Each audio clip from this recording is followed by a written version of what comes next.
The Price of Fear. Vincent Price presents Edward Woodward and Annette Crosby in To My Dear, Dear Saladin by William Ingram. Vincent Price. Hello and welcome. Cats, of the family Carnivora, the domestic variety.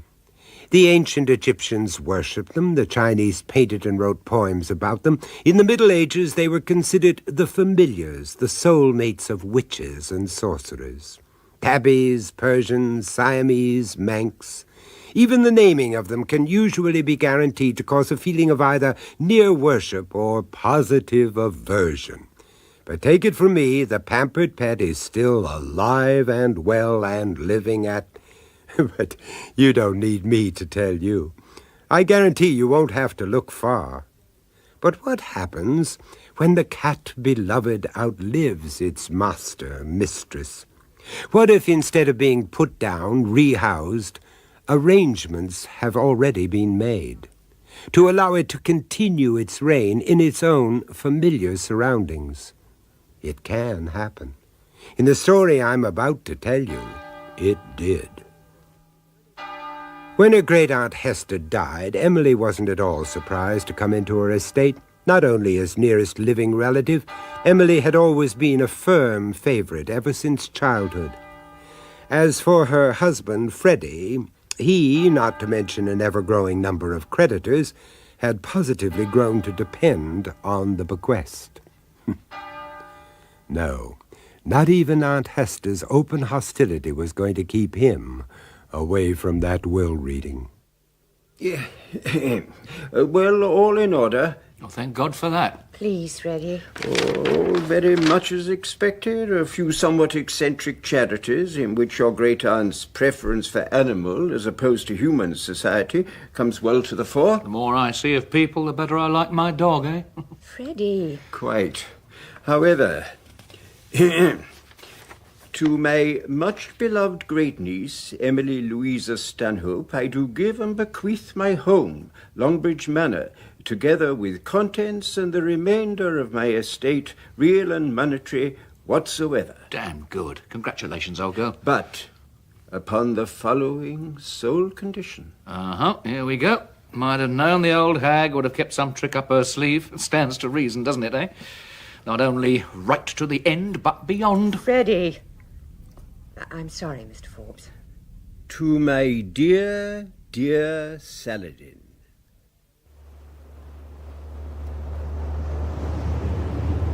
I wish you wouldn't keep going on about it, dear. All right, all right. Matter of fact, we came out of it bloody well. We were all she had. You were all she had. She hated my guts. Oh, I'm sure she didn't. Oh, come off it, love. I mean, it was mutual. Let's not spill any tears. You hear me down there, you old nutter? Mutual. Oh, come on, move over, you twit. But I mean, to try and push us off and saddle us with Saladin, a damn pussycat, I ask you, what a name to give a cross-eyed moggy. What was it that old codger read out for the rest of its natural life? In the comfort of its present estate, in the style to which it is accustomed. Ruddy cheap. Doesn't seem much to ask. Not to ask, dear. Demand. I mean, let's get the words right.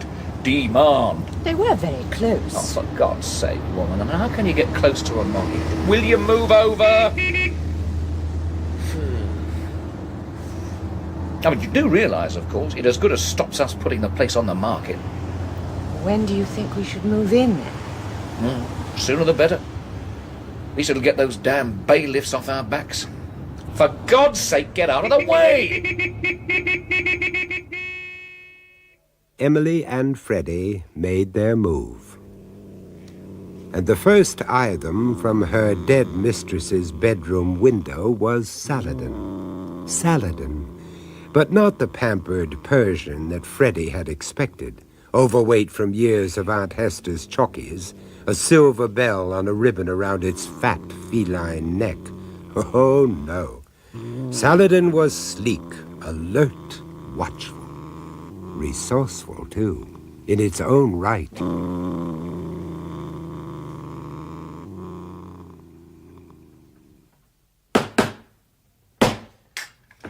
Freddie? Freddie! Yeah. Coffee. Oh, well, great. Put it down anyway. There's a love. Right. Oh, that should do it. Oh, is it sugared? What? Oh, yes. Oh, it's good. Oh, that's nice. Would you believe it? 12 tea chests of junk. We haven't even started on the downstairs yet. If it's just junk, I can't see why you're bothering to crate it. Well, I mean, I'm not saying that some of it mightn't fetch a bob or two at some local auction. I mean, the magpies still exist. Yes. Oh, come on, and don't go all hearts and flowers on me, love. If you don't like the idea of it earning a few bob, I can always build a ruddy great bonfire, No. But I'll tell you what we'll do. We'll split the proceeds, send a few bob to her favourite charity. What shall it be, cats and dogs, eh? Or a refuge for disgraced donkeys deep in deepest Devonshire, eh? She'd have liked that. That's the ticket. Well, I mean, we can't spend the rest of our naturals as a couple of unpaid curators, can we now? No, we can't. Ah, of course we can't. Well, can I do anything to help? Yeah, well, let me see. Well, you could make a start on that cupboard, if you've got the stomach for it. Oh, all right. Dear Aunt Hester. You're right, of course. She was the most dreadful hoarder. Yeah, regular old magpie. All intact. Things I'd long forgotten about. Like coming face to face with the whole of one's childhood again. Well, I did warn you. You might not have the stomach for it. No, I'm all right. Really, I am. Well, would you believe? There's a little lady I never thought I'd see again. Well, now what?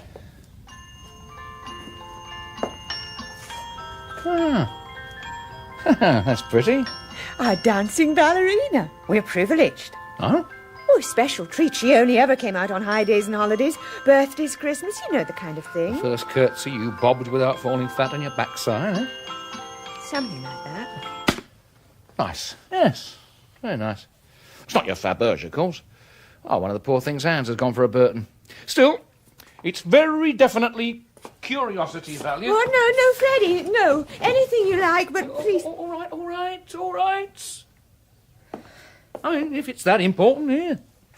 There's no need to blow your top about it. Oh, it's silly, I know, but thanks. Well, except you're not really thanking me at all, are you, eh? Come on, out with it. I don't understand. Oh, no, but I do, though. I do, too damn true I do. You've had that keeper of the holy relics expression on your face ever since you set foot through the hallowed portal, so why don't you admit it? Look, all you've got to do is give me the nod. I can have that lot uncrated back exactly where we found them. I mean, it'd be just like we've never been here. I mean, is that what you want? Is that what you want? You want an honest answer? Yes. I honestly don't know what I want, Freddie, and that's a fact. Oh, I see. Oh, my God. How the old girl would have loved that, eh? Oh, she's probably up there now rubbing her hands with anticipation. I can't see why she should be. Well, it's the thin end of the wedge, isn't it? Seeds of discontent and all of her planting. Well, I mean, just look at us. Look at us. We're not inside the place a couple of days, at each other's throats like a couple of banshees. Oh, it's a slight exaggeration. Mind you, I mean, I don't know why it should surprise me. Do you remember the first time you brought me round to meet the great Aunt Hester? Me and me 50 bob off the peg suit. You know, Sunday tea, wasn't it? Silver tea service, lace doilies, paper-thin china, bread and butter to match. An atmosphere you could cut with your silver cake knife. My God, talk about prejudgment. She'd made her mind up about me even before the taxi swung into the drive. She was old, set in her ways. And determined to stay that way, no matter what it cost. Mind you got the worst of it, hovering between us, keeping up the small talk, as though you actually believed any of it was going to make the slightest bit of difference. Oh, I thought it might, at the time. Well, it didn't then, and it isn't now. I mean, thanks to her, we're back there again, aren't we? Right back. Choosing time all over again, is it? You know that isn't true. But do I, though? Because she's dead and gone, and you're here. I don't really have any choice, do I, Freddie? No, You poor old thing, I'm afraid you do not. Come on, because if we'll never get through, right? What next, then? Well, can you hold these steps for me? Okay. Okay. Right, here we go. Oh. A portrait? Oh, no, I mean, it's all right. I mean, just somewhere less conspicuous, you know. Well, come on, it is to be our damn bedroom now, you know. I honestly don't think that either of us could stand Aunt Hester staring down at us every time we made for the matrimonial couch, eh? I don't suppose we could. No. All right, you got it? Yes, up you go. Oh. Oh, Dad, look, pass me the screwdriver, will you? Yeah. Here. Thank you. Right, this should do it. Oh, come on. What the hell was that? Saladin. That bloody cat? I thought I said that cat was never to come... No, not in the room. On the lawn. Quite still. Just looking up. As though... How strange. The minute you touched that portrait. Saladin's fall from grace and ultimate exile did not happen overnight. As with all of Freddy's maneuverings, a certain subtlety, not to mention a fine sense of cruelty, seemed to be the order of the day. Even to Emily, the cat's original banishment from the bedroom, from the very foot of the bed it had shared over so many years, seemed not only reasonable but desirable. Aunt Hester's absolute attachment to her beloved Saladin was not something she felt obliged to keep up. But exile from the bedroom was only the beginning. Soon the whole of the upper floor was declared out of bounds. The reception rooms came next. Drawing room, dining room, library. Even its favorite conservatory, all denied. As for Saladin, the fall from grace seemed incomprehensible. Its world was coming to an end. Emily. Emily! Mm-hmm. Your coffee's getting cold. Yes, all right. Well, for God's sake, you've been standing at that window for ages. What the hell are you looking at? Poor old Saladin. He's been sitting there, waiting to be let in ever since I first drew the curtains. Yeah, well, poor old Saladin can just go on waiting. Freddie, could I just... No, for the umpteenth time, no. A cat in the kitchen, it is just not damned hygienic. Well, I suppose it just got used to it. Well, then it can get unused to it. But... No buts. Besides... You seen the state that thing's let itself get into? It's not altogether his fault. Oh? And who else's fault is it, I should like to know? Eh? It was. Yeah, well, come on, let's be having it then. It was one of the conditions, Freddie, for our being here at all. The only one, really. Oh, I see. We're back to that again, are we? On my estate. That's what the old battle axe dictated. Well, then... And not in the bedroom, not in the kitchen, not even in that box you managed to smuggle into the old wash house. On the estate, and that's all it said.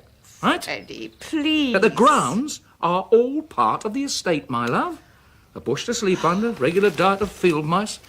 If it hasn't altogether lost the skill, he'll survive. Anyway, even if it doesn't... No, Freddie. No, I know. No, it doesn't bear thinking about, does it? But even if it doesn't survive, well, Auntie Hester is up there already, remember? All ready to welcome her poor little precious to her eternal cat's cradle in the sky. Get on with your coffee. Saladin's inevitable and seemingly final departure occurred some 2 weeks later. Optimistically, Emily continued to leave her tidbits outside the kitchen door, but they remained untouched. Freddie secretly congratulated himself that the dratted animal had got the message. Eventually, even Emily was forced to accept that the chance of Saladin's ever returning was as remote as it was forlorn. Not even in the grounds anymore. Sorry, what? Saladin. He seems to have disappeared. Oh, so I noticed. Typical, isn't it? Such base ingratitude, eh? What do you mean? Well, such tempting morsels you've been smuggling out to it, too. Oh, what pusscat could resist them?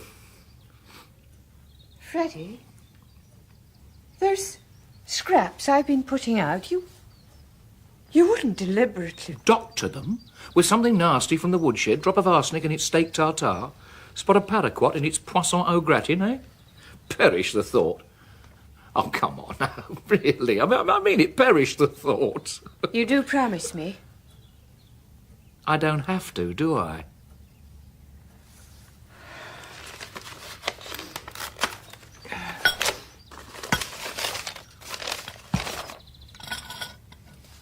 Oh, dear. Oh, God, now what?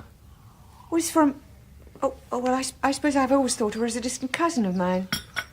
Yeah, what is it? Another of the beg-o-borrow brigade? No, she's been very ill. Out of hospital now, but was wondering if I'd care to visit her for a few days. Please bring your scrubbing brush and act dog's body for a week or so. Tear it up, to hell with her. I'd like to go, Freddie. Oh, come off it. I'd like to go. You'd like to? You'd like to go? And while you're on this errand of mercy, how the hell do you expect me to manage, eh? Well, it'll just be for a few days. Oh, no. No, don't bother. Don't you bother. Just for a few days. Emily really needn't have worried on his behalf. Now, how did the old saying go? When the cat's away? And he'd laughed openly and loud at the aptness of his choice. 2007, 2008, 9... £3,000, as per agreement. Well, plus a percentage of anything over the odds in due course. Oh, yeah.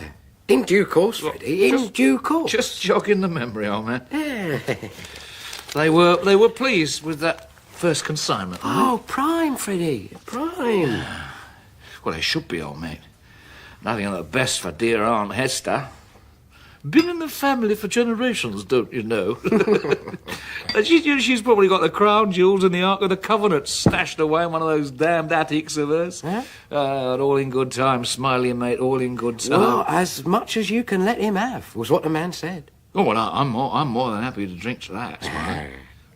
Cheers. Well, come on, get it down, you then. Well, it's just that it is getting a bit on the late side. Oh, for God's sake, man. Yeah. You've had one eye on that damn front door ever since you set foot inside the thing. Whoa. Well, it was you I was thinking of, old mate. Me? Yeah, well, I mean, not that I've ever had the pleasure of meeting your better half, but... Oh, no, to hell with my better half. I'll tell you something, old son. Because I tell the trouble with my better half is that she's so top drawer she doesn't even realise when she's had the furniture cut out from under her. You know, when I met her, impoverished but genteel. Oh, yeah. You take it from me, they're the worst type. They can't afford what they think they're entitled to, and they won't put up with what they've got. I mean, God knows how she'd manage if she didn't have enough ready to set the pace. Oh, and you can certainly set the pace, my old mate. I tell you, old son, if it had not been for me, she'd have taken after her dear dead auntie. She'd have put down dust sheets, locked herself away up there in the attics, existed on a diet of baked beans on toast and cold cocoa. Yeah. Well, I ought to be making a move now, Freddie. You do no such thing. You will sit down. Just sit down. I mean, I invited you here, didn't I? You are my guest. I mean, if her bloody cousin is so important to her that she's got to drop everything and tear off the minute a damn summons drops on the doormat, so what does she expect me to do, eh? I mean, just sit here playing patience, twiddling my thumbs? Yeah, you got a point there, Freddie. Too right, I got a point. Well, I mean, she would like that, Smiley. She'd like that. She'd like to think that I was here on my own, Leo, pining away in solitary, counting the hours to her blessed return. Yeah, my God, that's dead on cue. Have you noticed, ever since you've been here, that damn phone's never stopped ringing? Ring, ring. I couldn't help wondering. It's only her, mate. It is only her. It's a stop check, old mate, yeah. I mean, can't you just hear her telling that milksop cousin of hers, I'll just give the old scoundrel a ring and check what he's been up to, eh? Ring, damn you, go on, ring. The trick is, Smiley, is to keep them guessing. Yeah. Must get a bit wearing, though. Oh, too bloody true. If it weren't for the fact... Yeah? Well, I mean, it's not forever, is it? I mean, nothing goes on forever. Here, No, Freddie, No, not the way you're thinking, old man. I mean, nothing as crude, nothing brutal. She's got no staying power, do you see? First thing I noticed about her, along with her very definite worldly prospects, of course, oh, the old auntie, she knew that too. Now, you see, I have got staying power. And the old lady, she recognised it, Emmy. I mean, that's what we had in common. Still, I mean, as a good book says, everything comes to him who waits, but the Lord helps them who helps themselves, eh? Yeah. Look, I've really got to go now, Freddie. Yeah, well, all right, old son. Wait, knock the lights off as you leave, Smiley. Oh, matey. Oh, yeah. Freddie had no idea how long he'd slept. Minutes, hours, it was of no importance. For the present, he was content to lie there. When he finally took in his surroundings, it was to note that Smiley had obviously taken him at his word and found his own way out. A dim light from the hall slanted through the half-open door. It all seemed ordinary enough, and yet... But nothing he could put a name to, an awareness. Even in the first moments between sleeping and waking, an awareness of having been disturbed. Not by someone, something, nothing is obvious, nothing is positive. More like something within himself, part of a dream. And then he heard it. Far off, and yet omnipresent. Not to be denied. Who's there? You playing games with me, Smiley? Who the hell's there? It's a cellar. Coming from the cellar, damn cellar. Who's there? Now come on, who's down there?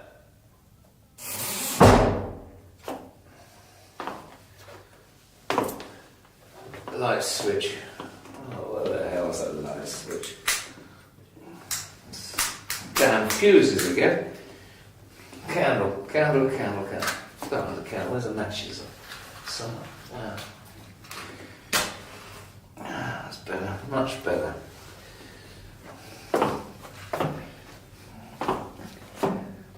Who's there? Who's down there?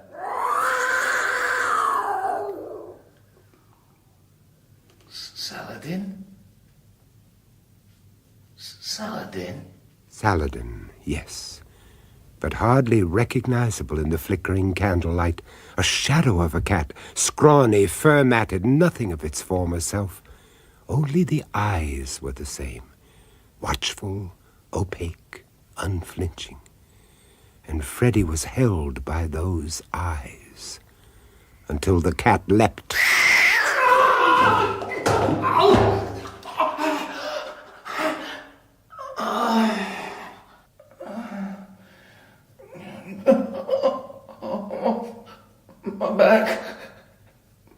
My back.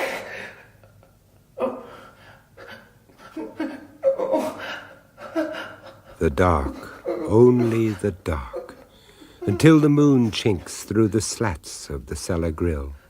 A pale moon, but slanting directly, almost magically, into the furthest corner of the cellar, onto the discarded portrait of Great-Aunt Hester, hardly recognizable now.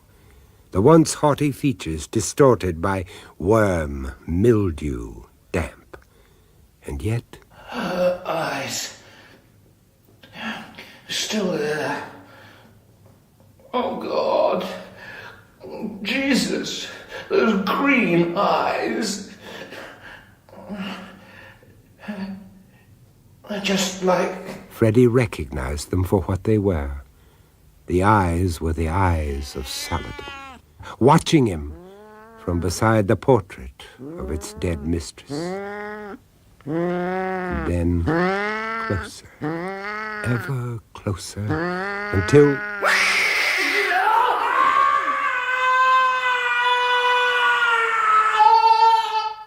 Months of deprivation had added hunger to the need for vengeance.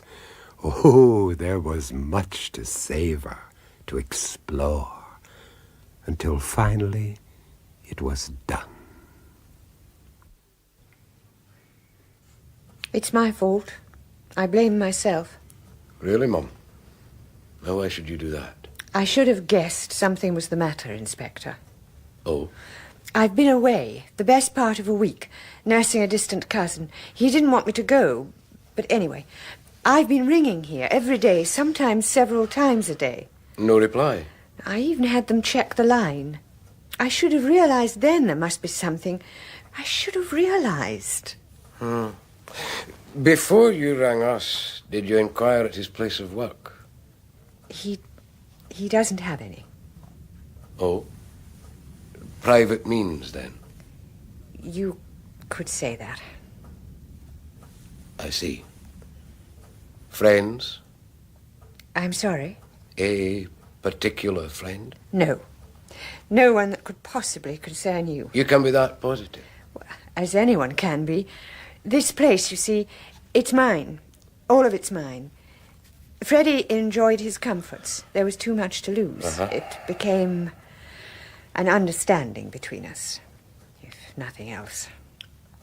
I see. Do you?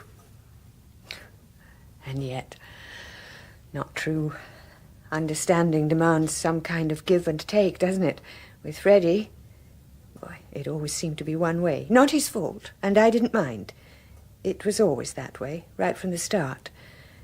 In a perverse way, I suppose I must have got some masochistic pleasure out of it. Was always that way?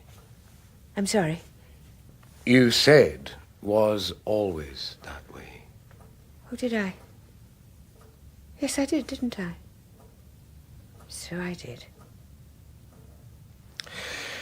I'd better start by checking the house. But I already have done. Oh, just to be sure. Oh! And who have we here, eh? Oh, pussycat. Who's a pretty pussy then, eh? They did find him, of course, in time. It wasn't a pretty thing they found. They decided his broken back and long exposure had caused his death. They blamed what was left of the poor fellow on the rats. Then they sealed his coffin to save Emily any further distress. Strangely enough, Emily was over her sudden tragic bereavement even sooner than she'd thought possible. In the few brief moments she ever gave Freddie a thought, she found a strange solace in her great-aunt Hester's portrait, miraculously restored, hanging exactly where it had always hung. But even more particularly, she found comfort in her cat, in the gentle, oh so comforting purr of her sleek, fat cat, Saladin. Dear, dear Saladin.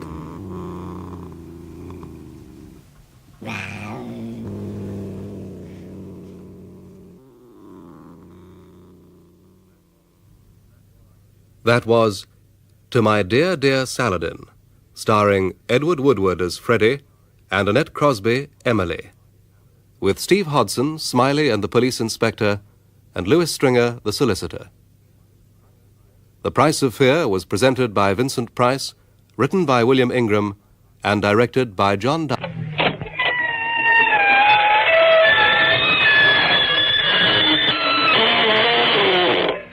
Good evening, friends. This is your host to welcome you through the creaking door into the inner sanctum. Come in. Went fishing the other day in troubled waters. Dropped anchor 5 miles out of mine. We used the heaviest man in our party as an anchor. A really solid chap, Willie. Tips the attic beams at $2.75. in his toeless feet. We all had quite a rugged time of it with the monsters of the sea. Live bait wouldn't do, so we tried dead bait. That cut our little fishing party in about half.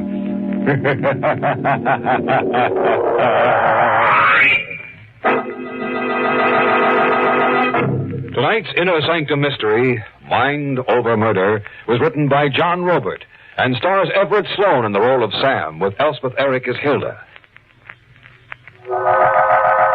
And now for tonight's uneasiness. Have you ever watched an act of violence happening to somebody else? Someone robbed at gunpoint, a brutal assault in a dark and lonely street, a screaming woman dragged into a waiting automobile? You want to intervene, come to the rescue, but your heart stops dead and a voice whispers inside you. No, Sam, no. Mind your own business. Don't interfere. You're not your brother's keeper. Don't.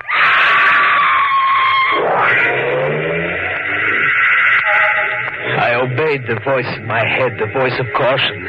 I didn't interfere. I just stood there frozen, watching the car run away into the night. A heavy man in a loud plaid suit and a woman in summer cottons. A woman beaten unconscious and taken away in a car. Taken away to what fate, I wondered. I told myself I was an innocent bystander, deaf, dumb, and blind, just a man waiting at a deserted station, minding his own business. But a deaf man doesn't let a woman's scream enter his ears and lock itself in his mind. A blind man doesn't see and remember details or let the numbers of the license plates of the kidnapper's car, 4826, burn into his brain. 4826, 4826. It was none of my business, but I had to tell someone about it. Someone, a policeman. I ran through the dark streets. It was a town in the suburbs. Everybody had gone to sleep. On Kensico Road, a tavern was still open, Gallagher's. I could hear cheap jukebox music scratching at the night. A man stopped me outside the door. What's the rush, Mr. Morrison?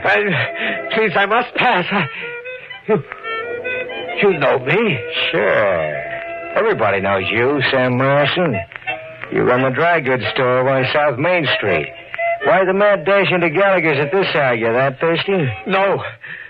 Just now, down by the bus station. Another foot, Morrison, and your jaw's gonna reach clear to the sidewalk. That suit. What about my suit? Loud plaids. A suit like... A suit like what? Nothing. Like absolutely nothing, I assure you.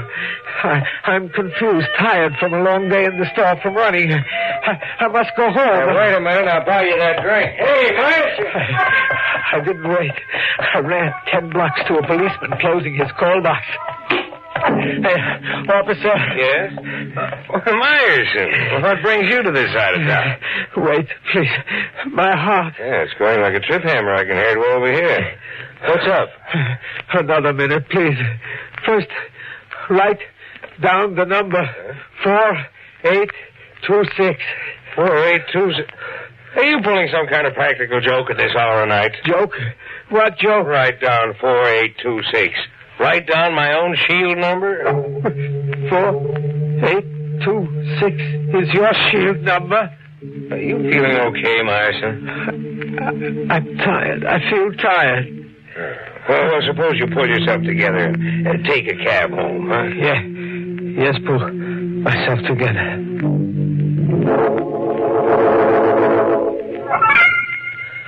I went home. What happened was none of my business. Numbers on cars and on policemen were none of my business. I was a simple man, and my life was a quiet one. A dry goods shop, a wife, a garden behind the house, no clubs, no excitement. There were lunatics everywhere in the world, crazy people after each other, and it was none of my business. I must not get involved. Yet, there was a number repeating itself in my head. 4826, 4826. And the cry still in my brain.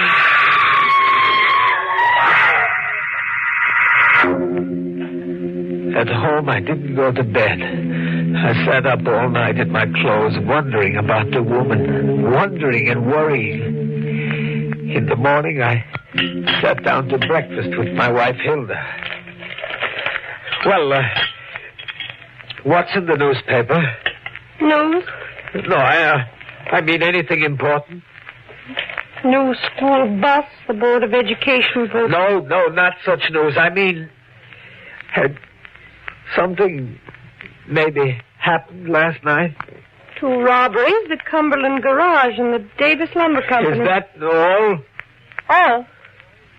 Nothing worse than robbery? Sam, I don't understand. Read. Yes, there's something worse. In Mirador Creek, the police found a dead body. Who was she?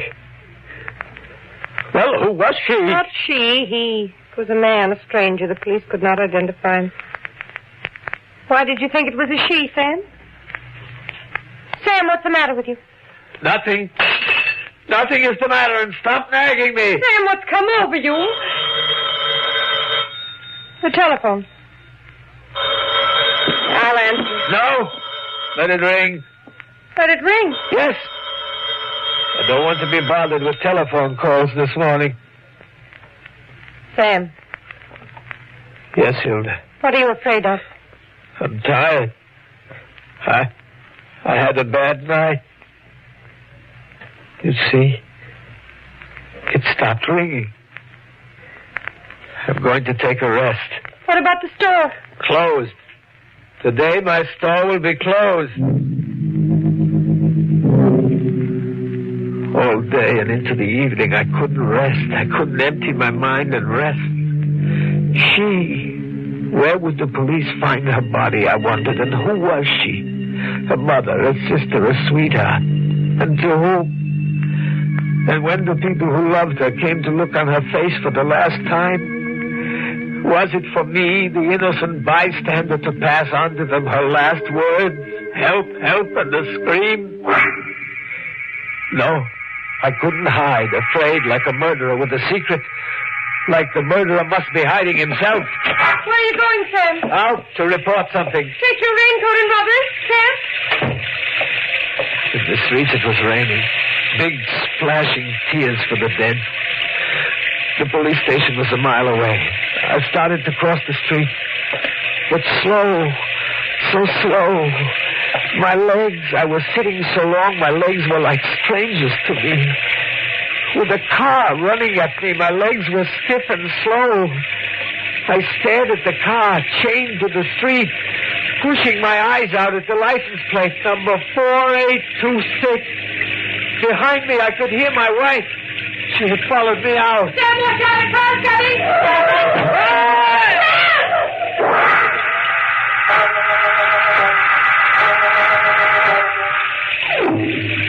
I came out of what felt like a faint, with Hilda's white face looking down on me. How bad is it, darling? I don't know. My side is dead. The fender struck your side and you fell. The car. You didn't stop. It kept on going. You stood there like you were inviting the accident. It wasn't an accident. The driver of that car meant to kill me. Meant to... Sam, you're delirious. Come inside. I'll call Dr. Cooper. No, call nobody. Just... get inside the house. But, Sam, Do as I say. I was lucky. Just my side, black and blue, was the whole injury. I soaked in a hot tub. And later I told Hilda the story. You see, I did nothing to save her, Hilda. I just stood paralyzed, deaf, dumb, and blind. Blind, yet I saw the license plate and my eyes wrote it on my mind. 4826. The number was 4826. Guilt, Hilda, is a funny thing. The more you try to forget, the more you remember. A number like 4826 will come back to you in crazy ways, in crazy coincidences, one after another. You say the license number of the car was 4826? Yes. The car in which the woman was thrown unconscious. Sam. Yes, Hilda. Hilda, what is it? 4826 is the license number of your car. Your car, Sam.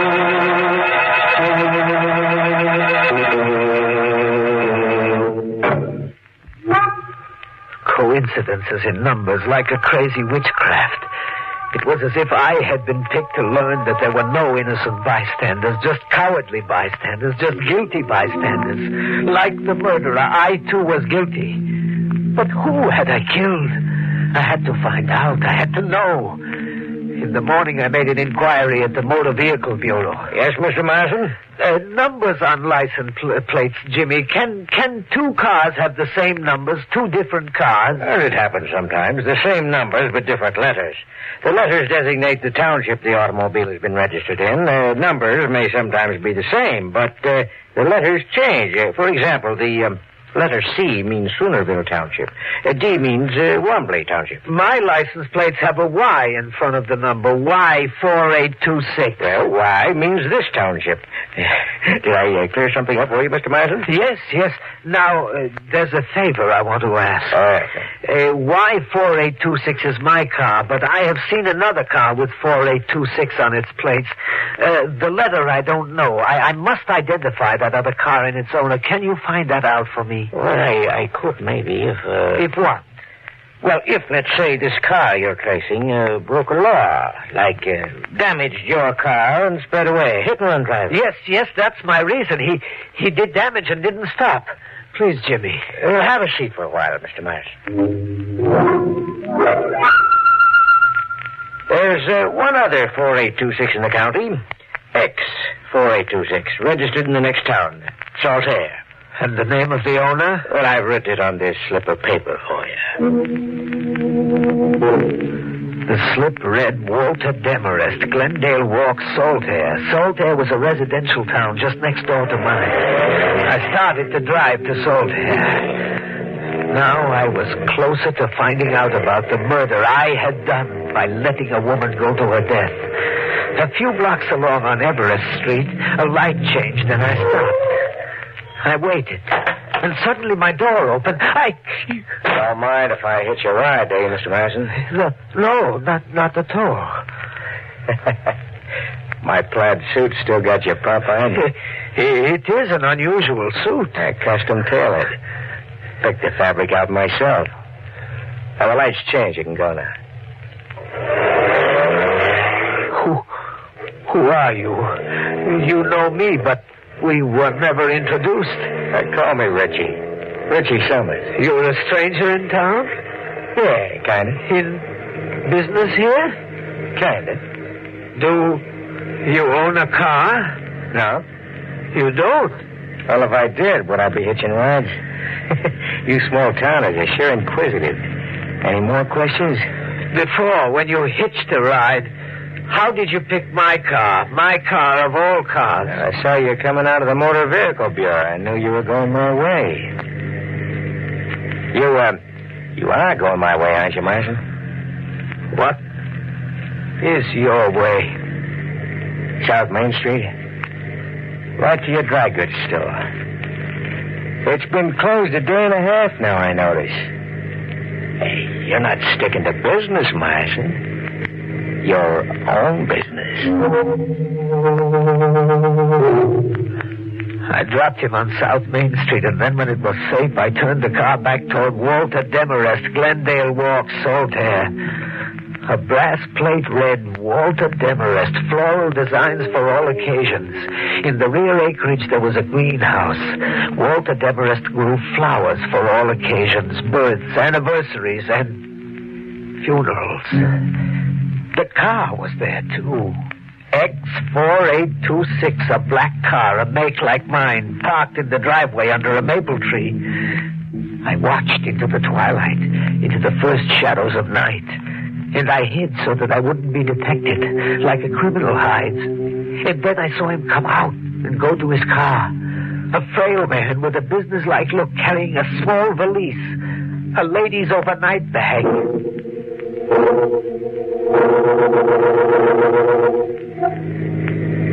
Demarest drove for miles, with me not far behind.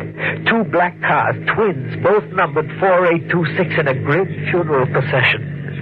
At the fork of a winding road beside a running stream, I watched him stop, get out of his car, and throw the overnight bag over the wall into the stream. He drove away, and I stayed. Here, deep instinct told me was where I would find my victim. The criminal always returns, and he had guided me to her. Somewhere here where a bag had been thrown into a stream was a still figure in a cotton dress. All I had to do was find her. I found her. I combed the hard, firm dirt inch by inch, and then where the earth was loose and freshly turned, I found her. Broken and dead, with the last outcry she had shouted into my brain still rigid on her lips.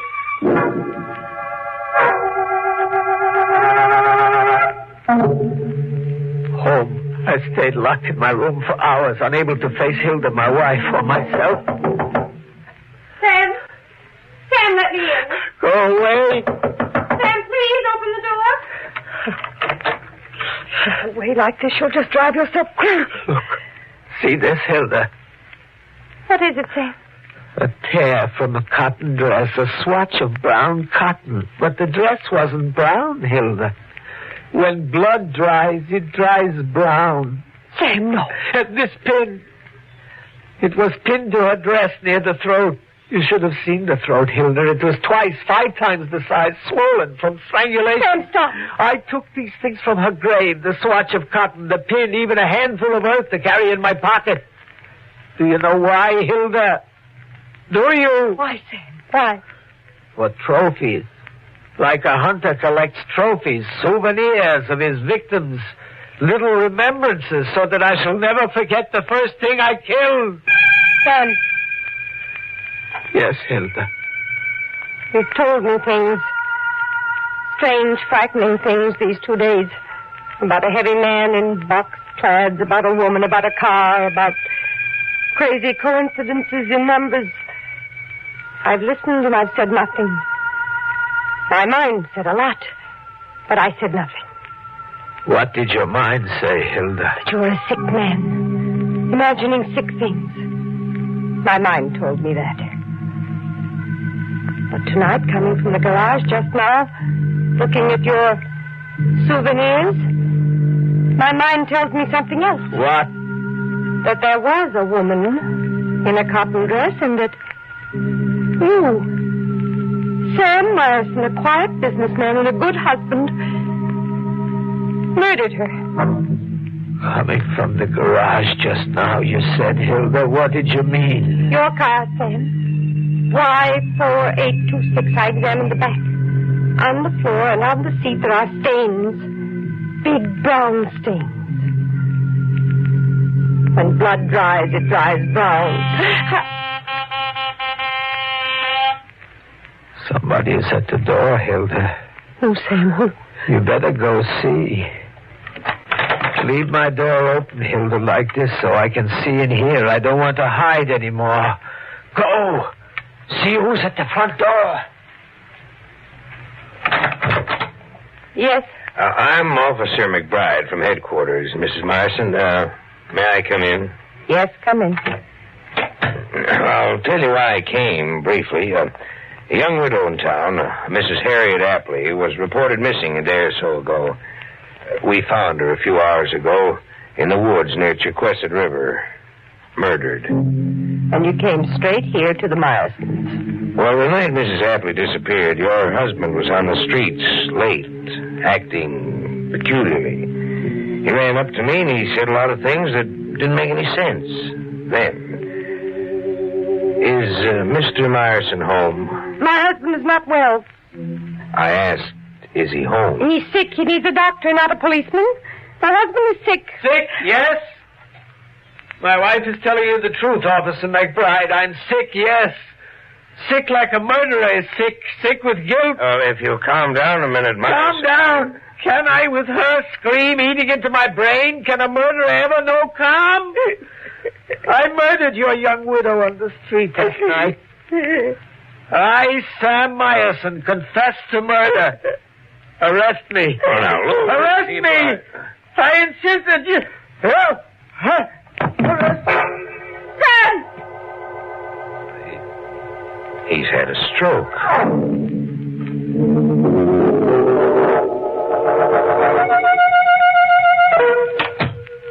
How's Sam? Oh, Mrs. Myerson, the doc says your husband will get back to normal, all right? But it'll take some time. Sam has time. And I have time. Sure. Still, I should have told him right off he was being framed by guys out to shut him up. That might have cleared his mind and steadied him. My husband.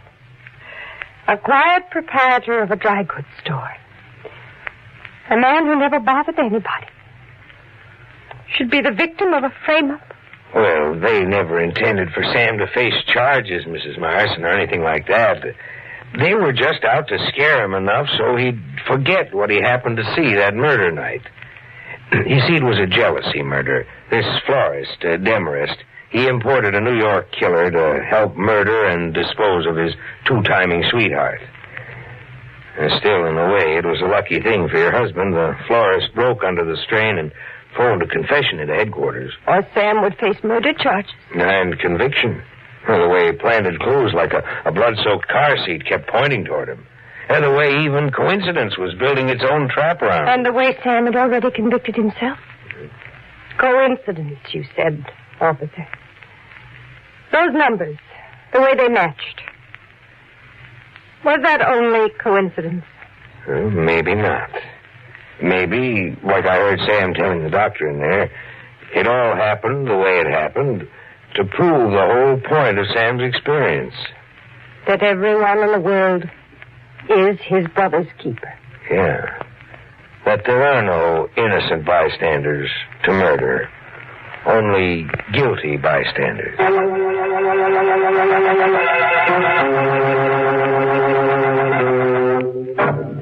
Poor Sam finally went all numb, making with the numbers. A homicidal florist threw Sam a bouquet of forget-me-nots, and the scent almost killed him. Some joker once remarked, murder is where you find it, and Sam went right out of his mind looking for it. Imagine confessing to another guy's crime. It's getting so everybody wants to get into the act, even if it means curtain.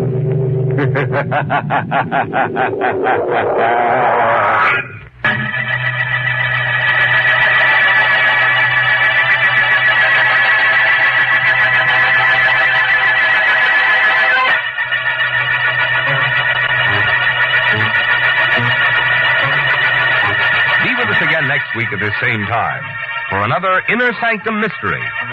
This program was heard in the United States over CBS, the Columbia Broadcasting System, and has been rebroadcast for servicemen and women overseas. This is the United States Armed Forces Radio Service, the voice of information and education.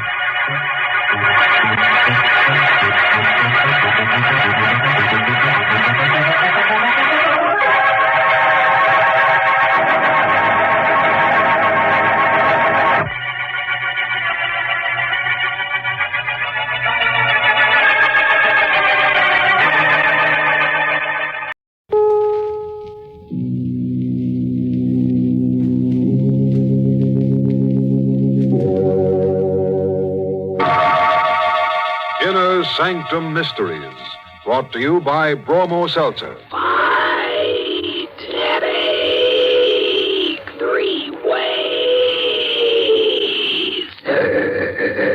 Bromo Seltzer, Bromo Seltzer, Bromo Seltzer, Bromo Seltzer, Bromo Seltzer.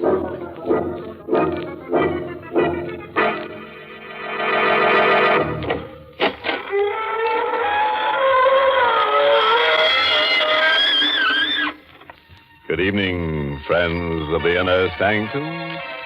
This is your host, inviting you through the gory portals of the squeaking door for another soiree with some super-duper supernatural personality. And if you've never met a super-duper supernatural personality, aren't you the lucky one? Because they're devitalized people, usually somewhat dead, with transparent complexions and morbid imaginations. Would you like to become one? You won't have to worry about the high cost of living. And you'll never have to worry about dying, because once you're dead, that little matter will take care of itself. But, why don't I become one? I've got news for you. I am.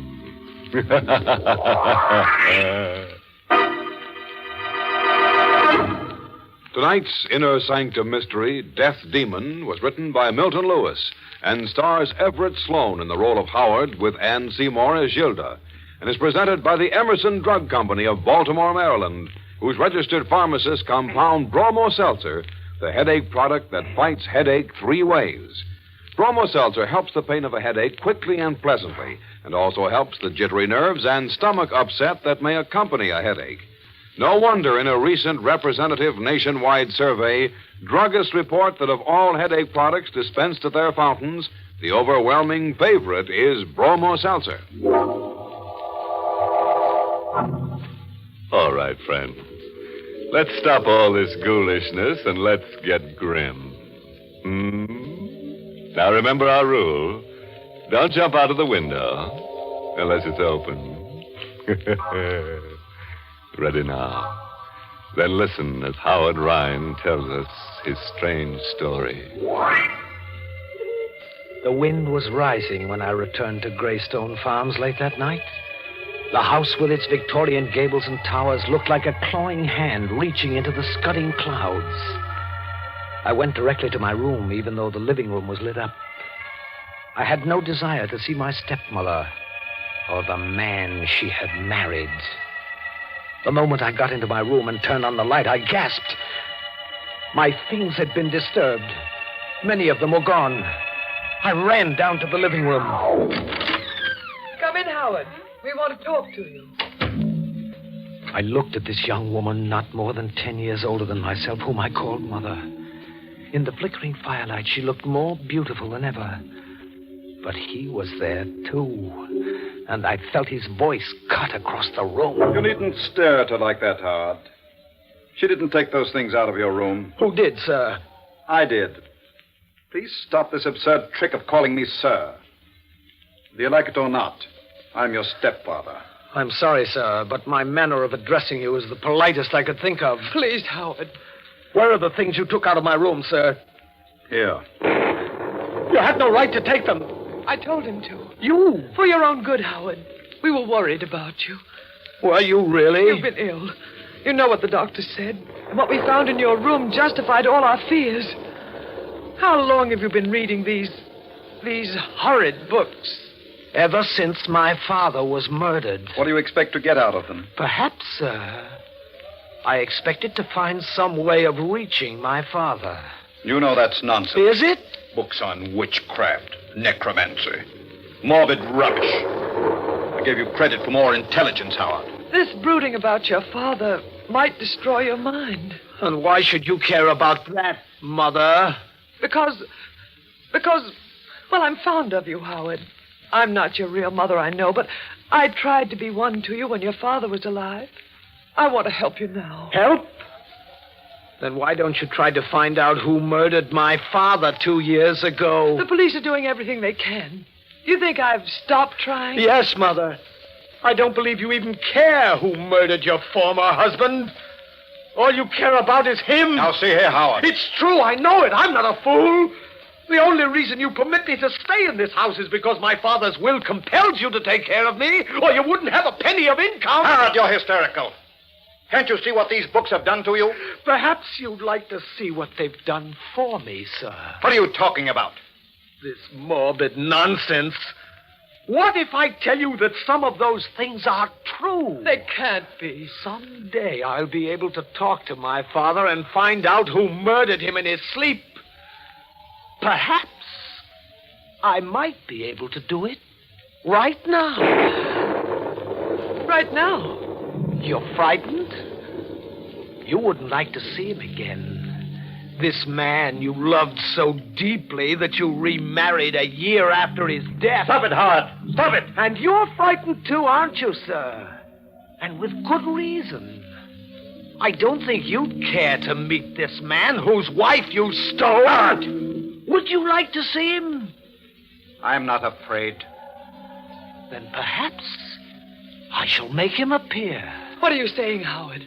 Do you know where I was all day, Mother? At my father's grave. And look, this earth! I brought some of it back. This earth that's now mingled with his remains. Listen. That's Dane, my father's dog. Animals know when the dead are near. This time it will work, I'm sure. The signs are right. What are you going to do? Throw this earth into the fire and follow an ancient ritual to set loose the chained spirits of the dead. There! Howard! Did you see how the flames leap up, Mother? The lightning struck that tree and knocked a branch through the window. You're wrong. It's my father. Father! Where are you? Father!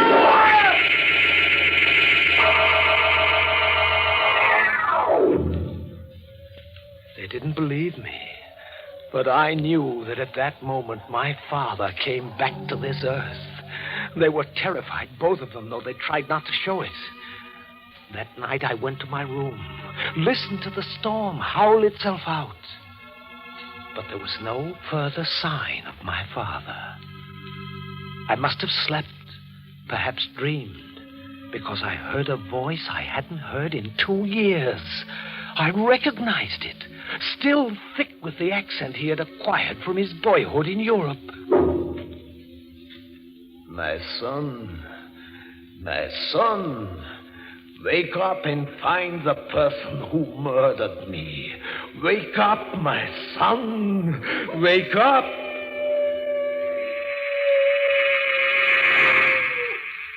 The next thing I knew, I was rubbing my eyes. My room was full of mist, tinted a strange yellow gold by the murky moonlight that filtered through the windows. My father's dog, Dane, was tugging at my leg. He was trying to lead me out of the room. I followed him through the halls of that huge silent house to my father's study. It had been locked up since he died, and no one ever used it since. But when I tried to handle this night, the door opened, as though being pulled by some unknown force. Mist and moonlight crept into the study, lit the dust and cobwebs and shadowy furnishings with an eerie light. And then something crashed. A broken vase with a tiny key among its fragments lay on the floor. It might have been Dane who knocked over that vase, but I don't think so. I picked up the key. The moment I had it in my hand, I remembered a scene from my childhood. I had secretly observed my father remove a book from one of the cases, take out this tiny key, and open a hidden panel in the bookcase. Like a man in a dream, I repeated the action. I removed the book, and there was the secret panel. I opened it with the key. There was nothing in it but a few large notebooks.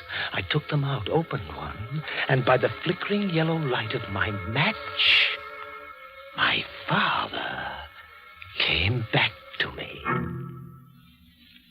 In this journal, I record thoughts that, if they remain unexpressed, might drive me mad.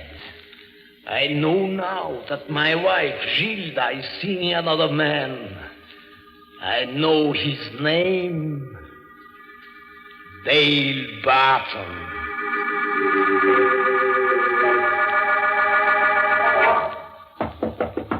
Howard! Howard, open the door. Please. What do you want, Mother? Just to see you. I've been worried about you. Really? Why? You've been locked in this room for the last 2 days. Here, I have brought you some food. Thank you. Where is your husband? He had to drive to town. Howard, you can't go on like this. You love him very much, don't you? I wouldn't have married him if I didn't. You love him more than you loved my father? Please, there's no point in discussing this. Your father's dead. And that's all past. Not quite dead. In fact, he's very close to us at this moment. Close? Yes. So close that he can reach out and touch you. Howard, let go of my hand. You don't believe me, Mother? This is all nonsense. Is it? What would you do if I told you that my father is holding your hand this very minute? What would you do if I told you that he has taken possession of my body? Howard, you're ill. You don't know what you're saying. Did you know Dale Barton before my father was murdered? No. I only met him after your father died. You lie. That's his voice. You have been seeing Dale Barton for months. I know. I followed you. No. I talked to you about it the day before I died. You swore he meant nothing to you. Let go of me. Let go. Did you kill me? No. Answer me. Did you murder me? You once said you hated me. Let go of me, please. You said you loved me even on the day I was murdered. You're hurting me. Did you murder me? Was it because of him? Tell me. Help me. He's going to murder me. Help me, someone. Hey, you crazy fool. What's going on here? Dale, help me. He wants to kill me. Howard, let go of her. No, she's mine. No. Dale. Oh, Dale. Come, Gilda.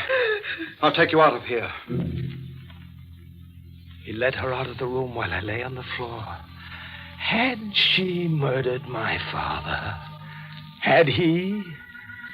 I knew at last I had the means of finding out. There were thick vines outside my window, and late that night, as I had often done when I was a boy, I carefully, quietly climbed down them, stopping at a point outside their window. I clung to the wall like a bat, and I heard them talking. Did you hear his voice? You don't actually believe? I don't know what to believe. He looks so much like his father. When he seized me, spoke to me, it was his father. Gilda, you're being foolish about this. Am I? On the day William was murdered, Howard was away at college. How could he have known what we talked about? And he did know. That boy seemed to know every word. That boy, or is he his father? Gilda, do you know what you're saying? Yes. This isn't an ordinary thing. There's nothing you can do about it. Oh, yes, there is. I climbed back to my room to think. I dared not go to sleep because I knew my father had been murdered in his sleep. And if they had murdered him, they'd certainly have an excellent reason to kill me. I thought of running away, but then I would never find out. I know now why I couldn't run away. My father within me was holding me there. I lay down on my bed to rest. And then suddenly I found myself dreaming that a pair of powerful hands were clutching at my throat. I struggled, gasped for breath, tried to scream. I was being murdered in my sleep just as my father was. I tore at those iron fingers, clawed at those hands that were cutting off my life. And then I opened my eyes and discovered that it was not a nightmare. I hadn't been dreaming. It was real. I was being murdered.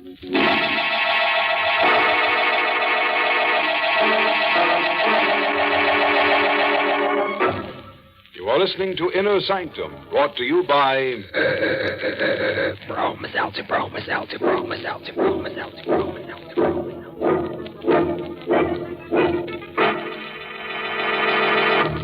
Right now, after all the excitement of the 4th of July, I'll bet lots of people have holiday headaches. If you're one of those unhappy folks, I'll tell you how to get fast headache help. Just take a sparkling, refreshing glass of Bromo Seltzer. You'll find that Bromo Seltzer fights headache 3 ways fast. First, Bromo Seltzer helps the pain of a headache and does it quickly and pleasantly. Second, Bromo Seltzer helps calm, jumpy, jangled nerves. Third, Bromo Seltzer helps soothe an upset stomach. And since stomach upset and jittery nerves may team up with an ordinary headache, it makes a lot of sense to insist on Bromo Seltzer, the headache help that's famous for fighting headache 3 ways. Bromo Seltzer is a favorite help all year round because it's so refreshing and pleasant tasting. Ask at your druggist's fountain or counter for speedy, economical...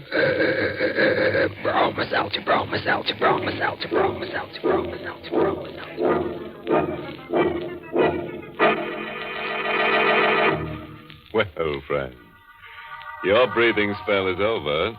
Now it's time to lose your breath again, so let's get back to our story. Now, what did we do with the corpse? Oh, yes. We were interrupted while we were making one. And if you remember, the corpse belonged to Howard Ryan, the young man who was telling us this story. He had just discovered that his dream had come true, and someone was choking him to death. That's a nice way to wake up from sleep, isn't it? Well, let's have Howard tell us what happened. My eyes focused through the haze, and I recognized Dale, my stepfather. They were his hands that were around my neck. Suddenly I heard Dane bark, and the door flew open, and like a writhing cannon shell, the dog flew through the air at the throat of my stepfather. A moment later, I felt his hands release me as he shouted... Stop him! Go on, Howard! Just kill me! I'll kill you! For a moment, I did nothing. I knew I wanted him to die, but I still wasn't sure if he had killed my father. I suppose I was a fool, but I yelled, Dane, stop it! Down, Dane, down! Here, Dane, come here. What? Who opened the door? I want to get out of here. Not yet. Why? Are you going to turn that dog loose on me again? Perhaps. You want to kill me? You tried to kill me. Kill you if you lost your mind completely. I woke up with your hands around my throat. You're insane. I was trying to pick you up from the floor. You're lying! I'm not. I heard you moaning and screaming, and I came up to see what was wrong. I found you on the floor. You were having a nightmare. Was I? Of course. Why should I want to kill you? Because I may find out how you murdered my father.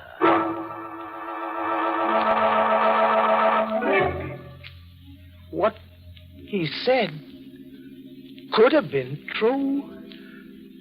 I had had little sleep for a long time, and his attack on me could have been a nightmare.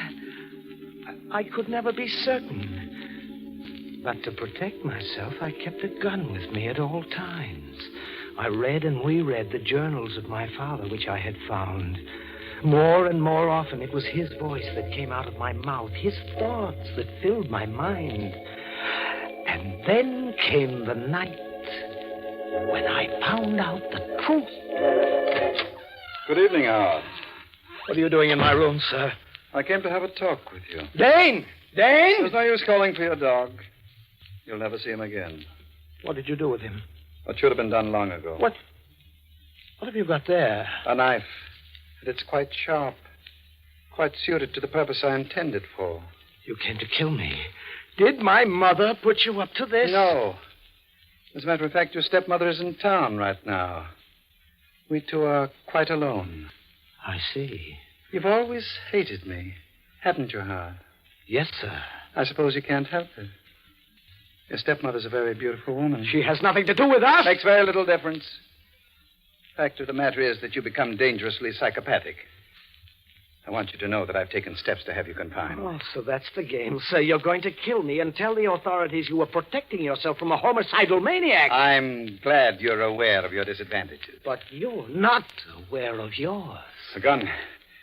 Did you murder my father? What are you going to do? Did you kill me? Who's speaking? Answer me. Did you murder me? Who are you? What are you? Answer me. Yes, I'll answer you. I'll kill you. Don't. Speak before you die. Did you murder me in my sleep? I have got to know now. Murder you? Did you? Did you? But he never spoke again. My father, using my body, had murdered him. Howard, have you seen Dale? Yes, Mother. Where is he? Come in. He's in here.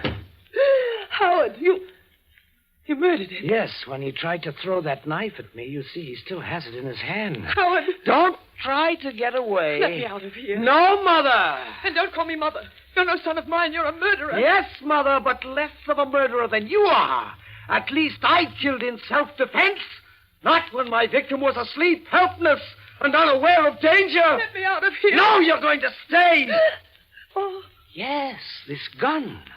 The same gun I used to murder your husband. Oh. Stay just where you are.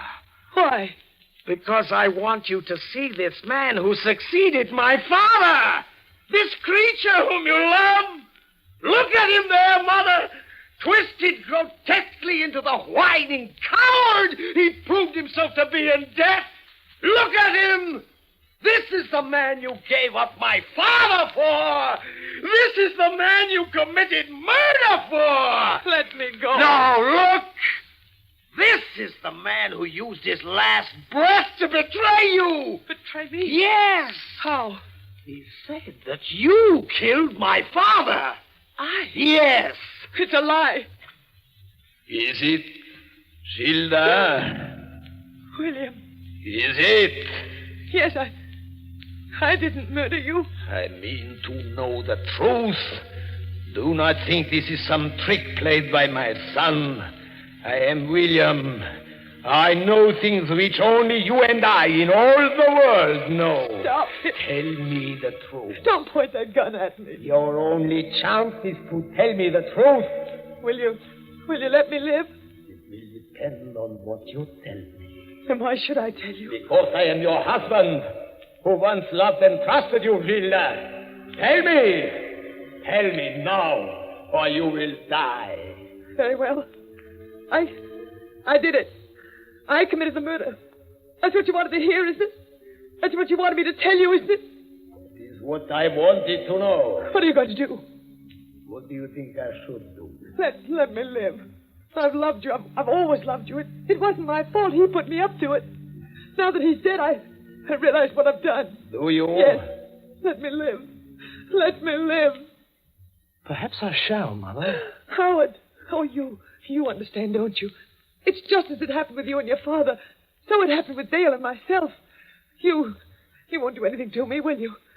I'm not your real mother, I know, but I have loved you, Howard. You know I've loved you, and I still love you. Tell me one thing. Was he as guilty as you? Yes, it was really all his fault. Then come with me, Gilda. We're going to the police.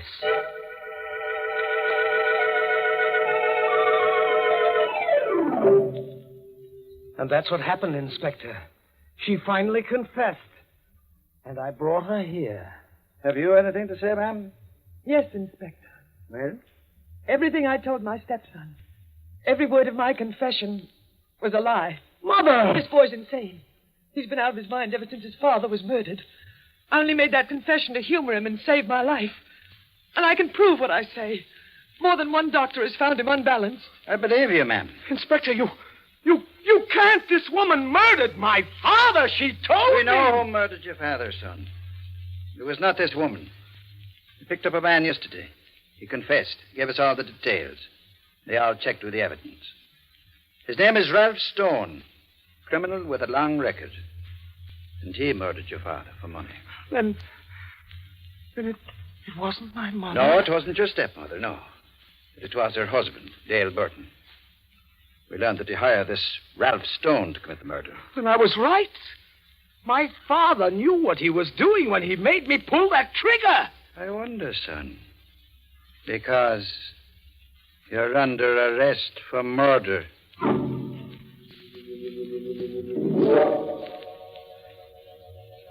I kept telling them that I didn't murder Dale Barton.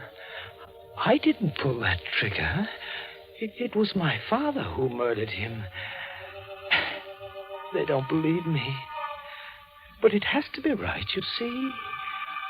How could Father have known Dale was guilty without supernatural knowledge? My father still lives inside of me. And sometimes He talks.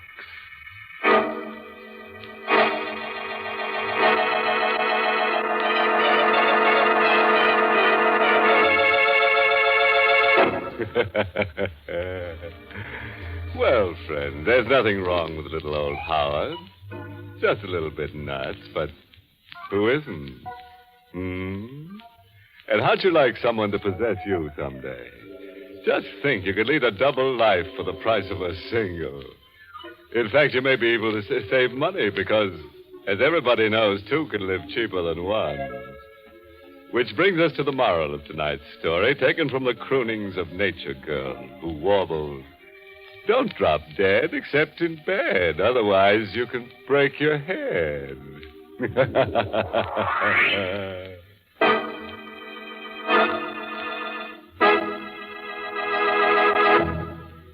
It's common knowledge, I suppose, that jittery nerves can help to cause a miserable headache.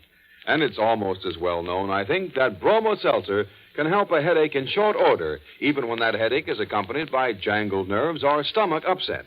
Because Bromo Seltzer not only helps the headache, but helps calm the jumpy nerves and stomach upset at the same time. The makers of Bromo Seltzer have just received a letter from Mrs. Helen A. Haas of Mount Vernon, New York, in which she said, I've used Bromo Seltzer many times. As director of a children's dramatic school, many times jumpy nerves bring on a headache. But thanks to your fine product, a headache no longer creates a problem. Thank you, Mrs. Helen Haas. You pointed out once again what millions of smart men and women know. Bromo Seltzer fights a headache quickly and helps calm jumpy nerves, too.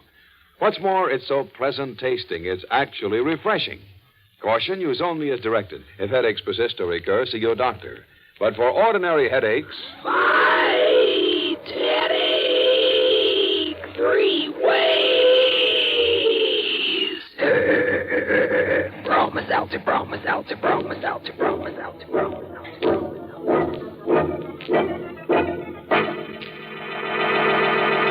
Well, it's time to close that squeaking door for another 7-day rest.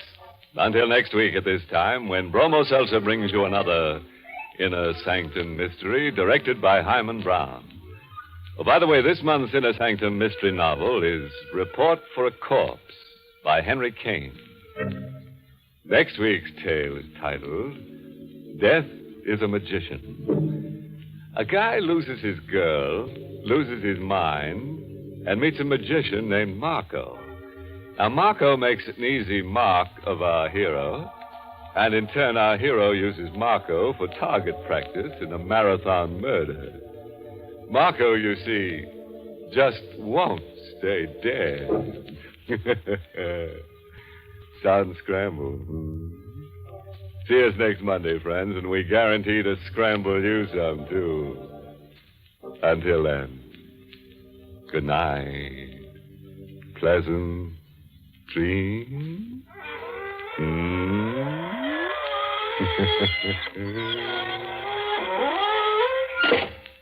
This is Dwight Weist inviting you to tune in again next Monday at this same time to Inner Sanctum, which is brought to you for your entertainment every Monday right through the summer by... Bromo Seltzer, Bromo Seltzer, Bromo Seltzer.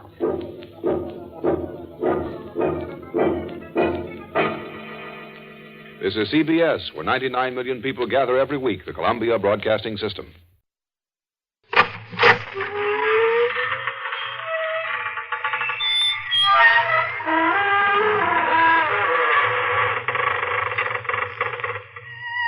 Good evening, friends of the creaking door. This is your host to welcome you once again into the Inner Sanctum. Come on in for the crime of your life. And meet one of the illustrious inmates from our Who's Who. This cadaverous cut-up is Mr. Seymour Blade. His wife had a tiff with him and punctuated it with a kitchen knife through the middle, which is, of course, one way of making your point sting.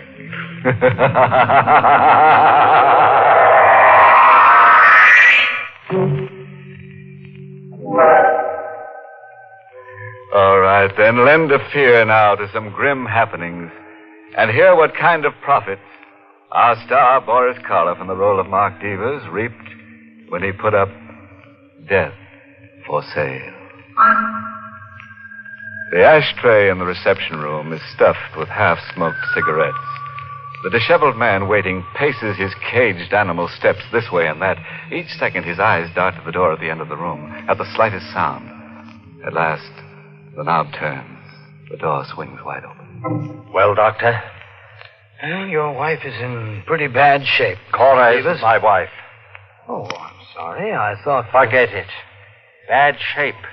But she's going to pull out of it. Right? Mr. Devers... She's not going to pull out of it? Well, it doesn't look as if she will. What? There's a chance. Only a very small one, but still a chance. You're lying. She's going to pull out of it. She's got to. We're doing everything we can. Look, even if she has to die, you could pull her out of it for an hour, couldn't you? Just an hour so that she could sign something. Mr. And Devers. It means everything to me, Doc. You could give her a shot or something, couldn't you? Good day, Mr. Devers. I'll give you $5,000. Good $10,000, Doc, and you fool, you don't understand. You've got to do this for me. You've got to.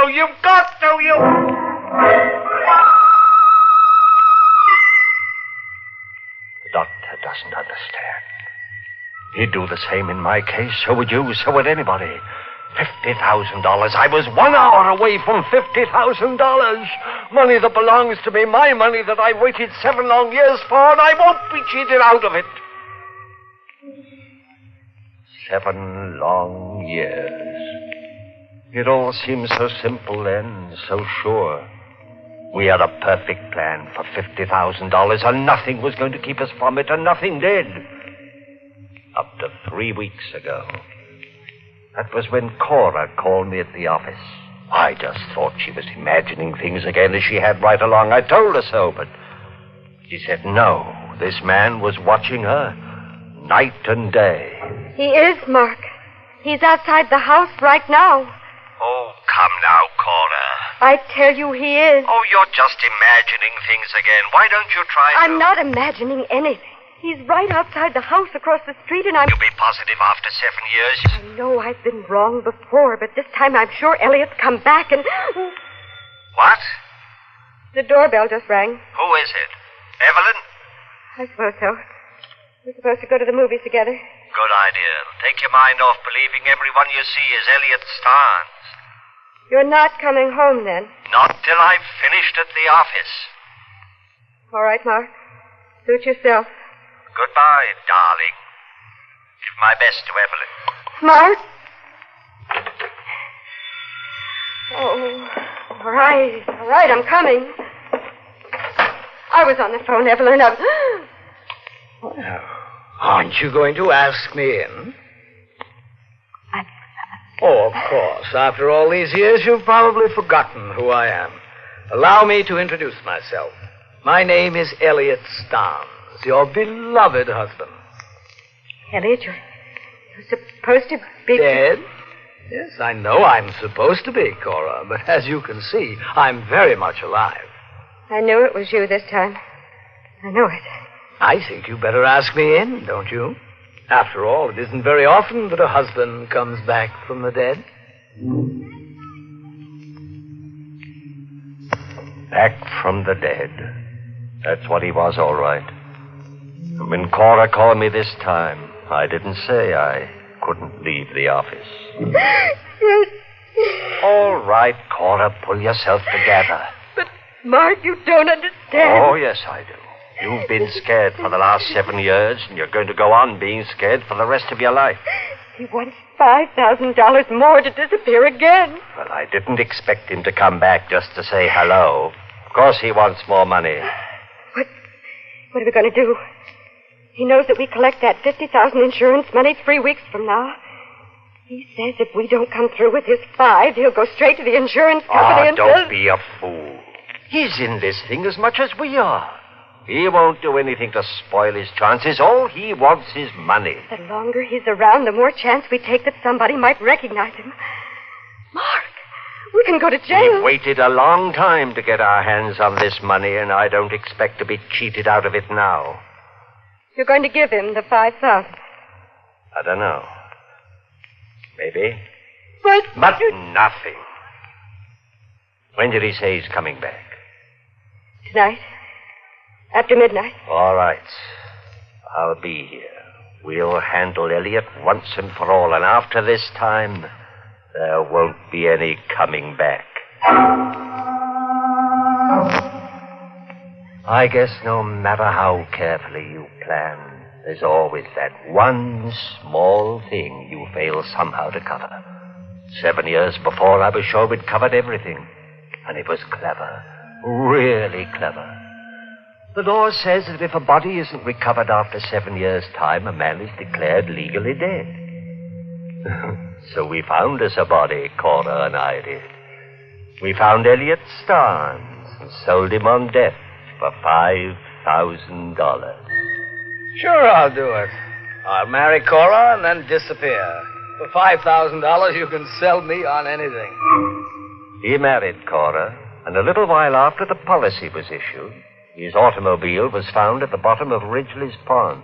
Oh, the police dragged the water for days, but naturally didn't find the body, and the insurance people exercised their right to withhold payment till Elliot was declared legally dead. I understand, gentlemen. And I don't even care about the money. All I care about is that my poor husband is dead. It was clever, all right, and Cora put on a good act. We knew we'd cash in where others had failed because we weren't anxious. We were willing to wait for 7 years. And wait we did. It was a perfect plan. Nothing was going to keep us from it. Nothing except... Now, Elliot had come back. He swore he'd never return, and he'd gone back on his word. But by midnight, I'd made up my mind how to handle Elliot. No, Mark. The only way. No. The only way. This $5 that he wants, that's only the beginning. He'll hold us up all his life. No. He'll drain us dry of every cent of that $50,000. I won't let you do it. Yes, you will. We're in this far. You won't back down now. I've got to. I never dreamed it would turn out like this. Another few weeks and he'll be legally dead. There must be another way. Only this, believe me. And after it's done, it'll be you and me and nobody the wiser. Go on. Open the door for him. Mark? Cora, do what I say. I can't. You've got to. All right. I'll be inside. Tell him everything is set. I will. Hello, Cora. Oh, won't you come in, Elliot? Thank you, my dear. Don't mind if I do. Mark here yet, Cora? Yes. He's in the living room. Oh, fine. Then you and Mark have agreed on the deal for me. Yes, we have. Come in, Elliot. Everything's set.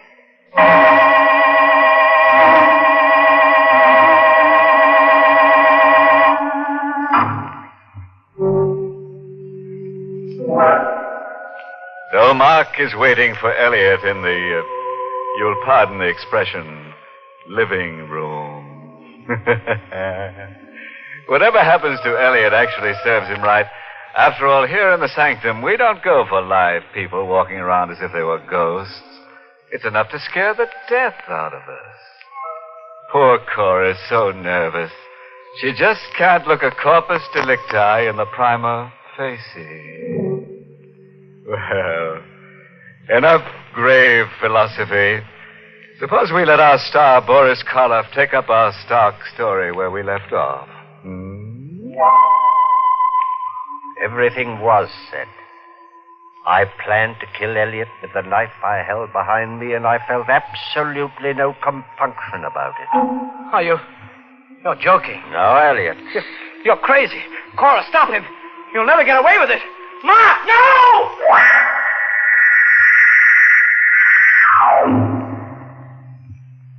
I buried him in the back of the house. I say I did, because Cora wasn't much use to anyone that night or for several days afterwards. She got over it, as I knew she would. She got over it when she realized that I was right, that we had gotten away from it. And no one could ever know, and no one would miss him. She got over it when I reminded her that in just one more week, we'd be sharing that $50,000. Just 1 week. That's right, Cora. I've been a lot of trouble to you these past few days. I am sorry. Oh, forget it. It's all over. Yes, it is. I'll feel a lot better when the money's actually ours. Somehow, way in the back of my mind, I feel that maybe we won't... Look, darling, it's as good as ours now. There's nothing left in the way, not a single thing. 1 week. That's all. Oh. Now, wouldn't you know? You expecting anyone? No, Evelyn? not at this hour. Well, whoever it is, get rid of him. Yes, darling. I'll get rid of them. Yes? Mrs. Stein? Yes? Mrs. Elliot Stein? That's right. I want to talk to you. Here's my card. Well, I'm sorry. I'm busy right now. Too busy to see me. I can promise you that. Oh, now, see here. Nice card, ain't it? Real fancy engraving. Mrs. Elliot Stein. That's right. I'm the woman Elliot married after he disappeared 7 years ago. Now, I don't think you're going to be too busy to see me after all. Do you? Maybe it's fate. Maybe it's all in the cards. You work hard. You think out a plan that's letter perfect. Then up pops the unexpected, forcing you into the first desperate step to lick it. First Elliot Starnes himself, then his second wife that we didn't know existed. And here's our wedding license, just in case you don't believe me. Here, you can look at it. Take it easy, Cora. We believe you're his wife, Mrs. Starnes. And he's got a birthmark? We said we believe you. Now, what do you want? Well, what does any good woman want? My husband. And why come here? Where else would I go? I'm afraid we don't understand. Do we, Cora? No. I'm afraid you do. Now, look here. I'm afraid you understand awful well. Elliot told me. Told you what? What you two were doing. He also told me if he should fail to come home after a couple of days... Mrs. Starnes, we haven't seen your husband for 7 years. Now, you don't expect me to believe that, do you? I don't see why not. I do. You see, Mr. Devers, the other day, with my own eyes, I seen Elliot walk into this house. But I didn't see him walk out again. What's the matter, Mr. Devers? You got nothing to say? What do you want, Mrs. Starnes? My husband, of course. Only since you killed him, I can't very well have that, can I? What? He's the only man I ever loved, and you killed him. I never should have let him come here. For days I begged him not to. Mrs. Starnes. I made a mistake letting him come here. I know that now. But I want him back. I love him and I want Elliot back. You want your husband, Mrs. Starnes? Or a substantial sum of money? Huh? How much? How can you talk about money at a time like this? 5,000? I loved my husband, Mr. Devers. 7,500? Well, how much? 25,000. What? In cash. Mark. Let me handle this, Cora. And if we refuse? Well, then I'll just naturally have to tell my story to the police. Cora. But you... Oh, let's drop all the small talk, Mr. Devers. I want 25,000 and I want it fast. Now make up your mind. I'll make up my mind. No, Mr. Devers, don't get rough. I'm not as dumb as my ex-husband. I've taken steps against anything happening to me. No, Mark. Better listen to her. You're not getting away with this. Then you don't get away with Elliot's murder. So help me. Before you put that hand on me, you better have your lady friend look out that window. What? There's a taxi across the street, Mark. My taxi. And the driver knows I'm in here. You'd have to kill him, too. Elliot's ever-loving second wife is here to stay. And if you want to get her out of your life, the cost is going to be $25,000. By this time tomorrow night. After she left, I had some work to do on Cora. It won't be the same way, Mark. Not another murder. Who said anything like that? Promise me. Not the same way. Sure, promise. After all, if we can get away with 25,000, is that so bad? I'd rather settle for none of it. Huh? That money won't do us any good now. Why not? It just won't. Oh, you're all upset. You'll feel differently day after tomorrow when you sign those papers in the insurance office and they hand that fat check over to you. No, Mark. I'll never feel differently about it again. I knew I couldn't work Cora my way much longer. But it was just 2 more days. 2 more days to get that 50,000. Just 2 things to settle in just 2 days. First, there was Mrs. Starr. When she came to my apartment the next night, I handed the envelope over to her. It's all here? You can open the envelope and count it if you like. I don't have to, do I? And what if I cheated you? You wouldn't. I could always come back. You could always come back for more anyway.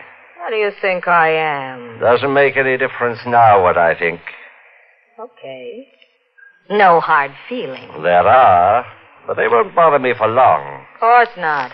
That money you're collecting will cure that. I'll be cured before then. That's your business. It's yours, too, now. I don't see how. Now, do you see? Put that knife down. I will. Into you. No. Don't. Please. That door's locked. You can't get out. Don't. You can have the money back. There isn't any money in that envelope. Huh? Just strips of newspaper. Where can I get $25,000? I don't care about the money. I do.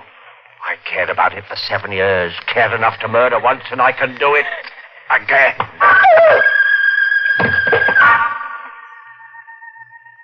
Now, Mrs. Starn, I've no hard feelings towards you. None at all. Just 2 things to take care of in just 2 days. The first, Mrs. Starnes was taken care of, and the second was now just an hour away. The 50,000 was waiting in the insurance office for Cora. All she had to do was sign her name on some papers to get it. Oh, you can imagine how relieved I was as I sat next to Cora when she drove to the insurance office. But it was different with Cora.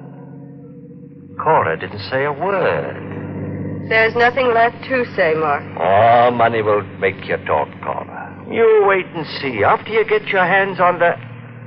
Hey, you're taking the wrong street. No, Mark. Sure you are. This is the way. It's the only way left for us, Mark. Huh? We're driving straight out of town. We're never coming back.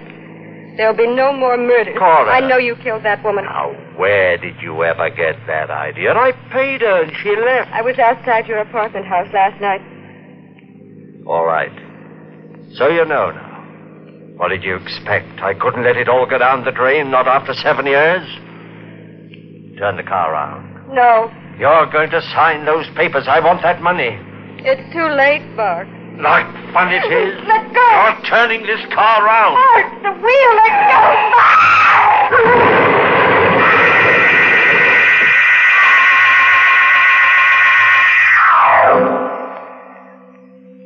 I wasn't even scratched in the crash. Cora wasn't that lucky. I rushed her here to the hospital. And you heard what the doctor said. There's a chance. Only a small one, but still a chance. No, the doctor doesn't understand. There's got to be more than only one small chance. I was 1 hour away from that $50,000. Money that belongs to me, money that I've waited 7 years for, and I won't be cheated out of it. Cora's got to live. She's got to sign those papers.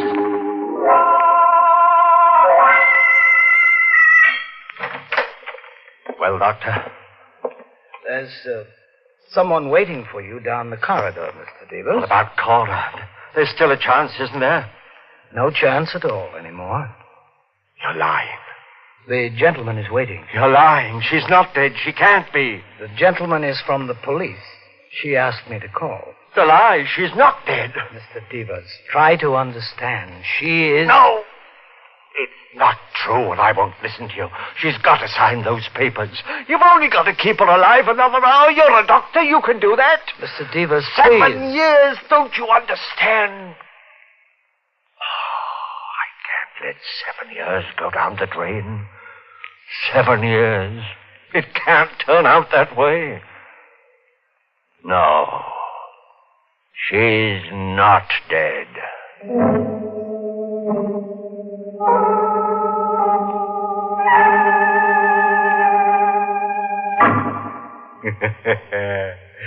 So Mark's 50,000 went down the drain after all. And Mark went down the hatch of a scaffold.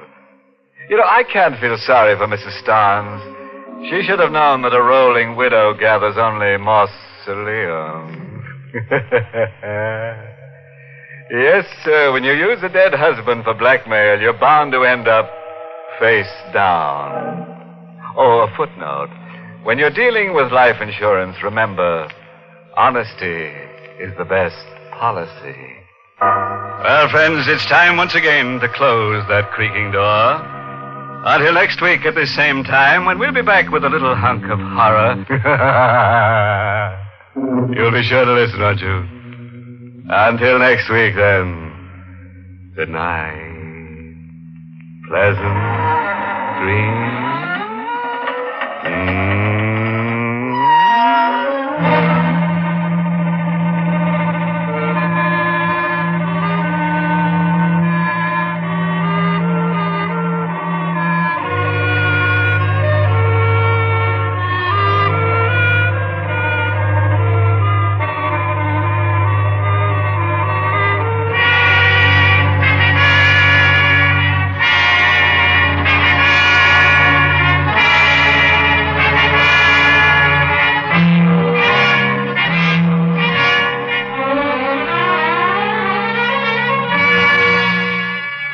Inner Sanctum has come to you through the worldwide facilities of the United States Armed Forces Radio and Television Service.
Lipton Tea and Lipton Soups present Inner Sanctum Mysteries.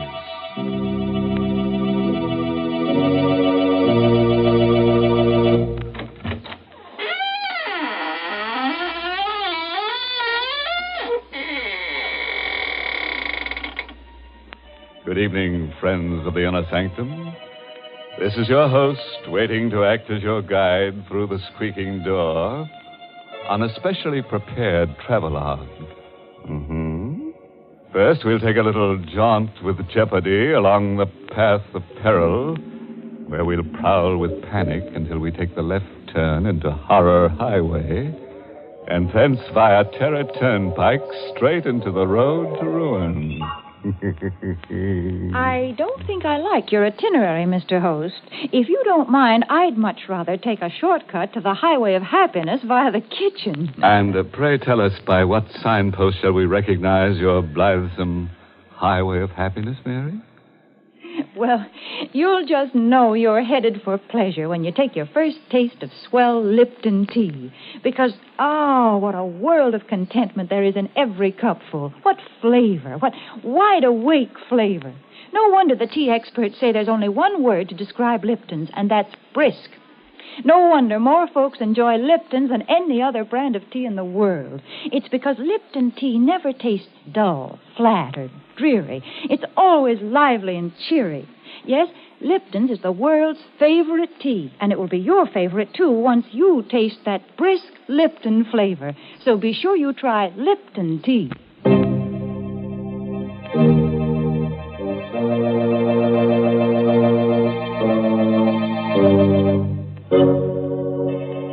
Listen now to the strange tale of a boy and his twin sister, and their dog, and the wreckers of Hurricane Cove.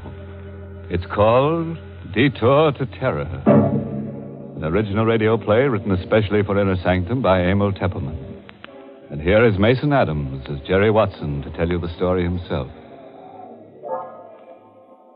I had a strange, uneasy feeling all evening after Linda left to drive to Hurricane Cove. Somehow I had a presentiment of danger.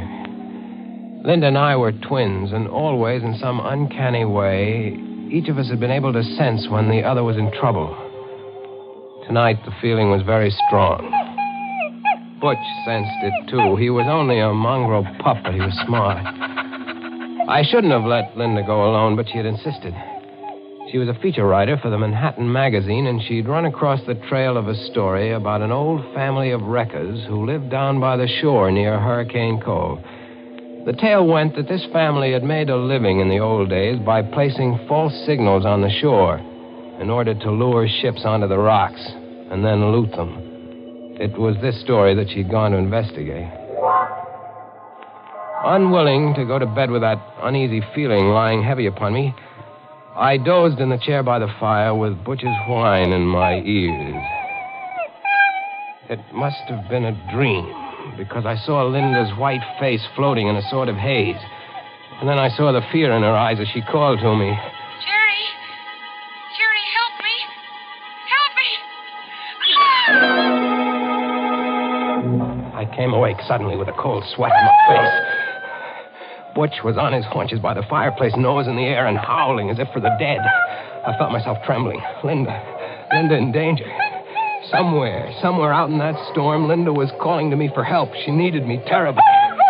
Come on, Butch, we're going after her.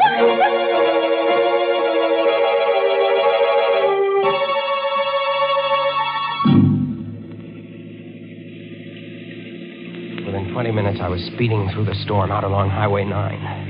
I remembered Linda's telling me just what route she'd take. See, Jerry, I'll go out on 9 to here, and then turn off on the old shore road. It isn't used much anymore, but it's the shortest route to Hurricane Cove. And if I leave now, I should be there by midnight.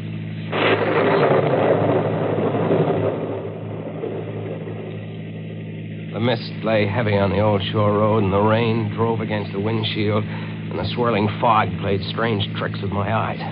But I knew I was almost an hour behind Linda, and I had to make time. Now, don't worry, Butch. We'll catch up to her. We'll find her. If I could only go faster. It's fog. I can't see 20 feet ahead of... Hey! It's a red lantern on the road. What? It's a detour sign. Bridge ahead, washed out. Detour. What'll I do, Butch? How do I know what Linda did? Did she drive straight ahead, or did she take the detour? I've got to know. I can't sit here waiting. We'll take the detour, Butch, and pray it's the right choice.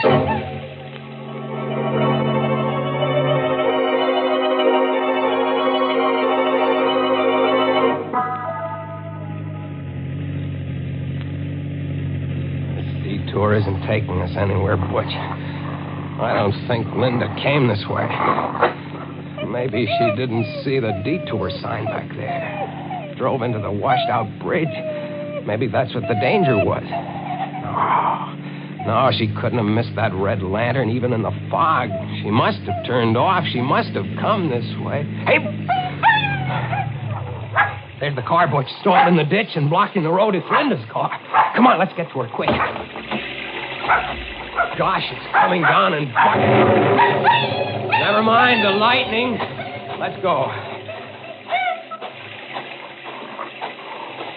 She's not in the car, Butch. I don't see her in the car. Oh, no, she's not in here. Linda! Linda! Where could she have gone, Butch? She was always scared of thunder and lightning. Linda! How can we look for her in the dark and the fog? What is it, Butch? What have you found over there? I'm coming, Butch, I'm coming! Where, Butch? Where, behind the tree? All right. Linda. She's not... Linda. Open your eyes. It's Jerry, Linda. Linda, don't be scared, Linda. Everything's all right. It's me. It's Jerry. Oh, Linda. Jerry. Yeah. Oh, thank heaven. Oh, Jerry, take me away from here. Sure, kid. Come on. Here, I'll help you out. Come on. My car's over this way. I must have fainted. I knew you'd come, Jerry. I had a feeling you would. I was afraid it might be too late. Here, get in the car. Yeah. Come on in, Butch. Gosh, you're soaked to the skin, kid. What happened here? Well, there was a man. He was hiding up there behind a tree. The headlights caught him when I got stalled in the ditch. How'd you come to land in the ditch? Well, there's a tree lying across the road. See, look over there. You can just see it in the headlights. Oh, yeah. Oh, I see. Gosh, it's a big one. Must have been struck by the lightning. That's what I thought at first. But when I got out to look at it, I saw that it wasn't struck by lightning. What? Jerry, that tree has been deliberately cut. Linda, are you sure? Sure I am. It's been cut by a saw. The minute I looked at it, I realized it wasn't any accident. Somebody meant to block this road. Great Scott. So I hurried back into the car, and I tried to turn around. I wanted to go back. You couldn't have turned around anyway. This road is too narrow. Yeah, well, I was too scared to realize that. I started backing up, and the rear wheels landed in the ditch. And it was just then that I saw the man. He was coming out from behind the tree, and he was all hunched up so I couldn't see his face. Then when the headlights struck him, he ducked back, and he disappeared. Well, I was afraid to stay in the car, so I jumped out, and I started to run. Then I could hear him coming after me. And I must have tripped, and my head struck something. That's all I knew till you found me. Are you sure it was a man you saw, kid? Yeah, positive, Jerry. I don't get it. What was the idea of blocking the road? What's the matter, Bush? He hears something. Look over there. Someone running through the woods carrying something. I'm going after him. Careful, Jerry. Look, Butch has that man by the trousers. Oh, he kicked Butch. Hey, you don't kick my door. Jerry, be careful. Come on back here, you. Jerry, I'm coming with you. Oh, it's no use. He ran away in the night. Are you all right, Butch? Look, Jerry. Whoever he was, he dropped what he was carrying. What is it? Looks like a big board of some kind. Here, I'll turn the flashlight on. What's the sign? It has lettering on it. What's it say? What's that? Great Scott. What is it, Jerry? It says, bridge ahead, washed out. Detour. Jerry, this is the detour sign from the highway. Yeah. They only put it up there to lure you onto this back road. Then they blocked the road with a tree. Kid, it looks like we're in some kind of a trap.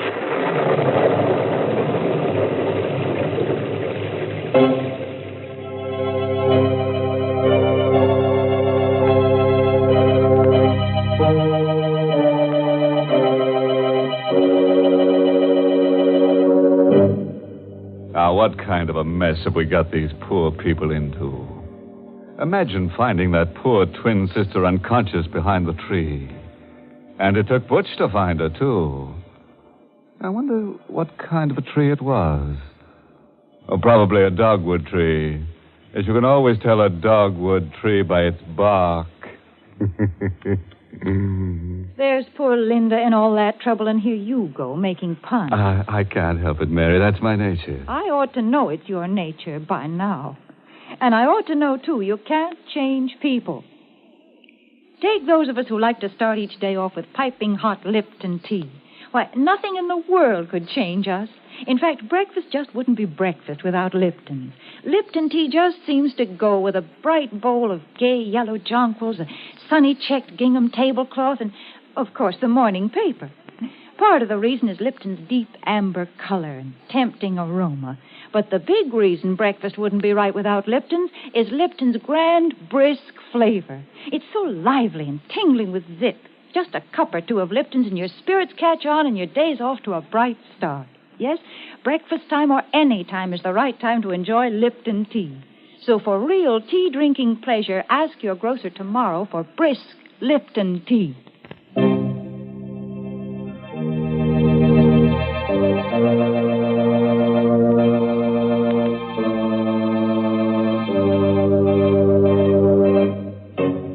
Well, let's get back to our story now and see what happens along that deadly detour. I have a hunch that Jerry and Linda are in for a lot of trouble. Trouble in twins, you know, never comes singly.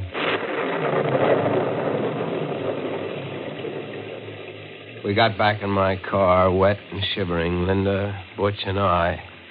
And we tried to figure out what to do. Don't you see, Jerry? This is the way those old-time wreckers used to work. They'd place false signals on the shore so that the ships would be lured onto the rocks. Mm-hmm. You think that phony detour sign back there... It was just like a false signal to a seaman. It lured us onto this back road. When they get good and ready, they'll come for us. Maybe you're right, kid. Well, Jerry, we can't just sit here and wait to be murdered. Look, Linda, up there in the hill through the trees. See those lights? Looks like a big house. Hey, maybe they've got a phone. We could call the police. Uh-huh. And maybe... Maybe what, Jerry? Nothing. You think maybe they're the ones who lured us here? We'll have to take the chance, Linda.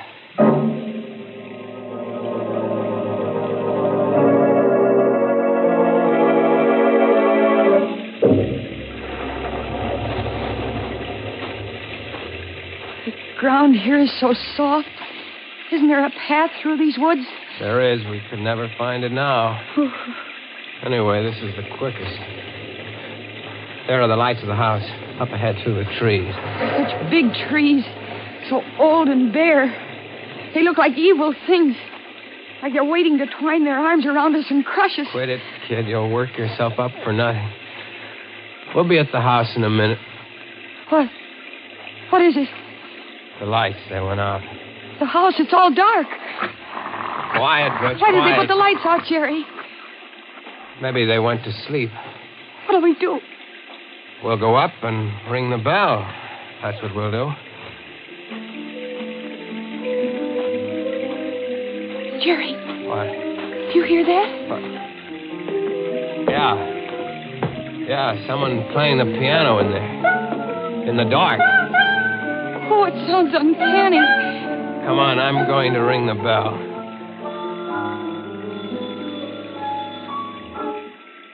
Piano stopped? Yeah. I think I hear someone coming. Still no lights. It gives me the creeps. Someone's opening the door. Good evening. Caught in the storm, eh? Won't you come in? Your lights, aren't they working? How stupid of me. I'd forgotten. There. That better? Yes, thank you. I'm Jerry Watson. This is my sister, Linda. This is Butch. How do you do? My name is Considine. Gregory Considine. And you're quite welcome, I assure you. Mr. Considine, there's been a tree cut across the road down there. Tree? Cut? You mean struck by lightning? Well, I don't think so, sir. I think it was done deliberately. I'd like to use your phone to call the police. I'm so sorry. The phone is out of order. The storm, you know. I'm sure you must be mistaken about the tree. You must be soaked through and through.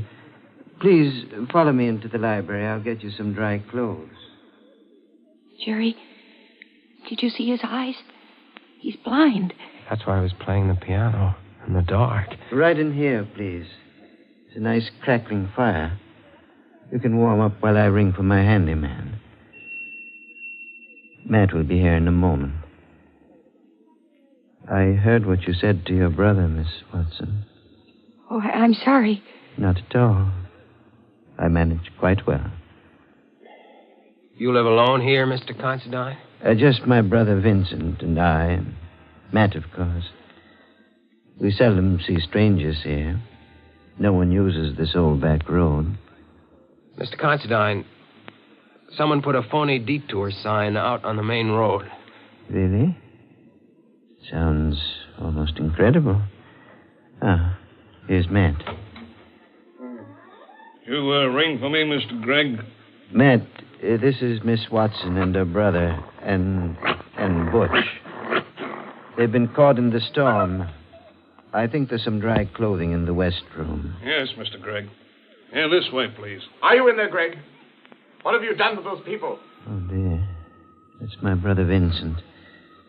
I'm afraid I'll have to ask a favor of you. Please overlook anything Vincent may say. He's, shall I say, a bit strange. Oh, here you are. Well, introduce me to your friends, Gregg. Go upstairs, Vincent. Go upstairs, Vincent. Is that all you have to say to your brother? What are you going to do to these people? What are you planning for them? Vincent. You can't shut me up. Look here, mister. And young lady. Take a bit of advice from me. Don't stay in this house overnight, or you'll never live to see the morning. Get out, quick. Matt, you know what to do. No. Yes, Mr. Gregg. No, please, keep away from me, Matt. Keep away.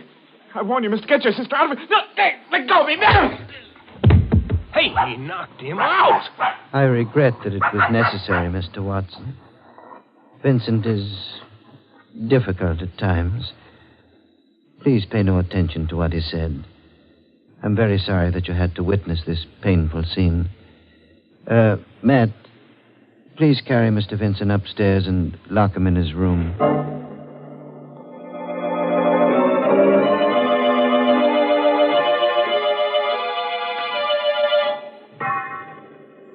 I hope you like these rooms.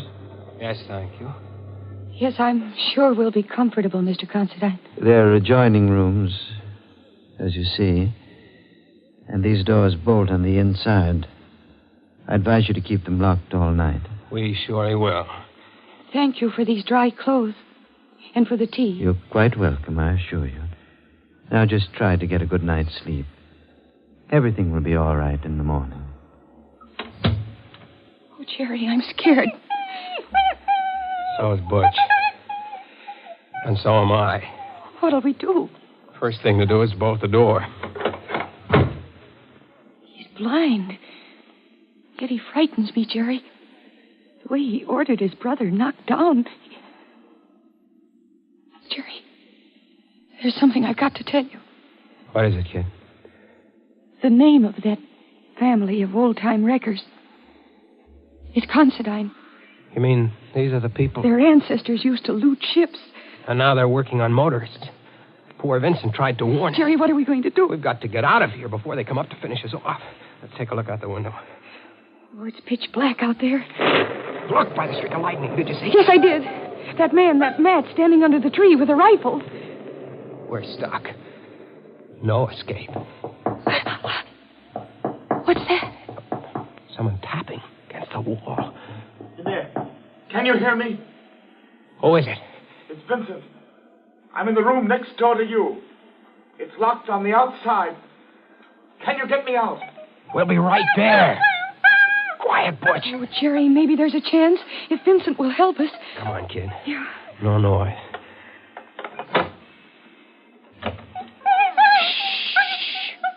Come on. Here, this is the door. Look, it's bolted on the outside. They must keep him locked up all the time. Well, here goes. Vincent? Here I am. Don't make any noise. My brother has ears like a cat. And don't let him fool you. He may be blind, but he's more dangerous than any man who can see. How are we going to get out of here? Matt's watching outside with a rifle. Listen. The piano.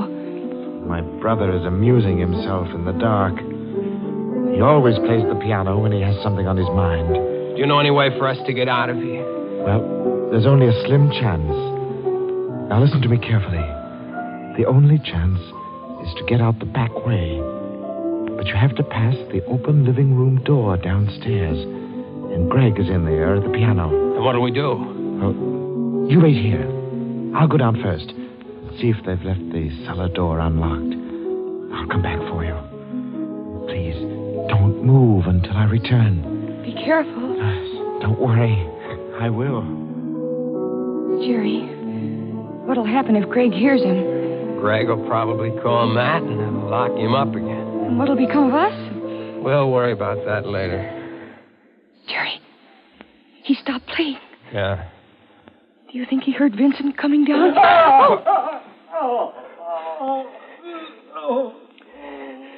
Jerry, Greg caught him.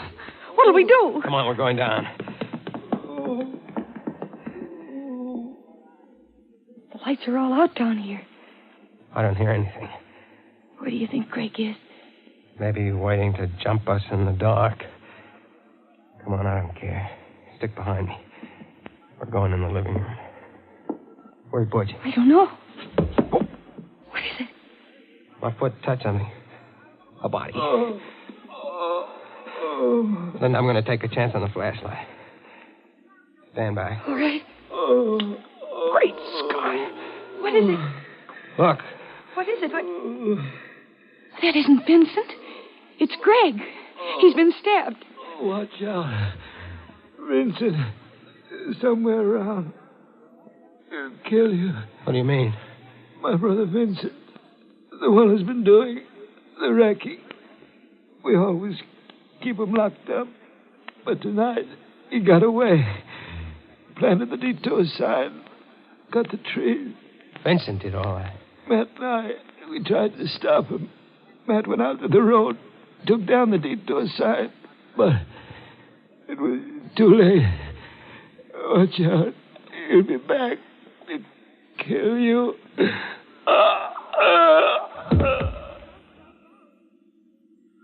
He's dead. Jerry.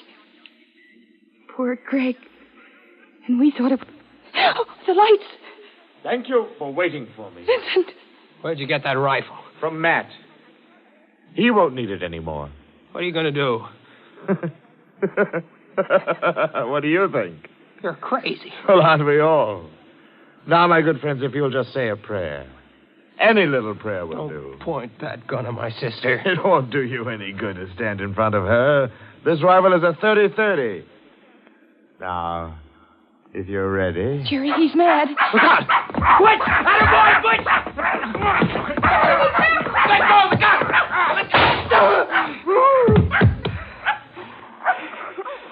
The gun went off in his face. Oh, Jerry. Take it easy, kid. He's dead. Don't look at him. He isn't pretty to look at. Butch, you did all right. Oh, kid, you can write your feature story now. The story of the wreckers of Hurricane Cove. And it'll be under your own byline, too. Oh, I'm going to write it under a double byline, Jerry.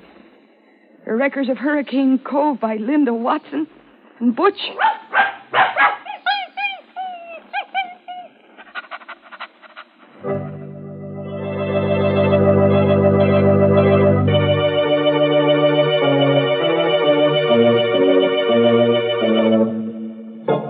Well, Butch, how does it feel to have a byline? You like it. You like collaborating, don't you? Especially with a pretty girl like Linda, huh?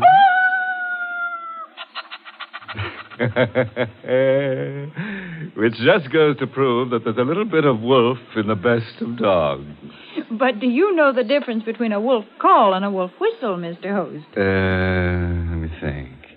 When a fella gives a wolf whistle, he's starved for love. And when he gives a wolf call, he's just plain starved. In which case, there's just one thing to do. Feed him. But if you really want to appeal to his better nature, see that he winds up every meal with a good big cup of satisfying Lipton tea. Men certainly go for that brisk Lipton flavor. It's so lively and full of zip. So make a note right now to ask your grocer for Lipton tea tomorrow morning. Once you taste full-bodied Lipton tea, you'll know why you find Lipton tea in more teacups than any other brand of tea in the world. For Lipton is tea at its delicious best. Start enjoying it real soon. Get the tea with brisk flavor. Get Lipton tea.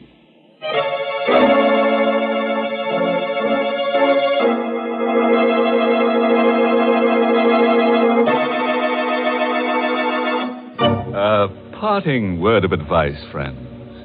If you should ever awake from a hideous nightmare and find yourself driving in a mental fog along a lane that has no turning, with madmen lurking behind trees waiting to strike you down, and strange beasts with red tongues lapping at your ankles, and the bare and ugly trees stretching forth their gnarled arms to crush you, and there is no escape at all, why worry about it? You won't come out alive anyway. Oh, by the way, this month's Inner Sanctum mystery novel is Benefit Performance by Richard Sage. And next week, the makers of Lipton Tea and Lipton Soups will bring you another Inner Sanctum story, directed by Hyman Brown, and called Murder in the Night. Correction. There'll be 3 murders. You know, it's going to take a lot of nerve to hear this tale out, so I don't suppose you'll be listening. That is, unless you've just got to find out how a brass button in a dead man's hand traps the murderer. If so, tune in to Inner Sanctum next week at this same time. Until then, good night. Pleasant dreams.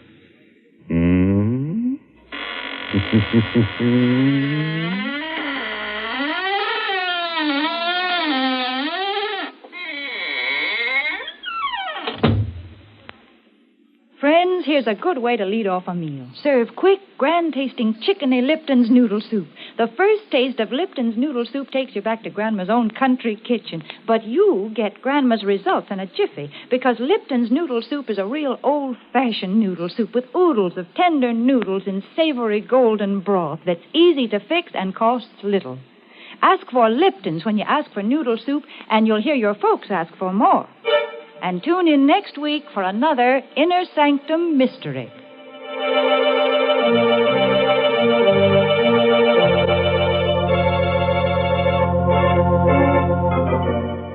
This is CBS, the Columbia Broadcasting System.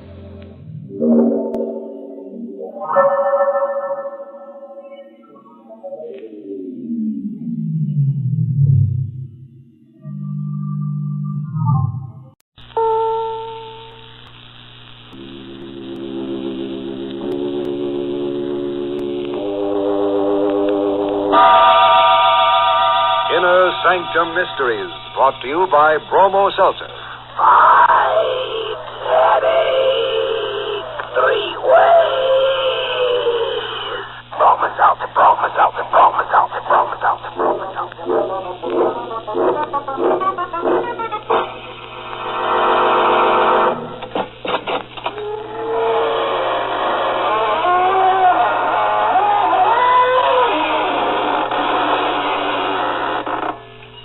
Good evening, friends of the Inner Sanctum. This is your host to welcome you in through the creaking door. Now, come in. Don't be shy. Just put your best foot forward and be sure nobody bites you. After all, as one werewolf said to the other, we'll have a howling good time. The trick is to keep your spirits up. Or maybe, in the Inner Sanctum, to keep them down.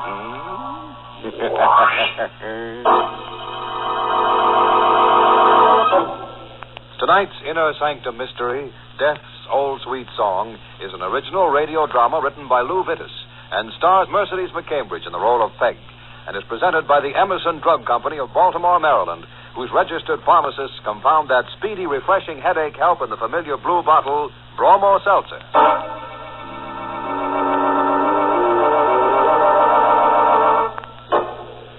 And now for our little slice of life. Nothing fancy, just a couple of murders and a few pints of blood. It's an old house on a side street. All the rooms are dark except one where an old man sits writing. Here I am, an old man in a dark house. An old man almost ready to die. But not yet. Not yet. I'm safe. Outside in the street, an organ is playing. Love's old sweet song. The windows are shuttered and locked. The door is heavy and bolted from the inside. I'm safe. There are 3 of them who want my money. They're young. I'm old. They want me to die. They cannot wait, they think. But I'm clever. And they will have to wait. You. Don't come closer. Don't. What are you going to do? That poker, no. I'm very old. I'm very old. I shall die very soon anyway. Put that poker down. I don't want to die this way. I don't want to...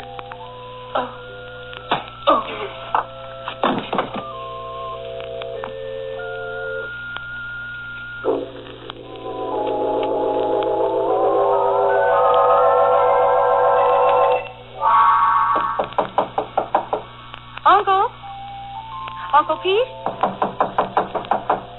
Uncle Pete, it's me, Peg. Uncle Pete? Oh. It's open. Uncle Pete, where are you? Uncle Pete? Oh, no.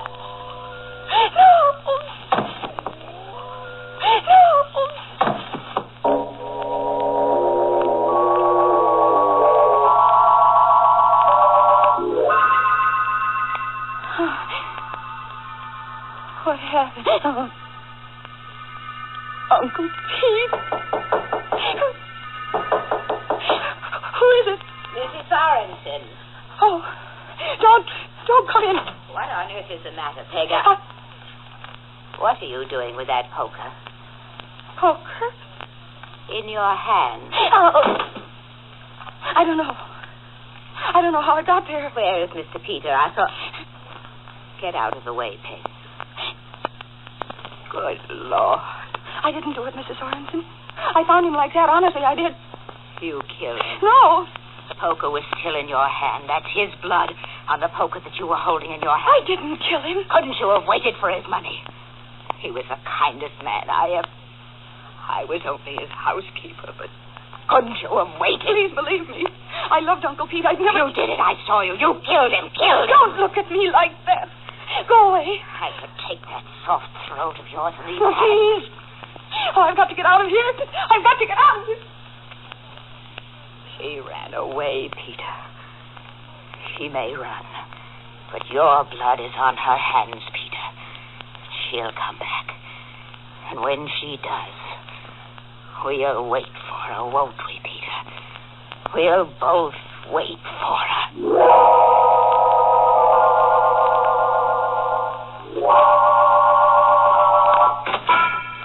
Yes, ma'am? The phone, please. Phone booth over at the other end. Oh, thanks. W. H. 7 3 2 7. Hurry. Hello? John? Yes. Who? This is Peg. Oh, hello, Peg. John, Uncle Pete. What about him? He's dead. Wonderful. You and I and Cousin Simon have a lot of money. Very wonderful. John, he... Are you stuttering with joy, Peg?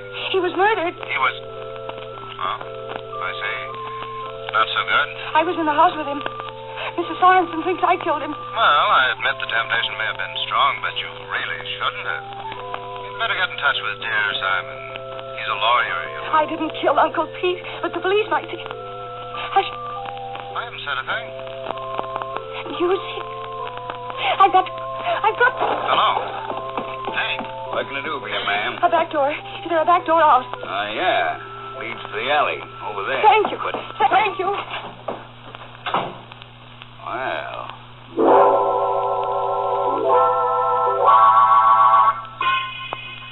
Yes? Oh, I didn't notice you. This is the apartment house where Simon Prentice lives, isn't it? Are you going visiting at this house? Yes, I'm his cousin. At 2 o'clock in the morning. I am his cousin. Now, will you please announce me? I could lose my job. Mr. Prentice is a very irritable man. I've got to see him. Simon won't mind if I do. Simon? Well, all right. His apartment is 6C. The elevator is over there. Thank you.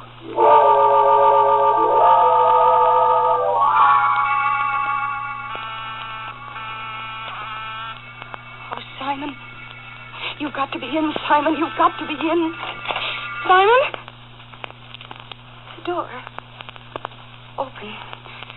I'd better go. Simon? The living room, maybe. Oh, Simon, you're here. I thought you... Why didn't you answer the door? My dear, if I got out of this chair, I'd be dead before I walked 2 steps. Simon, what's the matter? Matter is a thin knife between my ribs. Oh, Don't touch it. But I have... Take it out in my life and pour out after it. Oh, Simon, we've got to do something. Yes, I have to die. And you... A doctor. It's too late. Simon, what are you saying? Try to tell me. Listen. Street organ man. Yes. He's the one. He's the one.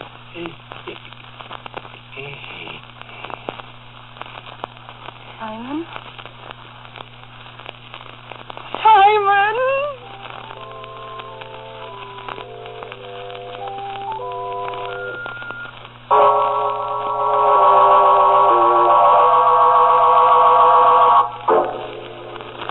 You are listening to Inner Sanctum, brought to you by Bromo Seltzer.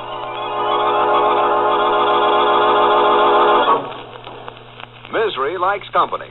I don't know who first said it, but I wonder if he was a Bromo Seltzer user.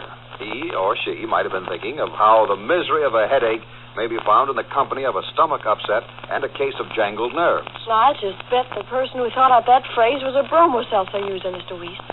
Gee, he must have known about Bromo Seltzer being the answer to the triple trouble of a headache. I think so, too, Ellen. You see, friends, a refreshing glass of speedy Bromo Seltzer helps relieve not only your headache itself, but the sick stomach and jittery nerves that may accompany an ordinary headache. That's the triple trouble Bromo Seltzer is so good for. Isn't this how the little rhyme about it goes, Mr. Weiss? Fight headache grief with 3-way relief. Bromo Seltzer, Bromo Seltzer, Bromo Seltzer, Bromo Seltzer.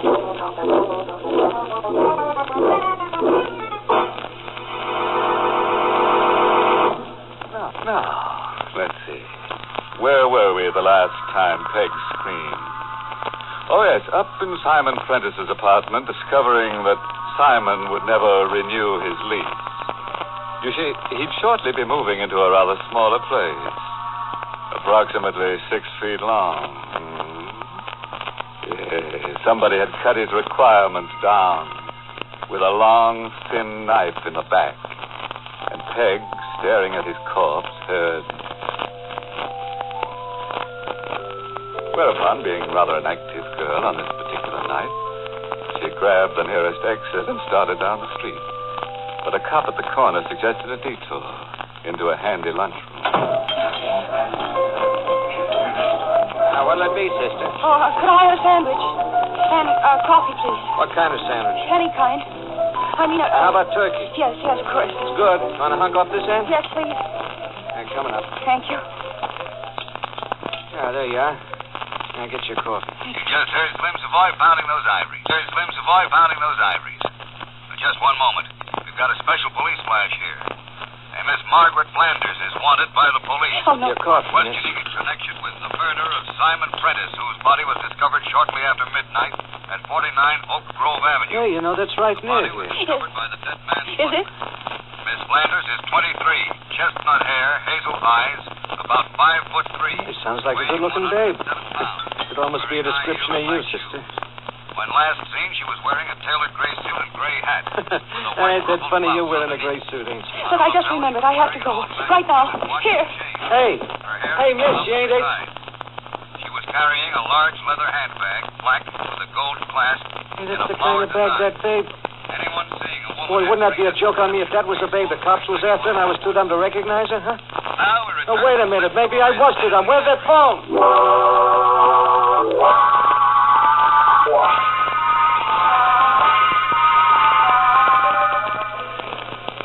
I'm tired. I'm so tired. I've got to go home. Go home.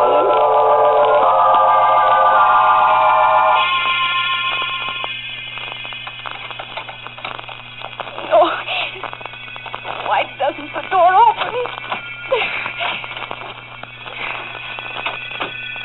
Oh, I'm home. You've come back. Oh, Mrs. Sorensen, I didn't think you'd be here. I knew you'd come back. I've got to rest. I've got to sleep, please, Mrs. Sorensen. You've come back because his blood called you back. No. Then why are you here? The police are after me. There are police here. But at the front. I sneaked in through the back door, the one that no one knows about, the one we used as children. The Alabama door, we called it. And it isn't only the police. No. No. The murderer is after me, too. I know it. Who is? I don't know his name. I don't even know what he looks like, but... This doesn't sound very convincing. It does. He killed Cousin Simon, too. Did he? No, won't you let me sleep here without telling anybody? Come. Oh, thank you. I'll be so grateful. Be still. Come with me. We'll go here. Oh, but this is the room. Get here. All right. So dark. The dead need no light. You mean... Come here. No. Come here. All right. Don't touch me. They left him here for the night. They covered him so that his wounds wouldn't shriek aloud. What are you going to... Oh, no, don't. You've seen him before. Don't. There. You can see him better now. His face, I can't. You must. Now let go of my arm. Don't, you're hurting me. Look at him. I am. Any more? I loved him too, Mrs. Thorpe. You wanted a place to rest? To sleep tonight? Yes, I did. I do. All right, you have one. Here? In this room? In this room. In this room. With him? He'll not molest you. No, I couldn't. You must. No, I'm going. You can't go. Let me go. No, I can't stay here. I'm stronger than you. Shall I hit you again? You stay here tonight.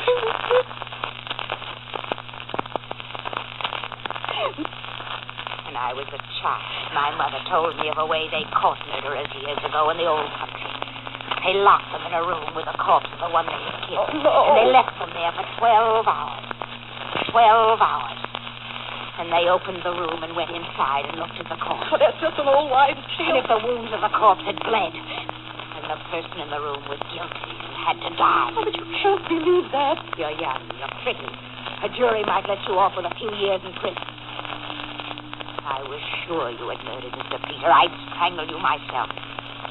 But I'm not sure. Not entirely. So I have to be sure. No, you can't tell that way. I believe in the old. I believe in the old. I shall be able to tell. Good night. No, you mustn't lock me in. I shall. And while you're within this case, pray. Oh. Pray that that tired blood, pray that that tired blood begins to flow again. Mrs. Ireton! Mrs. Ireton!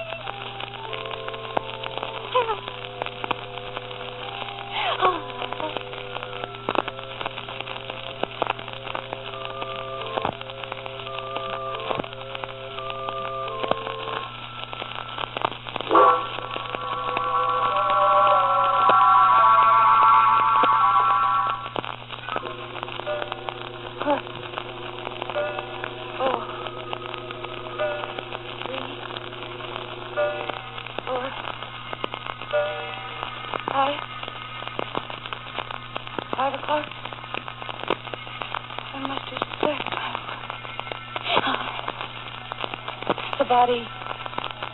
Uncle P. Oh, no, I'm getting out. Mrs. Sorensen! Mrs. Sorensen! Mrs. Sorensen, please let me out. I don't care. Call the police or anything. Only let me out. The door. It's not locked. It's not locked. It's not locked. I'm free. I'm free. Come down the hall to the front door and something on the floor. What? What are you doing? Why are you lying there? Why are you lying? Wet. Your body's wet. Light. I'll get a light. I'll get a light. There. My hand is wet, Mrs. Sorensen. I have to see.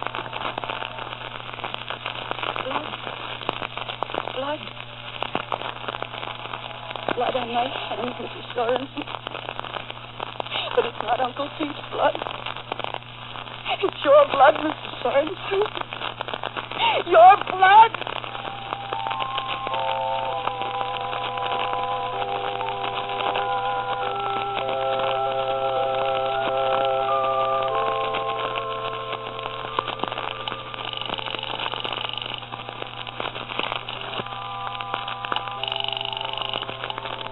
John! Peg. John, I need you. I'm frightened. I'm afraid I'm going crazy. I'm at home. Oh, please come over, John. Yes, there are police, but I use the back door, the Alabama door. Mrs. Sorensen. Oh, no, John. No, she won't do anything. She's dead.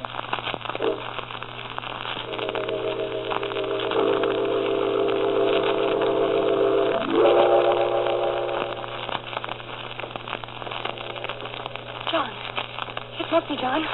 John? No. It's a man. No. It's a man carrying a hand organ. He's coming here. I must... Yes, that lamp.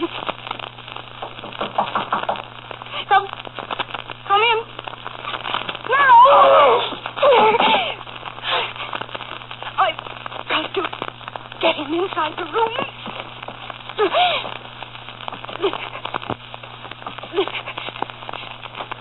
Close the door. And wait. Oh, hurry, John. Hurry.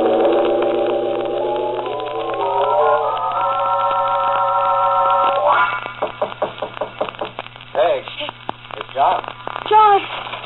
Oh, John, it's so good to see you, John. Easy, Oh, but it's been Peg. so long waiting. Good Lord, who's that? The organ grinder. Oh, I can see he's carrying one, but... When I found Uncle Pete's body, he was playing outside. And outside of Simon's apartment, too. He's been following me all night, John. He caught up with me. But I broke the lamp over his head. Good heavens, you may have killed him. Still alive. John, take me away from here. No, if he's the killer... John, I can't stay here any longer. Please take me away. Please take me away. All right, honey, all right. And better straighten your things. Those look like they've been slept in. They were. Never mind that. Just take me away. Come on. Oh, and John, the back way.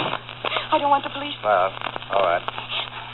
Sneak out, but you can't go on hiding forever. I know that, John, but I've got to rest for a little while. I've got to rest. Then you can take me to the police. I'll tell them everything. But first, John, I've got to rest. Rest.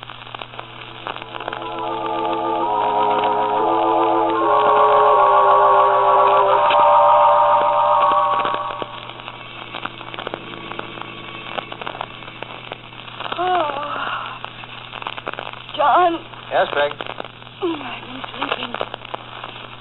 It was wonderful. It was so wonderful. Good. Where are we? Out in the country. Thought it's safer for you until you decide what to do. It's pretty hot. It's almost night. I slept for a long time, didn't I? I didn't want to disturb you. You needed to rest. I'd better pull off the highway.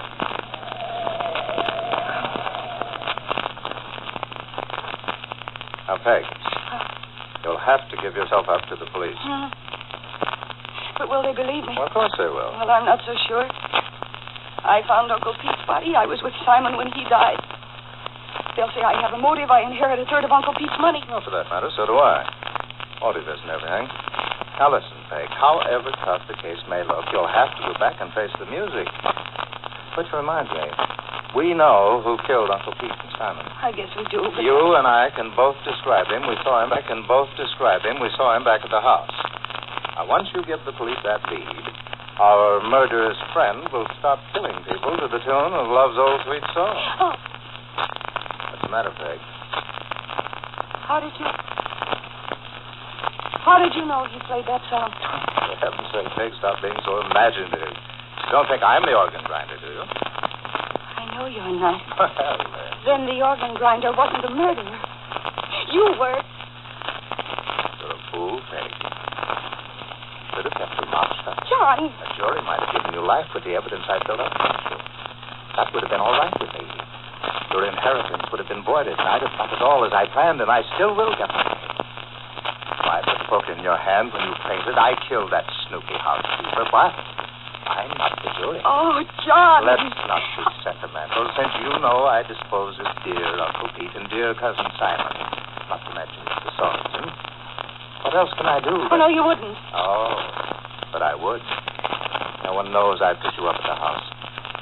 As you remember, not only did we both sneak out the back way, the Alabama way, but I sneaked in the back way. No. I need the money, my dear. No. Get hands off my throat, John. You're hurting. I wish you wouldn't struggle. It only makes it longer and more painful. John. Better. I need only a few seconds more.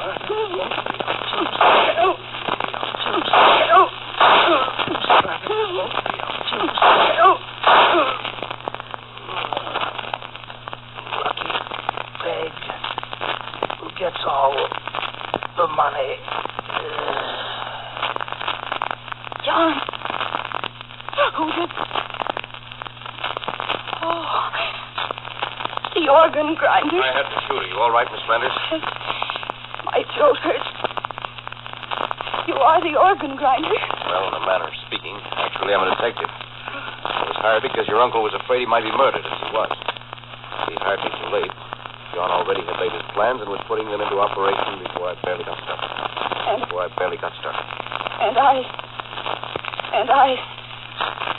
I didn't help, did I? I didn't help, did I? Well, for a while back there, when you conked me with that lamp. But it worked out all right. We needed the proof against John, and, well, we got it. All the time I was trying to run away from you. I was really running towards death. You could say it that way. Death, alias Cousin John. It's not an alias for him. Not anymore.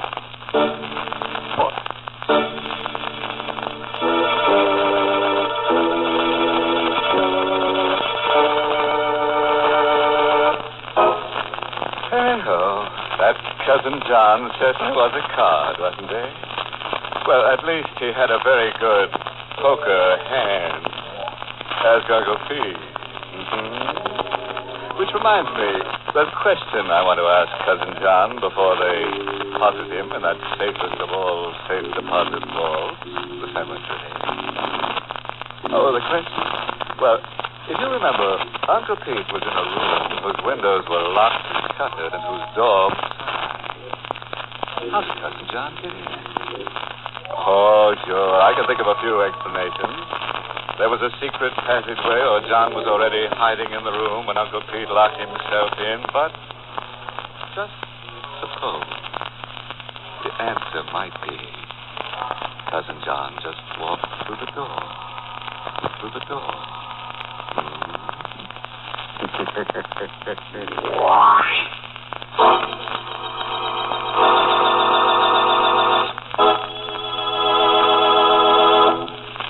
Did you ever hear anyone say this?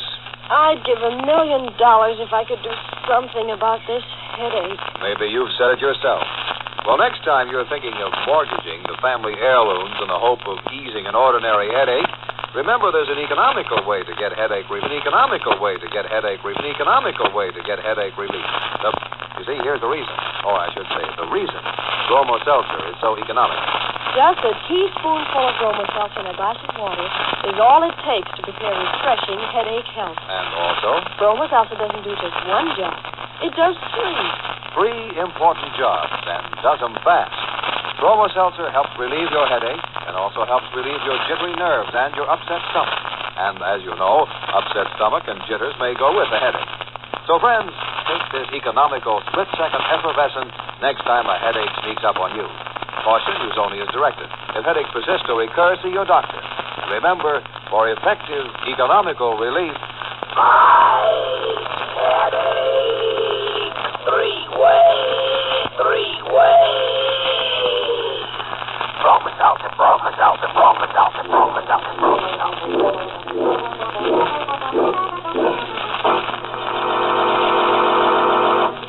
Oh, by the way, this month's Inner Sanctum mystery novel is Widowmakers by Michael Blankford. Now it's time to close the squeaking door until next week at this same time, when Bromo Seltzer brings you another Inner Sanctum mystery, directed by Hyman Brown. Next week. Now, some people can take their dreams or leave them, but John Lane is stuck with it because he dreams about a knife. A sharp knife. Then some other people get stuck with it. Some other people get stuck with the same knife, and a well-done mummy turns up in a limestone pit, and another. Does all this begin to sound like a nightmare? That's as it should be. Because the name of next week's Inner Sanctum mystery is Nightmare. You'll be sure to listen, won't you? Until next Monday, then.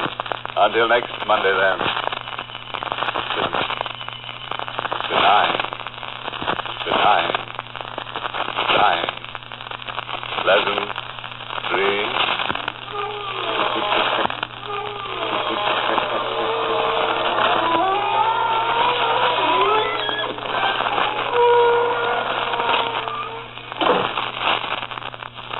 This is CBS, the Columbia Broadcasting.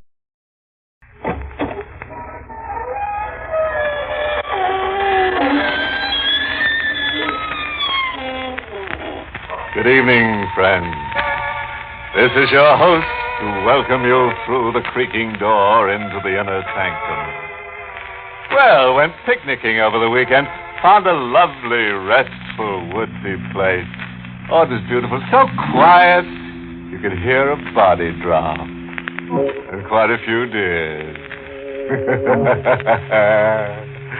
The sun was so hot that one of our party melted to the ground.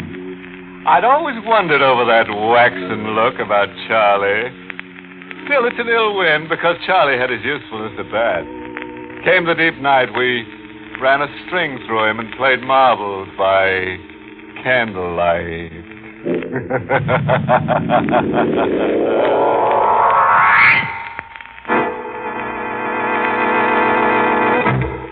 Tonight's Inner Sanctum mystery, Pattern for Fear, was written by John Robert and stars Everett Sloane in the role of Ludwig, with Cameron Prudhomme as Larrabee.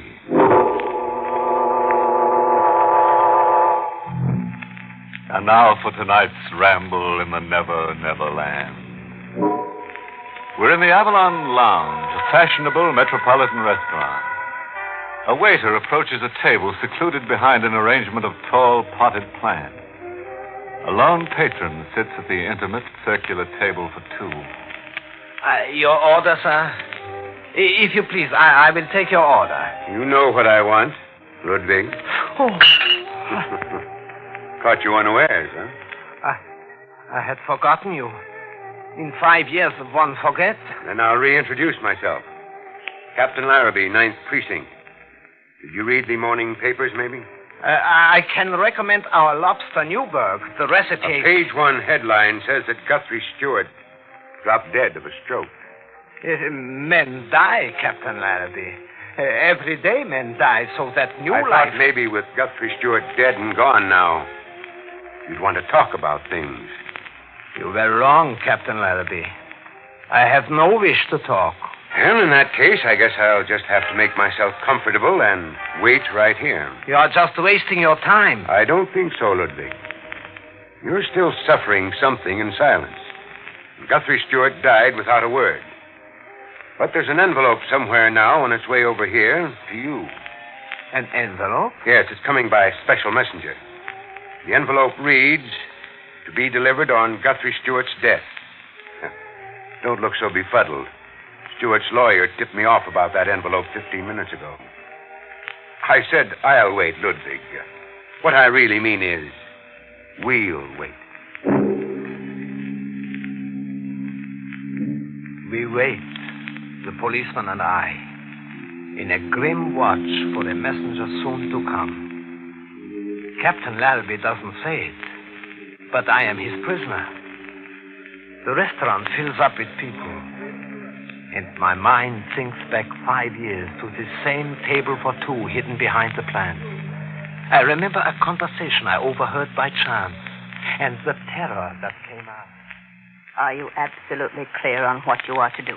Lady, murder is my business. Very well. Repeat my instructions again. Okay, I'm up there on the terrace outside his bedroom holding a submachine gun. When the 11:30 train comes around the curve, I shoot to kill. You empty the machine gun into his bed. Understand? You empty it. Yeah, you don't just want him killed, huh? There must be no chance of his surviving this time. This time? So you tried it before, huh? Yes. Here. The address is on the slip of paper. Read it, memorize it, and then destroy it. When do I get paid? Tomorrow at 6. Here at this table. I'll leave first. I watched her leave the restaurant. A heavily veiled woman in black whose face I could not see. A man was to be murdered by a killer for hire. A killer with a cold, businesslike look. I watched him read the address, tear it to bits, drop it into the potted plant, and then push the bits of paper under the earth. When he left, I recovered the bits of paper and pieced them together. The victim was Guthrie Stewart. The address was Havermeyer Heights, in the suburbs just outside the city. A man's life was in my hands. The murder was to be at 11:30. At 10, I was in Guthrie Stewart's library warning him. But he was only amused. And his wife, too. So I'm to be murdered in my bed. Yes, at 11:30 when the train goes around the curve. Well, darling, somebody's undoubtedly heard you snore and has finally decided to take drastic action. Well, you'll make a charming widow, Ellen, if it all comes true. But it is true, Mr. Stewart. You joke foolishly. I overheard them plotting. See, I have here the pieces of paper the killer threw in the base of the plant. Look. Well, it's my name and address, all right. But what does it prove? I'm in the phone book. Anybody could jot down my name and address. Anybody. What did you say your name was again? Ludwig. Ludwig Heller. I am a waiter at the Avalon Lounge. You think perhaps I wrote your name down. The way you look at me, I see you think I am a crank. Even crazy, perhaps. Well, frankly, Ludwig, I don't know exactly what to think. You have no enemies? Not a one, so far as I know. I heard her speak. A voice lusting for blood. Your blood, Mr. Stewart. And I saw him. A man without a heart. A cold machine that kills. You are to die, Mr. Stewart. Hey, hear that? The train close to your home, just as I heard her say. Yes, laugh and make jokes, but when the 11:30 train goes around the curve, you are going to die, Mr. Stewart.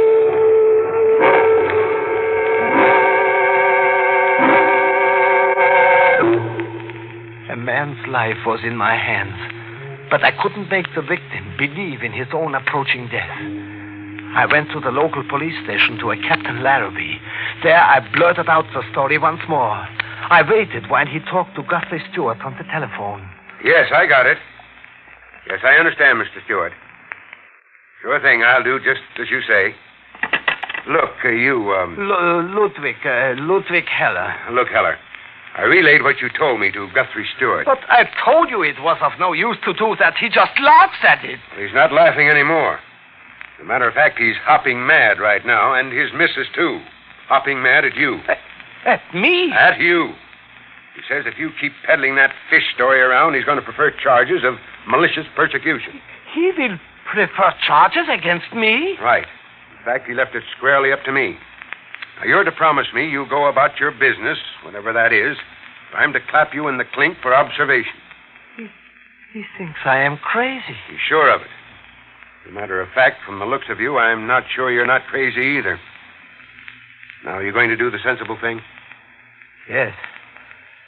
Yes, Captain Larrabee. I will go home. The sensible thing. Go home. 11 o'clock. In 30 minutes, a man would die, and his blood would stain all the rest of my life, because I was powerless to save him. The sensible thing. Go home, the police captain had said. But I did not go home. I had to see death look deep into its face. I returned to Havermeyer Heights to wait silently in the shadows on the terrace and watch. He was there, too. The killer and his machine gun. A black executioner waiting and ready.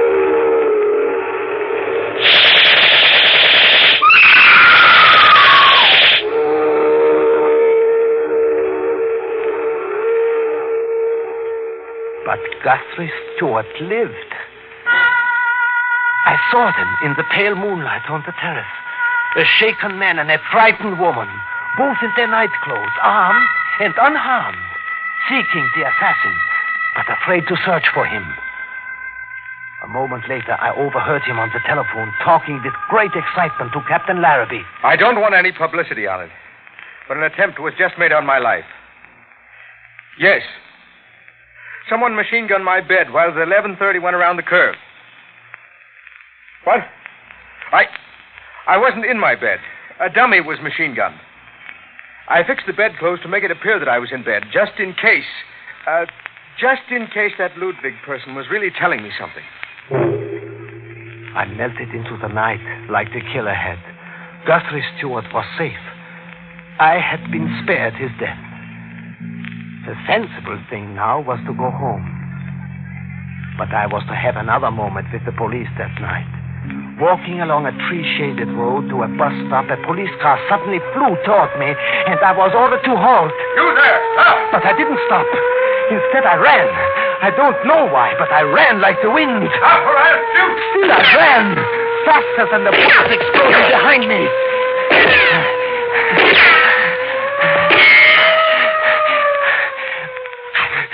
I found a neck of woods and hid. I lay face down in the earth for hours, listening to the night. And then, just before morning, I started back to the city, sneaking along the back roads like a fugitive. A curious thing had happened to me. In that night, the deep guilt I was sure the killer must feel had transferred itself to me.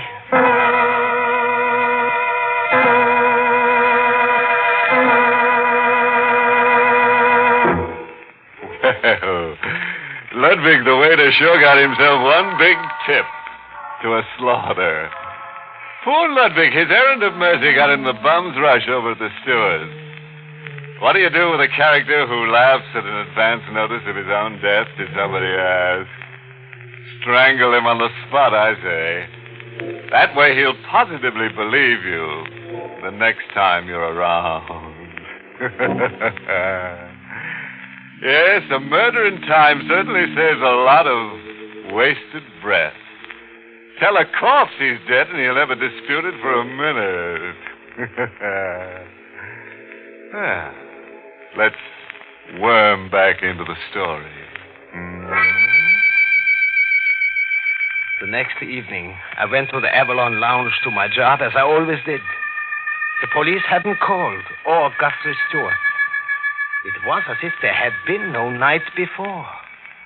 But there had been a night before. The same two were at their table again, behind the tall palms, as they had agreed to be. The heavily veiled woman in black and the hired killer. 5 years have passed. But I can remember that conversation I overheard word for word. Bungler, Stewart is alive. I sprayed the bed full of holes like a Swiss cheese, maybe 20 bullets. But he wasn't in the bed. Someone was. From where I stood, I could see a figure all curled up. Well, you've got to do it all over again. Okay. Tell me where and how. Listen carefully. He will be at a shorefront casino in Norwalk tonight. He will motorboat there from Rye and then back the same way. You will wait at his landing pier. When he docks, you will have your second chance. What do I do? Wait all night at the pier? No. He always returns home close to midnight. Which landing pier do I wait at? Number 19. It's Stewart's privately. The motorboat he drives has a black eagle painted on it. Will he be alone? He usually is. Do you have a face behind that veil? Don't ever try finding out.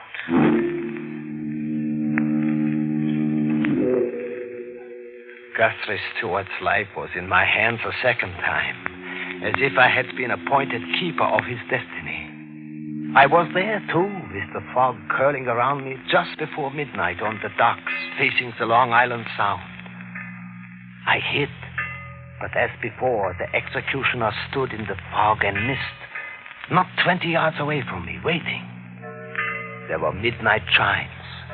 And on the water, moving closer, the sound of a motorboat returning to dock.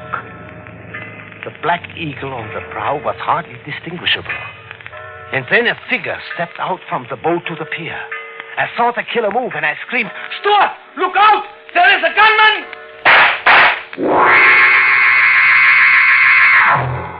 He was in a heap on the pier, a white figure. I ran to him and kneeled down to see if life had gone completely. Mr. Stewart! Mr. Stewart! That's not his name, Ludwig. You are alive! Very much so. But he... My pilot, Jameson. He got the bullets evidently intended for me. You get a pulse? No, I don't think I do, but I'm not experienced in such things. Then let me. He's alive. I will call an ambulance. No, I will. You go home. Oh, but Go home, Ludwig. It's better that you do, for both of us. It is better for you that I go home? Yes. I'd like this treated discreetly. I'm an investment broker, quite an important one. I know. You know? Yes, I know a great deal about you. That's odd. Since I have been given your destiny in my keeping, in my hands, I have familiarized myself with things about you.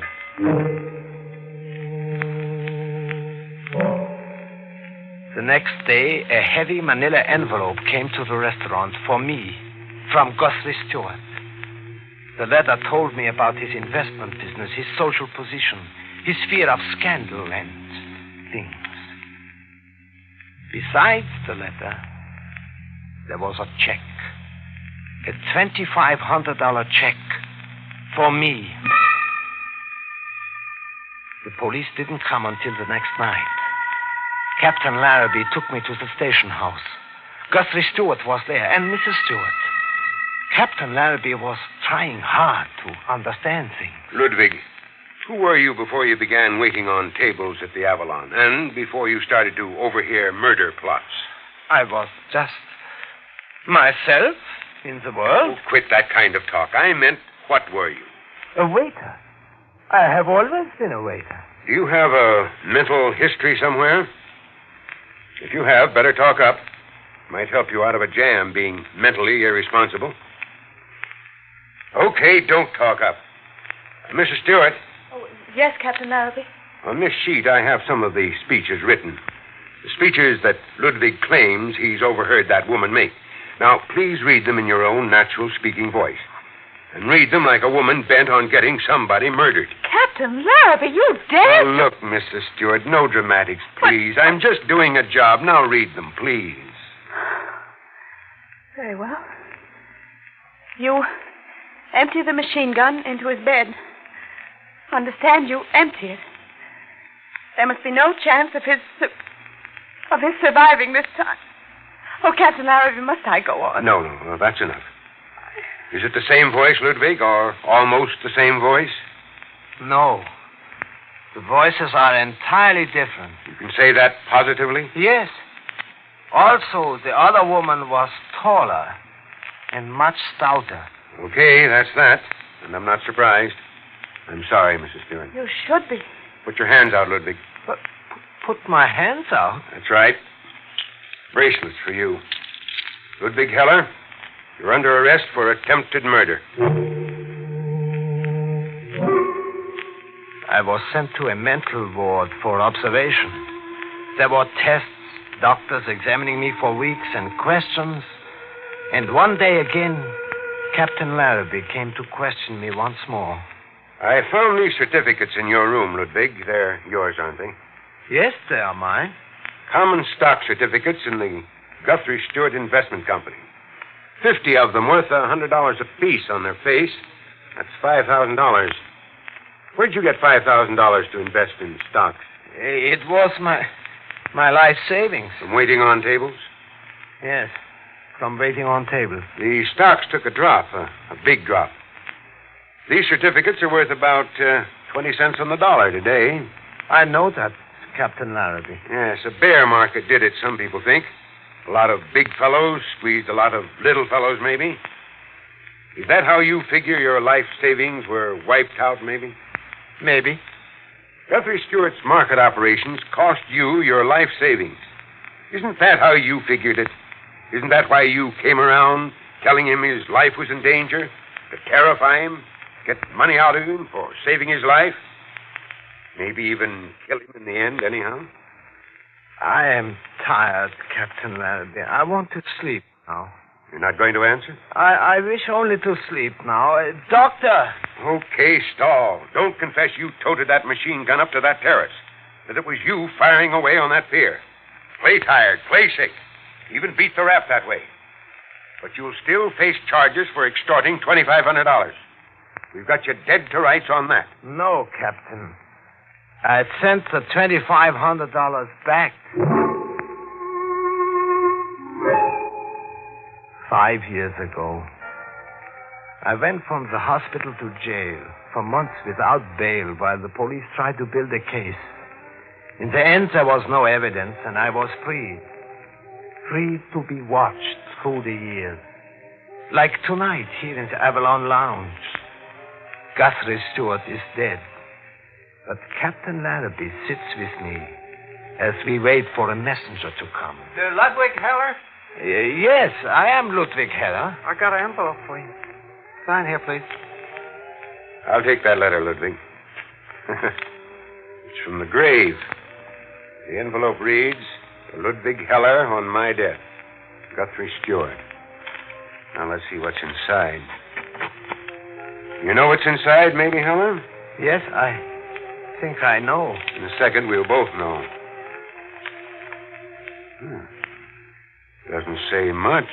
Does it say, thank you, Ludwig, from the bottom of my heart? Yes. Yes, it says exactly that, word for word. Guthrie Stewart thanking you? What for? I have here in my pocket a letter for you, Captain. It was sent to me 5 years ago with a check that I returned. Guthrie Stewart told me to give this letter to you any time I wished. I wish now. Here, Captain.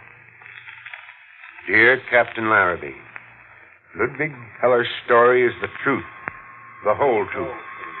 The woman plotting my murder is Ellen, my wife. Not out of hatred, Captain, but out of sickness. A mind that has never been strong. She lives in darkness, and I, too, because of her. If I can keep this secret, I can live and perhaps help her.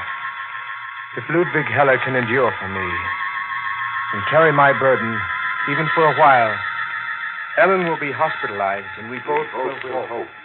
If Ludwig Heller has the strength. Now, you understand, Captain Larrabee?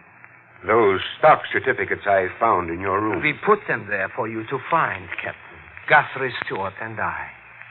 You did that? You took the kind of rap you did for Guthrie Stewart? For a fellow human in distress, yes. You let yourself be slapped around, hospitalized, jailed, hounded day and night for years, all for an absolute stranger? For a reward, Captain. A great reward. Ellen Stewart was pronounced cured 6 months ago. I am not too young in years, but it has fallen to me, a mere waiter on tables, to bring a new life into the world. The life of Ellen Stewart. Ludwig. Yes, Captain Larrabee? Let's shake hands.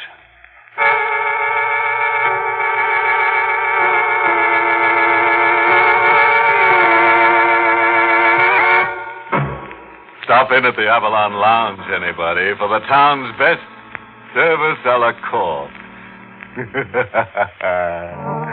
Love that Ludwig. A man with a heart of gold and a terrifying knack for business. Other people's business. Big-hearted Ludwig borrowed Guthrie Stewart's troubles and almost lost his own interest in living. Oh, that suggests a moral. I overheard this one while eavesdropping on a short-order cook in a chop suey restaurant. Fool who not mind own business always get the business.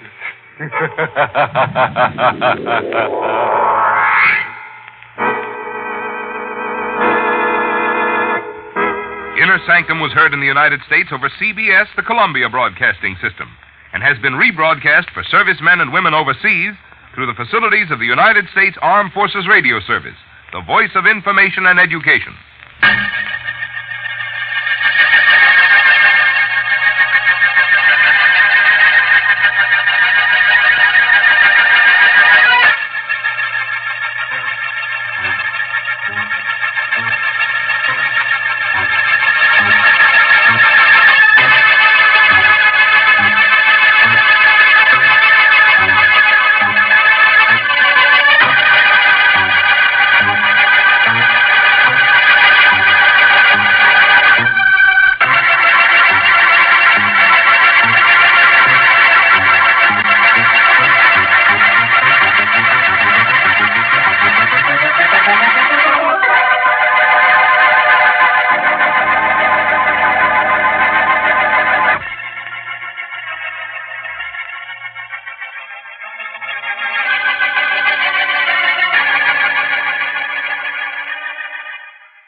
Good evening, friends. This is your host again to welcome you through the creaking door into the inner sanctum. Come in. Come on in. I want you to meet Ambrose, our man-shy ghost. The other night in a graveyard, he bumped into a human and was so frightened he turned flesh-colored. Yes, poor Ambrose. He's got a bad case of ants in his fantasies. He's so upset he's just a ghost of his former ghost. Was a time when we held high hope for Ambrose. Oh, yes, at Abnormal U, he was cited by his classmates as the personality most likely to split.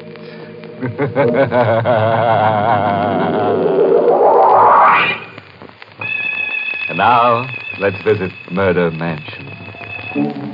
For over 100 years, the old house has stood on the cliff, weathering the relentless ocean winds that have battered at its gray shingles. Now, in the living room, the real estate agent and the new buyer are completing the arrangements of sale. Only one thing bothers me, Mr. Griffin. That graveyard just outside the window there.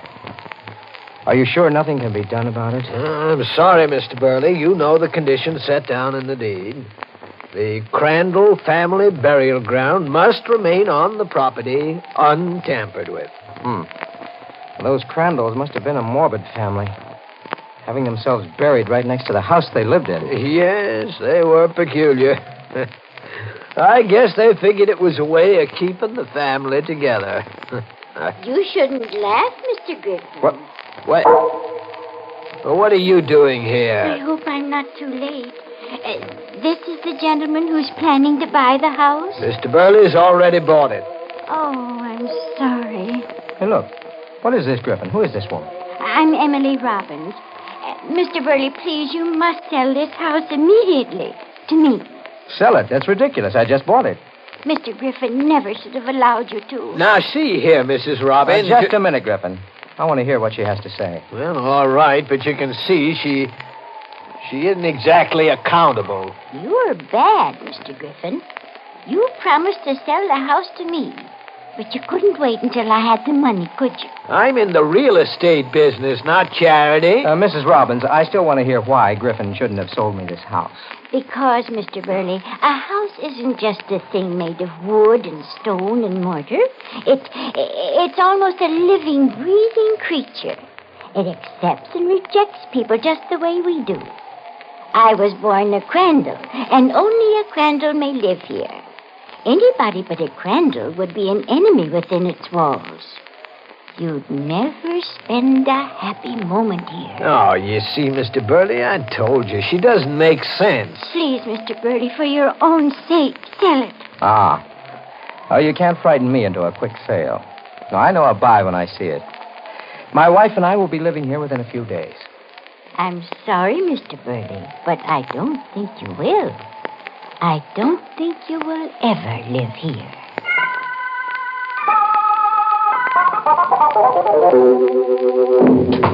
Helen! Oh, Helen! Mr. Burley? Yes, Ada. Where's Mrs. Burley? I want to tell her I got that house at my price. Oh, sir, you'd better go upstairs. The doctor's still there. Doctor? What's the matter? Oh, Mr. Burley. What is it, Ada? What is it? Your wife is dead. What? She seemed so well after lunch. She was upstairs napping, and when she didn't come down at her usual time, I went up. I tried to wake her, but... Helen dead? Oh, no, it can't be. It just can't be. I tried to get you everywhere. But she hadn't been sick. There's no reason she should die. Dr. Hirschman said the same thing. He said that... Oh. Hello? Is Mr. Burley there, please? Well, Mr. Burley can't come to the phone right now. Oh, it's all right, Ada. I'll take it. Yes, sir. Hello? Mr. Burley, this is Mrs. Robbins. Listen. I called to ask you if you've changed your mind about selling me the house.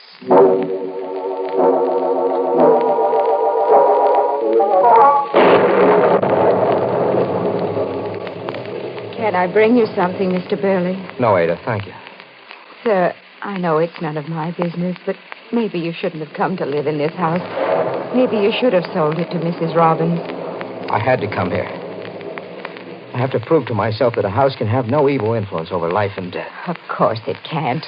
And yet, according to the doctor, my wife passed away almost at the very moment I bought this house. I'm so confused. I don't know what to think. I'm not one to butt in, but you are letting the house have an effect on you. Or you haven't moved from that window all evening. I'm just trying to fathom things out.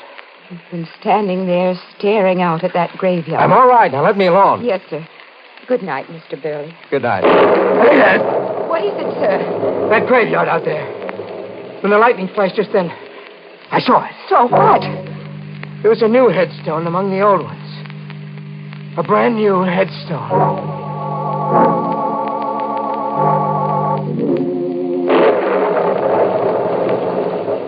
Mr. Griffin, how long ago was the last Crandall buried in the graveyard out there? The last one? Let's see. Oh, yes, it was Vincent Crandall. He died 20 years ago. 20 years. Then his headstone would have been a little worn by this time. Well, sure it would, but what are you... Then what is the meaning of the new headstone? New? Come to the window. I'll show you. Oh, now, Mr. Burley... There's a brand new headstone out there, over a fresh grave. Oh, but that's impossible. I saw it first when the lightning flashed. Oh, you must be imagining things. Then see for yourself. Here, take this flashlight. Shine it out there on the graves and see for yourself. All right. Well? Mr. Burley, maybe you better see a doctor. Doctor? They're all old headstones out there. The new one is only in your mind. Give me that flashlight. Mr. Griffin, what? Oh, you've been under a terrible strain. Your wife's sudden death and all. I don't know. What made me think I saw a new headstone out there? I want to sell this house. Right away. Well, you know, it takes a little time to arrange a sale. Well, what about that Robbins woman? She'll buy it. She's been bothering me all along to sell it to her. Yeah, but Mrs. Robbins can't pay you a decent price. Well, I don't care. I'll take anything she offers. I want you to get in touch with her. All right, Mr. Burley. I'll call her in the morning. No. I can't wait until then. I want this house sold tonight.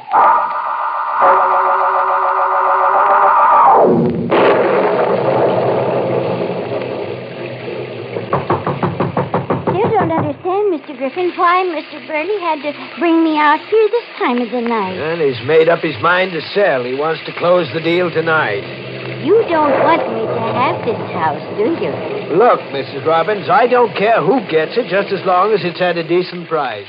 So you can get a higher commission. You're a very selfish man, Mr. Griffin. I'm not in business for love. Your wife did well to leave you. She was as crazy as you are. Why doesn't he answer the door? What's taking him so long? Oh, mercy! What was that? Someone screaming. Came from... Say, the garage. There's a light in there. Come on. Whoever screamed must be in that garage. Well, we'll soon find out. But maybe it isn't safe for us to go in there. That's a chance I'm going to have to take. What? Ada. Mr. Griffin. Well, that was you who screamed, huh? Yes. Why? What happened? Mr. Burley. What is it, Ada? What about Mr. Burley? He's dead. What? He left the house an hour ago. I looked out of the window and noticed that the garage here was lit. I came out and I found him slumped over in the car, dead. How dreadful. Well, this place is filled with carbon monoxide fumes. It wouldn't have happened. None of it. If he hadn't bought the house. Now, look, Mrs. Robbins, this is no time for that superstitious nonsense of yours. She's right, Mr. Griffin. It is nonsense. What do you mean, Ada? Here. Look. On the back seat of the car. Good Lord. A new headstone.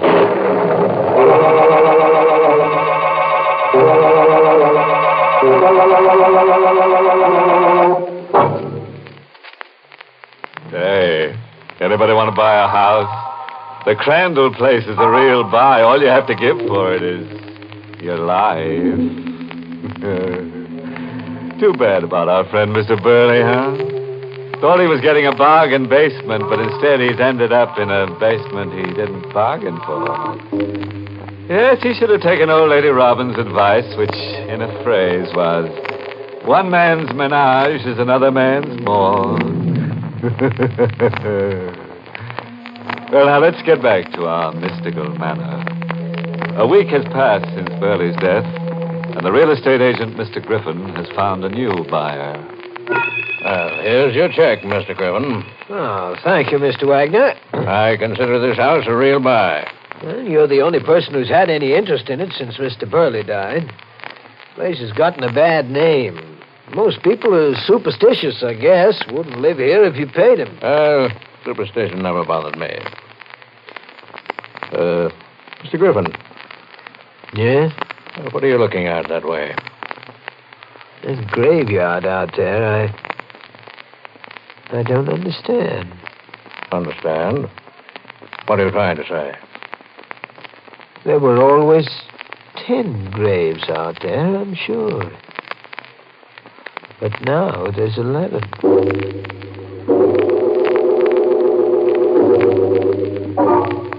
I'm sorry, Mrs. Robbins, but nothing you say can persuade me to sell. Please, Mr. Wagner, for your own sake, don't be stubborn. It may cost you your life. You know what happened to Mr. Burley and his wife. Well, I've always prided myself on being a jinx breaker. Oh, be sensible. That's a very silly reason to live here. Maybe I have another reason, too. What do you mean? Charles Burley was a very close friend of mine. Oh, I didn't know that.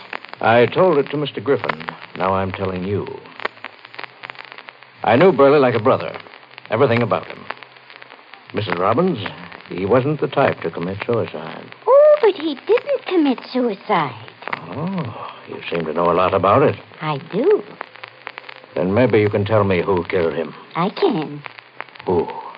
This house is the killer. Now, look. Oh, it is, Mr. Wagner. I know. You don't believe me, do you? Of course not. Soon you'll find out that I'm telling the truth. That sounds like a threat. No, Mr. Wagner. I'm not threatening you. I'm just trying to help.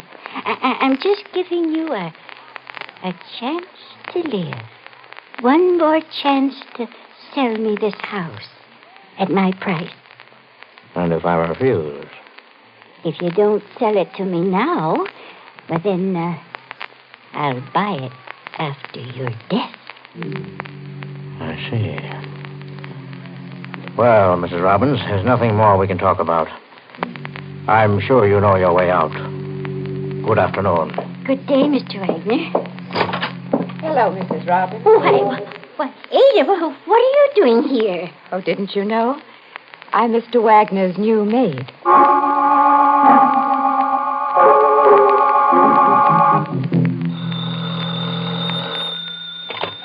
Hello. Mr. Griffin? Yes? Well, come over here to the Crandall house right away. Mr. Wagner wants to see you. What, who is this? It's very important, Mr. Griffin. Come as quickly as you can. Yes, but who is this? Hello. Oh.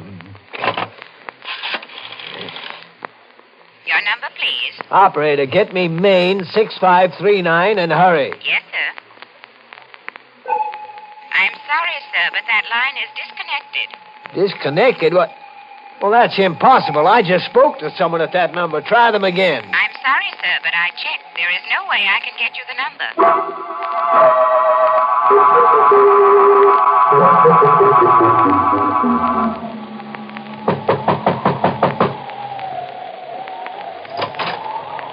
Come in, Mr. Griffin. Mrs. Robbins, what are you doing here at the Crandall house? I was waiting for you, Mr. Griffin. I don't understand. Come in, please. I was the one who called you on the phone to come out here.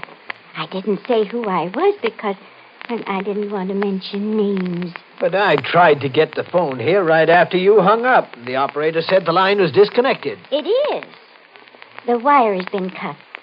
I walked down the road to the mobile gas station to call you to come out here. Mrs. Robbins, just what is this all about anyway? Why are you here, and where is Ada and Mr. Wagner? Ada's left. She's gone away. For good. What? On the hall table over there, a note from Ada to Mr. Wagner, explaining why she left. And what about Mr. Wagner himself? Where is he? In the dining room. Oh, wait, please don't go in there yet. He's dead. Mr. Wagner dead? When I came in, he was slumped over the table. When you came in, huh? Well, the way you say that, Mr. Griffin, you make it sound like you think I killed poor Mr. Wagner. Well, what should I think? Oh, I wouldn't do a thing like that. Then suppose you tell me exactly what you're doing out here tonight. Well, it's like this, Mr. Griffin. I was home in bed, but I couldn't sleep.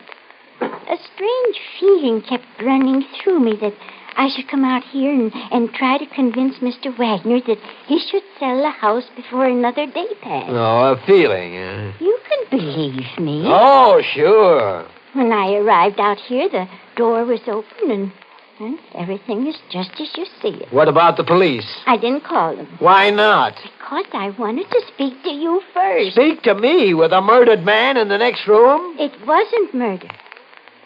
It was just the will of this house. And I want this house. You'd do anything to get it, wouldn't you? Yes. Anything. Even murder? Yes. Mrs. Robbins, I'm driving down the road to make a phone call to the police.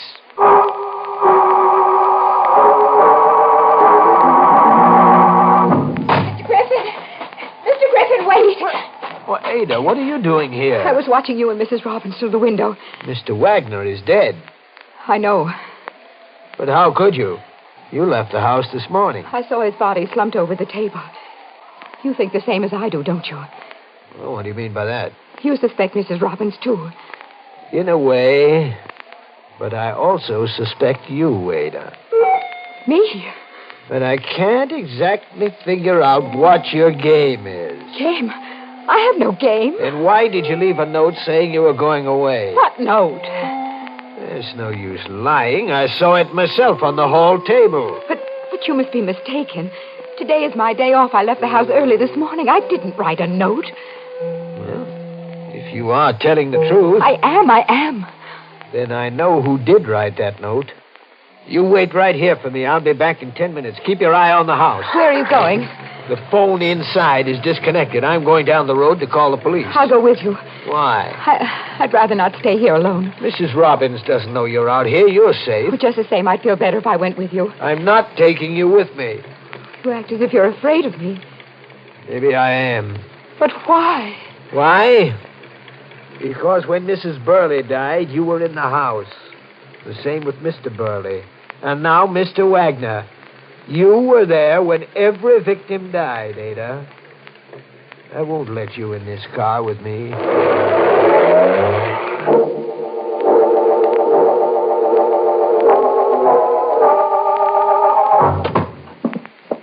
You called the police, Mr. Griffin? Yes, they're on the way out now. By the way, what are you doing here in this kitchen? Oh, I was just walking through the rooms, recalling the happy moments I spent here when I was young. You sure that's the only reason? Why, yes. I thought maybe Ada had something to do with it. Ada? You know very well she's left. You saw her note. Ada didn't write that note. What? I talked to her outside this house 15 minutes ago. She was to wait out there for me until I got back. She wasn't there. What's happened to her? I didn't see Ada, but wait. What is it? About 5 minutes ago, I thought I heard something move down the cellar. The cellar? Yes, but then I thought it was just my imagination. Hold on a minute. What's the matter? Just now. I heard it, too. Something or someone is down there. Come on. We're going down into the cellar to look around. Mr. Griffin, look. Look, it's lit down there in the cellar. Yes. Go on. You're going first so I can keep my eye on you. Mr. Griffin. What is it? The hole in the floor here. Huh? Well, one of the stone flooring slabs has been removed. There's an old well down there. I remember it was sealed up when I was a little girl. Yes. And I can see the slab was freshly removed. I wonder why. Mr. Griffin. What now? Behind you, in the shadows.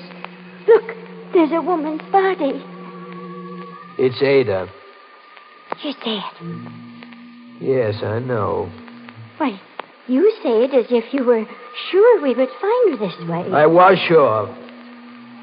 You see, Mrs. Robbins, I killed her. Oh, I didn't have quite enough time to dispose of her body in the old well here. I heard you moving about upstairs in the kitchen. But why did you kill her, Mr. Griffin? Because she insisted on living in this house like the others. Then it wasn't this house. It wasn't because they weren't Crandall's. Of course not, but your idiotic superstition about this place helped my plan. Mrs. Burley's sudden, peculiar death was a lucky coincidence for me. It gave me the idea for the others. I needed a series of deaths to completely destroy the value of this place, so no one would ever live in it. But why?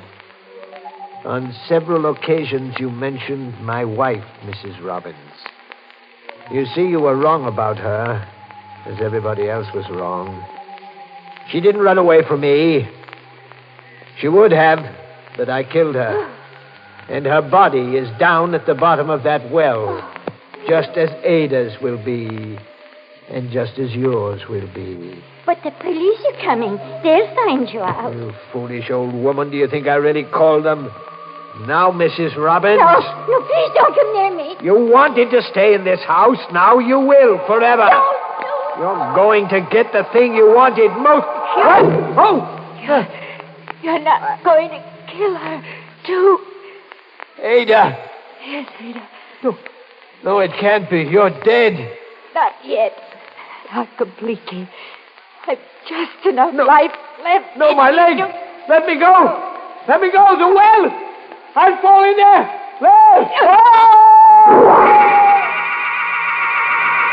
Ada. Oh, Ada. You thought it was nonsense, didn't you, Mr. Griffin? But it was this house that kept her alive long enough to protect me. My house, Mr. Griffin.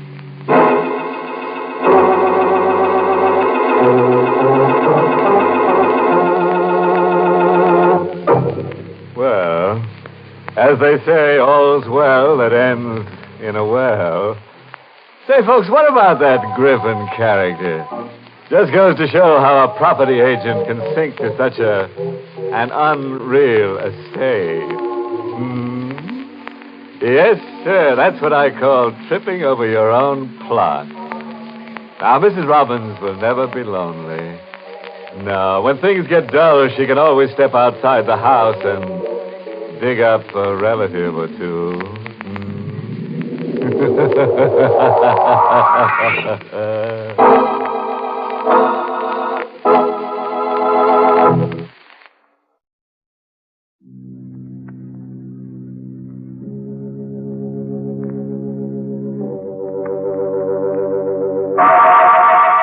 Inner Sanctum Mysteries, brought to you by Bromo Seltzer.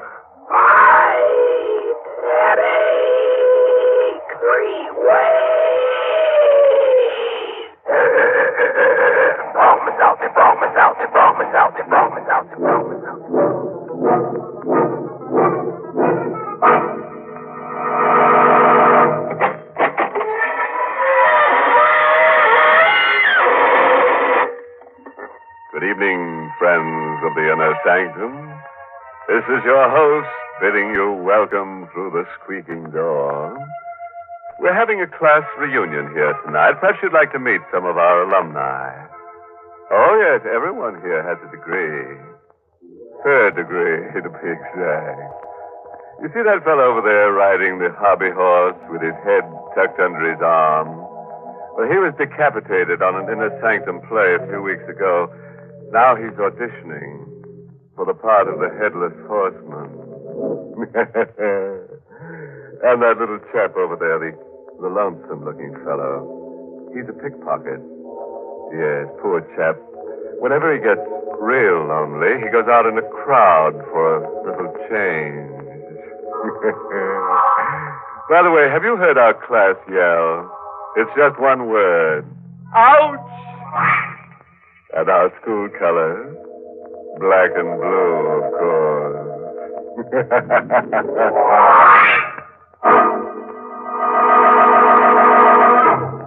Tonight's Inner Sanctum Mystery, Till Death Do Us Part, was written by Emil Tepperman and stars Everett Sloan in the role of Joe, with Mercedes McCambridge as Nancy, and is presented by the Emerson Drug Company of Baltimore, Maryland, whose registered pharmacists compound Bromo Seltzer, the headache product that's both fast-acting and pleasant-tasting. No wonder in a representative survey, druggists from coast to coast report that Bromo Seltzer is the favorite relief for headache pain at their drugstore fountain. In fact, 5 times as many of these druggists said that the leader is Bromo Seltzer. And now we can turn to a little matter of murder. Our story tonight begins on a pleasant note, with a honeymoon couple. But don't start to squirm. The unpleasantness will commence soon enough. Oh, darling, no. Just look at them. Joe and Nancy Page, married hardly 5 hours, and parked at the side of the road by the bank of the old mill stream, and whispering sweet nothings to each other. Oh, gee, Nancy, it's wonderful to be married to you. Oh, Joe. If the other clerks at Scott's department store could see us now. Well, I don't want anybody to see it. I just want to be alone with you, Joe, for the rest of my life. I hope you don't mind spending our honeymoon in a tourist cabin instead of a swanky hotel. Oh, I love it this way, Joe. The stream rushing past, the moonlight shining on the bridge, the woods all around it. Oh, look. There's another car. They're parking on the bridge. He's turning his headlights out, too. They think they've got privacy. Guess they can't see us parked here. Look, Joe. The couple's getting out of the car. Yeah, for a walk on the bridge. I wonder if this is their wedding night, too. That's a beautiful car they got. Joe. What? That couple, they're acting very strange. They're having an argument. Joe, look what he just took out of his pocket. Holy mackerel, a gun. He's pointing the gun at her. Joe! Joe! He shot her in the face. Holy mackerel, it can't be. Must be a gag of some kind. No, you saw the flashes when he fired the gun, and see how still she lies. Her body's crumpled at his feet. Yeah, he's picking her up. I bet he's going to throw Joe, her. don't let him. No!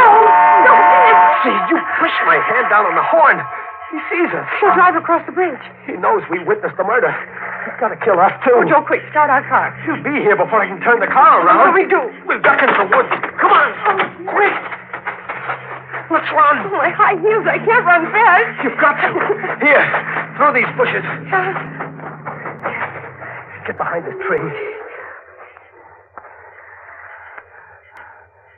He's getting out of the car. He has a gun, Joe.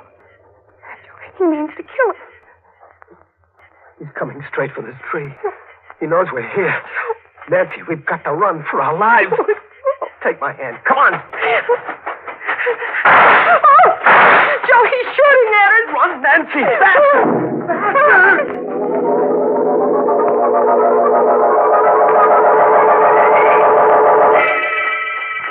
I'm tired, Joe. I can't go much further. We can't stop. He's close behind us. Is he gaining on us? No, but he's still after us. Oh, please, let's stop and rest. Not yet. I saw headlights up ahead. Maybe there's a road. If we can only make it. Joe, I'm through. I can't go anymore. Nancy, look. Through the trees. The road. Come on. One last sprint.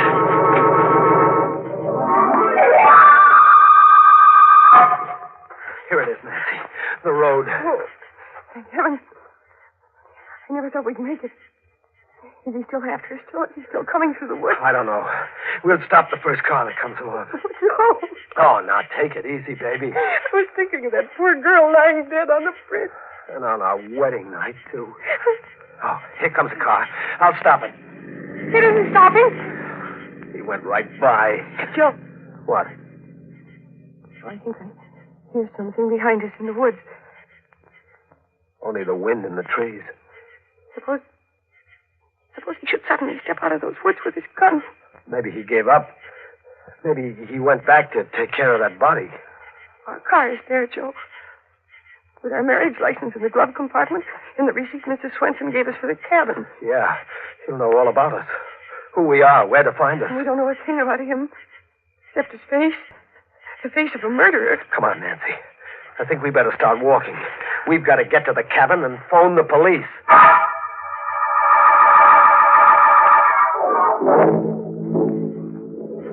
How much further, Joe? It's just around the bend. Johnny, I'd like to lie down and sleep right here on the road. A fine way to spend a wedding night. Darling, look. We're there. Swenson's cabin. Yeah, they're all dark. Everybody's asleep. We'll have to wake up Mrs. Swenson. Use her phone. Joe. What? Look, in front of our cabin. Hey, that's our car. The murderer must have come here by another road to wait for us. I don't see anybody around. Maybe he's in the car. You wait here. I'll go and see. Oh, no, Joe, he'll kill you. Don't worry. We both saw his face. He's got to kill us both. If I go over there alone, he won't shoot until he knows where you are. But Now, take it easy. Stay back here in the shadows. It'll be all right.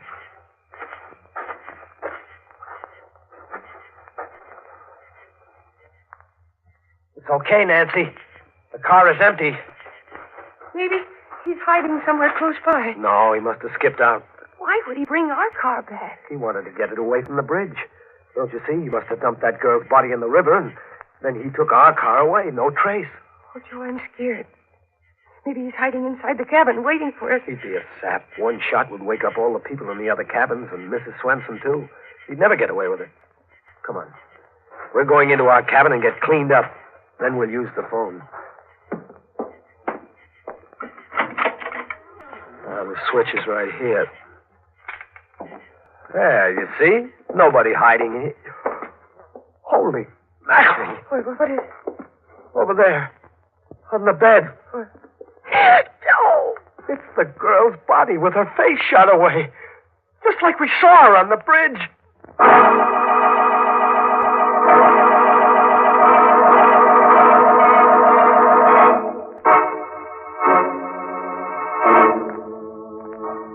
You are listening to Inner Sanctum, brought to you by...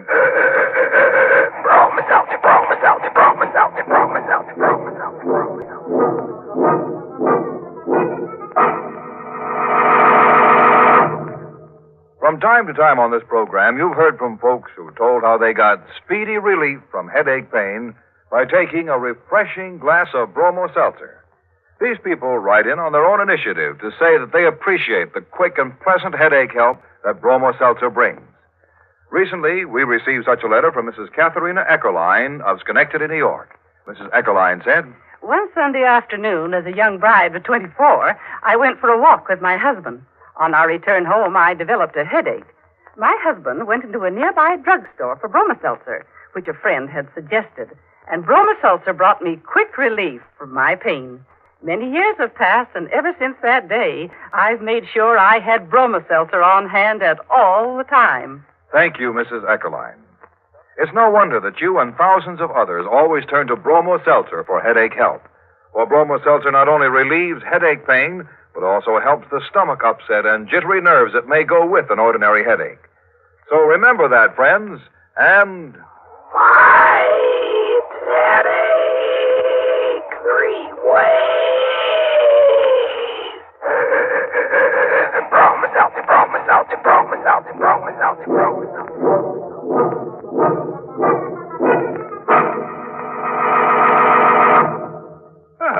Now we can return to that cozy little honeymoon cabin where Joe and Nancy found the beautiful corpse on their bed. The corpse who'd had her face lifted. Well, that's what you get for shooting off your mouth. But don't worry. Before the night's over, the murderer may have his face lifted, too, on the end of a rope. Now, if that murderer were an Oriental, he might try to save face. But you can't save your face if you lose your head, can you? In the meantime, I wonder what Joe and Nancy are going to do with the uninvited corpse in their wedding bed. Don't you? Oh, now listen, Nancy. We have to think this over. We're in a jam. Oh, for the love of Pete, Nancy, this is no time to faint. Joe, it's awful. Her face shot away. Don't look at her. Here, sit down. Joe, what'll we do? I don't know. I gotta think. On our wedding night to have a thing like this happen. Why did he leave her here, Joe? To put us in the spot. The cops will never believe our story now. They'll think we killed her. Joe, we never saw her before in our lives. Nancy, we've got to get rid of her. What? We've got to take her back to the bridge and dump her right back on the murderer. Oh, no. It's the only thing we can do. Suppose the cops come here and find her. They'll grill us for hours. They'll hold us for the inquest. It might take a week, 2 weeks. A fine way to spend a honeymoon in jail. Oh, I never thought of that. We've got to do it. We've got to take her back. That means we have to lift her up and carry her. I'll carry her, but you'll have to help. Oh, I couldn't. You've got to, honey. I couldn't. What must I do? You go out and get the back door of the car open, and then I'll bring her out. Joe. Joe, they'll find us here with the body. Quick. Throw the blanket over her. I'll see who it is. Oh, no, I can't go near her. Do as I say, quick. I'll try. Give me a minute. Who is it? It's I, Mrs. Swenson. This blanket is too short. Just a minute, Mrs. Swenson. Her feet are sticking out. Get those clothes out of the valise. Throw them on top of her. It's the best I can do. All right. Sit on the bed in front of her feet. Please hurry, Mr. Stone. Coming, Mrs. Swenson. Everything okay, Nancy? Yes, but I feel faint. Bite your lip. Do anything, but don't faint now. Good evening, Mrs. Swenson. Good evening, Mr. Stone. I hope I'm not intruding. I saw your light, so I knew you weren't asleep yet. Yeah, we were just going to sleep, weren't we, Nancy? Oh, yes. I should have thought you'd been asleep long ago. See, I brought you a jug of my own homemade apple cider. I'll put it right here in some glasses, too. Oh, thank you, Mrs. Swenson. It's awfully nice of you. Oh, not at all.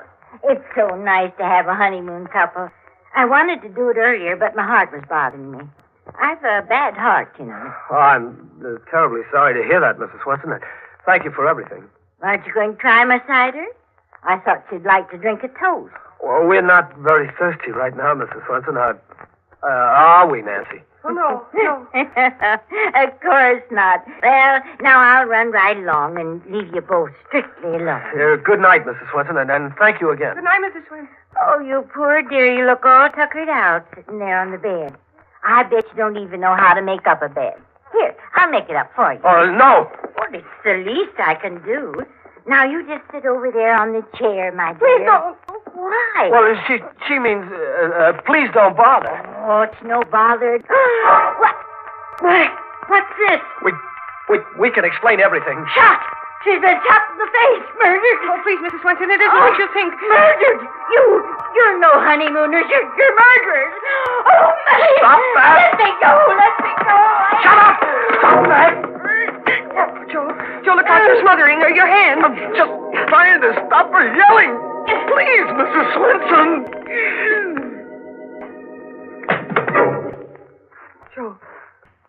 Joe, what happened? I don't know. She just went limp and slid down on the floor. Mrs. Swenson? Mrs. Swenson, are you all right? Joe, what is... She's dead. Joe, you killed her and smothered her to death. I'm a murderer. Me, Joe Stone, a killer. We started out on a honeymoon, and now I'm a murderer. Oh, dizzy for a second. Joe's ghost is trembling. Nancy. Where's she dead? Look at her face. She's dead. And that one on the bed. We're in a jam, Nancy, in a jam. Oh, Joe, I wish I were dead. They'll hold us for murder, Nancy.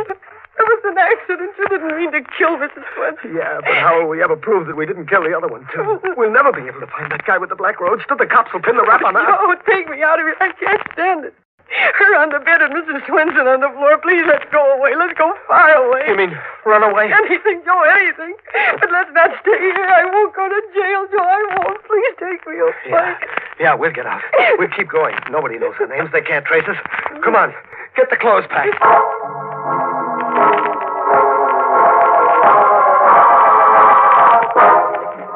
Joe, I can't close this valise. I'll close it. You get the other one packed. Don't forget anything. Look under the bed. Be sure we don't leave a single thing behind.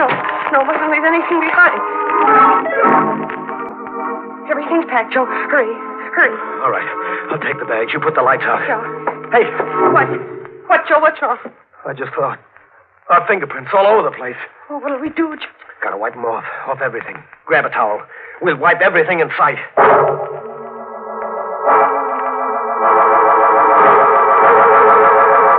We wiped everything, Joe, I think. The bedstead? Yeah. Bathroom? Faucet? Yes. Doorknobs, dresser? Yes, yes. Water pitcher? Yes. All right, that's all. Let's go. No, Joe, no. The cider jug. We didn't wipe that. We didn't touch it. I'll wipe it anyhow. Well, snap it up. All right. Come on, then. I'll feel better in the car. Out on the road.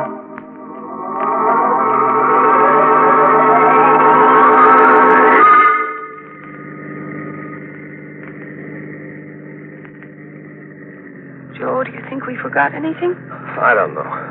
I can't think. I'm numb all over. Oh, darling. Holy mackerel, Nancy. I'm a murderer, a killer. Running away. We shouldn't have done it. We shouldn't have run away. Joe, it's not as if you killed her on purpose. It was an accident. Nancy, do you realize you're married to a murderer? I wasn't murdered. It was so easy. So easy to kill. I never thought it could be so easy. All I did was to hold my hand over her face. Joe, please, Joe. What time is it? It's almost 2 o'clock. We've been driving for an hour. Got a cigarette? I think there's some in the glove compartment. I'll get him. Joe. What? Our marriage license, it's gone. What? Are you sure? It's gone, Joe. It was right here. The murderer. He took it. Why would he take our marriage license? I don't know. I can't think straight anymore. Joe, he knows our names. He knows everything about us. Oh, Joe, there's no use our running away. He knows who we are.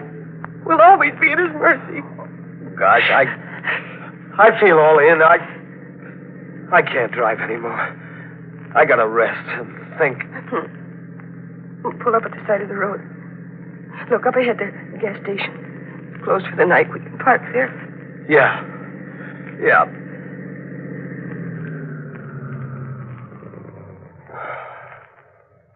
Gee, I wish I could sleep for 100 years.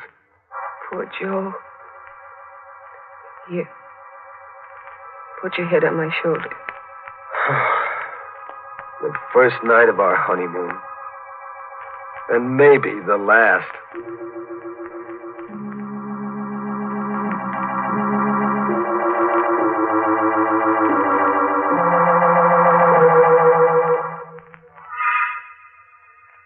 Joe. Huh? Joe, it's 6 o'clock.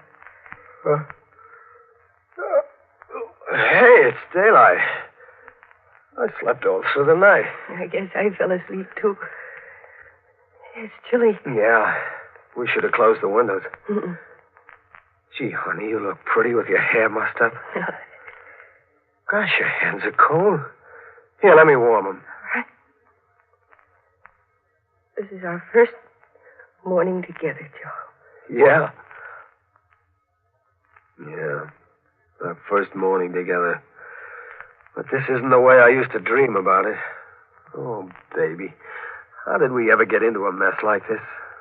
We're back where we were last night, in the same jam. Nothing's changed. Those 2 corpses still in the cabin. What'll we do? Joe, let's not think about it for a while yet. Let's go and find a place for breakfast.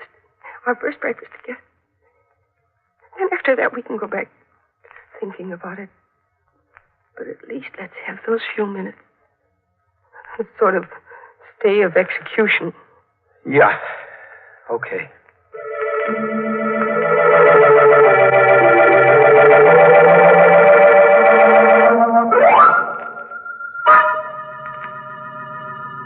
There's a place, Joe, a diner. Yep. But I haven't got much appetite. No, what we both need is something hot. Think there's an alarm out for us yet? Joe, please, let's not think about it. No other customers inside. That's good. Good morning. Been traveling all night? Yeah, all night. Some scrambled eggs, please. Right. That'll take a few minutes. That's all right. We'll wait. And I'll turn the radio up on you. Your friendly neighborhood station with the early morning local news. During the night, death came to Mrs. Hannah Swenson, whose tourist cabins are located on the Bay Park Highway. Yeah, right I off heard. Route 27. Mrs. Swenson's body was discovered by Oscar Jansen, the handyman, who was awakened by the sound of a car driving away from one of the cabins. Investigating, he found Mrs. Swenson lying on the floor of cabin 3, Dr. Macklin, who was summoned immediately, announced that Mrs. Swenson had died of a heart attack. He had been treating her for a severe heart ailment. A heart attack? He didn't seem to But respond. I didn't kill her. Joe, he didn't say anything about the State other body. police are anxious to contact a couple who occupied the cabin and who apparently left during the night. They are traveling in a blue four-door sedan. License number 8N1637. Their names are not known as yet. But if they should hear this broadcast, they are requested to call at the state police barracks. Let's get out of here, Nancy. State police are anxious to establish the identity. Hey, what about Ray? I can't wait. We're in a hurry. Come on, Nancy. Joe. Oh, Joe, what does it mean? Joe, why didn't he mention the other body? It's a trap, Nancy. Get it? They're keeping mum about the girl's body. No, Joe, I don't think so. What else could it be? We left two bodies there, didn't we? Shut the motor off, Joe. Maybe the real murderer was waiting close by all the time, and maybe after we left, he went in and took the girl's body away again. I don't like it. I want to get away from here, far away. Wait, Joe, wait. Don't you realize you're not a murderer, darling? You didn't kill Mrs. Swenson. It was a heart attack. That's what they say. I say it's a trap. Let's get moving. Oh, Joe, it's too late. Look. State troopers. Yeah. Oh, Joe. He's coming right over here. Sure. He's got this license number. Well, I guess our honeymoon is over. Oh, are you Mr. and Mrs. Joseph Stone? Yes. You're Joe Stone? That's right. And you, lady, you're Nancy Stone? Oh, yes, I am. Uh-huh. Well, I guess this belongs to you. Thank you. What is it? Here, take it. Joe, it's our marriage license. Where did you get it? One of our men happened to be cruising down by the old mill stream last night. He saw a fella get out of a roadster on the bridge carrying a girl's body. Fella dumped the girl over the rail, and our man went after him. They had a gunfight. Fella got a slug through the heart. When we went through his car, we found this. And on the back of it there, you'll notice he wrote your license number. Then you got the murderer. Yes, we sure did.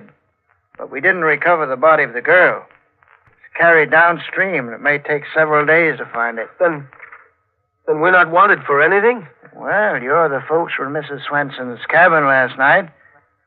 We figured you left in a hurry. Kind of embarrassing to have a thing like that happen on your honeymoon, ain't it? Well, I can't blame you.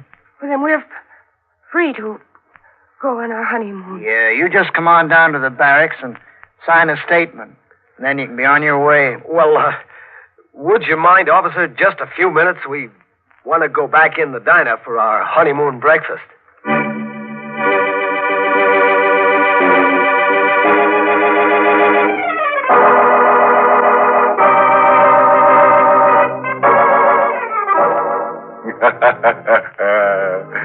Fooled you again, didn't we? I'll wager you expected Joe and Nancy to come to a bad end. You know, it's too bad Nancy had to be framed for murder, but we just couldn't resist framing her. She is as pretty as a picture.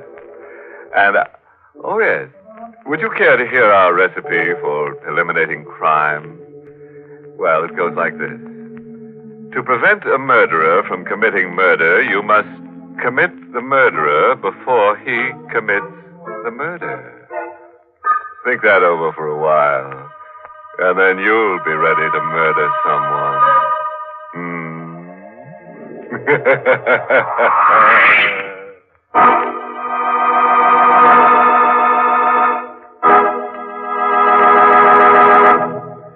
If you're at work or out shopping during the day and suddenly a headache hits you, it's no trouble at all to step up to a drugstore fountain and ask for Bromo Seltzer. But if you get a headache while you're at home, for example, late at night or first thing in the morning, now that's another thing altogether. You need and want headache help in a hurry. And that's when it pays to have Bromo Seltzer in the medicine cabinet, ready to bring you the fast headache help you need when you need it. Thousands of people keep Bromo Seltzer in their medicine cabinets because they find it relieves headache pain quickly and pleasantly and helps the jangled nerves and stomach upset that may team up with an ordinary headache. You see, Bromo Seltzer is compounded by a special process under the supervision of registered pharmacists. Caution, use only as directed. If headaches persist or recur, see your doctor. But for ordinary headaches, just be sure your medicine cabinet always contains...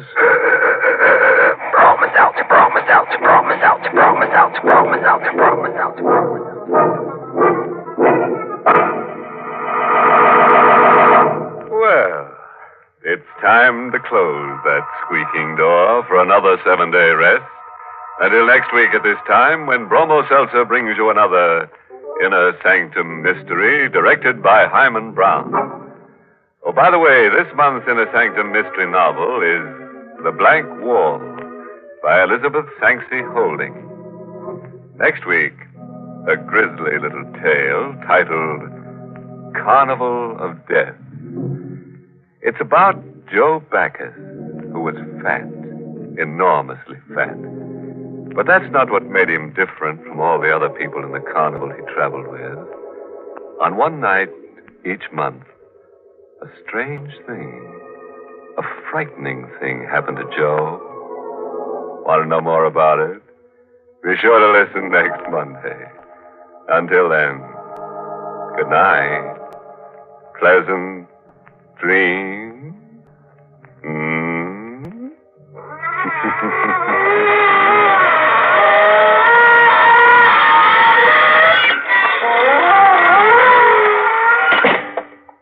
This is Dwight Weist inviting you to tune in again next Monday at this same time to Inner Sanctum, which is brought to you for your entertainment every Monday by...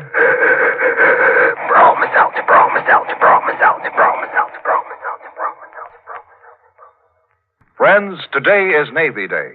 We salute the United States Navy and pause to remind America's young men that the Navy offers great opportunities for career advancement. Find out about the special benefits of a Navy career at your nearest recruiting office. This is CBS, the Columbia Broadcasting System.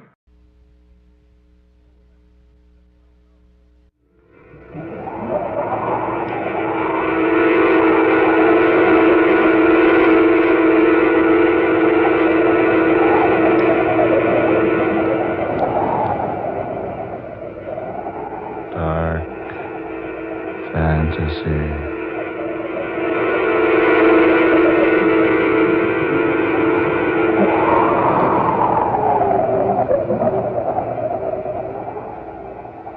Superstition be hanged.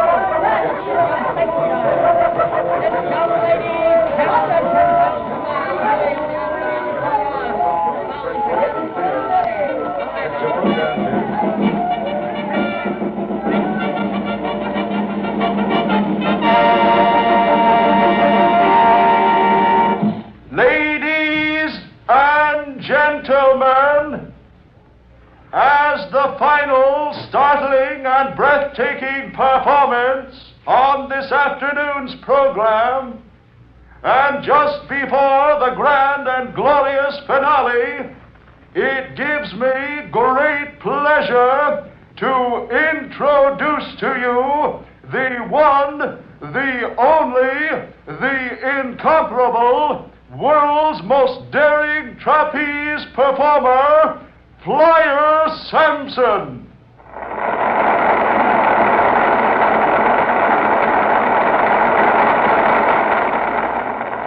Today, for the first time in history, Flyer Sampson introducing his own original and sensational super trapeze stunt.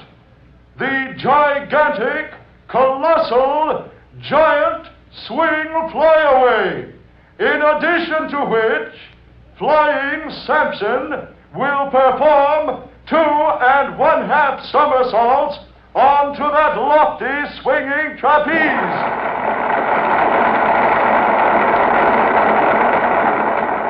The most difficult, the most spectacular, the most daredevil performance of all times, ladies and gentlemen, and you are about to witness it for the first time.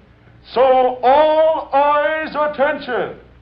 I give you, high in the tent top, that supreme artist who refuses to use a net, the better to entertain you, Flyer Sampson.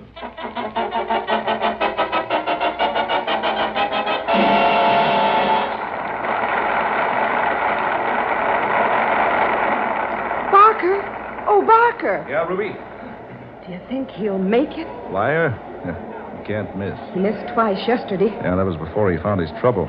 Did 8 in a row after he got the hang of it. Barker, don't say that. What, Ruby? The hang of it. Oh, You remember what Harajala said? yeah. Is Flyer wearing the white feather? I can't see. Well, he pins it at the belt, on the left side. Now, his left side's away from us. Anyway, his suit's so white we couldn't tell. Where's yours? Huh? Where's your feather? Yes. Inside my ring jacket. Here, see. Yeah. Yeah, that was a clever stunt, keeping your feather in your hair. Yeah, it adds to my costume. Oh, he's getting ready. Oh, I hope he makes it. He will. He missed twice yesterday. Yeah, but he hadn't gotten the hang... hadn't gotten the idea yet. And he used a net yesterday. We should use a net till he's sure. Ah, he's sure. Now, ready now. Watch. You do the giant swing on that stationary bar. Let loose. Fly through the air in a 2.5 somersault.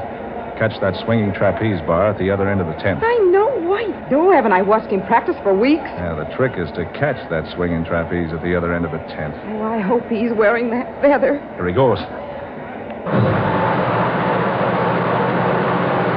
There's the giant swing. Once. Twice. 3. 4. 5. He's in the air. Grab that bar! Oh, Flyer! Good Lord, what's happened? Look at him! Look at him! I told him to wear the white feather with the spot of blood. Harajala. He isn't wearing the feather. And I told him to. Now look at him. Hanging there. Caught in the twisted trapeze rope. Hanging.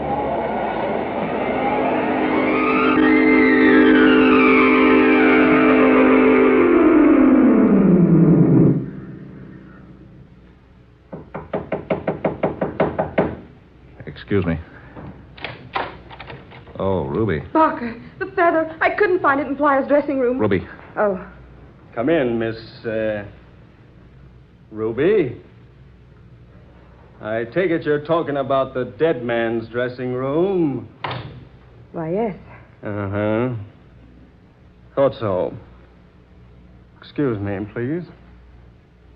Murphy. Cover Sampson's dressing room. Nobody in or out. Right.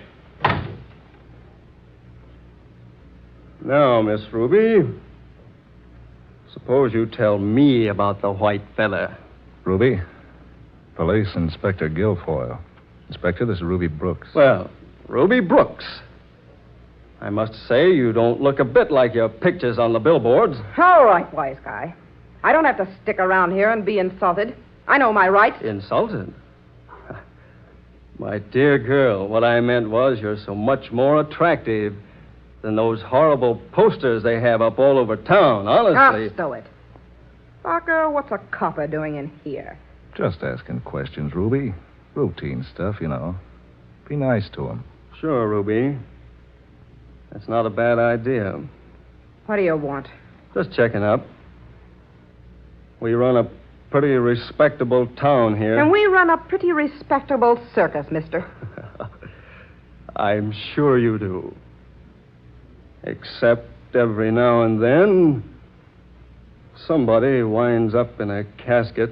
Meaning what? Oh, nothing. You trying to make something out of Flyer Sampson's death? Nothing more than it really is. Well, he died by accident, see? And if you want some witnesses, brother, just advertise for any one of those 1,100 people who saw him die. They tell me Flyer Sampson was a first-rate acrobat. He's the best in the business. I mean, he was. They also tell me he was trying out a new trick today. Yeah, new on the public. He's been working on it for 2 years. And I also understand today's the first time he's tried it without a net. So what if it is? Strange, isn't it, that a man should die trying his new stunt for the first time? I don't see anything so strange about it. No? You use a net for your trapeze act, don't you? What's that got to do with it? Well, I was just thinking. With Flyer Sampson not using a net and perfecting a stunt nobody had ever done before was liable to put out your spotlight, huh? Now, look here, wise guy. If you're insinuating Ruby. that... Now, take it easy, baby. Take it easy. I wasn't insinuating anything, Ruby. I was merely telling you what I was thinking. Now, Barker. Yeah? What's your real name? Jeff Kilby. People in the business call me Barker Kilby. And the young lady? She's my wife. I see. I presume you performed as usual today, Mrs. Kilby? Naturally. I have the high spot of the program. I'm afraid I rather disagree with you. The high spot seems to have gone today to Flyer Sampson. Now, about the white feather. Well? Barker, do we have to put up with this? After all, Flyer wasn't murdered. Are you positive he wasn't murdered? Of course I am. It was an accident. Ask anybody who saw it. Then what's the white feather got to do with it? Nothing. Nothing at all. Suppose you let me decide. I don't know what you're talking about. Yes, you do, Ruby. Remember? The first thing you said when you come in here was you couldn't find the white feather in Flyer's dressing room. I don't remember. A very bad memory. And why, Ruby, if you're Barker's wife, did you knock before coming in here? Oh, just a habit. We've only been married 2 days. I understand, Mr. Kilby. You've been married 2 years. You see, before I investigate a case, I always do the preliminary work beforehand. Well, we didn't announce our marriage until a couple of days ago. I see. Now, about the feather. There's no feather. I rather think there is. Isn't there, Ruby? You're blame right there is, wise guy. In your hat. And you're talking through that.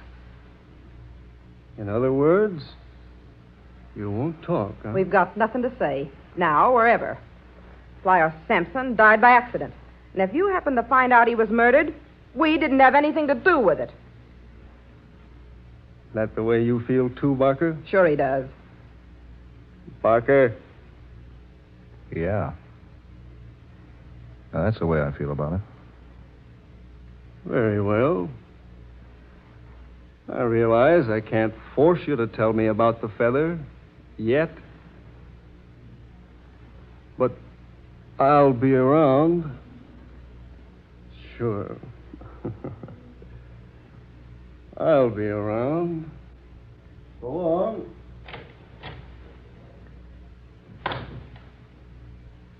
Barker. Baby, you shouldn't have talked to him like that. It's gone. The feather isn't in Flyer's dressing room any place. Are you sure? I searched the whole place. It isn't in there. And it wasn't on Flyer when it happened. He couldn't have destroyed it. Oh, we both begged him not to, but he might have. Yeah. He laughed at us when we told him what Herajala said. Told us we were a couple of superstitious fools. Yeah, I remember. Oh, but he finally promised to wear the feather just to please us. Well, he didn't. And now that what Herajala predicted has happened. Herajala's predictions always happen. Herajala? How did you get in here? You've always taken me for a fraud. There's but one entrance to this room. But you didn't come in that way. No, I didn't, did I? How observing you are, Ruby. What do you want? Why, I just thought I should speak to you as a friendly gesture. Speak to us about what? About the white feather with the spots of blood. Well? It's a pity that Flyer Sampson ignored my warning. The copper is right. Flyer was murdered. To the contrary. You saw him misjudge his distance brush the trapeze rope with his shoulder and become twisted in its coils? Because he wasn't wearing the feather. Yes, exactly. Because he refused to take my warning. I told the three of you, wear the white feather of a baby swan, spotted with the blood of a dove, lest a horrible fate overtake you. He did say that, Barker. Flyer Sampson only laughed. Even when I gave him the feather for his own protection, he laughed. But he took it. Because I compelled him to. But the feather isn't in his dressing room. Oh, where is it? I have it. You? Yes. Here, you see. Where did you get it? Fly from Flyer Sampson, naturally. He gave it back to you? Oh, no. I gave the matter much thought. I disliked his laughing at me. I told him what I saw in his future. I told him that he, and you, Barker, and Ruby, all have the same fate. Death by hanging. And that fate can only be avoided by wearing a white feather of a baby swan, spotted with the blood of a dove. How did you get the feather back? I took it back. Took it back? Yes. Flyer Sampson was a fool. He wouldn't believe me. Called me a fraud. He said he wasn't superstitious. You stole the feather from Flyer. You knew he'd die if he didn't wear that feather. Certainly. I saw it in his future. Just as I'd seen it in yours and Ruby's. You killed him. He killed himself. No, you did. You knew he'd die if you took the feather. Barker. He laughed at me. I do not like being laughed at. Why, you dirty rat. Barker! You killed him just as sure as if you strung him up yourself. Barker, that knife! Don't come any closer with your knife, Barker. No, Barker, no! I always knew you were a rat. Regret it if you kill me. I've never regretted killing a snake in my life. Keep back. Keep back. Barker, no!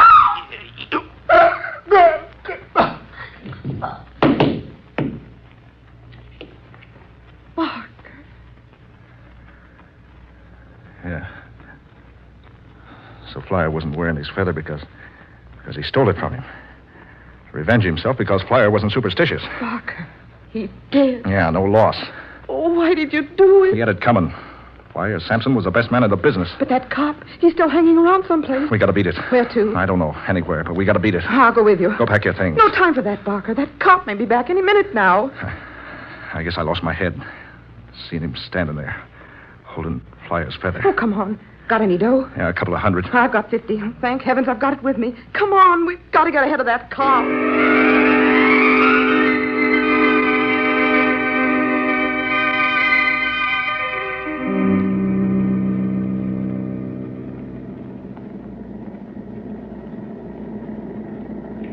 Oh, Barker, we shouldn't have taken this plane. Yeah, it's the fastest way to cover a long distance. I know, but so much money. You want to get away, don't you? Of course.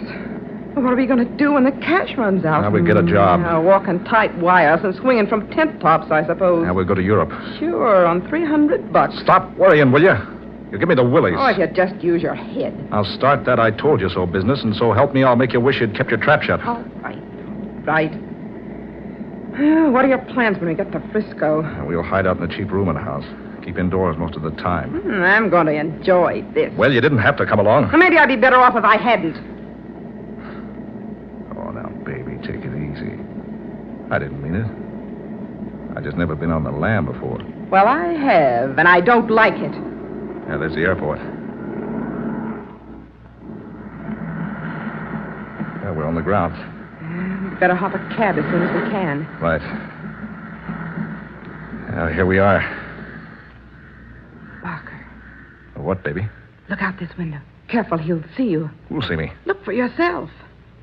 That cop, Guilfoyle. How did he get here ahead of us? Yeah. How? He's watching for us to get off the plane. Oh, what are we going to do? He'll never get me. Barker, think of something. Easy, baby. Pilot just stepped out of the cabin. What are you going to do? You just wait and see. All right, brother. This is a gun in your ribs. Now get back there at those controls and see how fast you can get this plane into the air again.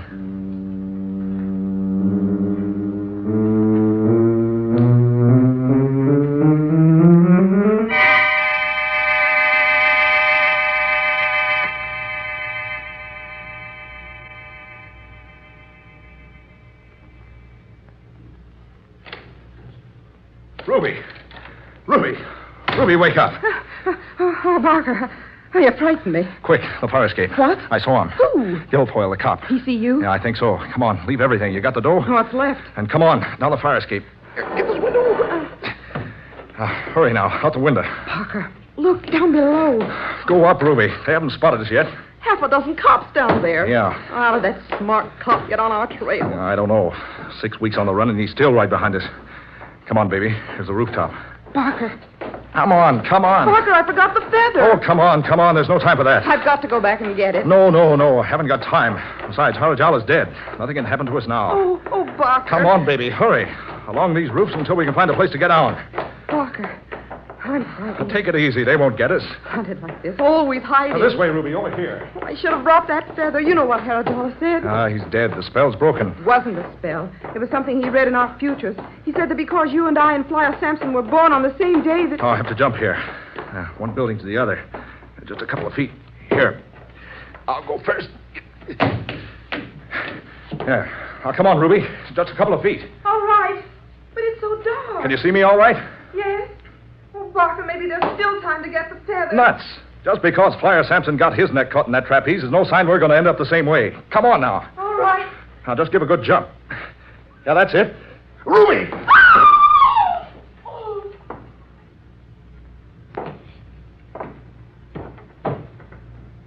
Good Lord. Those wires. Around her neck. Ruby!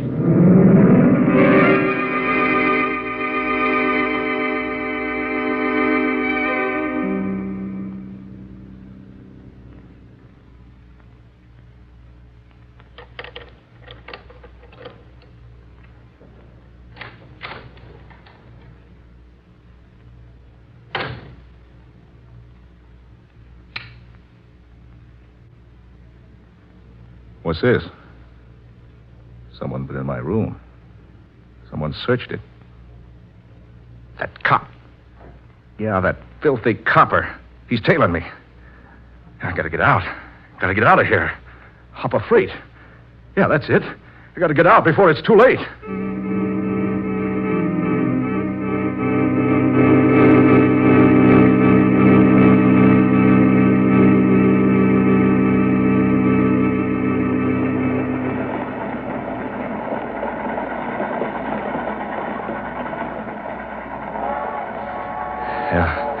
Luck was with me. Only one boxcar with an open door. I made it just in time. Better close the door.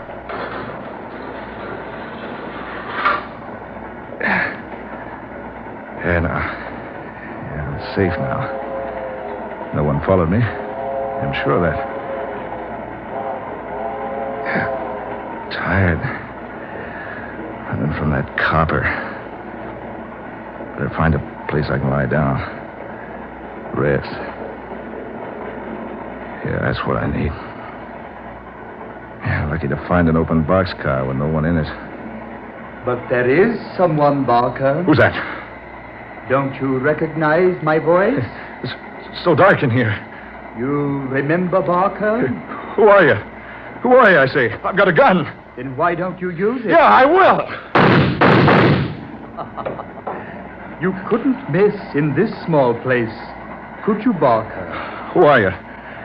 What kept me from hitting you? Your knife was more effective, remember? Harajala. Do you have the white feather, Barker? Harajala. No. Give me the feather. No, anything but that. I gave it to you once. I want it back again. No. Then perhaps I can convince you. No, keep away from me. Don't touch me. You can't see me, can you, Barker? No, keep away. There. You feel me? Now, hand me the feather. Here. Thank you, Barker. Now, I have all 3 of them. Let go of me. I'm getting out of here. Are you going to jump, Barker? Keep away. Keep away from me. We're picking up speed. Keep away. Don't touch me again. We'll soon be moving too fast for you to jump. You better do it now. Yeah, I will. You don't want to stay here with me, do you, Barker? No. Oh, you got the others. You'll never get me.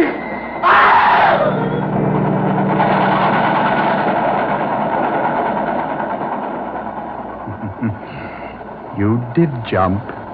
Poor Barker. And how pretty you look, hanging back there on that mail hook.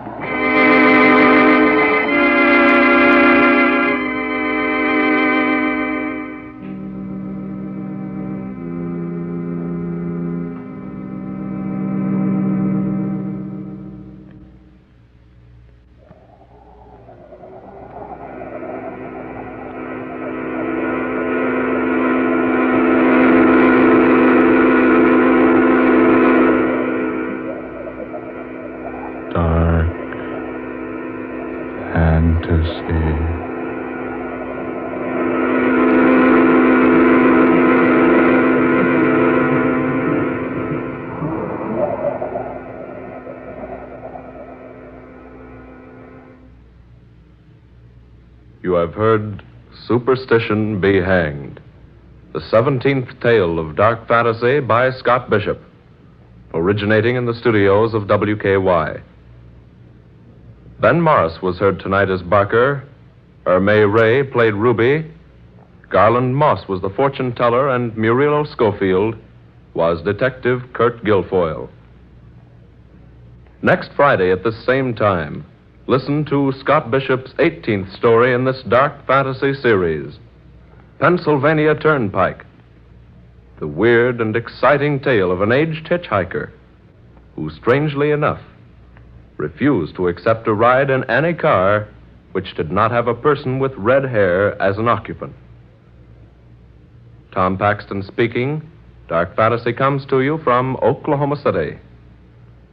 This is the National Broadcasting Company.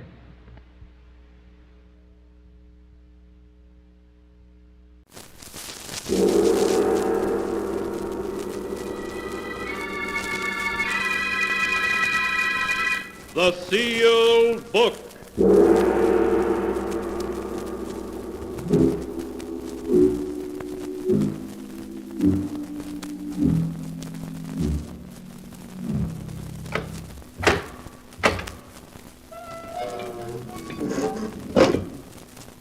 Once again, the keeper of the book has opened the ponderous door to the secret vault, wherein is kept the great sealed book, in which is recorded all the secrets and mysteries of mankind through the ages.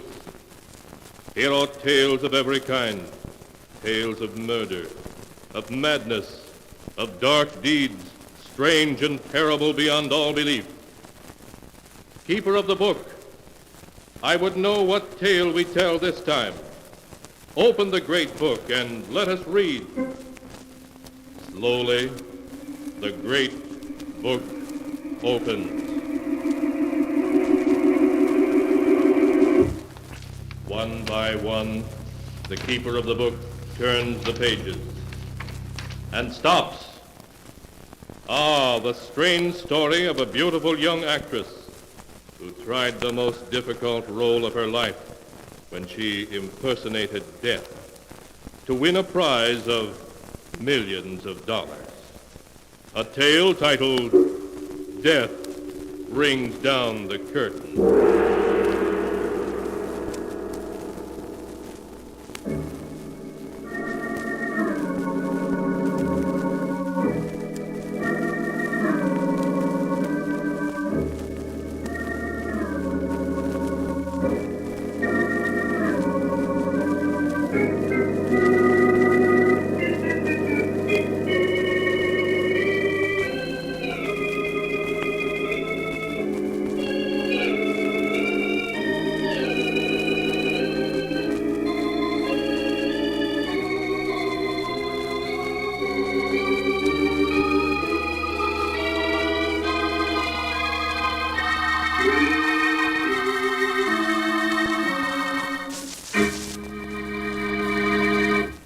And here is the tale, Death Rings Down the Curtain, as it is written in the pages of the sealed book. In in the darkened bedroom of Martha Richards, a room where the blinds are always shut, young Dr. Smith is listening intently through his stethoscope to the laboring heart of his elderly, crotchety patient. Well, how much longer are you going to keep thumping me with that stethoscope, you old quack? I've finished examining you now. Well, don't just stand there without saying a word. How am I? How much time have I got left? Well, that's difficult to say. If you will avoid all excitement, I think I can say a year, possibly 2. A year, possibly 2. Yes, but only if you do as I say. Now, there's no reason at all why you should insist on remaining in this darkened bedroom month after month. Well, it's been a year since you've been out of this room. Oh, you're going to start on that again. And what's more, Mrs. Richards, this living in utter seclusion is bad for your health. You should leave this room and see people. No, Doctor, no. I won't have my maid pushing me around in a wheelchair, the object of everyone's pity. I prefer to remain in this room and have people think of me as I was, not as I am. Very well. Only I can't see why you refuse to have visitors. It'll give you some interest in life. It may surprise you to know, Doctor, that I'm expecting 2 visitors, though it isn't because of anything you've said. I'm sure it isn't. But the way my heart is, I think it's about time I was drawing up a will. Before I do so, I want to get acquainted with my only living relatives, a niece and a nephew from my husband's side of the family. And they're the 2 visitors you're expecting? Yes. I haven't seen Gerald and Mildred since they were children. I'm very curious to see what they grew up to be like. I understand Mildred's an actress. An actress? You don't mean that Millie Richards is your niece, do you? Yes. Have you heard of her? Of course. Everyone has. She's one of Broadway's leading actresses. I saw her in a play recently and thought she was excellent. Probably drinks and smokes and has been married 3 or 4 times. And her brother Gerald is probably an heir-to-wheel who's never worked a day in his life. Aren't you being a bit unfair, judging the 2 of them before you've even seen them? That remains to be seen, Doctor. Before I draw up my will, I intend to learn everything about them. I'll give them both every opportunity to prove they're worthy of part of the Richards' fortune. When do you expect them? They said they'd be here in time for dinner, which means they should be on their way here now.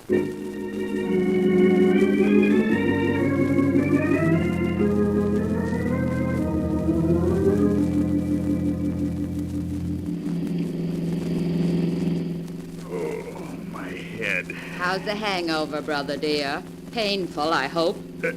What am I doing in this car? Where are we going? Have you forgotten, darling? This is the day we were invited to visit Aunt Martha. You remember dear old Aunt Martha. She's the one with all that lovely money. Oh, save it, will you? I'm in no mood for your witticisms. Considering that I spent half of last night looking for you under nightclub tables, Gerald, you might be a little more grateful. Oh, my head.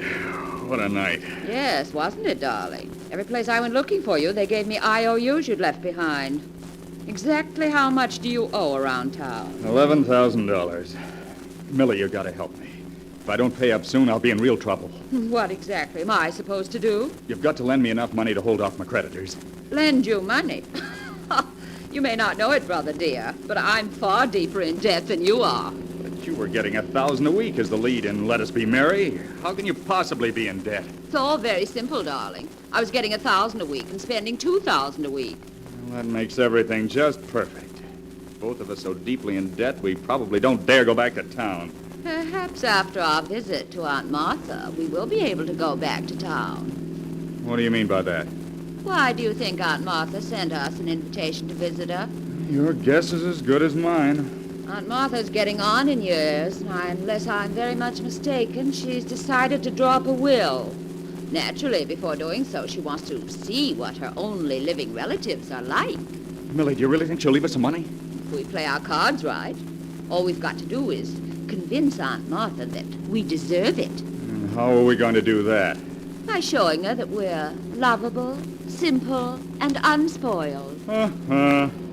Gerald, do you remember the ingenue role I played in I Dream of Love? Yes, of course. You weren't half bad.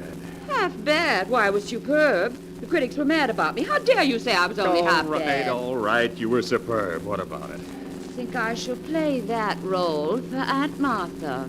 Just a simple, unsophisticated girl, untouched by success. How am I supposed to behave? I'm no actor. You just play the strong, silent type, Gerald, and leave all the talking to me. When the curtain rings down on my special performance for Aunt Martha, the Richards' fortune will be ours.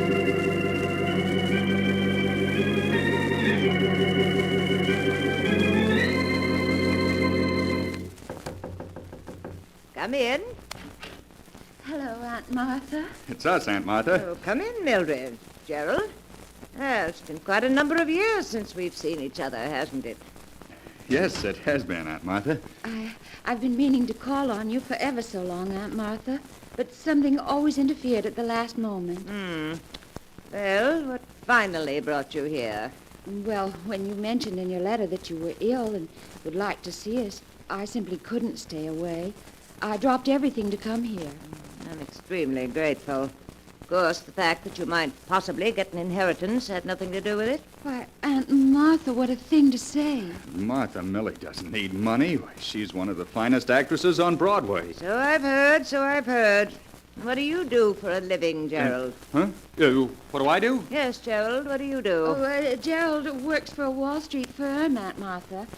Yes, he works so hard, and they pay him so little. Well, unless I'm very much mistaken, Gerald was left quite a sizable inheritance by his father. Whatever became of that? The inheritance? Oh, that was lost in poor investments, Aunt Martha. I see. Well, I'm afraid there's a good deal about you two that I don't know. I haven't done very much. I haven't gotten very far, Aunt Martha, but Millie's really been a credit to the family name. Everyone's heard of her. Now, see here. I want you and Millie to be my guests for a week. Frankly, I want to know what you're like before I draw up my will. Of course, Aunt Martha. And I do hope that you'll take care of yourself so that you'll live for years and years. Thank you, Millie. Now, I'm afraid I must ask you two to leave, as I'm a bit tired. Why, certainly, Aunt Martha. If we can do anything for you, please don't hesitate to ask. Thank you. I'm glad we're out of there. The old lady stares at a person as though she can see through him. The room's so dark, it was difficult to see her. But you can tell she won't last much longer. Yes, but the main point is, did she fall for our little act? If you ask me, your performance hardly swept her off her feet. Nonsense. I played my role perfectly. Just give me a week, darling, and you and I will be the sole heirs to the Richards' fortune.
And now to continue the story. Death rings down the curtain, as it is written in the sealed book. For a week, Millie and Gerald have been living with their Aunt Martha, trying to convince her that they are worthy of inheriting her great fortune. And Millie, sure that they have succeeded, is waiting for Gerald to return to tell him the news. Hello, Millie. Gerald, where have you been all night? I've looked everywhere for you. I spent the night in town. Well, you've been drinking. So what? Oh, you fool. What if Aunt Martha were to hear about it, just when everything's working out perfectly? So everything's working out perfectly, is it? Yes. I told you if you'd leave her to me, it would. Last night, Aunt Martha made a phone call to New York. Gerald, it was her attorney she was calling, and he's coming here tonight to draw up her will. You don't say. Well. Well, you don't sound very enthusiastic at being named one of Aunt Martha's heirs. My dear Millie, it may interest you to know that the greatest performance of your career has gone for nothing. What do you mean? You may be able to sweep a Broadway audience off its feet, but not Aunt Martha. Oh, why, I tell you, she believes in me utterly. Oh, does she? Yes, she does. It may come as quite a shock, but while Aunt Martha was listening so devotedly to your every word, she had a private investigator in New York at work investigating. A private investigator? You mean Aunt Martha's been checking on our past? That's the general information I received. Why, that double-crossing old hag. Yes, and no doubt you can guess what she'll do when she learns that I haven't a job on Wall Street and that I gambled my inheritance away. And what do you think she'll say when she hears you were named as correspondent in 3 divorce actions and were involved in the Wainwright scandal? Oh, I'd like to scratch out those staring eyes of hers, playing with me like a cat with a mouse. Well, the game's up. We may as well go up to our rooms and pack. What? Walk out on a $4 million inheritance? I should say not. There must be something we can do about it. Yes, well, what, for example? Well, I don't know yet. Let me think. I won't go back to the city beaten, deeply in debt. And Martha may think she's clever, but she won't beat me. Before she cuts me out of her will, I'll... Yes. What are you planning, Millie? Gerald, if we play our cards right, you and I will inherit the entire Richards fortune in spite of anything Aunt Martha can do. Now, listen, this is what I want.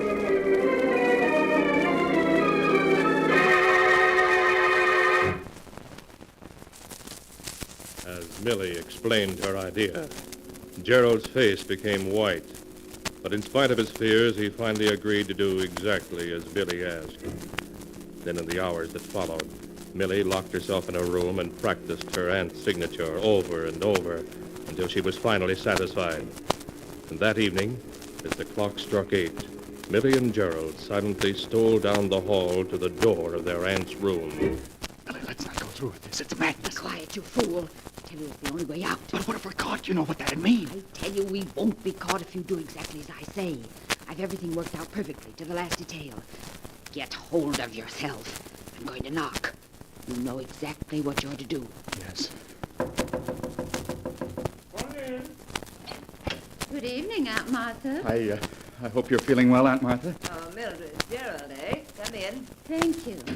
It's quite dark in here, Aunt Martha. Would you like me to turn on a light? No, Gerald, that isn't necessary. I'm quite used to being in the dark. Of course. How are you feeling this evening? Much better, thank you. Gerald, perhaps you ought to fix Aunt Martha's pillows. She doesn't seem very comfortable. No, you needn't bother. I'm quite comfortable, I assure you. Gerald, fix Aunt Martha's I can't go through with it. Do you hear? I can't. Fool, I should have known better than to count on you. Mildred, what's Gerald talking about? Nothing important, Aunt Martha. Here, let me fix this pillow for you. I tell you, I don't want Millie, to. don't. Mildred, Millie, don't. She's suffocating. Quiet, you hear? You haven't got the nerve to go through with it. I have. There. I think that's enough to bring on a heart attack. How do you feel, Aunt Martha? You're nothing but a murderess. Oh, my heart. Millie, is she dead? Yes, Gerald, and not from suffocation, but from a heart attack. I told you it would work out. I had nothing to do with it, do you hear? You murdered her, I didn't. In the eyes of the law, Gerald, you're my accomplice, and nothing you might say can make it otherwise. We haven't time to discuss that. Aunt Martha's attorney should be here in an hour. Now, will you do as I say, or won't you? I have no choice in the matter. No, you're acting sensibly. Do exactly as I say, and we can't fail.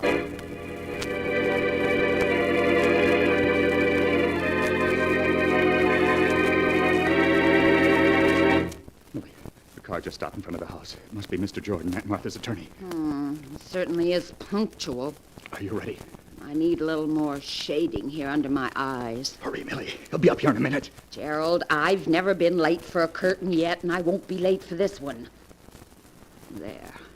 Now, help me on with Aunt Martha's bedrobe. Right. There. Now, how do I look, Gerald? You look exactly like Aunt Martha. If I didn't know her body was in that closet, I'd swear you were her. In the dim light of this room, no one can help but take me for Aunt Martha. Yes, but what about your voice and the things you may have to know? Just listen to this. Don't be ridiculous, Gerald. As mistress of this house, I answer only those questions which I wish to answer, and I assure you I shall not be tripped up. Does that convince you? Yes, I'm convinced. Millie, quick. Get in bed. I hear someone coming. All right, Gerald. And please stop shaking. I tell you, we can't fail. I shall give the greatest performance of my career.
And now to continue the story.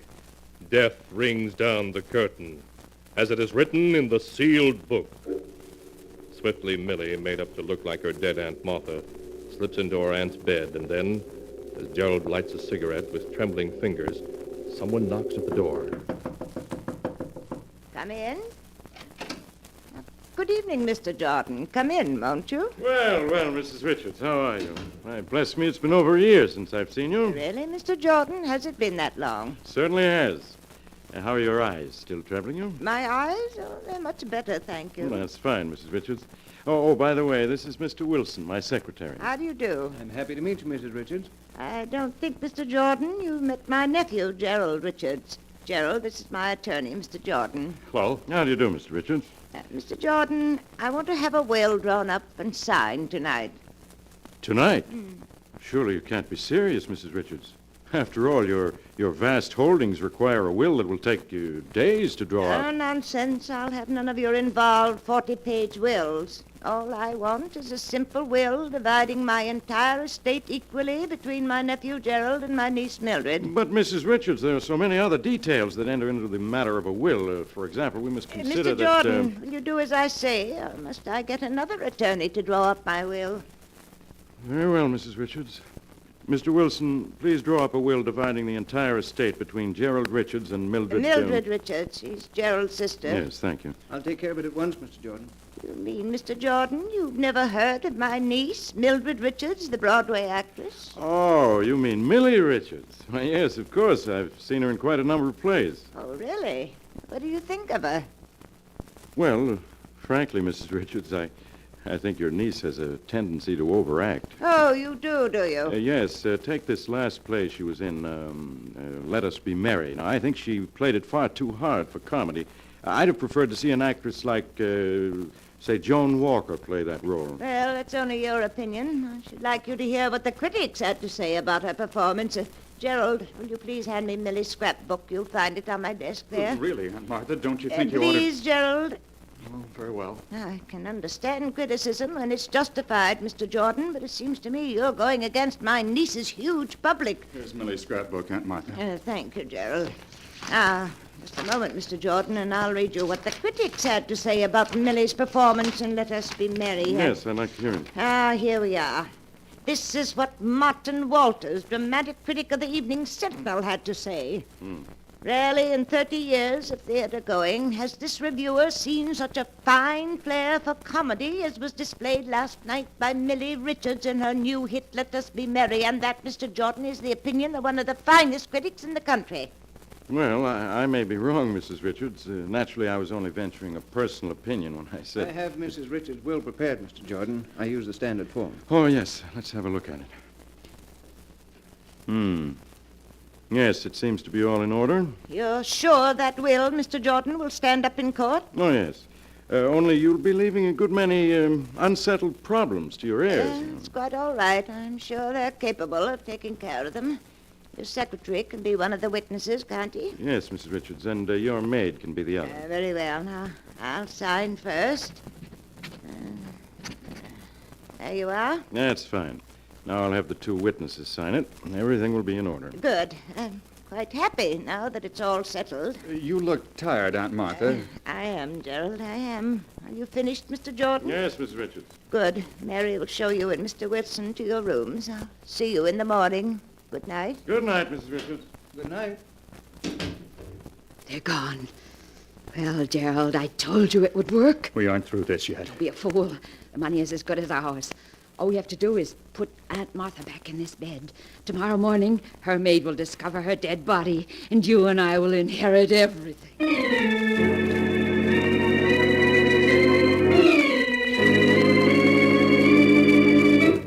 The next morning, things went exactly as Millie had foreseen. The maid found the old woman's body in her bed as if she had died in her sleep, and Dr. Smith was summoned at once. After a brief examination, he was satisfied that Martha Richards' tired heart had simply given out during the night. Oh, I can't believe it somehow, Doctor. Aunt Martha was such a dear. It's impossible to believe she's really dead. You mustn't feel too badly, Miss Richards. It was all over quite quickly, I'm sure. Your aunt's heart simply gave out. But she seemed so strong and well when we left her last night. Why, when she and I were arguing, it was just like old times. You mean you and Mrs. Richards had an argument last night? Oh, not really an argument, Doctor. They were just debating over my sister's ability as an actress. Yes, that's all it was. I hope you won't mind, Miss Richards, but when I told your aunt, I thought that you overplayed your roles. Oh, that's quite all right, Mr. Jordan. What did she say to that? She almost hit the ceiling when I criticized you. She claimed that you're the finest actress in the country. Oh, Aunt Martha was always a dear. Strange that she should have said that, considering that she never saw Miss Richards perform. Well, maybe she hadn't, but she pulled out a book of clippings about Miss Richards and read me what one of the critics had said about her niece. She did what? She read me what one of the critics had said about Miss Richards' ability as an actress. I see. Mr. Jordan, I think your criticism of Miss Richards that she overplays is justified. I beg your pardon. I never overplayed a role in my life. I'm afraid, Miss Richards, that you overplayed one last night. Last night? What do you mean? Your Aunt Martha was an extremely proud woman. She couldn't stand to be pitied. Exactly a year ago, she became blind. And when she did, she refused to leave her room and allow people to know she'd lost her sight. Only 2 people knew of her blindness, her maid and myself. But if Mrs. Richards was blind, how could she have read me that notice last night? She didn't, Mr. Jordan. An egomaniac actress disguised as Mrs. Richards read her own notice to you. Isn't that so, Miss Richards? Go ahead, tell him, Millie. You're so clever. You're the greatest actress in the world. You had everything worked out to the smallest detail. Be quiet, you fool. They can't prove a thing. No jury in the world would believe them. I'm too great an actress to be convicted of murder. Do you hear? I'll give a performance that'll sweep a jury off its feet. They'll never forgive me. They'll never convict me. Never.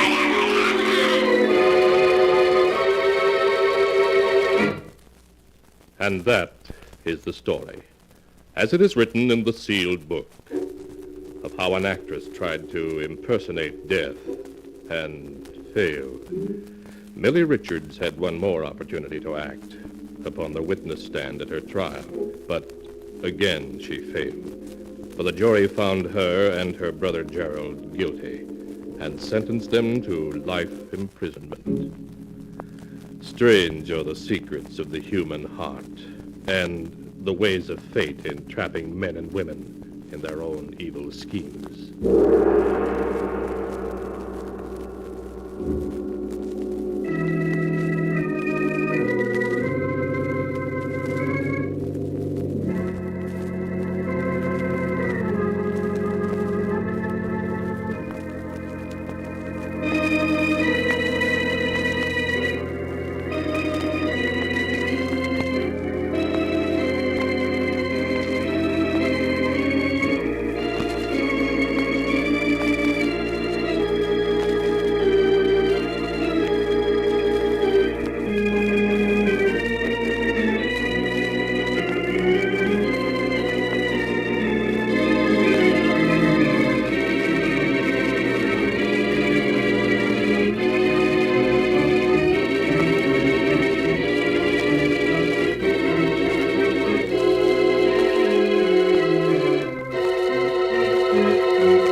And now, keeper of the book, before you close the great volume, show us the tale we tell next time.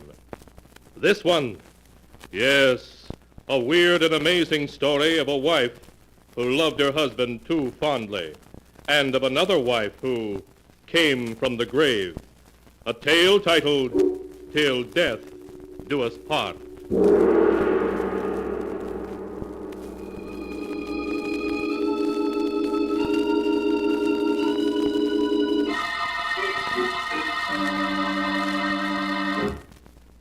Be sure to be with us again next time, when the sound of the great gong heralds another strange and exciting tale from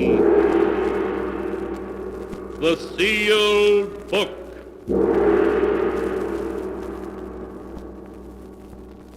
The Sealed Book, written by Bob Arthur and David Cogan, is produced and directed by Jock McGregor.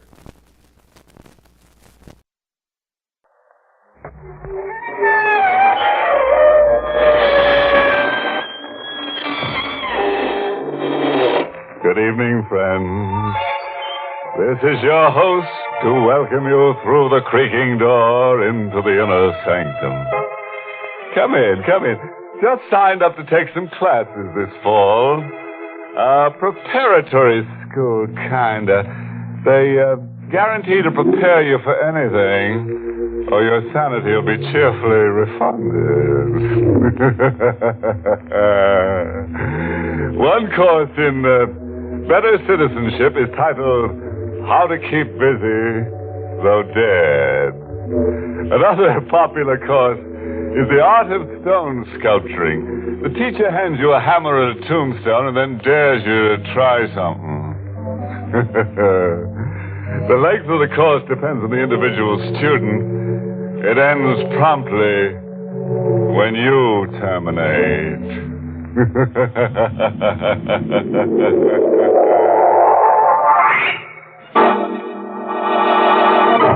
Tonight's Inner Sanctum mystery, Catch a Killer, was written by John Robert and stars Larry Haynes in the role of Stitch with Barbara Weeks as Gale.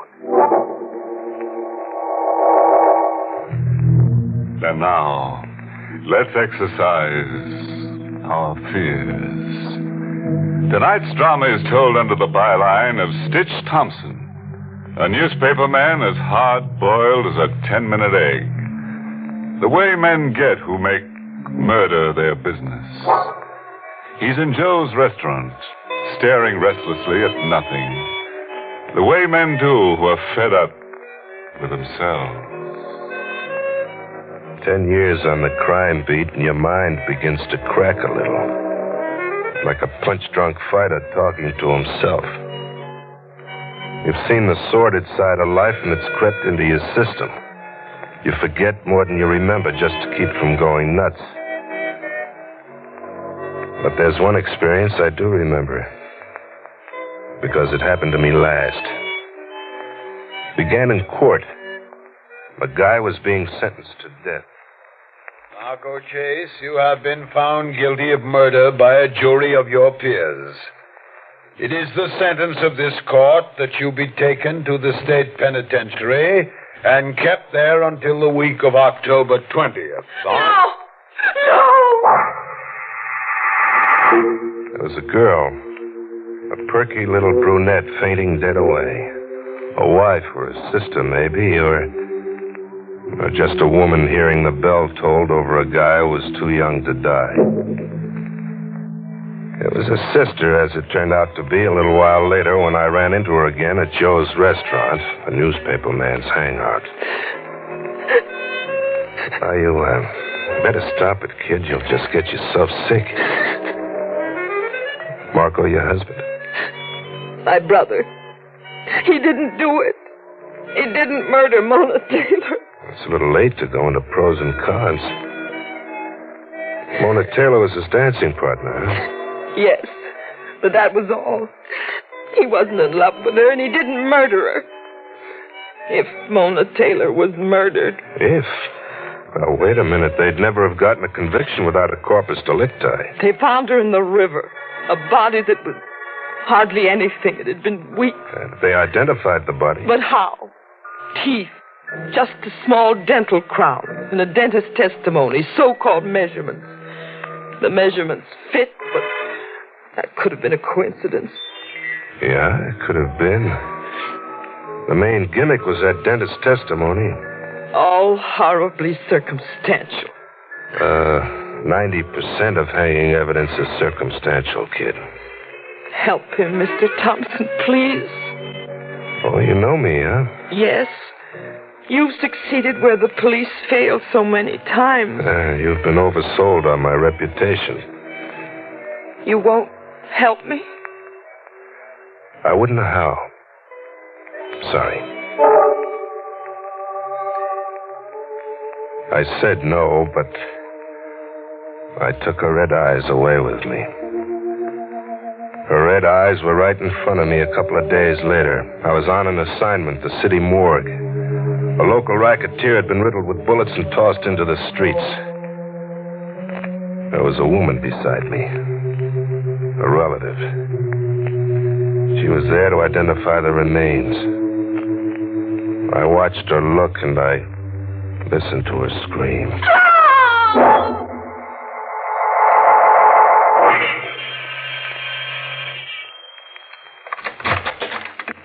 Mr. Thompson, I prayed for you to come. There was a corpse in the city morgue just now and a woman screaming. The way I saw it, the corpse was your brother Marco. The way I heard it, it was you screaming come October 20th. Save Marco, please. That's if he's really innocent. He is. Well, my hat's off to your technique, kid. You sure hopped me up with a sense of guilt, made me feel as if... As if? As if I'd be guilty of murder if your brother went to the chair an innocent man. How will you help my brother? You have a plan? No, I'll have to feel around blindly. I'll needle the cops into second guessing. Run big hints in the newspaper about how the evidence that convicted Marco was a little lightweight. That maybe there's more to the Mona Taylor murder than was told. It's only an arrow in the air, kid. Don't bank on a thing. The arrow landed right on Tom Ryder's sore spot. Tom Ryder was the county DA. Have you lost your mind completely, Stitch? 7 stories on the Mona Taylor murder. On the Marco Chase conviction. A closed case. Not until the evening of October 20th. What makes you think he's an innocent man? He's been tried and judged. I don't know exactly. Call it a hunch. Or, maybe it's his sister's faith that sold me. I'm crazy, huh? You're not kidding. Haven't you something interesting and current to write about? Marco Chase is current and choice. How far do you expect to go with this nonsense? I shouldn't tip my hand, but I will. Right now, Marco's sister, Gail, is trying to persuade Mrs. Mary Taylor, that's the victim's mother, to petition for court permission to exhume the body of Mona Taylor. Exhume the body of Mona Taylor? That's if we can get the mother to agree. But why? Well, we not only think Marco Chase is innocent, but we also have an idea that the corpus delicti might not be Mona Taylor. The DA wasn't the only one. There was someone else really put out. And determined to do something about it. About me, I mean. I was told phone me and tell me how she made out with Mona Taylor's mother when my door buzzer phoned. It was a kid with a package. Mr. Stitch Thompson? Yeah, that's me. Well, here's a package for you. Who from? Well, a man in the Owl drugstore said to bring it to you at 9 sharp. 9 sharp it is, thanks. It was just a package. A box in brown wrapping paper. I opened it. Who wouldn't open it? How suspicious can you get? I got the cover off, and the room fell on me.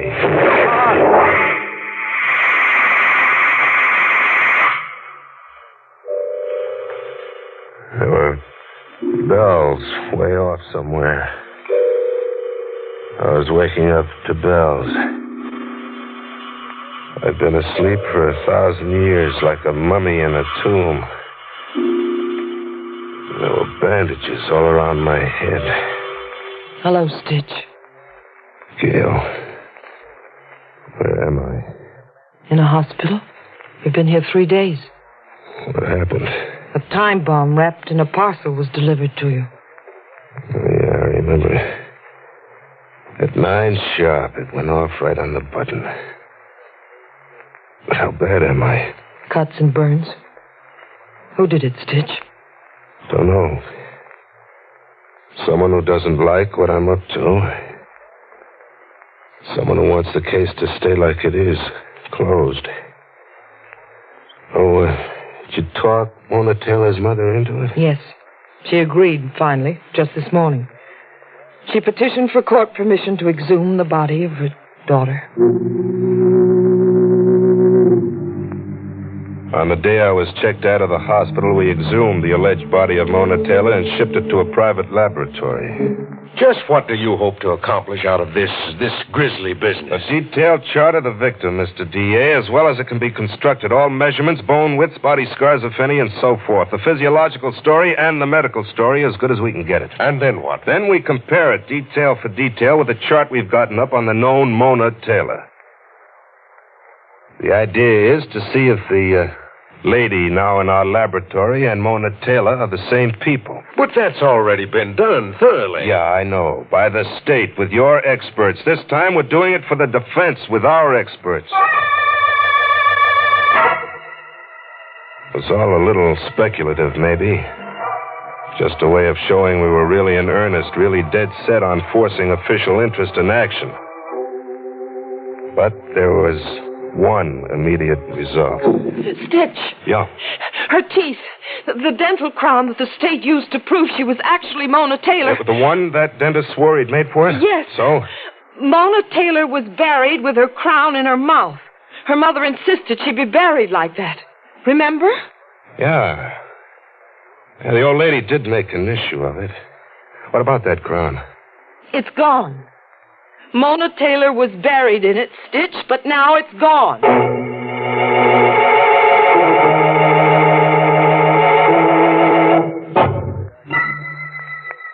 I beat the DA to the dentist whose positive identification of the dental bridge did so much to cinch the state's identification of the body.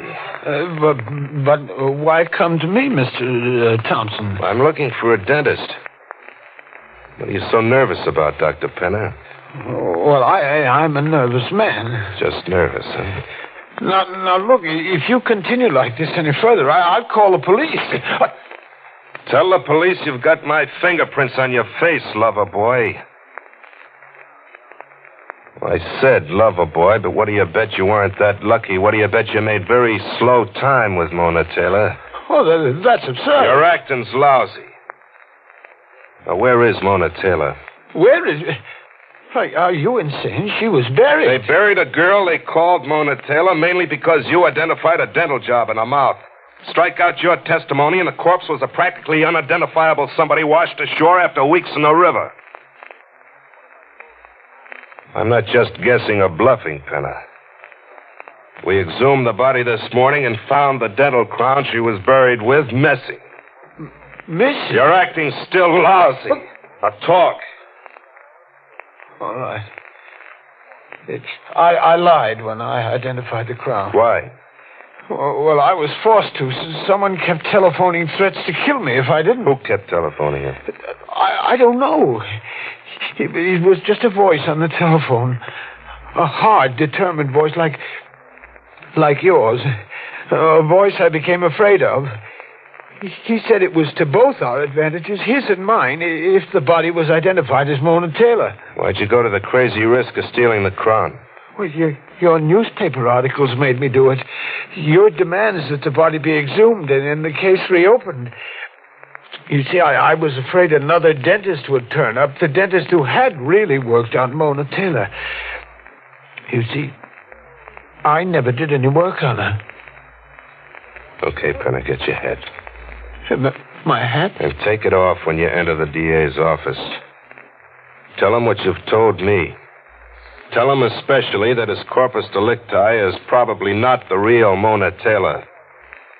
And tell him that you wanted to prevent exhumation of the body so desperately you tried to blow Stitch Thompson off the face of the earth. You did send that time bomb, didn't you? Yes, I sent it. I must have been crazy.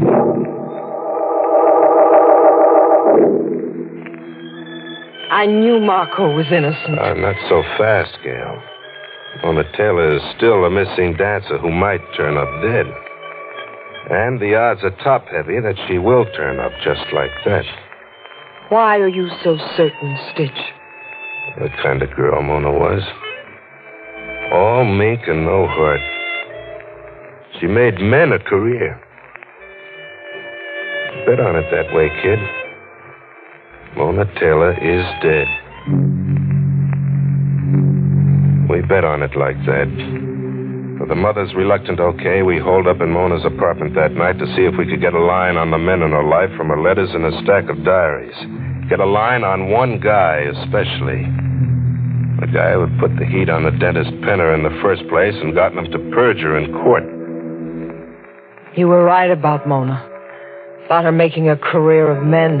Yeah, I undersold her. Men crawl through her diaries like ants. She hated men. Men loved her, but she hated them. Yeah. She was no good, Stitch. If she's dead, I'm glad.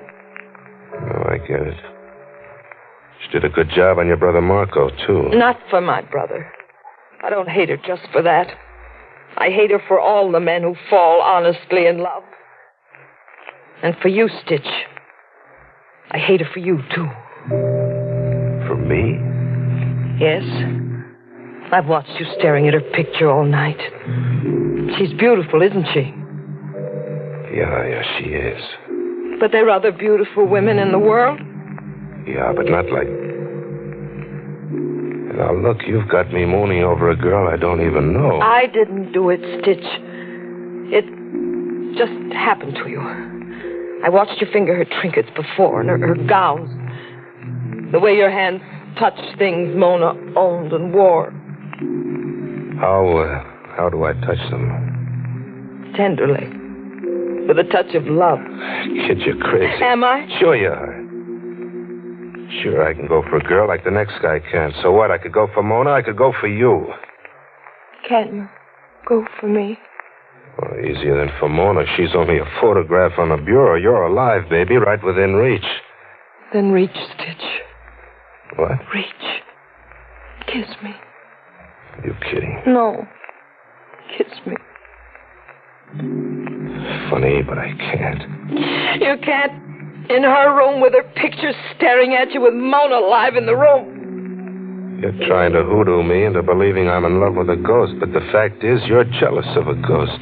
I am jealous of her. It's insane, I know, but I am. I'm sorry, Stitch. Oh, forget it. It's a kind of a spell in this room anyway. Let's get back to our work. We've got a lot of names here for the DA to investigate the 100 men who are after Mona. If Ryder turns a miracle, he'll pull the one man out of the list. The one man who can lead the police to Mona. What if one woman can lead the police to Mona? One woman? Yes, Stitch. One woman. Me. You? I don't get it. I know where Mona Taylor is buried. I visited my brother in the death house last night. Marco told me things. Gail knew all right and showed me. We drove upstate New York into the Catskills and parked outside a big iron gate that had a sign over a main lodge reading Martinson's Bungalows for rent, hunting and fishing. All right, now what? There are scattered bungalows half-mile up that footpath. We'll have to walk the rest of the way. And, Mona's up there somewhere? Yes, where my brother left her. The night she disappeared. Mona was there, all right. Up where a natural lake had dried into marshland. I got on my hands and knees and turned my flashlight on her, but I couldn't see her. There was a burlap bag over her. Her last resting place was a broken culvert built into a dam that was no longer in use. But Mona was no longer in use. Your brother left her here, you said. What's the rest of it? Marco rented a cabin up here for the season. He'd driven Mona up. They were to go over a new dance routine. Marco drove to the village to shop for groceries, provisions.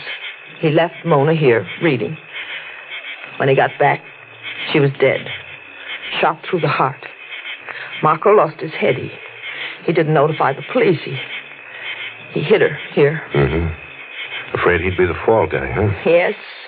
Their names had been linked romantically. They'd fought publicly backstage in nightclubs. Well, why didn't he open up about where the real Mona Taylor was during his trial? He gambled on being acquitted.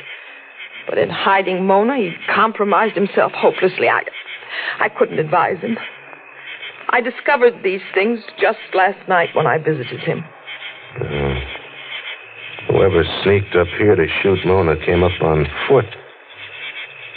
Parked his car at that big gate down there and came up on foot. He had to. This was during the daytime, you said. The stores were open for your brother to do his shopping. It was between noon and 2 p.m. on July 18th. And that name down there where we parked, Martinson. Who is Martinson? Flora Martinson, a widow. She manages the lodge and rents out the bungalows. Let's go have a talk with her.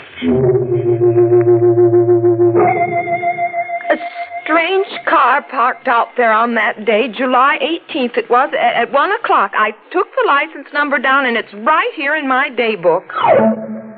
I phoned the license number to District Attorney Ryder. But before dropping in on him to see who he'd nailed, I took Gail to Joe's restaurant. And she was red-eyed again like the day I met her. All right, now what's watering your eyes, kid? Nothing special. I've always cried. Since I was a child, I've cried. Well, what for? Or is it for what? For everything. And everybody. For the mess people make out of their lives. For my brother. For all the men who fall in love with all the Monas. I cry for you too, Stitch. For a wreck who blanks out here at Joe's 7 nights a week, huh? For a great newspaper man who could have been a wonderful guy. Thanks for the tears, baby. You ever cried for yourself? I am, now. I'm crying for a girl who could have fallen in love with a guy. Who could have been a wonderful guy. Thanks again, baby. Stitch, where are you going? To see what the DA's come up with.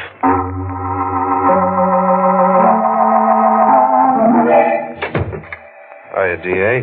Hello, Stitch. Sit down. I checked auto license 6Y410. I wired the state capitol on your tip. Here's what they wired back. Green Coupe, 1946. The owner's vital statistics are age, 36, height, 5'11", weight, 175 pounds, eyes, blue. You sure he was the man who murdered Mona Taylor? Yeah, I'm sure. What's his name and address? He lives at 625 10th Street. His name is Stitch Thompson. Why'd you come forward like this now? This late? I didn't. A brunette named Gail pushed me forward. She knew I was the guy who murdered Mona. But she also knew I was a punch-drunk reporter who'd blanked out. So she started a campaign to start me remembering. You know, she did it to save her brother. But a funny thing happened to her. She's in Joe's right now, crying her eyes out for me.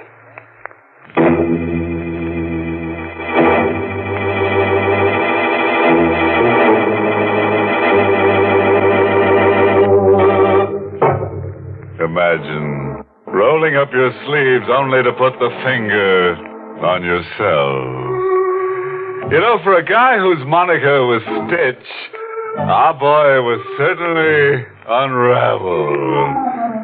Mona had a way with men, so Stitch did away with Mona. Did some wolf just observe that Mona was more kissed off than kissed?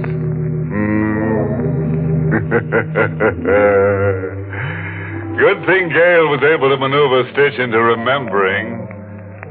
Marco my words it was.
Sanctum was heard in the United States over CBS, the Columbia Broadcasting System, and has been rebroadcast for servicemen and women overseas. This is the United States Armed Forces Radio Service, the voice of information and education.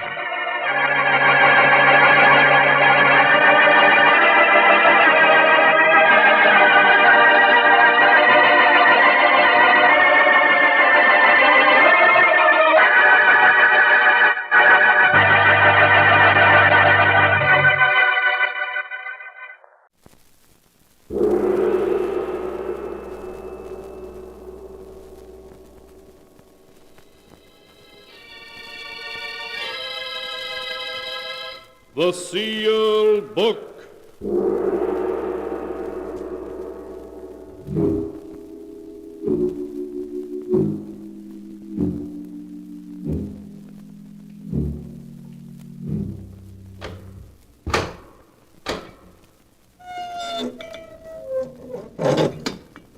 Once again, the keeper of the book has opened the ponderous door to the secret vault, wherein is kept the great sealed book, in which is recorded all the secrets and mysteries of mankind through the ages. Here are tales of every kind, tales of murder, of madness, of dark deeds, strange and terrible beyond all belief. Keeper of the book, I would know what tale we tell this time. Open the great book and let us read. Slowly, the great book opens.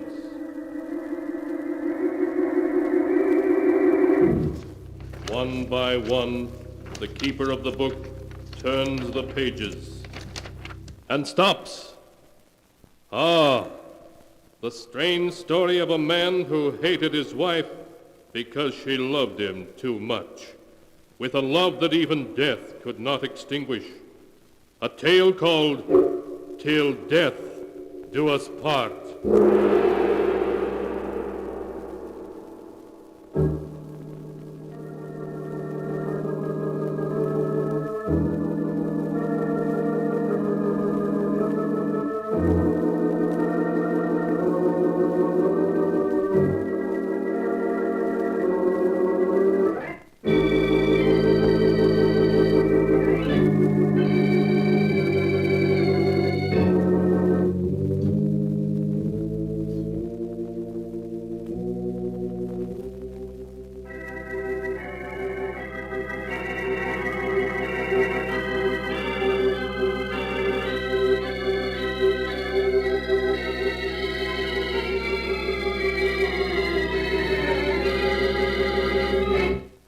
Here is the tale, Till Death Do Us Part, as it is written in the sealed book. The story begins in the pleasant suburban home of Chris and Blanche Werby. It is late at night, and the moonlight shining through the window shows Chris Werby tossing and turning in his sleep, suffering from a nightmare about his wife.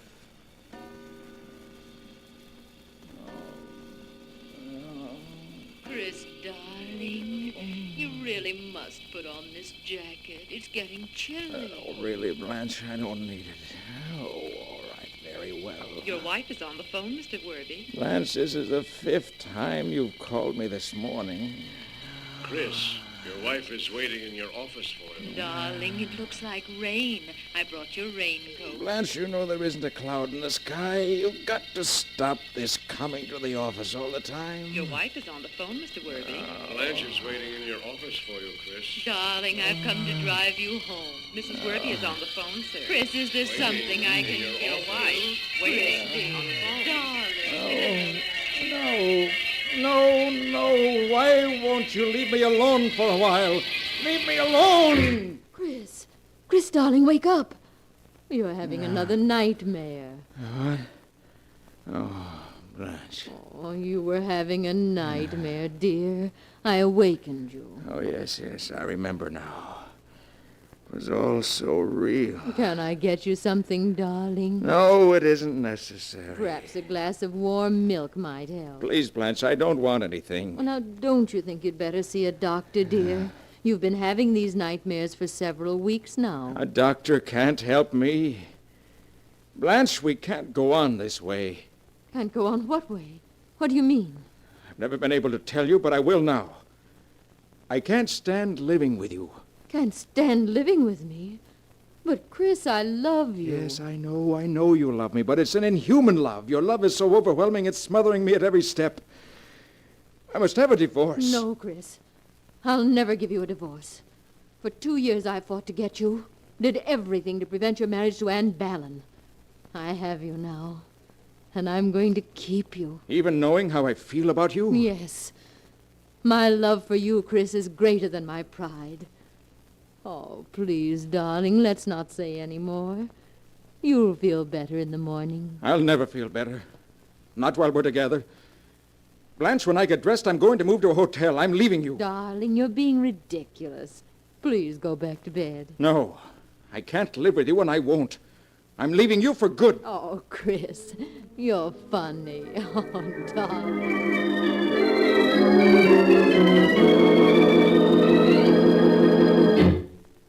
Your wife is outside, Chris, waiting to see you. Oh, no, not again. I'm afraid so, Chris. I can't go on this way. Day after day, she phones every hour, comes down here to see me. Well, now, perhaps you'd better see her, Chris. Maybe you can reach an amicable agreement with her. No, not with Blanche. Martin, there's only one way out for me. I must leave town, disappear. Leave town? What's your business? That doesn't matter now. Nothing matters but to be free. I'm leaving the running of the business in your hands. Yes, but where are you going? I haven't decided yet. All I know is it's going to be someplace far away. Someplace where even Blanche can't find me.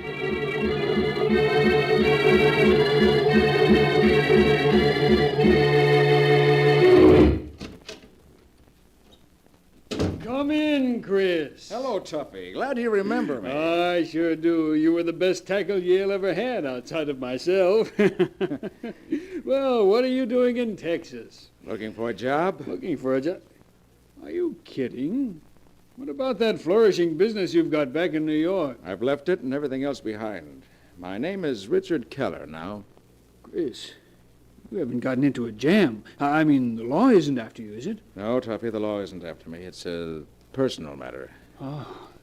Well, sit down. Tell me about it. Tuppy, I'd rather not talk about it. Not just now. Sure, Chris, I understand. Well, can you give me a job as Richard Keller? Can I give you a job?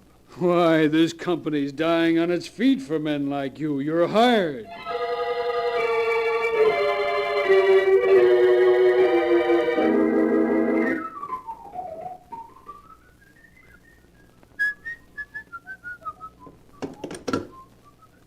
Oh, this is room 313. Will you send up a waiter, please? Oh, and the morning paper. Thank you. Well, it's fast service. Come in. Hello, darling. Blanche. Yes, darling. How are you? I changed my name. I traveled all over the West before coming here. Never told anyone where I was. How did you find me? Well, I love you, Chris. No matter where you went or how far it was, I'd find you. What do you want? Well, I want you to come home. No, never. I'm not coming back, and that's final. But, Chris, I'm your wife, and I love you. Oh, just give me another chance, darling. I'll do whatever you want me to if you'll only come home. No, it'll just be the same thing all over again. No, it won't, dear. I'll change. Really, I will.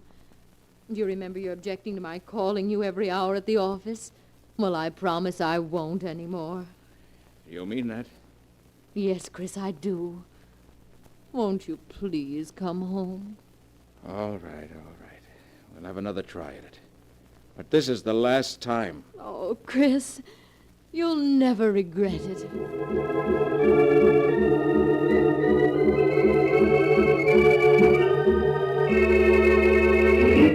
Gentlemen, this is to inform you that your order of the 25th was shipped. No, I'll answer it, Miss Nelson. Hello? Hello, darling. How are you? Blanche! Oh, just a minute. That'll be all, Miss Nelson. We'll finish the letter later. Yes, Mr. Worthy. Blanche, this is the 4th time you've called this morning. The one thing you promised you wouldn't do. But I only wanted to know if you wanted me to drive in and pick you up. Oh, I'm sorry, dear, if I've upset you. You say that every time you call. I see now that I'll never be rid of the sound of your voice till death parts us. Death. Please, darling, say you aren't angry with me. You know I love you. Chris. Till death do us part. If she were to die, I'd be free. Free. I could answer the phone and know it wasn't she. Hello? Oh, darling, what happened? We were disconnected, dear. Oh, Chris, I thought something might have happened to you. No, I'm all right, dear. I'm sorry I spoke so harshly to you before. Oh, you know I don't mind, Chris. It's your nerves. You work too hard. Yes. You know, I think I need a vacation. What do you say if you and I go away for a few days? Go to the seashore? Try some deep-sea fishing? Oh, Chris, darling, it'll be wonderful.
And now to continue the story, till death do us part, as it is written in the sealed book.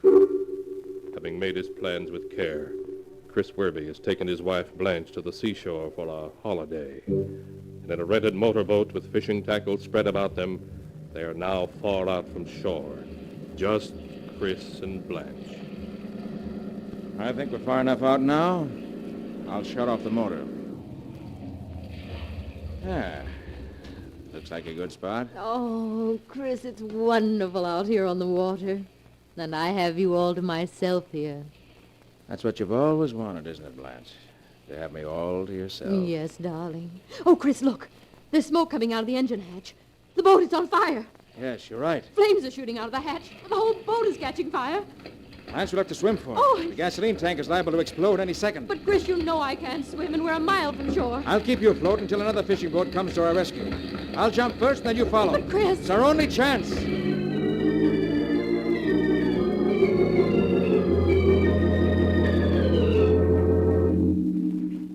Chris, I'm frightened.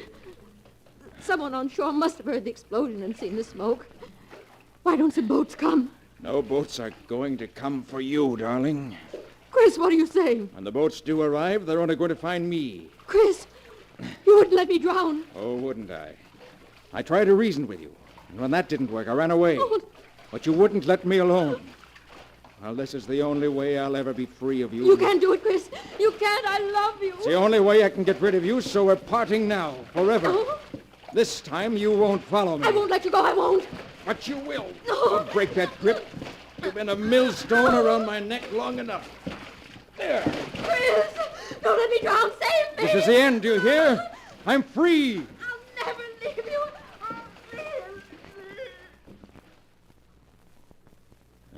She's gone. I'm free. Free at last. Forever.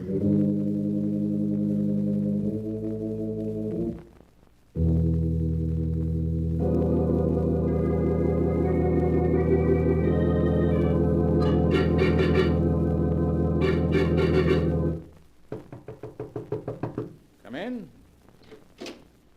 Excuse me, Chris, but there's a Miss Ballon to see you. A Miss Ballon? Ann Ballon? Yes. Oh, show her in. All right.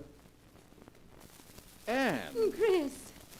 Ann, it's wonderful seeing you again. Oh, it's been 5 years. 6? You left Owensville in 1938. 6 years. Good deals happened in that time. Yes. Oh, I've just learned that you lost Blanche a year ago, Chris. I want you to know how sorry I am. Oh, thank you, Ann. But tell me, how's everyone in Owensville? Well, you might have paid us a visit. Owensville is still only 100 miles away. Well, I've always meant to return for a visit, but after the way I broke our engagement and married Blanche, I was afraid you'd Oh, feel... Chris, you mustn't feel that way. I got over that long ago. Well, how long are you in town for? I'll have you know I am now a resident of this fair metropolis, as of yesterday. I have a job here. Oh, Ann, it's wonderful. You may not know it, but you're going to see a good deal of me. In fact, don't be surprised if I propose to you again. Mighty soon.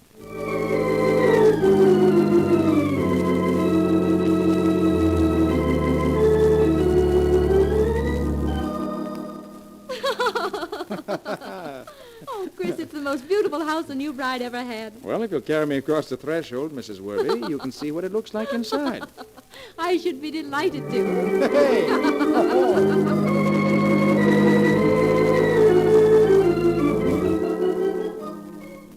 Oh, Chris, it's a lovely present. But you shouldn't have spent all that money. What are you talking about? We're married 1 week today. Oh, Chris, I'm so glad we found each other again at last. We're going to be so happy together.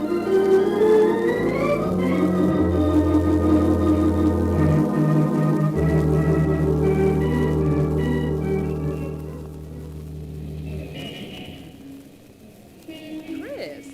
Why, Chris Werby. Why, Sidney Rand. I thought I recognized you. How are you, Chris?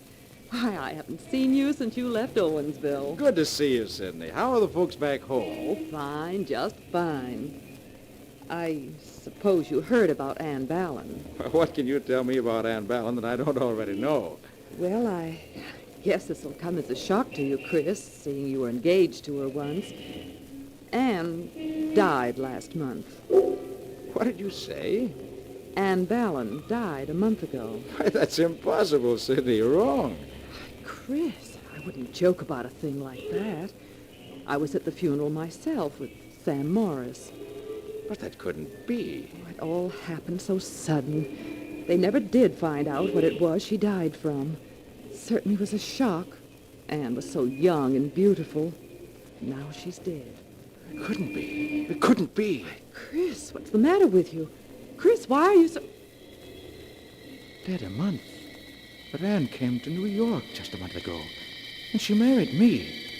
She's alive, beautiful, everything I've ever wanted. Oh, Sidney's wrong. They buried someone else, another Anne Ballon. Yes, that must be it. Anne's home, waiting for me, waiting for me.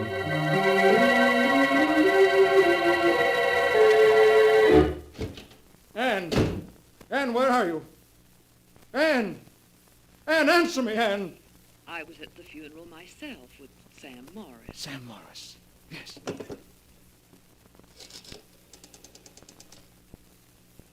Operator, I want to put in a long-distance call to Owensville, Pennsylvania. I'd like to speak to Sam Morris. I don't know his number, but...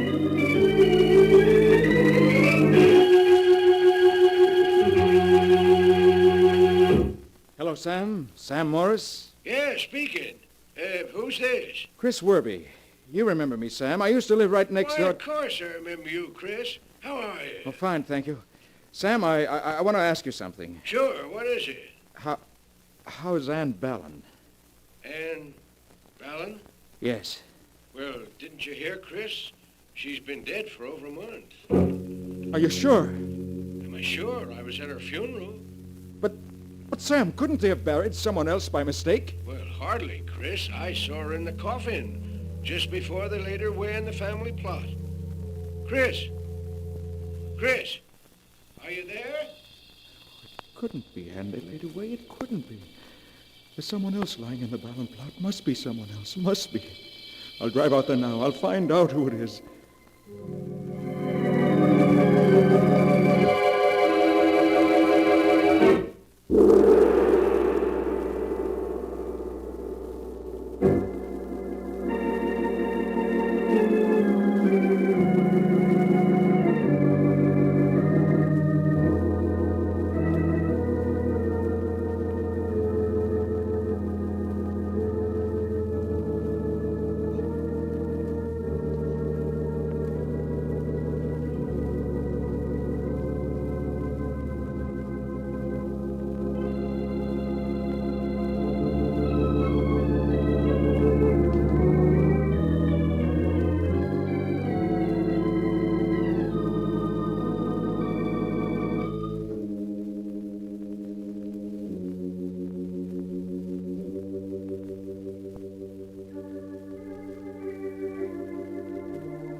And now to continue the story, till death do us part, as it is written in the sealed book. After driving frantically for hours, Chris has reached Owensville, his hometown, and on the outskirts of town, at the entrance to the ancient cemetery, he is arguing with the old caretaker, who has come to the door in nightshirt and trousers. But I tell you, I have to know tonight. Can't you understand? I only want to know if a girl by the name of Anne Ballon is buried here. Look, mister, it's almost midnight. I can't go looking through any records now. You'll have to come back in the morning. Please. I'll give you $20 if you look it up for me now. $20? All right, come in. Thank you. What'd you say that name was? Anne Ballon. Let's see. B. Yeah, here we are. B. And Ballin. Yeah. She's here. Buried in the Ballin family plot. Interred June 26, Section 15, Plot 5. Can't be. It can't be. Yeah, what'd you say? I must see that grave opened. You'll have to get a court order for that, mister. I want to see it now, tonight. I'll give you $500 to open that grave. You must be crazy, mister. It's against the law. Listen, I don't want the body. I merely want to look at it. Would $1,000 make it worth the risk? $1,000? Yes, 1,000. You'll never make an easier 1,000. We'll be finished by dawn. Well. $1,000, huh? All right, I'll do it.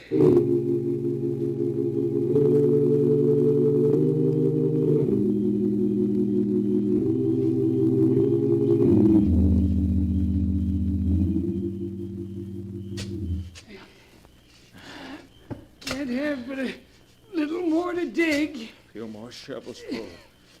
We should reach the coffin. Blast that moon.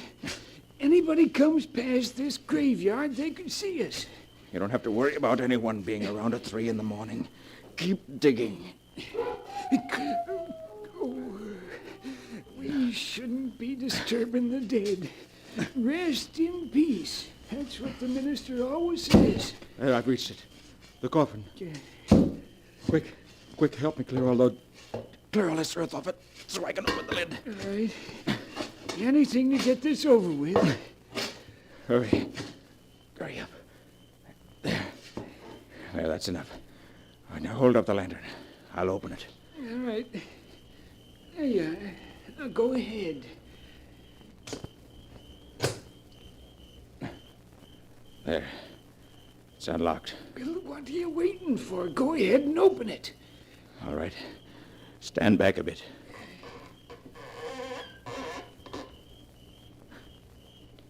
It's empty. Yes, empty. Empty. I knew she couldn't be buried here. She's alive, do you hear? Anne's alive.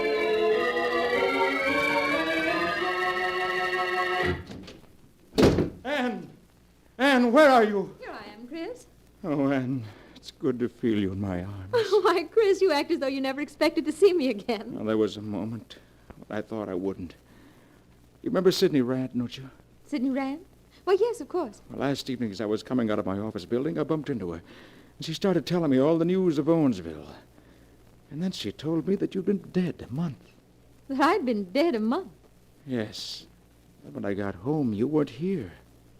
Well, darling, it was only my running out of gas that kept me from being home when you arrived. Well, I should have known it was something like that. But I got panicky. Called Sam Morris long distance, and he, too, said you were dead. Must have gone haywire after that. For I took the first train to Owensville. Chris, you didn't. Yes, I'm afraid I did.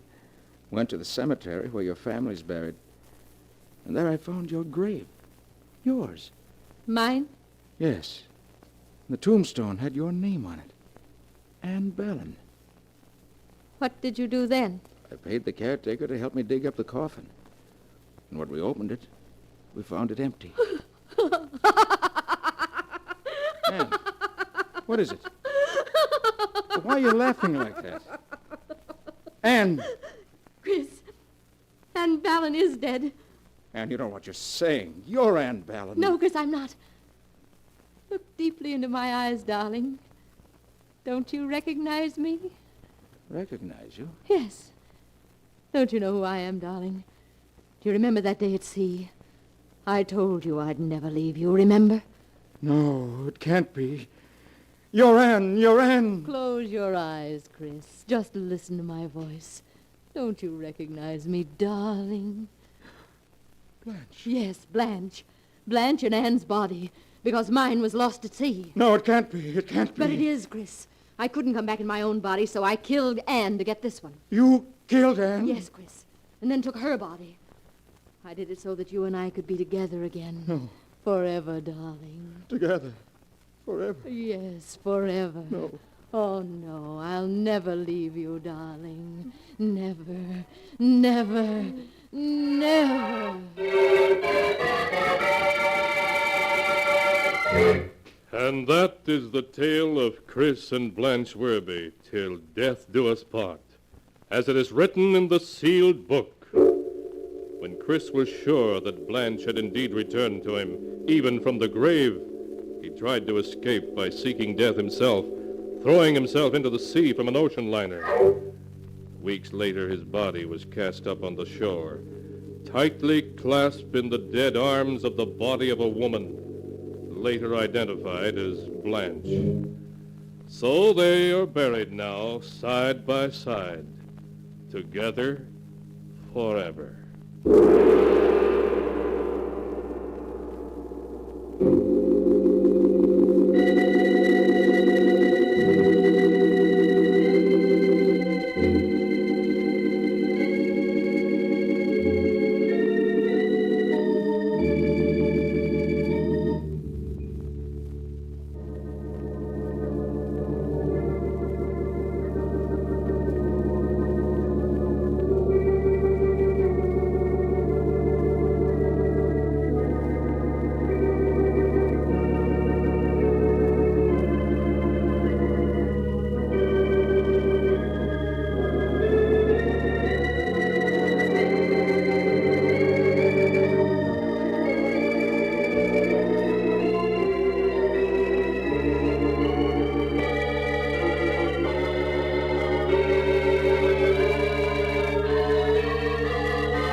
And now, keeper of the book, before you close the great volume, show us the tale we tell next time. This one? Yes, the amazing story of a man who stole millions, and then found he had to steal himself a new face so he could protect those millions, but who discovered that his new face brought with it murder and sudden death. A tale titled The Man with the Stolen Face.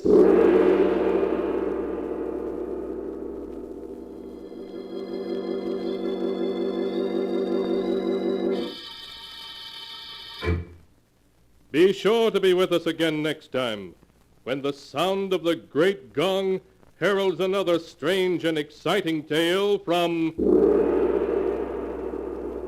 the Sealed Book. The Sealed Book, written by Bob Arthur and David Cogan, is produced and directed by Jock McGregor. Another hair-raising drama on Inner Sanctum in just 40 seconds. Stay tuned. There's a special kind of enjoyment in facing our problems when they're presented interestingly and dramatically. This accounts for the success of ABC's daytime series, Modern Romances, which approaches everyday problems with an open mind. Modern, that's the keynote of these dramatizations. These are the problems that beset human beings every day, every year. And they are the fascinating themes of Modern Romances, presented every weekday from the pages of Modern Romances magazine. Join us, won't you, tomorrow morning for another Modern Romances on ABC.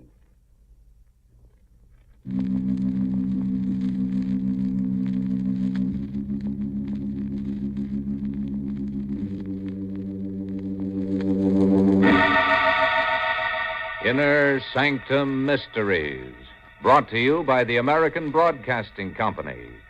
Tonight, Twice Dead, starring Larry Haines.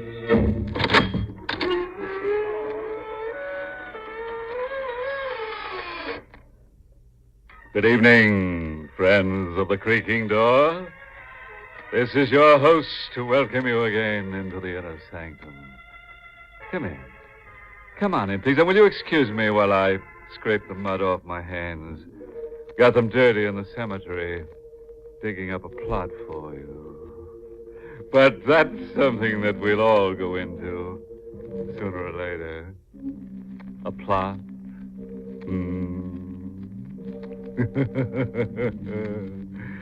Oh, by the way, before we start, I'd like to reassure you, if you suddenly find yourself spinning like a wheel, don't be alarmed.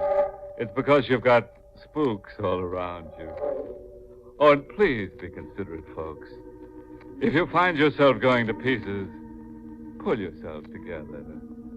Remember, I have to sweep up afterwards.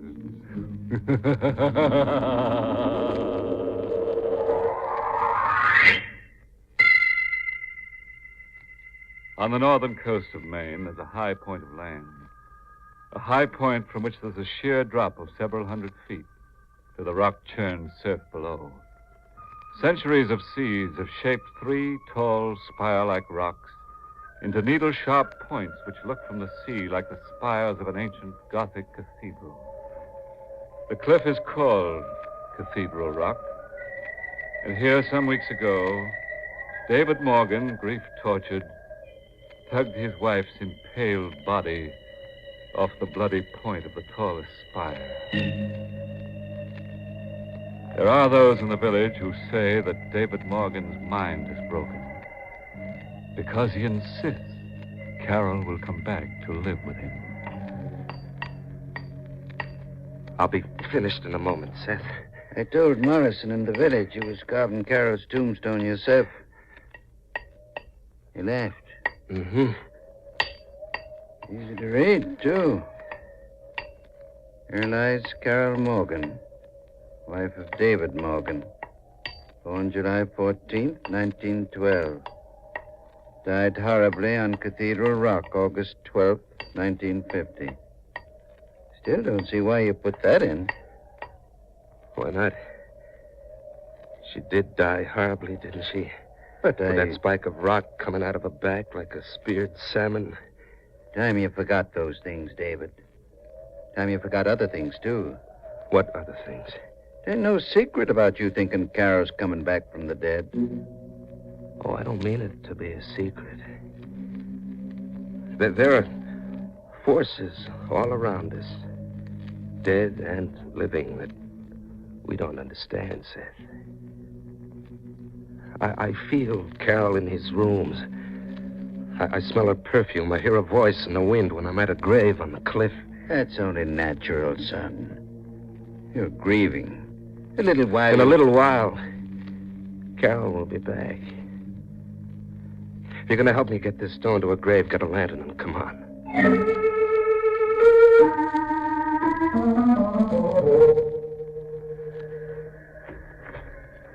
Hold the lantern closer. There. Wow. It's a decent enough stone. Folks in the village been saying things about you. Oh, like what? That a man acting like you do has a guilty conscience. And what do you think, Seth? Me, I don't believe such things. Any more than I believe the dead can return. Come on back to the house, son. No. I want to stay here a while. David, you've got I want to stay here a while. Sure. Torture yourself like you do. Every night come dark. Go ahead. You'll meet Carol again when I bury you next to her. Up here. Oh, leave me alone. Let me be. Oh, Carol. Carol. Come back. Tell me you forgive me. Hello. What? You're sad. I can tell I'm sad, too. Can you help me? You've come back. Carol, you've come... Why do you call me Carol? Who are you? I don't know. What are you doing here? I'm looking for my cat. A black cat with white feet and a white spot under the neck. Why did you come here? I don't know. I just got on the bus at Portsmouth, and then I thought of my cat, and I had the bus stop, and I came toward the sea. You'd better come back to the house with me. Oh, but I can't. Not now, come until along. I'll help you find your cat. Have you seen him? No. There's been no cat around here. Not for several weeks. Why did you call me Carol? I was waiting for someone. Someone named Carol.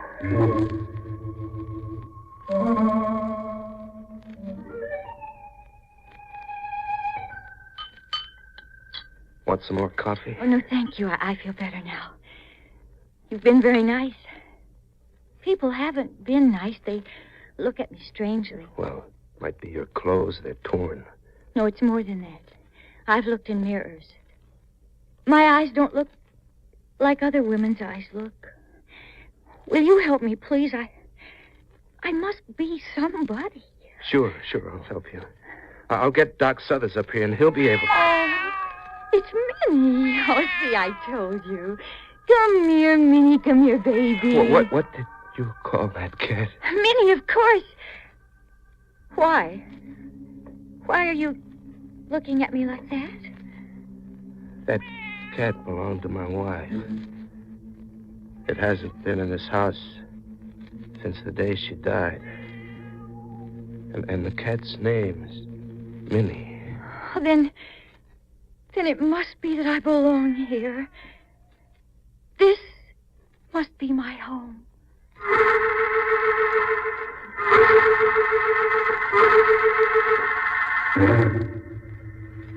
The devil's got hold of you, David. I don't know you anymore. I don't trust you. Why not? What harm do you think I can do you or want to? I've known you since you were a boy. Long years. I come back here to stay with you when Carol died, to help. But you're beyond help. You're mad. Because you're thinking Carol has come back to you, living in this woman's body. And who's to say that couldn't happen? You? I'm a God-fearing man, David. And such a thing would be the devil's work. I'll have none of it. If Carol can come back to me in any way, that's what I want. Even if she made a pact with the devil himself. It's the girl. Bring the flashlight. Come on.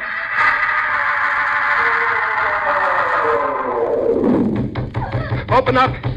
It's David Morgan. It's the chair. The rocking chair by the window. Carol's chair. What about it? It rocked. It rocked by itself. It must have been the wind. Oh, the window's closed. Was that all you saw? It was all I saw. But there were things I felt. Like what? The chair stopped rocking. As though someone had gotten up from it, and then the floor between the chair and the bed creaked. And a moment later, the bed spring sagged beside me as though someone sat there. But you saw nothing. I only heard a sigh. A tired kind of sigh. Take her to my room, Seth.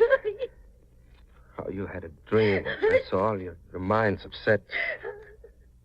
Tomorrow I'll try to find out who you are. If it's not too late.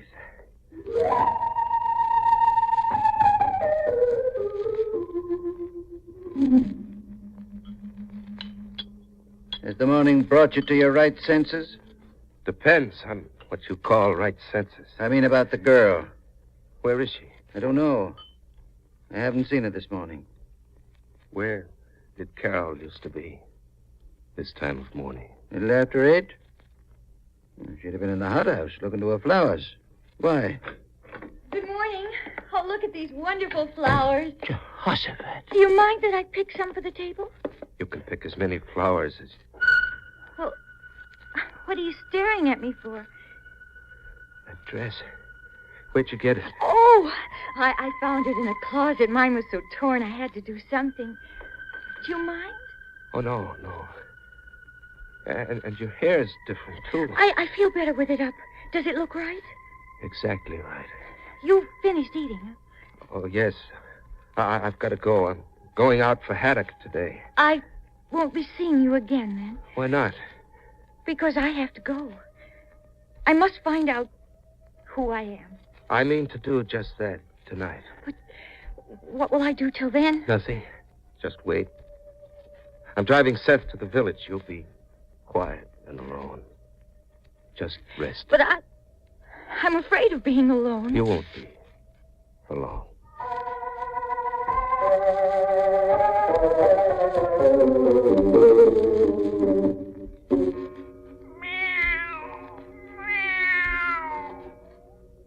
Oh, shut up. I fed you this noon, didn't I?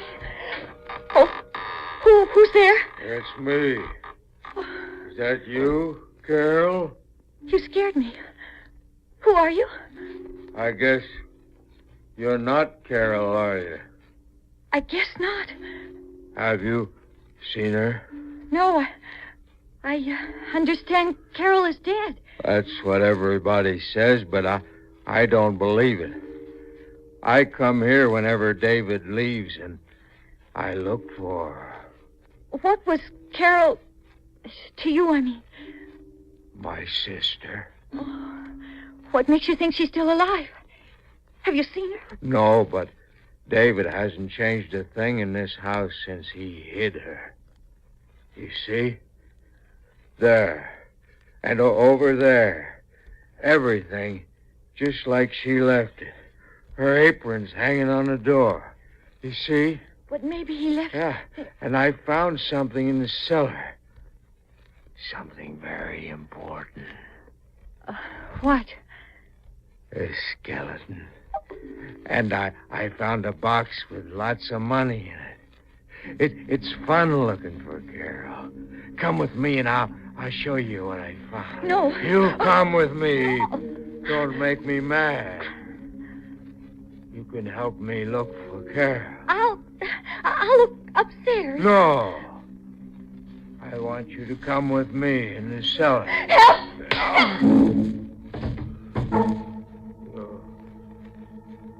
You must make me mad.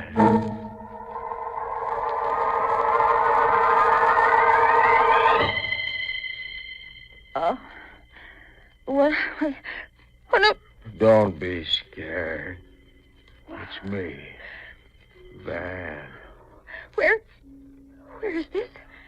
I took you to the cellar. We've got to find Carol. I'm sorry I hit you.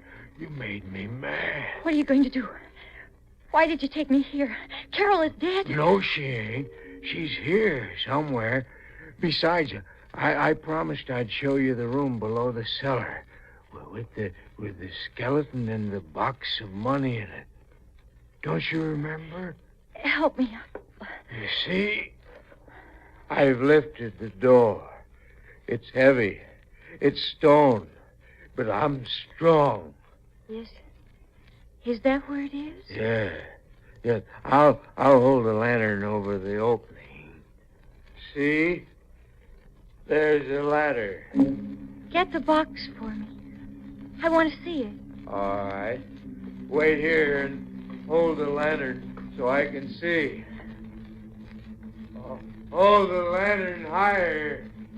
I can't see. Hold the lantern higher. Let me out!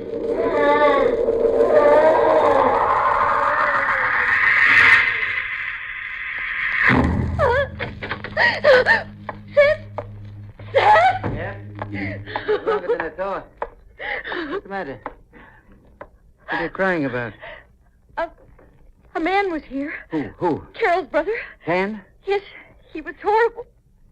Why didn't you tell me about him? He isn't important. Oh, he isn't. He could have killed me. You told me everything else about Carol. You should have told me that. Never mind, Van. You just do what I told you. Soon as David gets in that crazy mind of his, that Carol's spirit's coming back in you, he'll have no secrets from you.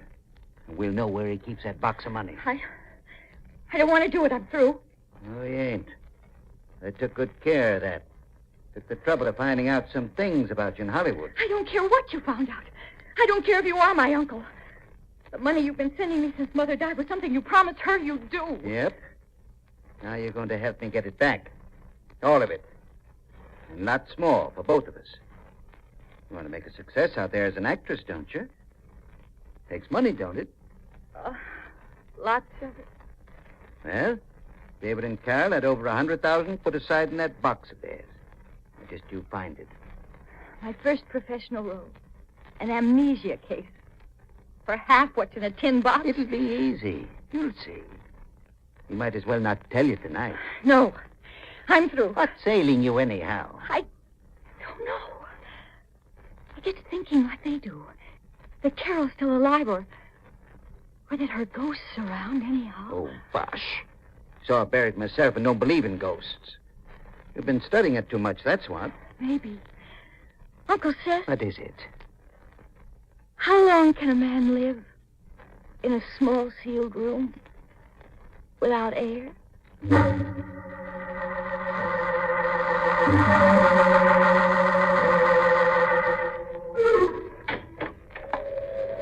Seth. Where's the woman? Upstairs, I reckon, David. How was the fishing? Bad. Maybe half a ton, mostly scrod. What's the girl been doing? Just walking around, I guess. She seemed happy here? Or is she restless? Did she leave to see anybody or such? Seems happy. Too happy. What's that? What's what? Shh. Can't you hear something pounding like it? Yes, I kind of do. In the cellar seems. I'm going down to have a look. Might be a beam slipping. David! Oh, hello. Oh, David, I'm glad you're back. I want to talk to you very seriously, I do. All right. I think the time's come to talk, if you feel like it. But not here, please. I want to walk along the bluff.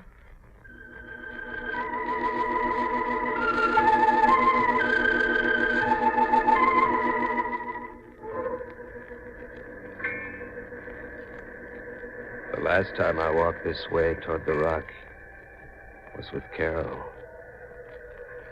She died horribly. Nobody saw us. We were alone. Does that frighten you? No. I know the story, and I feel very sad about it. That's why I wanted to talk to you before it's too late. Before we do anything about finding out who I am. I don't want to go back to any other life. Why not? I never was so happy to be with anyone as I am here with you, David. Don't move. What? Look down there. Over the edge. See those rocks? The pointed one. Yes. Cathedral Rock, isn't it? Yes. Carol was standing right where you are when she fell. It's Carol who told you to get off the bus here, to come looking for a cat. Even made you know the cat's name, made you pick flowers in the morning like she always did. No, wait, David, wait. She's coming back to me. Through you. Wait, David, I want to I've tell you. wanted Carol back. Because I loved her. But I've been afraid. Because I murdered Carol. You murdered her? We quarreled about Seth. She was standing just as you are. Right there. Oh, What's the matter? David, my back. Oh, help me. My back. Something is stabbing me. Stabbing me.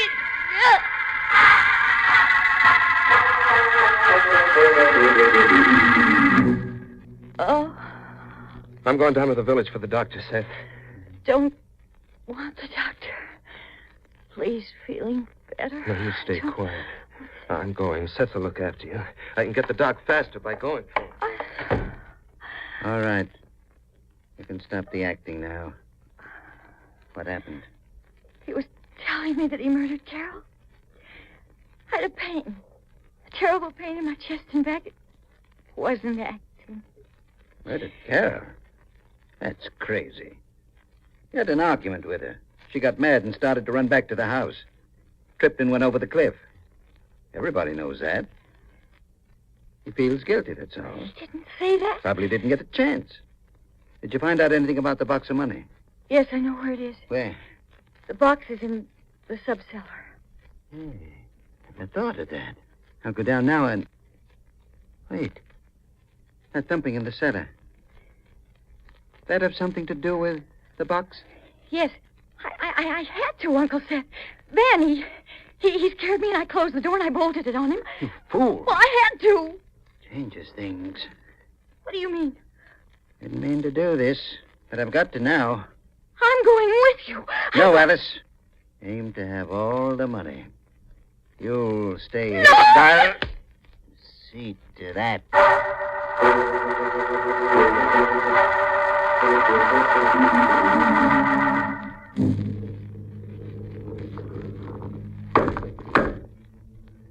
Van? Van. He's dead, all right. There sits the box. 100,000 or better. To pay for 40 years with the Morgans. Better than 100,000. Hello, Seth. You might as well bring the box up with you. I wanted to get it myself. Alice, I hit you. You were unconscious. You killed Van.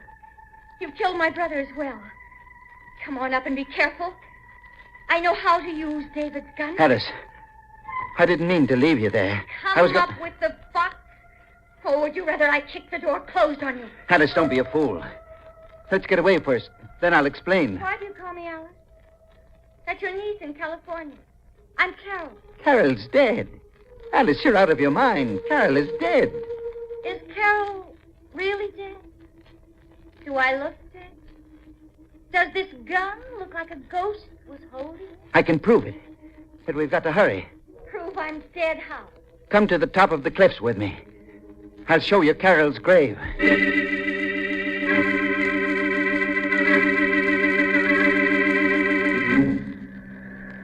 There. Look. You can see, can't you? Here's the grave, weeks old. It's a trick. You did this to trick me.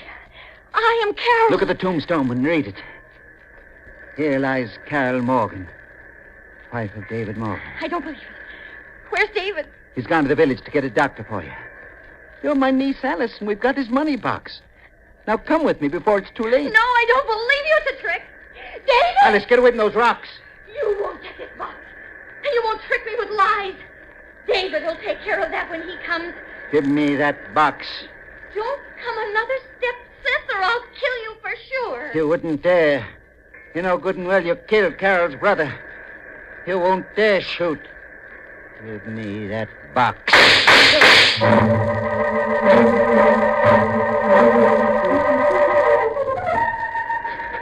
There she is, Doc, on the cliff. You see her? Now, take it easy, son. I'm not a young man. You run on to her. I'll catch her. All right, but hurry. Carol! Carol, get away from there. Carol, get back on the path. I thought you'd never come. Seth, he tried. Never mind that. Get away from the cliff. You're too close to the edge. Oh, my back. Oh, David, that pain again. Carol! Doctor, hurry. She's going to faint again. David! Carol, look out. You'll fall. Carol, you'll fall off the cliff.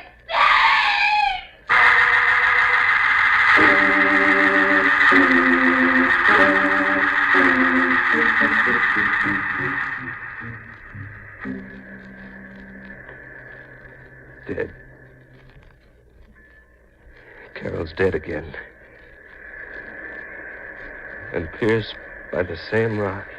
It was an accident, son. From what you tell me, she had a seizure. Pleurisy pain. Very painful and contorting. I say it was the pain of remembering how the rock felt when she fell. Carol's dead again. I wish I knew what happened here with Seth. She must have shot him just before we come. Oh, I can answer that easy enough. Carol always mistrusted Seth. She knew he was biding his time to steal our money. Probably followed him here with the gun after he took it from her. Where's the money? In that box? No. No, in the bank. That's what I don't understand. She must have forgotten about the stage money. How do you mean? You know her brother Van. Kind of simple in the head. She was always playing games with him. He was a kid. Yeah? Well, she gave him the box and filled it with paper money so he could hide it around the house and make believe finding buried treasure. Well, doesn't that prove the poor girl below couldn't be Carol? She'd have known there was no money in it. Oh, it doesn't prove that a bit. I searched the whole house for that box after she fell first time. Never found it. Last I talked with Van, he couldn't find it.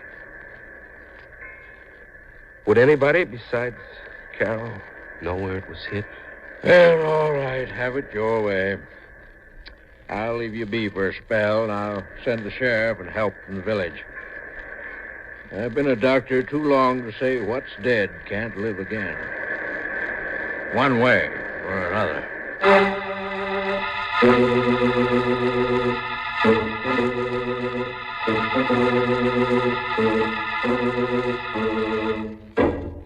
Poor David. Imagine a sailing man losing both his first and second mate.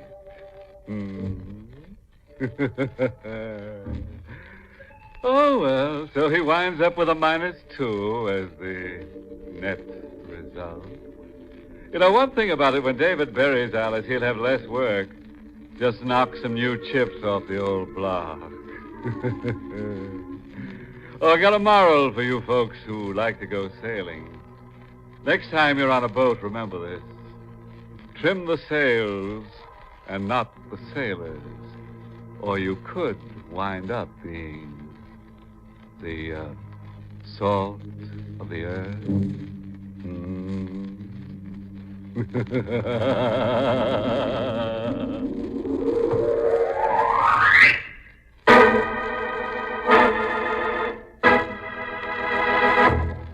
Tonight's Inner Sanctum Mystery was written by Fred Matho and starred Larry Haynes in the role of David. Amzie Strickland played Alice, and music was by Lou White. This month's Inner Sanctum Mystery novel is Poor Prisoner's Defense by Richard Sheldon. The entire production of Inner Sanctum is under the direction of Hyman Brown.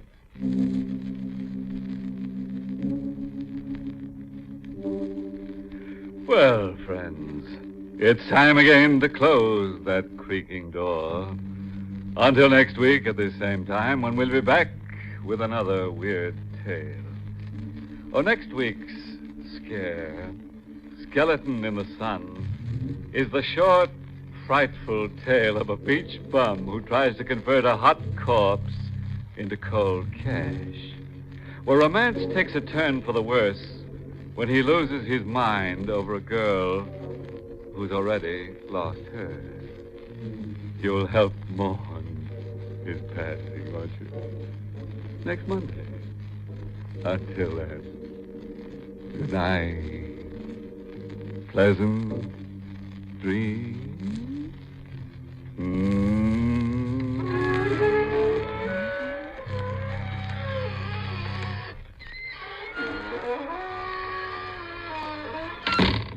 Now, a listening reminder. Stay tuned for Henry J. Taylor and his up-to-the-minute commentary on Your Land and Mine. This is ABC, the American Broadcasting.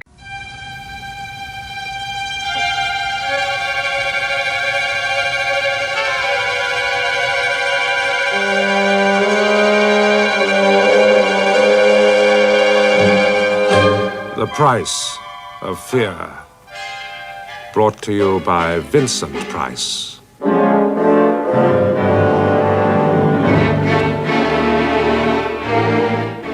Hello, welcome. This story, which I've called Soul Music, involved me purely by chance. Due to some slight technical failure, the non-stop flight I'd been booked on for filming commitments in Rome was diverted to Paris. And there in the refreshment lounge at Orly Airport, I met up again with Marianne. I spotted her several minutes before she saw me, but the recognition was as immediate as if the intervening years had never been. The same cool, poised awareness, even in that overcrowded, bustling setting.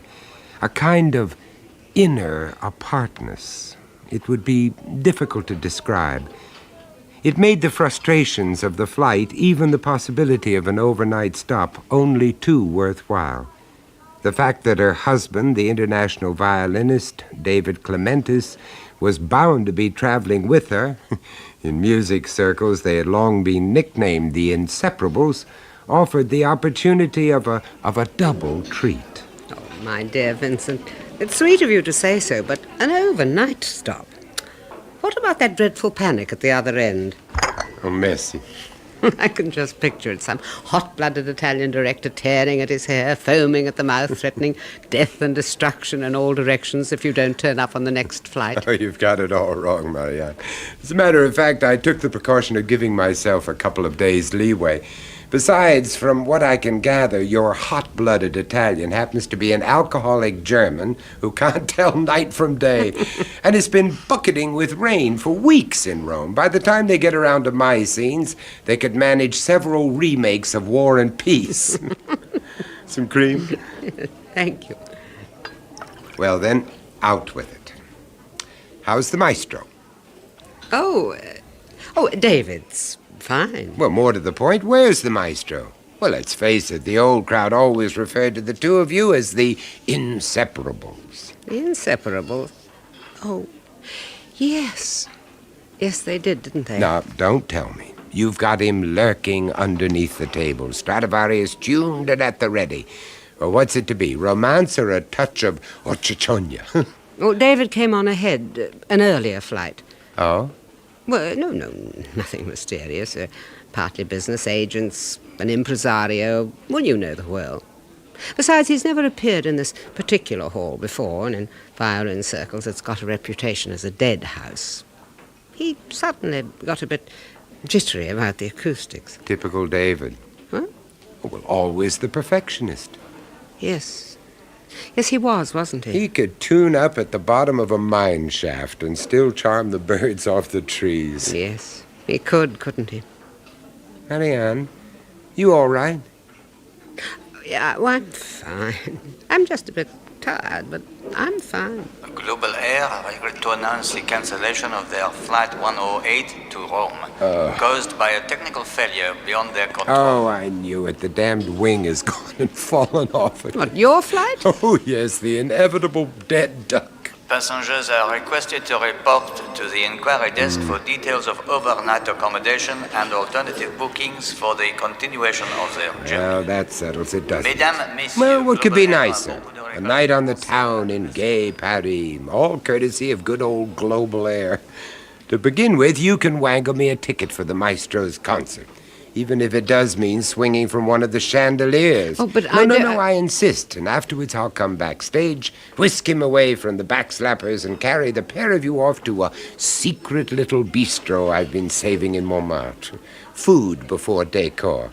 And just the three of us. Oh, but surely, if you've got an early morning flight to catch... Marianne, is anything the matter? It's almost as though you'd rather I stayed well clear. No, it's nothing really. Nothing in the world. It's really wonderful seeing you again. You think the same will go for David? David? Well, of course. Why should it be otherwise? My ticket for the concert was waiting for me at the box office, as promised. The attendant handed it across coolly, no, almost contemptuously. I'd expected some kind of covering note from either Marianne or David, but there was none. I passed through the heavy velvet curtains and stood at the back of the circle. There was no usher to examine my ticket, but then there seemed little need.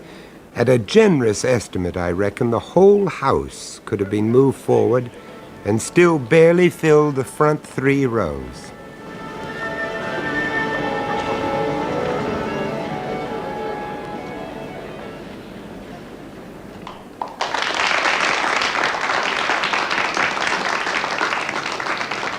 Their mild enthusiasm proved premature. Sufficient to say the performance was a travesty. The adverse notices completely justified. The bored restlessness of those who had ignored them and made the effort was unmistakable and totally vindicated. But it wasn't until the interval, grateful for my oversized cognac in the crush bar, that I tried to grasp the cause, the reason for what I'd just witnessed. I settled for one word: contempt. Contempt on the part of the soloist. It summed up his attitude and performance exactly. Even visually, the violinist at the center of this indifference was a grotesque of the David Clementis I remembered. The soloist whose charm and superlative talent had won hearts and critical acclaim in every major concert hall in the world. A veritable travesty of the immaculate, assured Clementis, whose famous profile even now stared out of the display cases that lined the walls. Contempt. Not only for that fast diminishing audience, but for himself, too. But most of all, contempt for that supreme talent that he had nurtured and that they had adulated for so long. But why? In God's name, why? I must have spoken the thought, because suddenly I was aware of Marianne standing beside me, but not the Marianne of the airport. Now she was making no attempt to hide the hurt, the need within her. I'd hoped you might not come, that they might have found you a place on an earlier flight. But now that you have... Do you think I might have a cognac, too? Oh, but of course. Encore un cognac. Monsieur. How long? What, like this? A year or so after our marriage. In the early days, it seemed our love had made his talent flourish. But it wasn't until the pact had been signed and sealed, so to speak, that I began to notice the change. But what could have changed him? Why? No. Look, let me ask the question. Now, before I came along, what would you have said was David's one love? The all-consuming passion, the reason for his very existence. But what a strange way to put it. The reason for his very existence. Well, I suppose... No, don't suppose. Admit it. All right. His music. His only love. It had possessed him from the very beginning, exclusively, uncompromisingly. He had no life beyond the rehearsal room or the concert platform. The demands made by this God-given talent was all that he'd known until we met and loved. And I taught him to share my world, other interests, other people, other places, and therefore I displaced the total dedication, the exclusiveness of this talent. I broke the absolute stranglehold of whatever power had possessed him before. Possessed? Why do you use the word possessed? It's a strong word, isn't it? Yes. In the Dark Ages, they applied it to witches and warlocks and burned them at the stake, didn't they? You know, it's a word we hardly ever use now. We prefer to skirt the issue. But the talent David had possessed him as surely and as completely as any demon. The only difference was, in his case, there could be no exorcist. None. God knows we tried. But the talent had exclusive rights, you see. It possessed him from within, his very soul. And when I'm around, as long as I'm around, it destroys him from within and leaves him, well, the broken doll that you saw standing there tonight. You know, Marianne, the ancient Egyptians believed that the soul was a very real, substantial thing, that it had an actual physical location, just like any other organ, the heart, the liver, the spleen. They tried to locate it, to preserve it, to sanctify and deify it in their Coptic jars. A couple of thousand years on, and we're only too anxious to deny its very existence. But it's there, all right. In David's case, it's in his hands. The soul talent is locked in his two hands, in the fingers, that through his music can create a heaven or a hell, not only for himself, but for anyone who dares to interfere with it or displace it. I tried, but I failed. Failed? But you've done so much for him. How could you have failed? Well, David admits it, too. Just now you witnessed his public admission. As surely as any warlock suffering from the tortures of the Inquisition, waiting for the fires of hell to be lit and the agonies of hell to begin. But if what you say is true... Well, I know it to be. That's why I'm leaving him, Vincent. Leaving him? Don't you understand? I have no choice. I can't watch the doll dance. Not once, but over and over again, open to the scorn and contempt of anyone who chooses to pay the price of admission. I can't afford to pay the price of admission any more. You'd desert him to this force? It's his only chance. It's a fair exchange. My misery for the price of his salvation. Well, I'd better get on. No, don't go back. You needn't. He doesn't know you're here. And if he did? I know he'd not expect it. But of course I damn well expect it, my love. A straightforward case of rally round the flag, isn't it, Vincent, old buddy? Oh, you know, David, that... Mark you, the ralliers are lying a bit thin on the ground this season, but then that's only to be expected, isn't it? Well, damn you, isn't it? Oh, darling, there's no need. There's every need. Oh, dear. Oh, dear, the well seems to have run dry. I'll ring through. Well, the bar will be closed, but I'm sure if you were to try using your personal charms... Please, Marianne. Very well, David.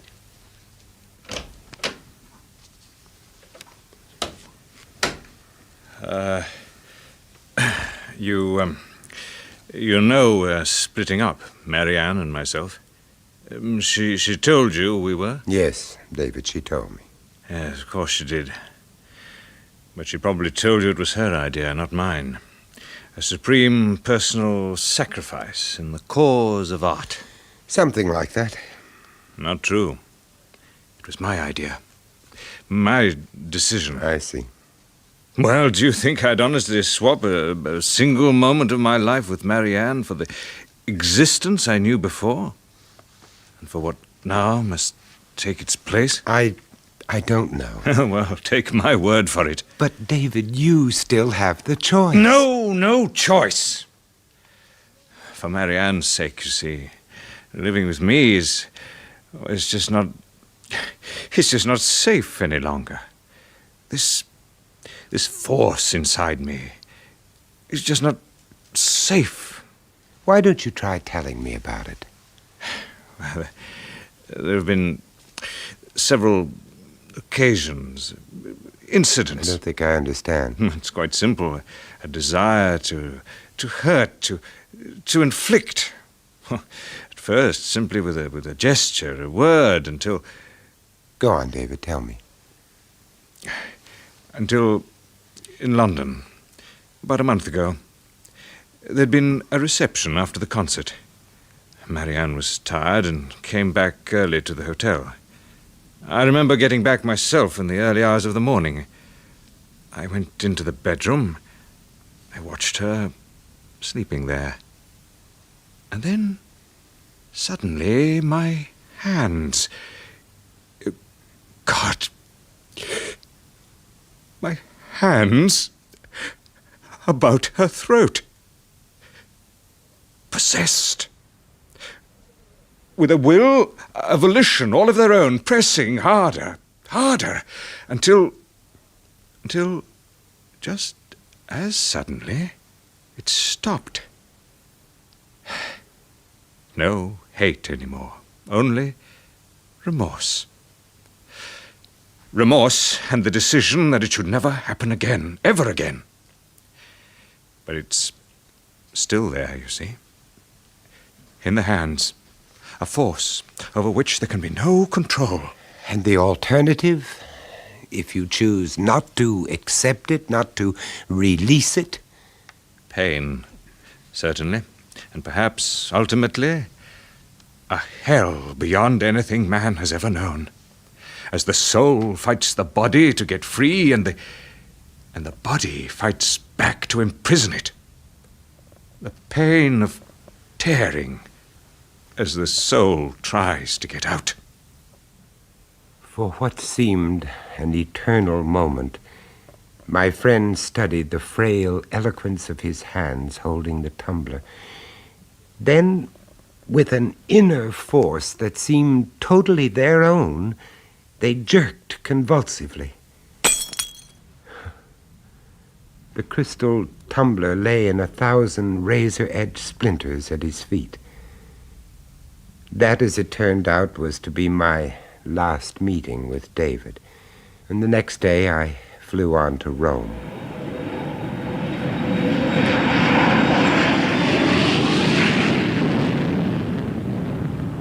but I did hear from Marianne. We'd just finished some location sequences at a small fishing village when her letter arrived. There'd been a long delay in its forwarding. The postmark, Paris, a good month earlier. I opened it with an almost positive conviction of what I would find.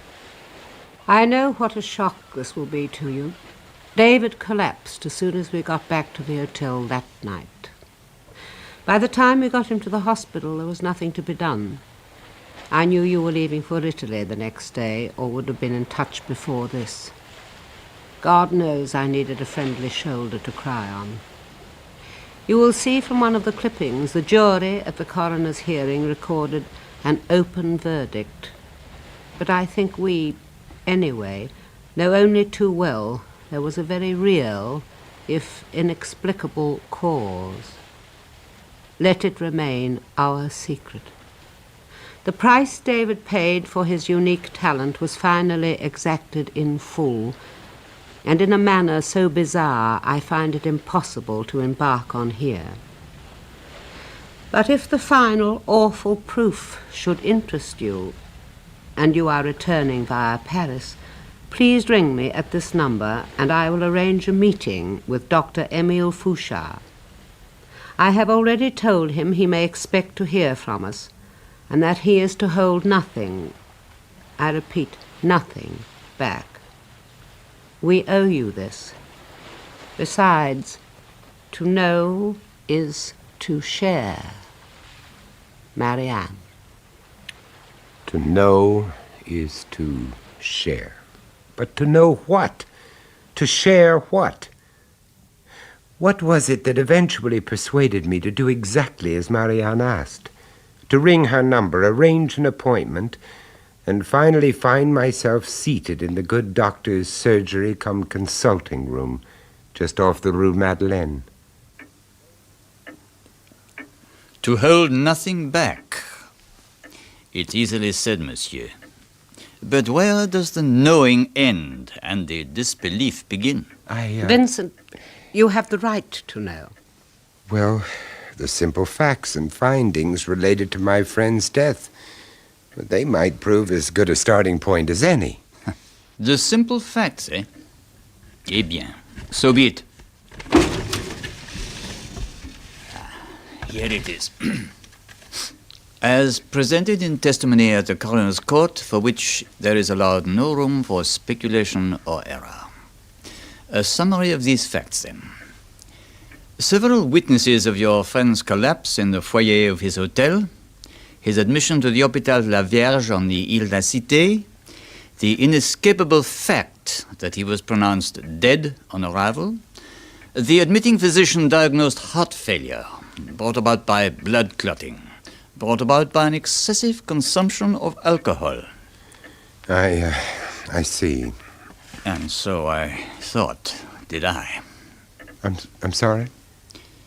I suspect that Madame omitted to inform you that during his stay in Paris, I acted as her late husband's physician. No, it's true. I finally managed to persuade David he might benefit from some kind of treatment. Though I must impress that without Madame's express instructions, I would not dream of discussing it with you now. I appreciate that. So be it. My initial examination of the patient was thorough and exhaustive.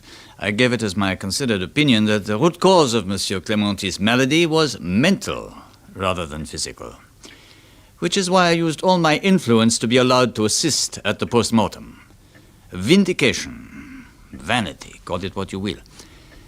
Eventually it was achieved. With Marianne Clementis's consent. Well, what possible reason could I have for not giving it? If anything, I think Madame appreciated more than anyone the professional predicament I suddenly found myself in. Have you ever witnessed a post-mortem, monsieur? Oh, no. Then, if you are not of an over-squeamish disposition, I shall attempt to enlighten you. To begin with, then, to the casual observer, it is more an object lesson in butchery than surgery, rather the slaughterhouse than the operating theatre. The instruments we employ, for the most part anyway, might be purchased in any quincaillerie, hardware shop, you know. The ultimate object of the exercise is to arrive at the vital organs, the brain, the heart, the lungs, the stomach and its contents, with the maximum of efficiency and the minimum of subtlety. Yes, I understand. To this end, then, a hacksaw and cold chisel for the removal of the cranium cap, the ribs and the sternum, a scoop for the removal of the brain, a butcher's knife for pussing out the heart sac, the stomach and lung cavities. Some fresh air, perhaps. Thank you. A butcher's trade. So much offal to be removed, examined, disposed of, and then replaced with sufficient stuffing material as will persuade the bereaved relatives that their dear departed is as complete and unsullied as when he first came into our charge. And as a result of this butchery? We found nothing.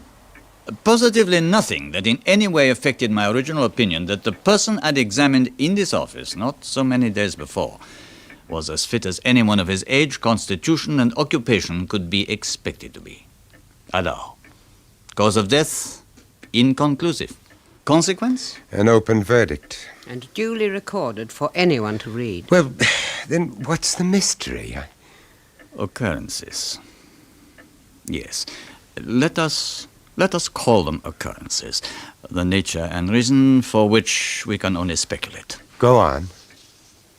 The cadaver of your late friend was placed in one of the wall cabinets with which every dissecting room is equipped. A kind of container, you understand, large enough to accommodate a corpse, but otherwise similar to the kind of filing cabinet you'd find among any office furnishing. Yes, I understand. I felt sure you would. Well, and then?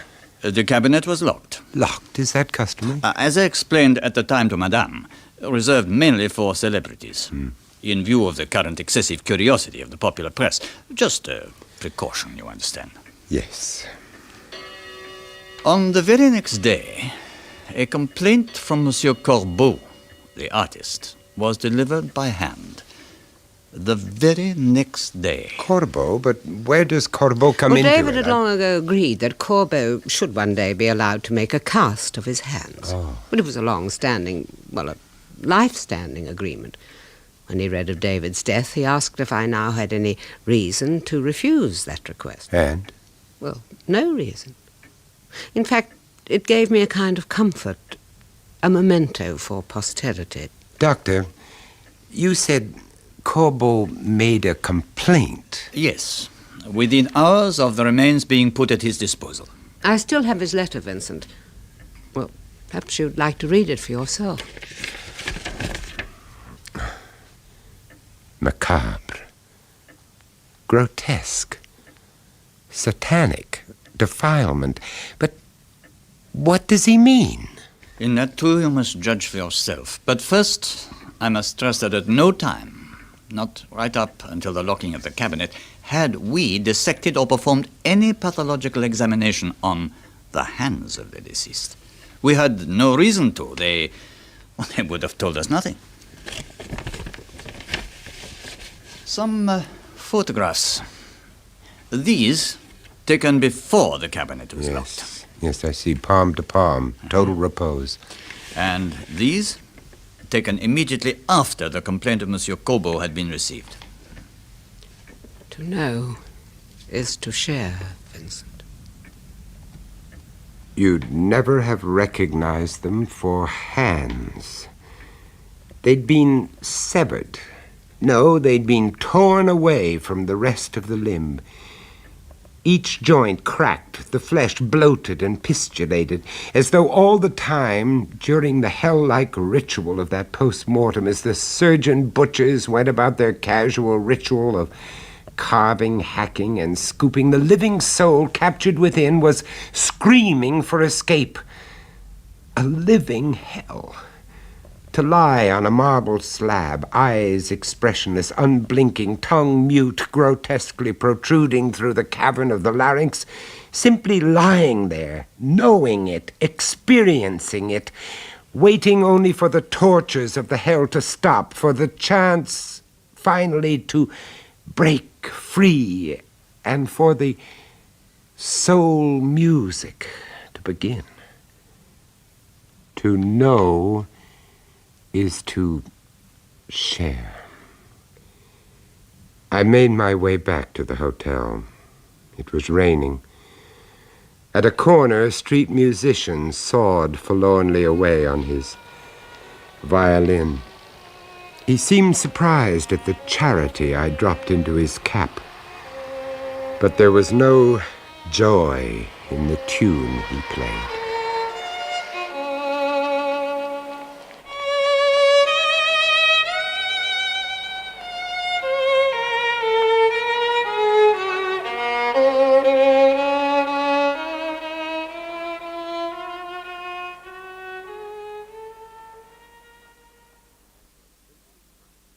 That was Vincent Price bringing you The Price of Fear. Also starring in soul music was Coral Brown, with John Graham, Roger Snowden, and Michael Burnington. Soul music was first recounted and dramatized by William Ingram and produced by John Dias.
Good evening, Creed.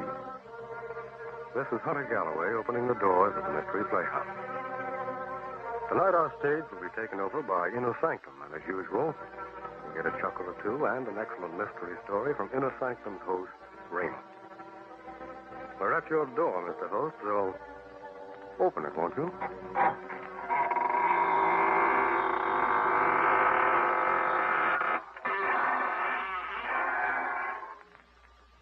Good evening, friends of the Inner Sanctum. Welcome. Come right in. There's room enough for everybody. As a matter of fact, the more bodies, the better. Don't be surprised by the gloom. It's our new paint job in black so the bloodstains won't show. And now, friends, draw up your chairs. Dim the lights and listen to a story designed to freeze the spine and set the teeth on edge. It was written by Michael Sklar and Richard Manoff, and it's called The Confession. Our star is Santos Ortega, who plays the role of Alex. The last thing I remembered was the gunshot, the thud of the bullet, and the burning pain in my stomach. Then everything got black. When I regained consciousness, my impression was of blinding whiteness. There, don't try to move, Mr. Sturgis. Where am I? This is the emergency ward of the General Hospital. I felt no pain. Just an overall numbness and a desire to sleep. Am I going to die? Yes. How much time have I got? A couple of hours. Doctor, I want to make a confession. I want to confess to murder. I told the doctor about the money. And Lenore. She was much younger than I. And she thought because I owned a little drugstore, I must be prosperous. And I suppose that's why she married me in spite of the difference in our ages. But there wasn't any money for fun or nice clothes. So she became restless. But I loved her. And I did my best. Until the other night. In the drugstore. 12 o'clock, thank heaven. Time to close up, Alex. 5 more minutes, dear. Another customer might come along. Just like an old man, chasing pennies, never getting anything out of life. Be reasonable, dear. I'm trying to make a living for her. Is this your idea of a living? Is this what you promised me before we were married? I know it's not what you deserve, Lenore, but someday... Oh, you make me sick. I must have been crazy when I married you. Lenore. I'm going to say something I've had on my mind for a long time, Alex. Rather than go on this way, I'd prefer to be dead. Look at you. I don't have to put up with you. I'm still young, Alex. So there it was. Out in the open. An old man with money would have been acceptable. But because I had no money, she was going to leave me. I wanted to plead with her. I would have gotten down on my knees. But before I could say anything, the street door opened. And a man stumbled into the store. Oh, Alex, look! Help me. Quick. I'm wounded. I helped the man to a chair. He'd been shot in the chest, and the front of his coat was covered with blood. His breathing came hard. Bullet. My chest.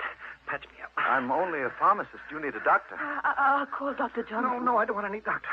I want you to help me.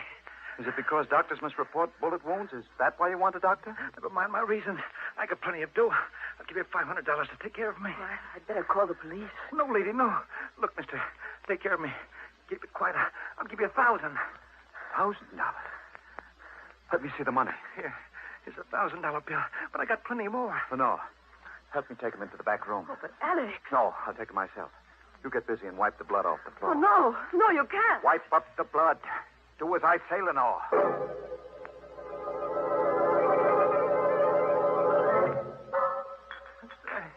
What's taking you so long? I'm looking for a certain medicine among these bottles. Give me something to stop the bleeding. Hurry. I'll be ready for you soon. Oh, Lenore, did you get the floor clean? Yes, it's clean. How is he? He's in bad shape. Weak from loss of blood. Alex, you haven't done anything for him yet. Be quiet. But you've been in here 5 minutes, and he's just like he was before. Alex, you're stalling. Alex.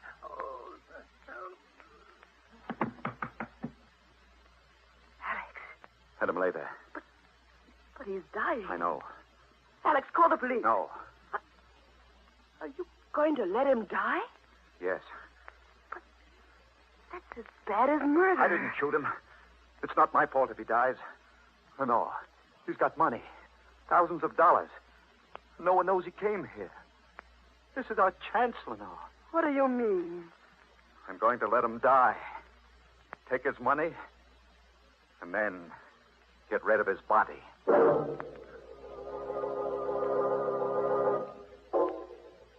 Stay still. I stooped and went through his jacket. There was a wallet containing a few $1 bills and a driver's license, which I handed to Lenore. His name is James Kirk. He lives in Hillsborough. His pockets were crammed full of bills of large denominations.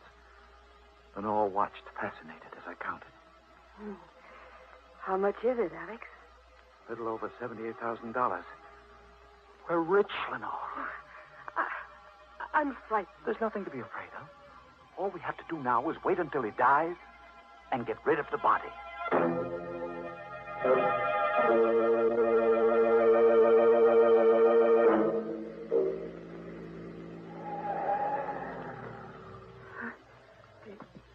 Do you need me to help you? No.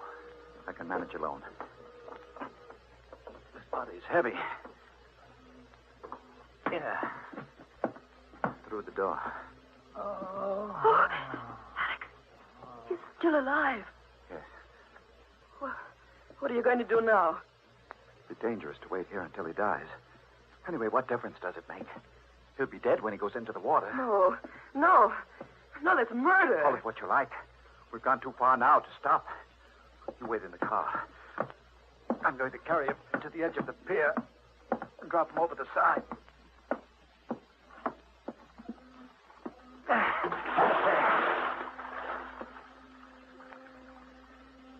He's gone.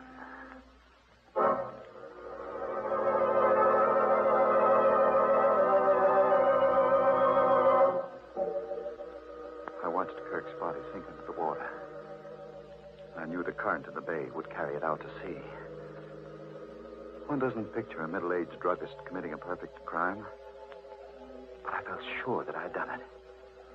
For I had Kirk's money, and it seemed that no one could connect his death to me. I rejoined Lenore in the car, started for home. After I'd driven for a few minutes, I noticed she was strangely quiet. What's the matter there? Nothing. Nothing at all. Something's troubling you. What is it? Nothing. You act as though you're afraid of me. No. You are afraid of me. But no. Why? I never saw you act this way before. Something's happened to you. You're different. Oh, nonsense. Don't you feel it, Alex? You're a murderer. No. You wouldn't even wait until he was dead. Listen to me, Lenore. Whatever I did for your sake. I wanted the money for you. So you could be happy. Oh, how can I be happy with this thing hanging over us?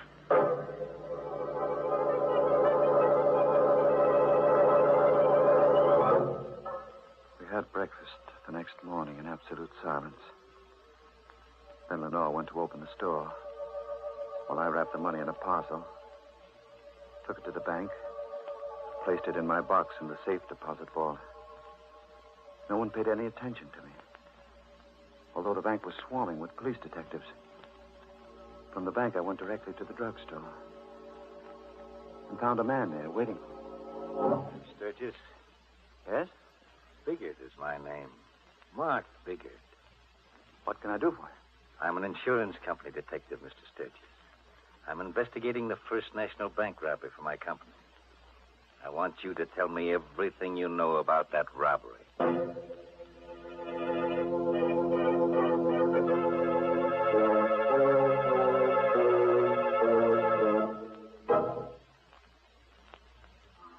He was a big man, but not fat, this detective.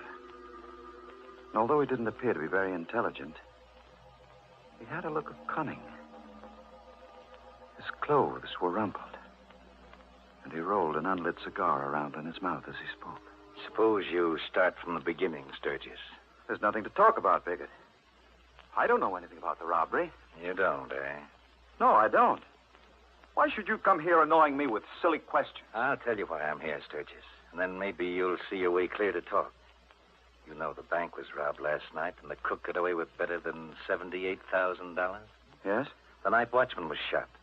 He's in a coma now, but before he was shot, he shot one of the crooks. What does that have to do with me? I'm coming to you, Sturgis. I'm a slow man, but I'm thorough, which is more than you can say for the harness bulls on the police force. Take those harness bulls. They didn't spot the trail of blood that wounded crook left when he ducked on the alley behind the bank. Funny thing, they clean missed it. But I noticed it, Sturgis.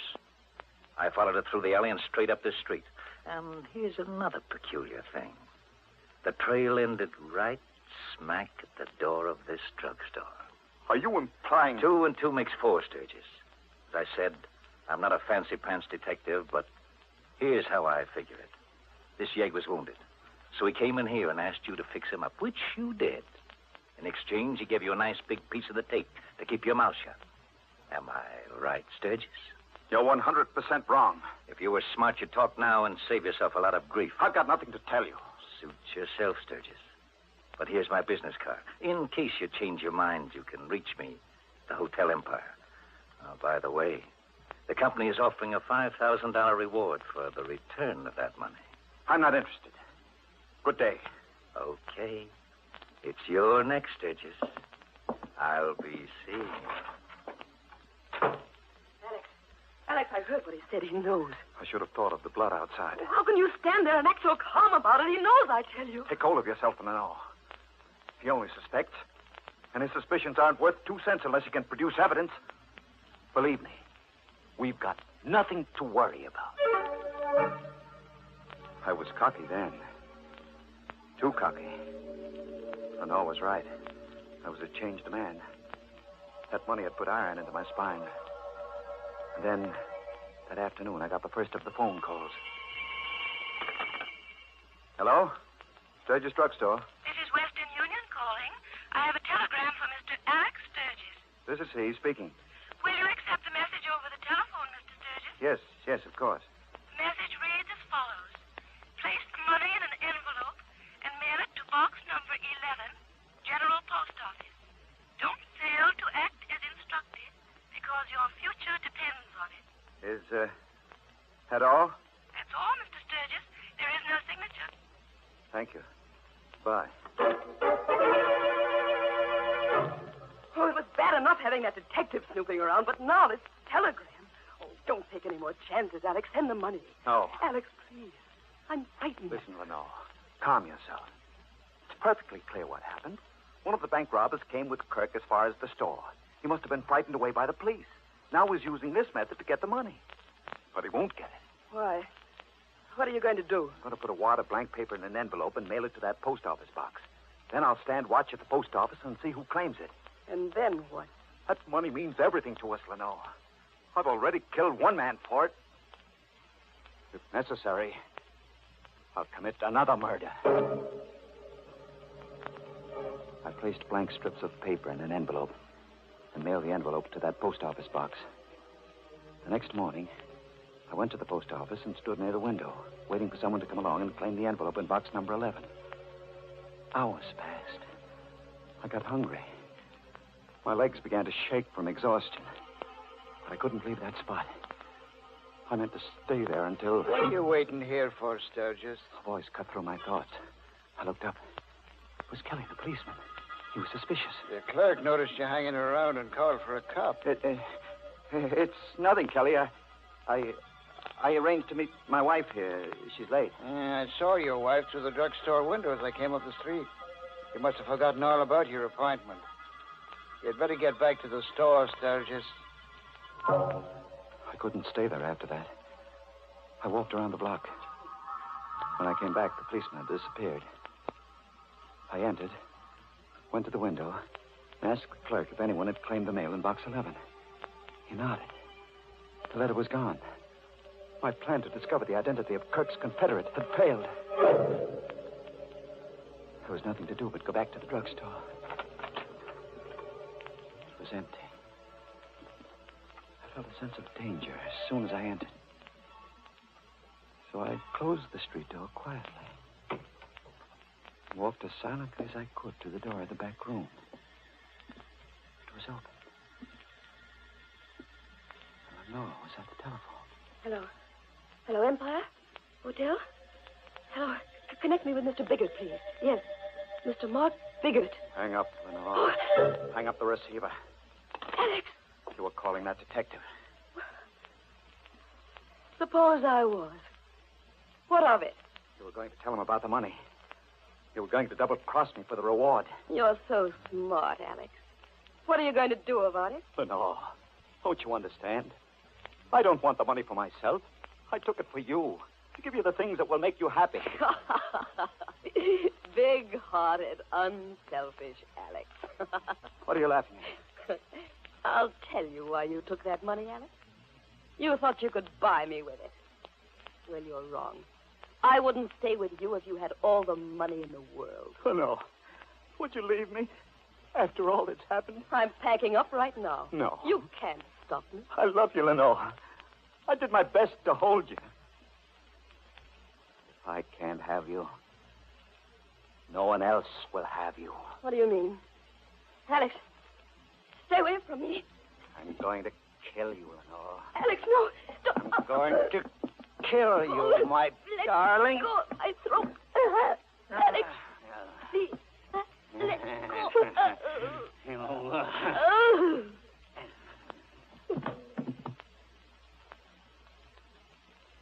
She's dead.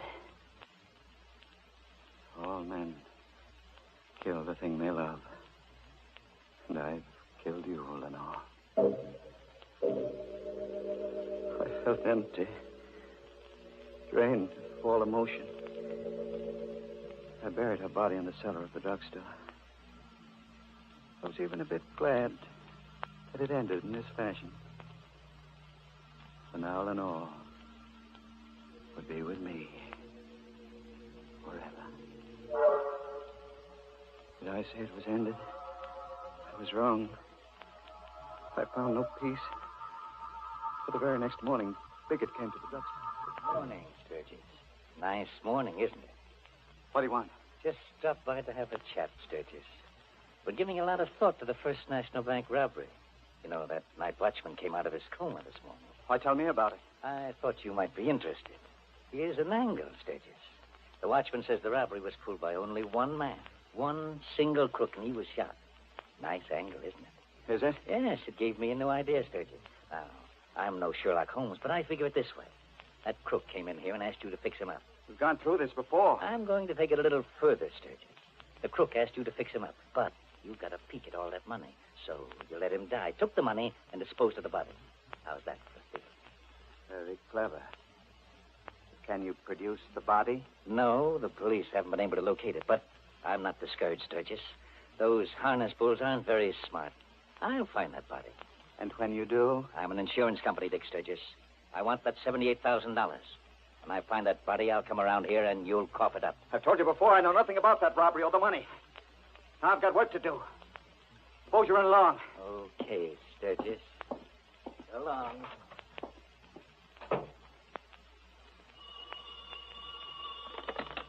Hello.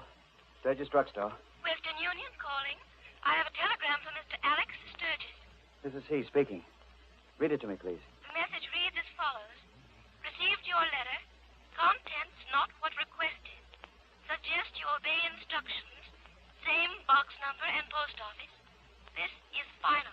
Is there a signature? No, sir. There's no signature, Mr. Sturgis. I hung up. My head was reeling. Out of the confusion in my mind, one thought emerged.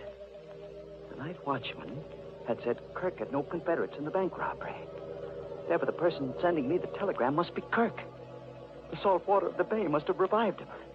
Kirk was still alive. I found Kirk's wallet on a shelf where Lenore had placed it the night all this began. From the driver's license, I copied his home address. I waited till after midnight and drove to Hillsborough, where I found Kirk's apartment in an old tenement building. The door was unlocked.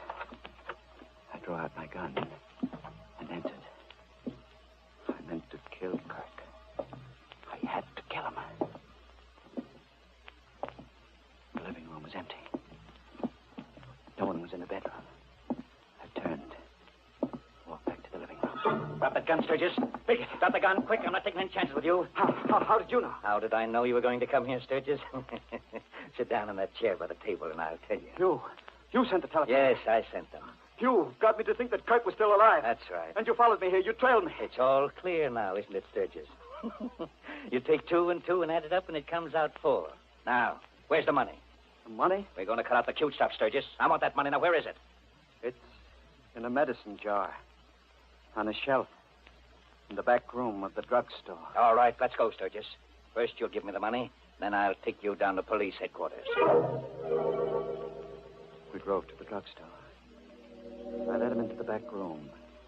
I knew exactly what I was going to do.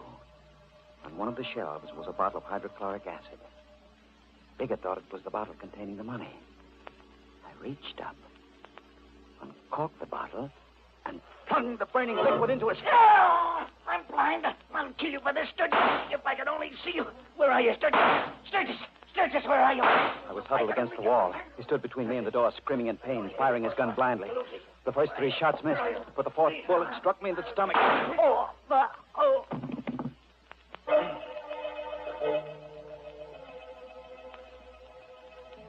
The last thing I remember is Bigot running out of that room, shouting for help. I lost consciousness soon after. When I came to, I found myself here in this hospital. You know the rest of the story, Doctor. That's your confession, eh? That's my confession. Did you get all that down on paper, Mr. Biggert? Got every word of it, Doctor. Biggert, how did you get here? I thought hydrochloric acid. You thought you blinded me permanently, but not enough of the stuff get into my eyes to do any real damage. Lenore.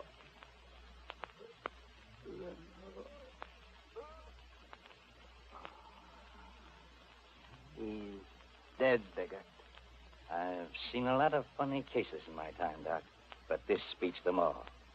He's a man who commits murder to get a lot of stolen money for his wife. Then he kills his wife. And finally, he gets killed himself. And the money?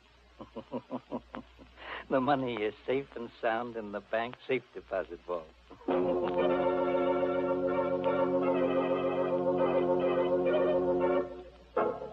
Oh, what a pity. Exit Sturgis. Yes, Biggert smoked him out just like a poor fish. Smoked Sturgis.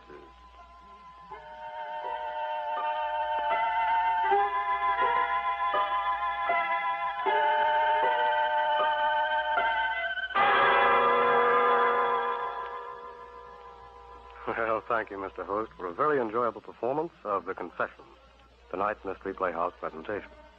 We'll be hearing from you again in the near future.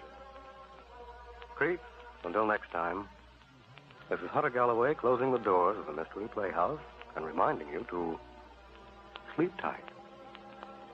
Good night.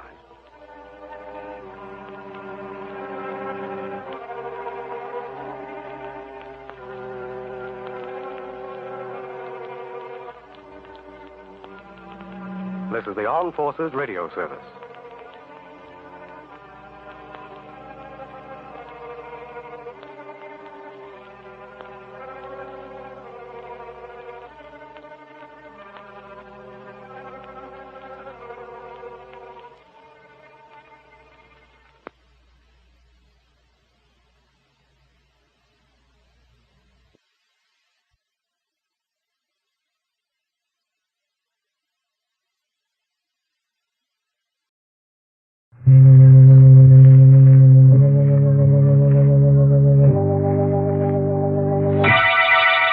Lipton Tea and Lipton Soup presents Inner Sanctum Mysteries.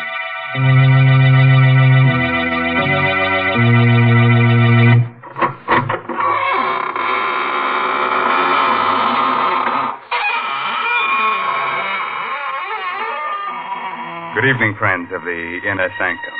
This is your host, Raymond, the gay ghoul. Friends, would you like to fly through the air with the greatest speed?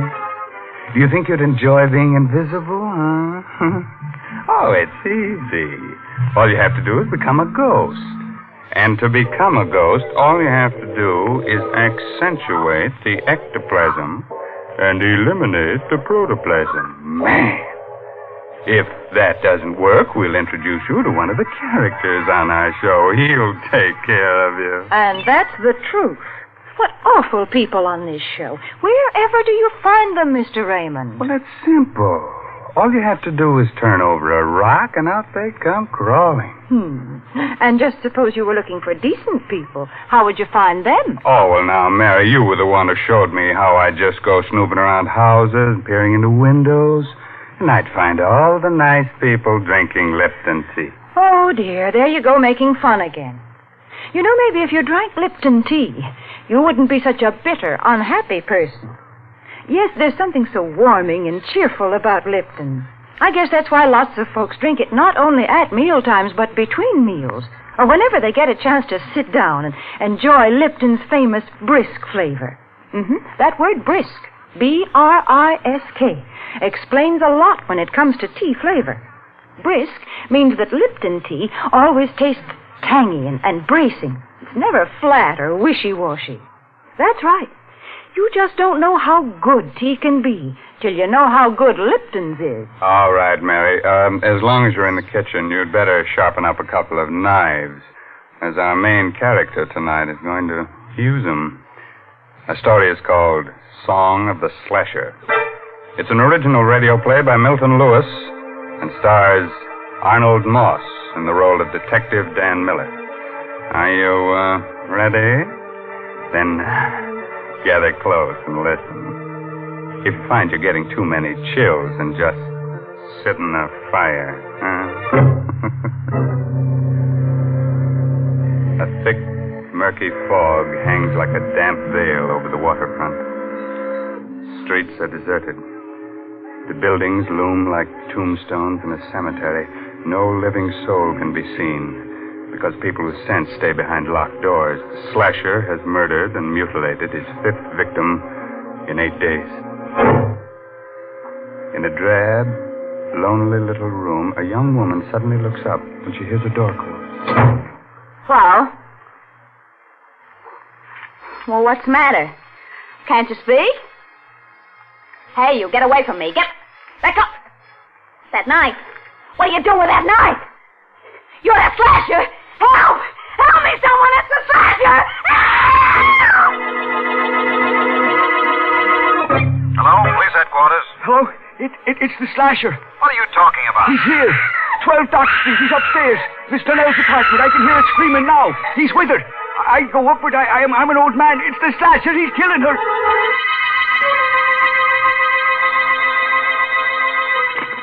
Hello? Satchel Miller? Speaking. This is Captain Quinn, headquarters.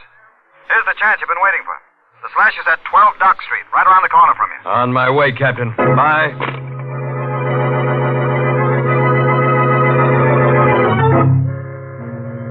And that's how it started.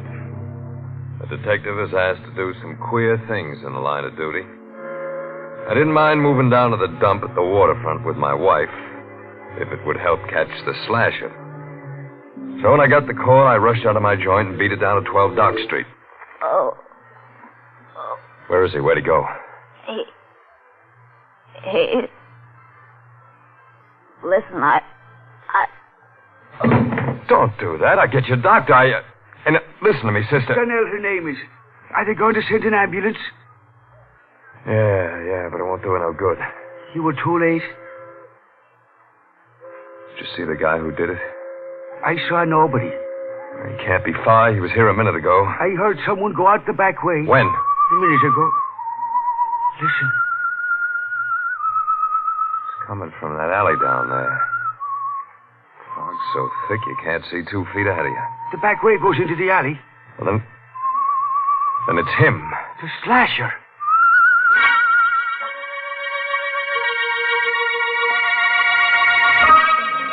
I got down to the alley, the radio cars and the men from the precinct were coming.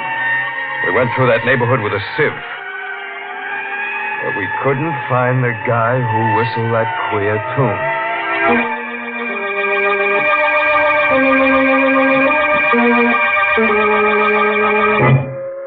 Is that you, Danny? Yeah. Oh. What happened? Oh, you shouldn't have got out of bed, baby. I was worried. He got away. Did he kill another? Yeah, another dame. It wasn't so foggy I could have seen him. That's how close it was. Any clues? No, nothing to speak of. Hey, look, baby, don't you worry about this. You go back and get some sleep. I'm frightened, Danny. That man is somewhere in this neighborhood and us living here. I shouldn't have brought you down here.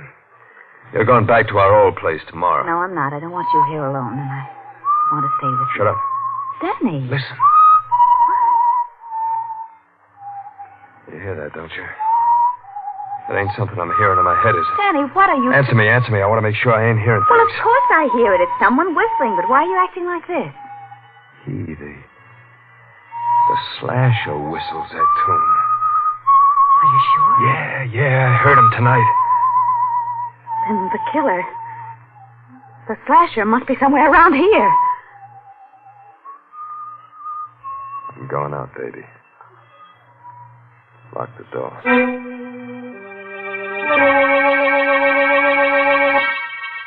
The whistling was somewhere in the building.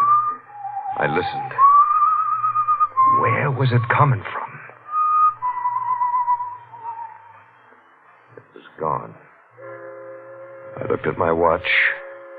4:30 in the morning. I walked down the stairs listening for the whistle. I walked on my toes, listened at the other flats. I didn't hear a thing. I went down into the cellar.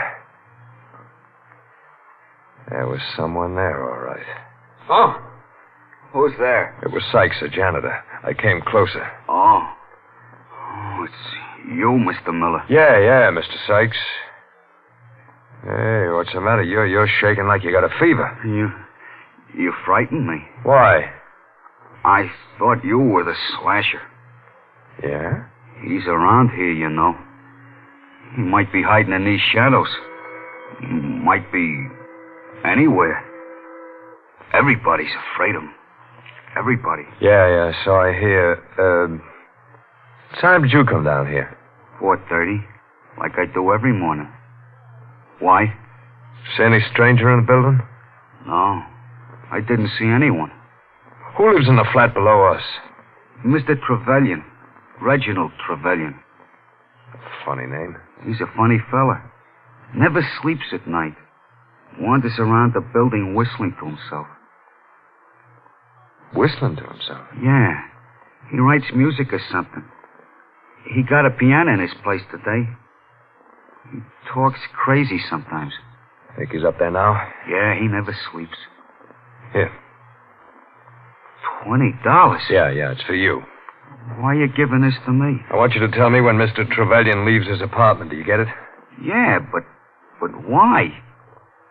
I ain't paying you $20 to ask questions.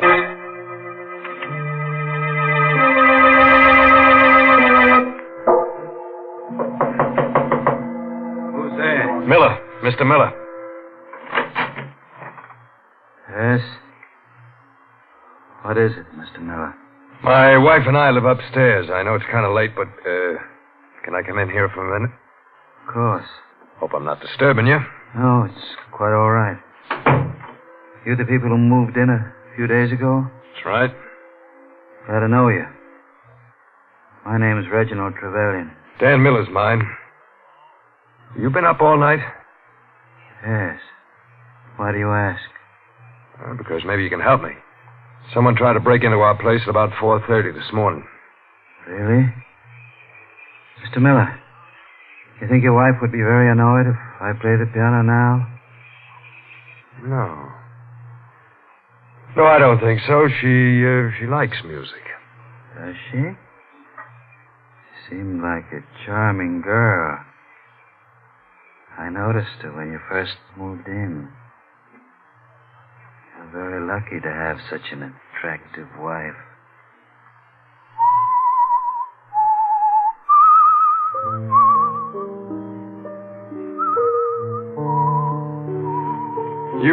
You whistle yourself like that very often? Yes. Especially when I'm working on a new composition. Wait a moment. I think I have it. I've been trying to work out that passage all night. Mr. Miller, please get out of here. I want to be alone. You're a query, you are. I'm not interested in your opinion. Well, what are you waiting for? Get out of here! Get out, I'll blow you out! Try it. I've lost it! What? That passage! You see what you've done? I had it a minute ago and now it's gone!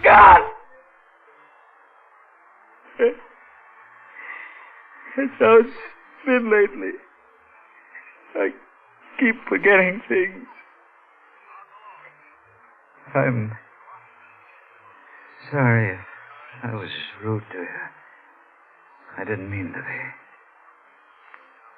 Mr. Miller. Good night. Mr. Miller. Is it really true what it says in the papers about the slasher? That he has the whole neighborhood trembling in terror? Yes. Lovely. Trembling for their miserable little lives. Worried about their dirty little souls. Shivering in fear in their ugly little rat holes. If I knew who the slasher was, I'd embrace him. And give him every penny I have. Why? Because I hate them. Because they laugh at me. Because... Good night, Mr. Miller.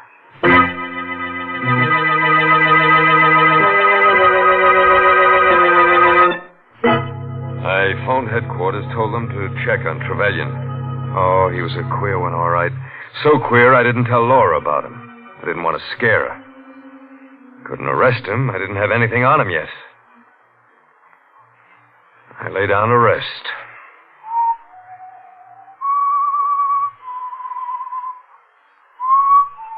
Maybe I heard it in my dream. Maybe not. But I heard that whistling again. That same tune. I think that's what woke me. I looked around. Laura. She was gone. And the door was open.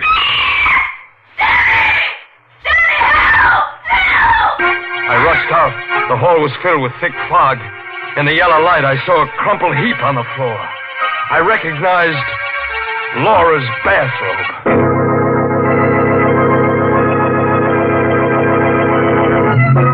Ah, that slasher, that's my boy. He's not the type of low character who goes around murdering his friends and relatives. No, he's so big-hearted he murders anyone.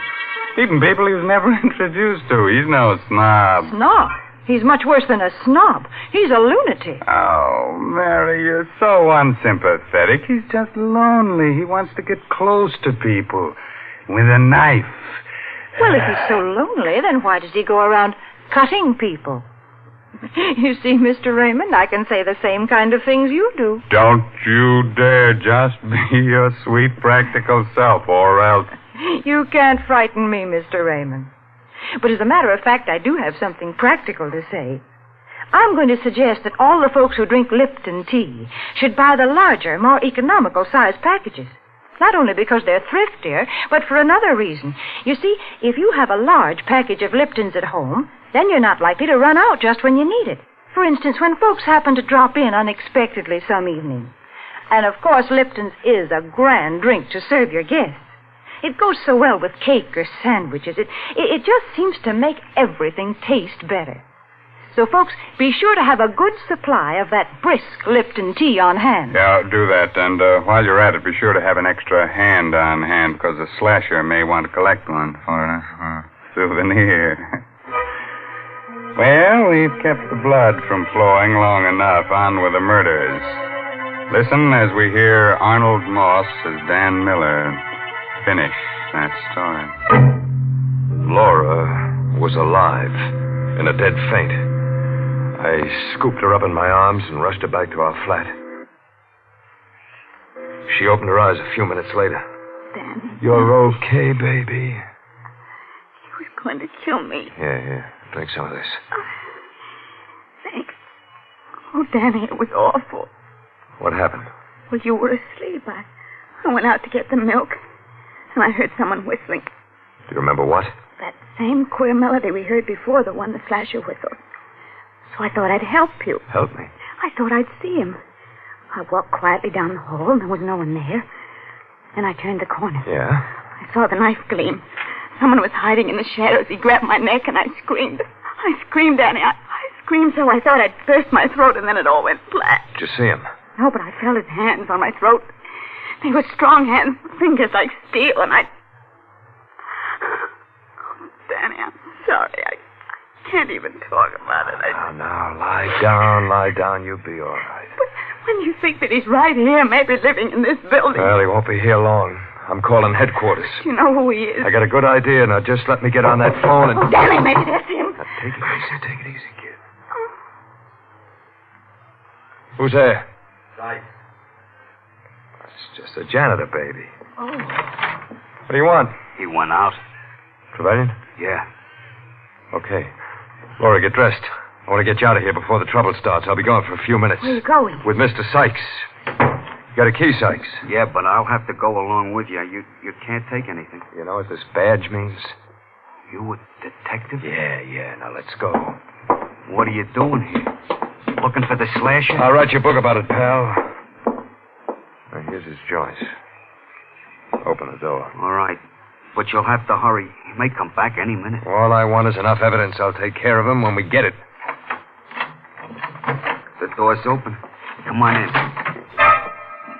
It was 8 in the morning. But it could have been 8 at night. The fog was so thick. I I knew this was it. I couldn't take any chances. I had to get all the evidence on him before I nabbed him. And I had to get it without him being wise. What are you looking for? Knives. We know he's got at least 3. I don't see none. Neither do I. Maybe it's a bum steer. I could be wrong. Hey, what's this? Music. He's always writing it. I used to be a choir boy once. They taught me how to read them notes. I wonder if I still can. Why? Because I think this may be a tune I'm looking for. Now, let me see.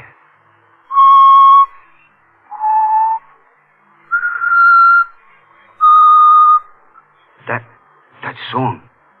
Did you ever hear it before? Yeah. Bet you did. He's always whistling it. I heard it myself when he killed the last one. You gotta find those knives. You better hurry. I think he just went out to get some breakfast. I looked everywhere. Couldn't find the knives. I couldn't bring a guy in just because I heard a song. I found a bunch of keys. They were trunk keys. But there was no trunk. I think I hear him coming. Never mind what you think. Where does he keep his trunk? In the storeroom in the cellar. He's always going down there for things. Hold it. That's him. Yeah. Come here. There's room behind this upright piano for both of us. What, the piece to Shut up. Get behind here and hurry.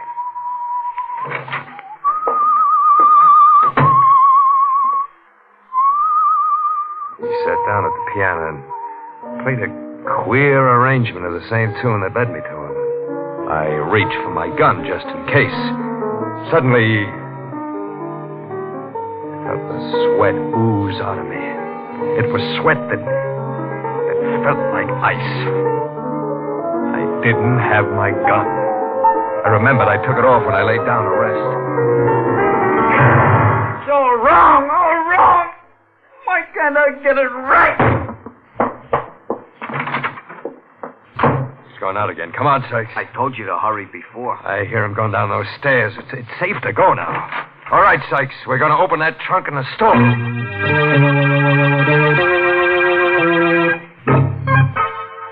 Here's his trunk, Mr. Miller. This key should open it.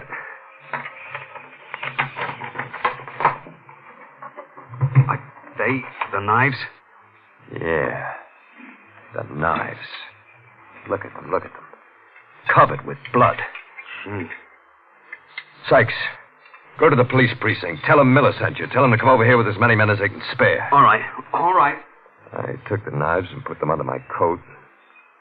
Went up to my room.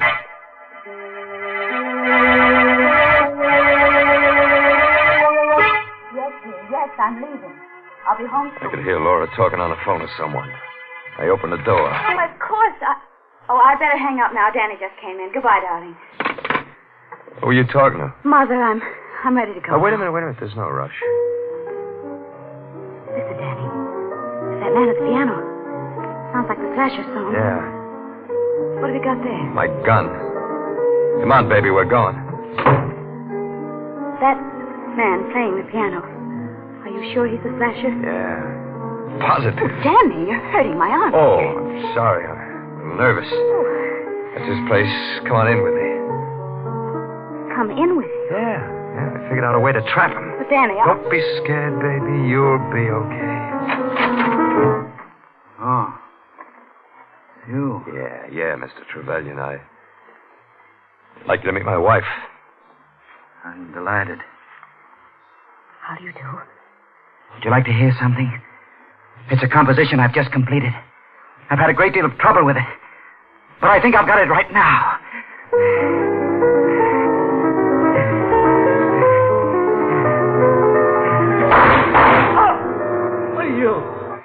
That gun. Yeah, you got it coming to you, Slasher. You stupid swine. You idiot. Why did you give me a chance? My music. Not even written down.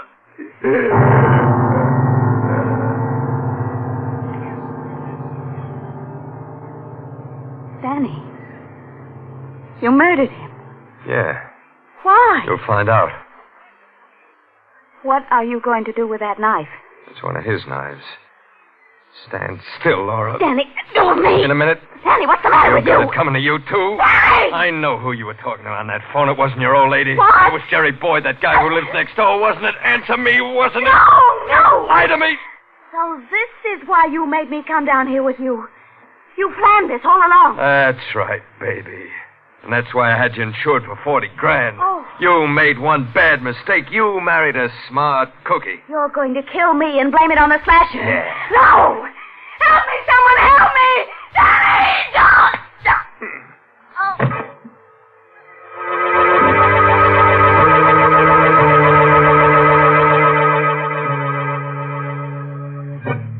When it was over, I wiped the knife clean of fingerprints. And then I smeared Trevelyan's hand over the handle. I knew what to do. Made it look good, made it look perfect. There's a way to get away with murder. And I found it. I thought.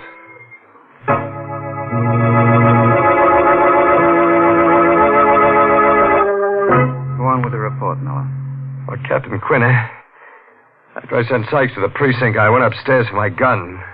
My wife wasn't there, and got the gun, and I heard a scream. I rushed to his place. I opened the door. I saw Laura. For a second, I thought I'd pass out. Yeah? He grabbed a knife and come at me, and I shot him and killed him. Oh, Laura. She was insured for $40,000, wasn't she? Yeah. Yeah. What difference does that make now? A lot of difference, Miller. I want you to meet someone. Come in, Sykes. Yes, Captain. Did you hear Detective Miller's report clearly? Yes, sir. Was he telling the truth? No. He lied. What are you talking about? I didn't go to the police when you told me. I hid in the cellar. I saw you go upstairs. I saw you get your wife and go to Trevelyan's place. I listened at the door. I heard you shoot Trevelyan and then murder your wife. Captain, the man's insane. Yes, Miller. A homicidal maniac. I'll take away his coat. You see? He's handcuffed. I don't get it. He's the slasher. He? It's impossible. I told you about that melody. Why, it's still on Trevelyan's piano. Trevelyan copied down that melody after he heard Sykes whistle it. Yeah. I whistled the whole thing for him. But the knives I found in Trevelyan's trunk. I put them there. I knew who you were. Sykes was trying to frame Trevelyan. He's made a complete confession, Miller. But how did you find out when that you asked us to check on Trevelyan, we discovered that he's quite a famous, if eccentric, composer. I checked up on the other people in the building at the same time. I found out that Sykes escaped from the State Institute for the Insane 2 years ago. He's confessed. Yeah. I'm the slasher. Why should Trevelyan become famous for what I'd done? You had a perfect crime all figured out, Miller. But you made one little mistake. You decided the wrong person was the slasher. Even a copper can't pull a perfect one, Miller.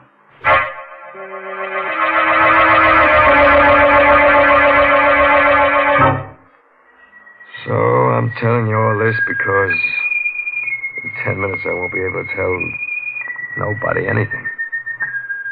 Ever since I made my report, I've been hearing that song in my head.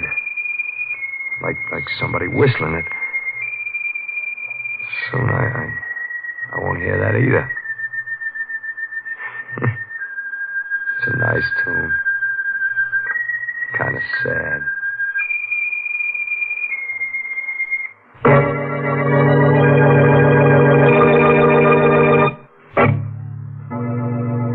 The moral for tonight's story is never quarrel with your wife. Avoid strife. If that doesn't work, get a carving knife. Now, there's the perfect formula for domestic bliss. Don't you think so, Mary? I do not. Oh, well, then I'll give you another one. You'll love this one. Beat her till she's black and blue. Break her arms and legs in two. Then tell her to brew a cup of Lipton tea for you. Oh, I give up.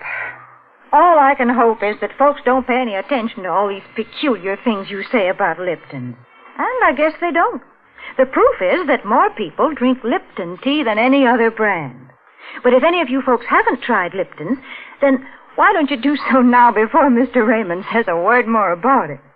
Why not let that famous brisk flavor speak for itself?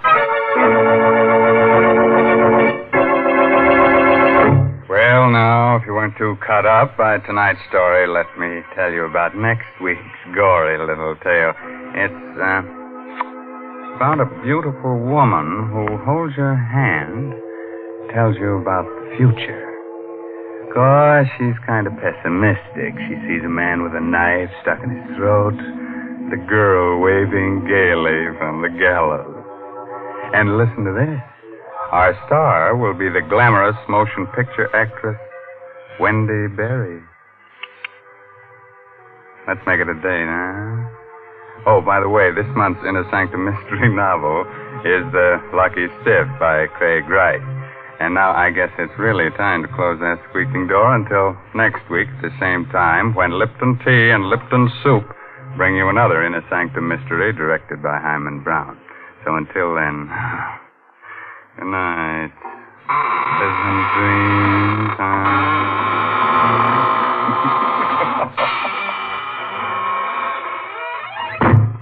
Folks, if you'd like to try a modern food with a real old-fashioned flavor, then try Lipton's Noodle Soup. You see, Lipton's comes in an envelope, and all you have to do is empty the contents into boiling water, and in no time at all, soup's on. And what a delicious, chickeny-tasting soup it is. It really tastes homemade, and it's brimming with golden, tender egg noodles. Lipton's is economical, too. It costs less and makes more than canned soups. So, folks, don't forget to try Lipton's Noodle Soup. And don't forget to tune in next Tuesday night for another Inner Sanctum Mystery. This is CBS, the Columbia Broadcasting System.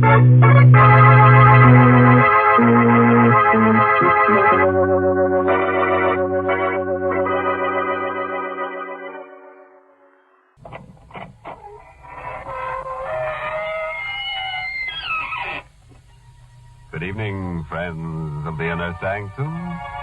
This is your host inviting you through the squeaking door for another episode in the Eerie. Well, you feeling chilly? Well, why don't you just lie down right there and warm yourself on our bed of coals? Oh, dear. We feel a little sad this evening. Our pet vampire, Hubert, is strayed off the premises. Poor Hubert, he's sort of stupid. Partly bats, you know. Hubert's so dumb he doesn't know his grave from a hole in the ground. Now, if you should find him crawling around your place, don't let him annoy you. After all, vampires can be an awful pain in the neck. All right, so it isn't funny. What do you want? Blood?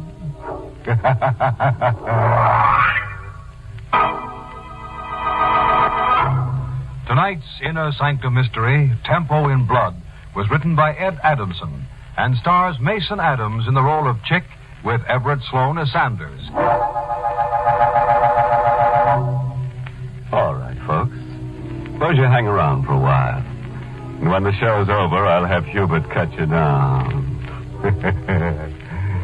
Now, let's get to our story. The thin, pale-faced young man sits before the battered upright piano. For a moment, he just sits there, his eyes staring vacantly, his hands squeezed together in a tight clasp. The hands unfold, and then slowly, unsteadily, the nervous fingers reach for the keyboard. I think I got it now. Yeah, that's it. That's the way it began. Yeah, now I got it. I got it. I was playing at the Silver Crescent, a smoky 2x4 gin mill over on 8th Street. I came to hear Chick Denson pound it out on a black and white. Yeah, I really had the joint jumping that night, really jumping. Except for one guy. He was sitting in a booth right across from the piano. He looked like he was playing hooky from the cemetery. That guy, the one I'm telling you about, he just sat there looking, doing nothing but just looking at me. Figured at first he was just a square, a long hair. Why did he keep looking at me that way, that creepy way? It started to get under my skin like the itch. The itch was so much I stopped pounding. I stopped right in the middle and I walked over to him. What's the matter, mister? Don't you like my music making? Does it make any difference? Yeah, sort of. Didn't I appear appreciative? Sorry, I should have. You see, I've been following your career very closely for the past few months. Why? To learn all I can about you, study you. Sit down, Chick. I didn't like the way he was looking at me. All the time he was talking, he kept looking at me like he was burning a hole through my head. My name is Eric Sanders. So what's that to me? I find your music far more stimulating than I appear to. The mad tempo is extremely compatible with my thinking. Yeah? What kind of thinking? Thoughts on murder. What? You see, Chick, murder is my profession. I'm a criminologist of sorts, a student of murder. You know, there's a striking similarity between your music and murder. Yeah. The way I kill Beethoven and Bach. Underlying the mad scramble of notes, there's a definite plan. A plot that builds and builds to a wild climax. Most people can't see the reason to it. But I can, Chick. And that's the way it should be with the perfect murder. A crime with no apparent reason. There must be no relationship whatsoever between the murderer and the murderee. Murderee? I don't dig you. There's a theory that the human race is divided into two classes. The murderers, those bent on killing, and the murderees, those bent on being killed. Fortunately, I find myself among the first class. You're a killer, huh? Yes, but a special and unique kind. You see, I intend to commit the perfect murder. That right?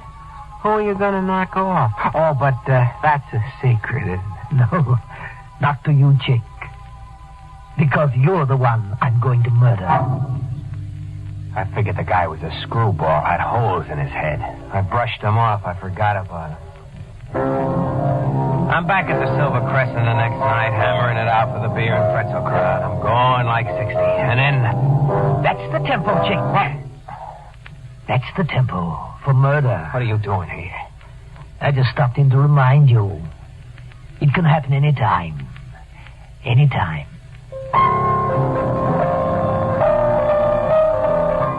That guy was beginning to get me. He was really getting me. And it got worse. Next night he shows up again. And the next. And the next. Hello, Chick.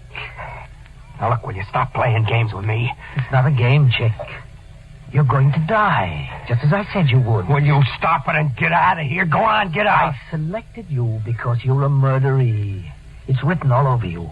The perfect victim for a perfect murder. There's nothing you can do to prevent it. Oh, you'll see what I can do. You can't run away from me.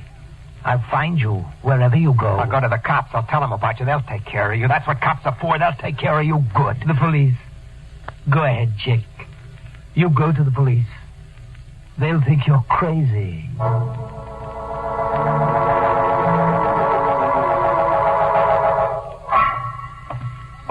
I could just make out the green lights of the station house ahead in the fog. And then I stopped. Sure, I tell the cops the guy comes up to me and says, I'm going to murder you, buddy. You're number one on my kill parade. And what would the cops think? They'd think I drag on the wrong kind of smokes. That's what they'd think. So I turn around and I walk back. Get to the corner. I step off the curb and two lights jump at me. I try to get back, but...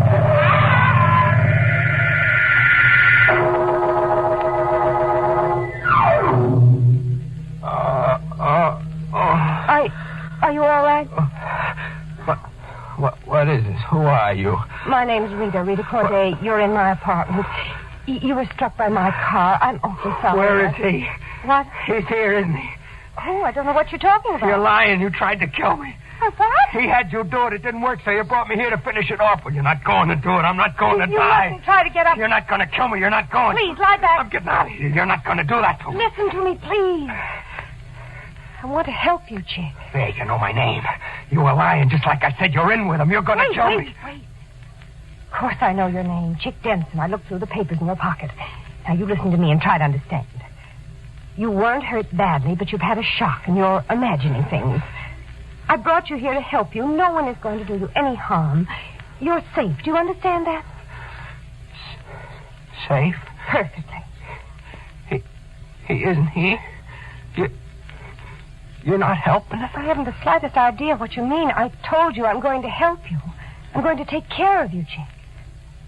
You're going to stay here until everything is all right.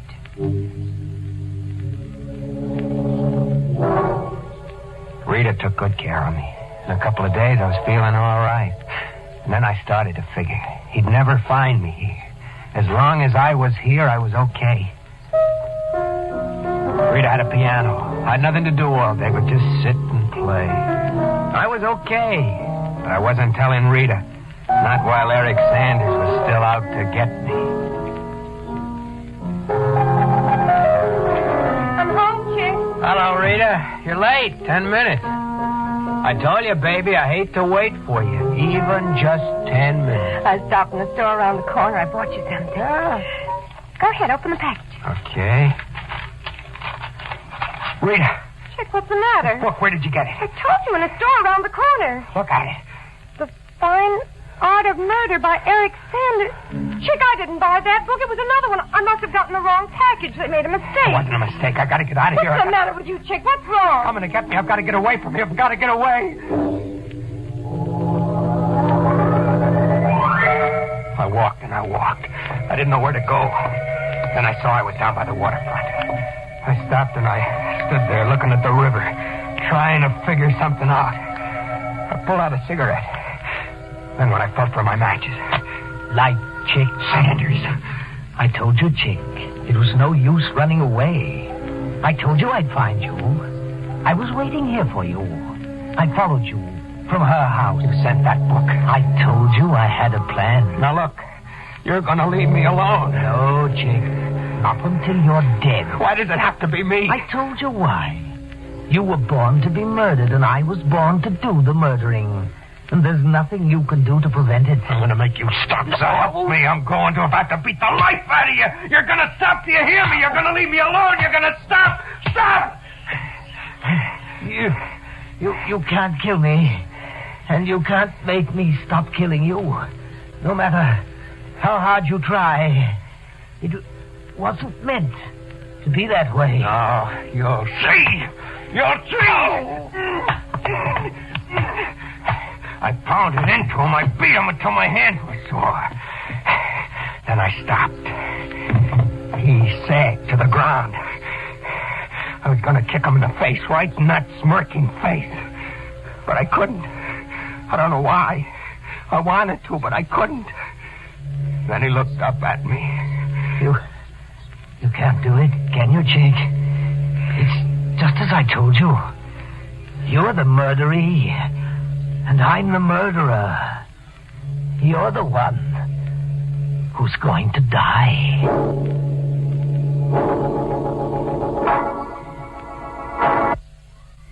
You know, I'd like to feel sorry for our hip pianist friend Chick, but I just can't.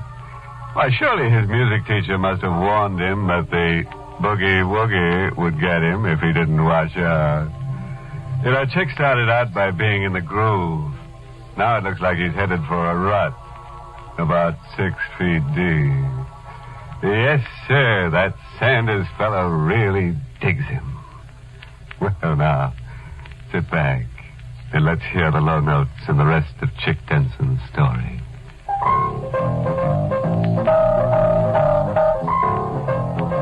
I keep playing this number over and over again. I don't know why. I thought maybe it'd help me forget. But it doesn't. Nothing helps me to forget. I had to make up my mind to do it. I had to kill Eric Sanders.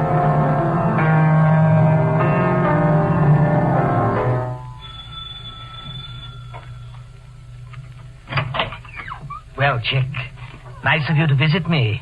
I didn't expect... Get inside, Sandy. Oh, a gun. Get in there. Certainly. What's this about? I'm going to kill you. You made it this way. You made it either you or me, so now it's going to be you. All right, Chick. Here I am. back against the wall. Go ahead, shoot if you can. But you can't, can you? You can't pull that trigger. You hate me, yet you can't kill me. And I have absolutely no feelings about you, and yet I'm going to murder you eventually. I'm going to murder you in a perfect, undetectable fashion. What are you waiting for, chick? Go ahead, shoot. Go ahead. He stood there laughing at me. I had to do it. I just had to. I squeezed the trigger. He stopped laughing. I squeezed again. Then I got out of there fast.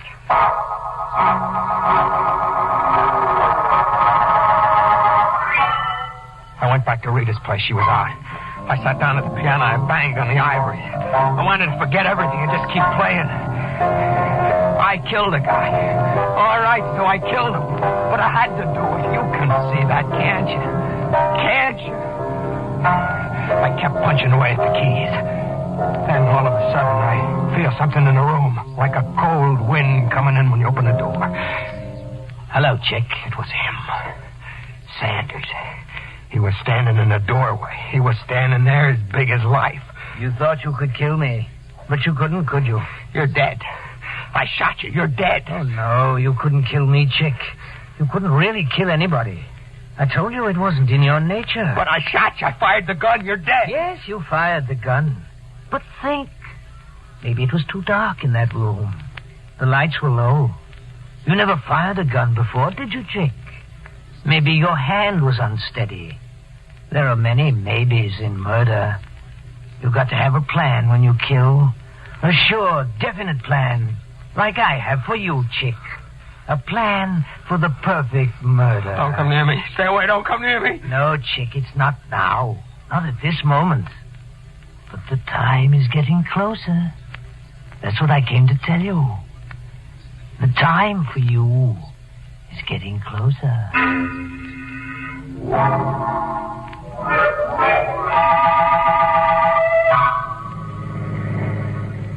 Maybe I could have helped you before, Chick, if you'd only told me about him. I don't know why I didn't tell you, Rita. Maybe I didn't trust you. You do now, don't you? Oh, sure, baby. All right, then listen to me. We'll drive back to town and you'll go to the police. Oh, no. You can't keep running away. I can't go to the police, don't you see? It's too late for that. I tried to kill Sanders.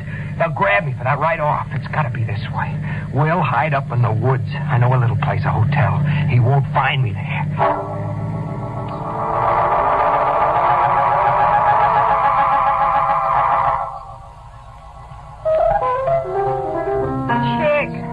Yeah, Rita? You have to play that again. What's the matter with it? Nothing. I'm just tired of hearing it. I like it. It suits me. It's got me sick. I'm sick of being cooped up in my room, too. I want to get outside, even if it's just for 3 minutes. You're not leaving this hotel. I told you, you're not showing your face outside until I say so. Yeah? Rita! What? Where do you think you're going? Going outside. I told you I'm sick of this. I went to the window and I waited. But Rita didn't come out. She was up to something. I went out into the hall. I stopped at the head of the stairs. There she was at the payphone down in the lobby. I could hear what she was saying. Yes. It's 3 miles off the main road. The Star Hotel. Then I'll expect you by 10 tonight. Oh, yes, you'll be here. I'll see to that. She hung up and walked outside. I got down to the phone fast. Number, please. I was just disconnected. I'm sorry, sir. That was Riverside 9970. Yeah. Just a moment, please. Hello. It was his voice, Sanders. Rita called him. Rita. She was in with him. He was coming to get me. The both of them, they were going to get me. But it wasn't going to be that way. I knew the woods around the hotel. I knew every inch of them. And now I knew what I was going to do with Rita.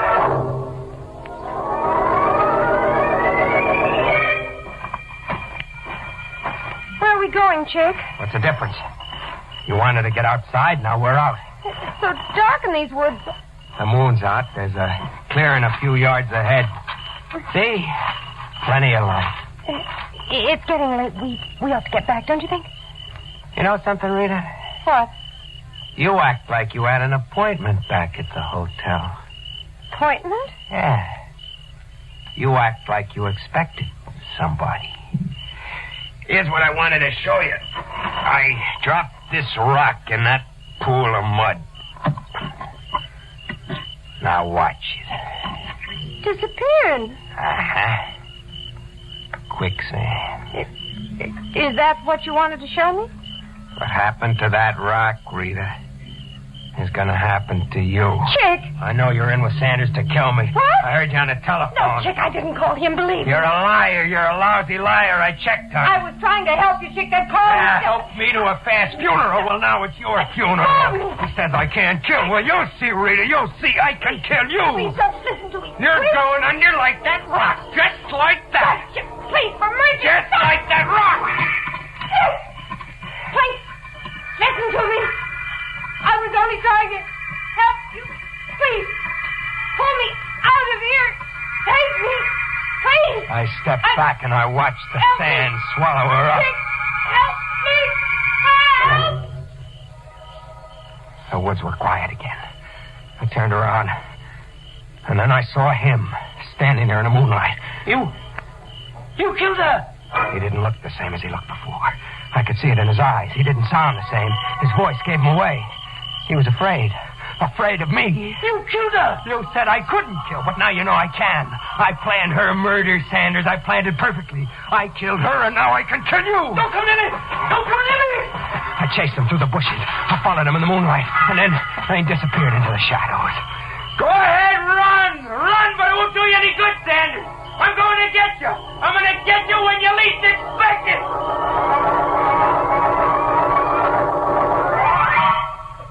I headed back to town to his house. There were no lights on, but I knew he was in there, hiding in the dark. I got in through a window, went upstairs, and opened the door to his bedroom. The moonlight was coming in. It was shining on the bed, right on the bed where he was sitting. You! I told you, Sanders, you couldn't get away from me. No, don't come near me, please. You're going to die, and no one will ever find out who did it. A perfect murder. No, don't I... A perfectly planned murder, Sanders. My hands closed around his throat. Tighter. And then the life dropped out of him. I let him fall back on the bed. And when I looked at him, something funny happened. He wasn't there. I felt dizzy. I rubbed my eyes. I looked again. Then something came from behind me. An arm. It swung around my neck. All right, you. Don't move. I tried to get out of the grip. The arm tightened. I said, don't try to... Something hard and heavy pounded on my head and slammed up against my brain. And then I faded. When I came out of it, I heard a voice above me. I was keeping a watch on the house like you told me, Inspector. I saw this character sneak in through a side window. He was choking the devil out of that pillow there on the bed. And like I told you on the phone, he was talking to himself a mile a minute. That crazy kind of talk. Well, Robinson, he's our man, all right. Sure, Inspector, but what bothers me is if he did knock Eric Sanders off 3 days ago, why in the deuce did he come back here again? I don't know, you got me, but it's a good thing for us he did. We were up a blind alley in this case. From the way things looked, Sanders' death was a perfect murder. Before the trial started, they sent a doctor in to see me. One of those mind specialists. He spent hours with me. He told me why I bothered to go back again to Sanders' house. The first time you went to Sanders' house, Chick, you actually murdered him with your gun. But in your mind, you couldn't kill him. In your mind, he was still alive. But, Doc, I saw him. He talked to me. I heard his voice. Those were hallucinations, Chick. Yeah? What about that telephone call Rita made? I talked to him right after she did. Rita Corday was calling in a doctor to look at you. She thought you were mentally sick. When you heard the doctor's voice on the phone, you believed it was Sanders because you wanted to believe that. Rita, she was trying to help me, like she said.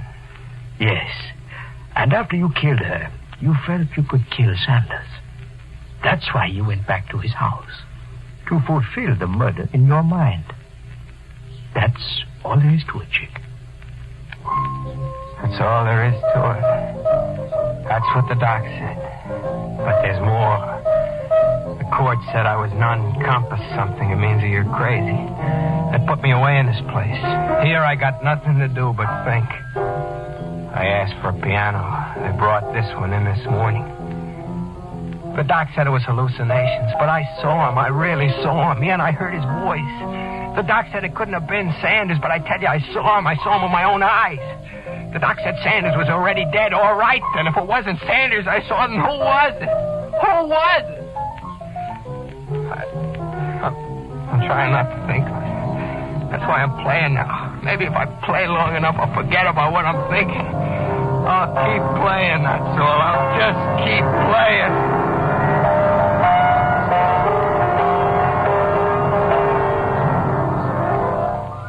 Good night. Pleasant dreams.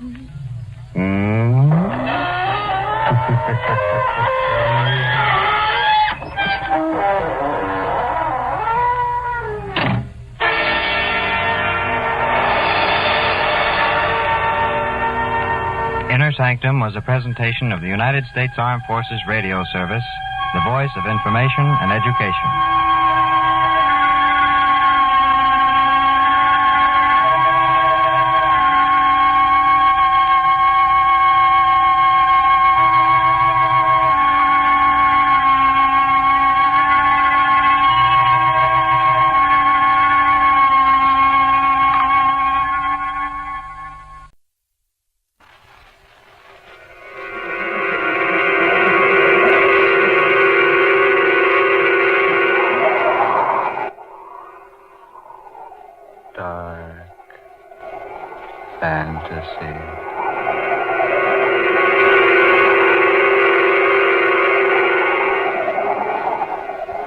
I am your brother.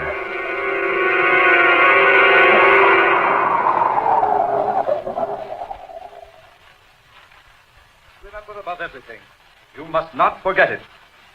The first appearance of bleeding some days following operation is of the utmost significance to the surgeon. There will almost invariably be a recurrence unless measures are taken to prevent it, and it will ultimately prove fatal. The vessels most commonly affected are the lingual, the facial, and the internal maxillary arteries, unless this offending vessel can be isolated. Mr. Briggs, it behooves me to pause in the middle of this lecture to remind you of one important thing, apparently not important to you, but extremely important to me. I have been paid as high as $1,500 an hour for lecturing on the after-treatment of surgical patients. I lecture here for the college medical class free of charge. I at least expect the courtesy of attention. I do not expect my students to tabulate their meager bank accounts while I am making every effort to instill some portion of physical knowledge into their thick-covered craniums. I was making notes, Professor. Apparently. Mentally, you were tabulating your money in the bank. Gentlemen, I regret that the lecture this morning will not be continued. Dismissed.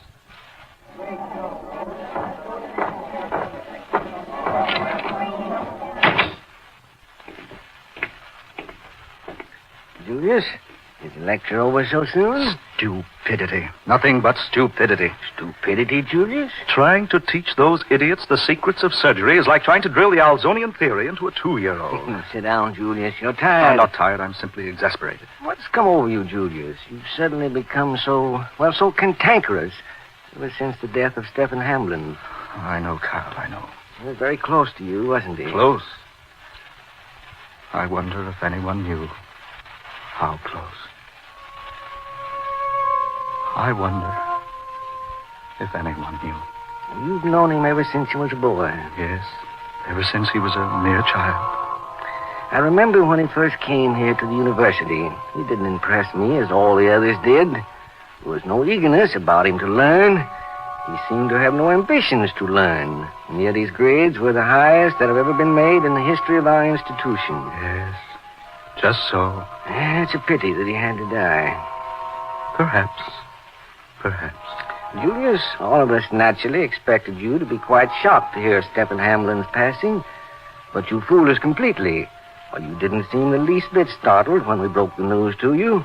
No, you seemed almost glad. Did I, Dr. Miller? Yes, Dr. Samek. Has the body been cremated? Yes, this morning. Were my directions carried out? To the letter, Julius. The brain of Stephen Hamblin was removed. I myself mixed the solution you gave me. I submerged the brain into the solution and removed the air from the container. Where is it now? In my laboratory.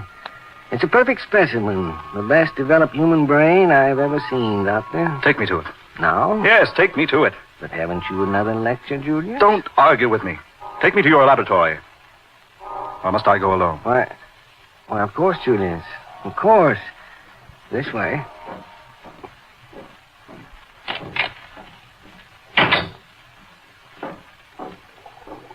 I have the second solution at the boiling point for you.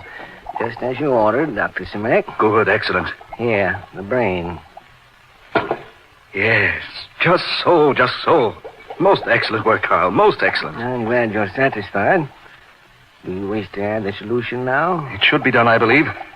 Stephen Hamblin's brain must be preserved. This is one sure way of doing it. I must admit I don't know what your method is. Certainly, I've never heard of it before. I wouldn't think a solution like that would preserve anything. It is a preservant no one has ever known of before. Are you ready, Doctor? Yes, quite ready. Yeah. We can insert this glass funnel through the rubber stopper on the container. I'll do it, Doctor. There. Now. You may extinguish the Bunsen burner, Dr. Miller. You want the second solution just below the boiling point. Yes, very well. Is there anything I can do for you now? No, nothing. Stand back now. I'm about to add the hot solution to the other. There. Perfect. Yes, perfect. Is it necessary to remove the air from the chamber again? No, not now. Not now. I'll replace the punctured rubber stopper with a new one. Yes, do that, Dr. Miller. Just a moment. Dr. Zemek. Yes, Dr. Miller? This brain. Look at it. I have looked at it, Carl. Julius, that brain. It's alive. Does that amaze you? Julius. It's a beautiful specimen, isn't it? Alive. It is actually alive. Oh, yes, indeed. It always has been. Julius, I'm an old man. I don't much relish your tricks. This is no trick, Kyle. I assure you. Why, that brain is displaying the normal reaction you've often witnessed in viewing a human brain by means of X-ray. Yes, but this brain has no cranium. And the body. No body attached to it. Yet it lives, Carl. It lives. Only Stephen Hamblin's brain could do that. Live after his death. Well, it's a trick. The solution. It must be the solution. No, Carl. It is not the solution that causes the brain to live. I admit it could not live without the solution. Mere pickling would have destroyed it. But the solution will preserve the life, Carl. The life that has never left it. Impossible. Utterly fantastic. No, my dear Dr. Miller, not at all. Not at all fantastic, nor impossible. But the brain cannot live outside the body. The human brain, no. But Stephen Hamblin's brain can. But, Doctor, Stephen was human. Was he? Wasn't he? No one knew Stephen Hamblin as well as I did, Carl. No one. Not even his parents. Oh, they knew he was different, yes. They knew he wasn't just an ordinary person. But they had no idea how truly extraordinary he actually was. I can't believe a human brain existing after the body has been cremated. Perhaps, my good friend, if I were to tell you his story, you would see the reason why such a thing could happen. Yes, perhaps. Sit down, Carl, sit down. Look deeply into the mystery you see there before you. The living brain of dead and cremated Stephen Hamblin. It was a most extraordinary brain, Carl. Yes, most. To know the mystery behind it was to know Stephen Hamblin.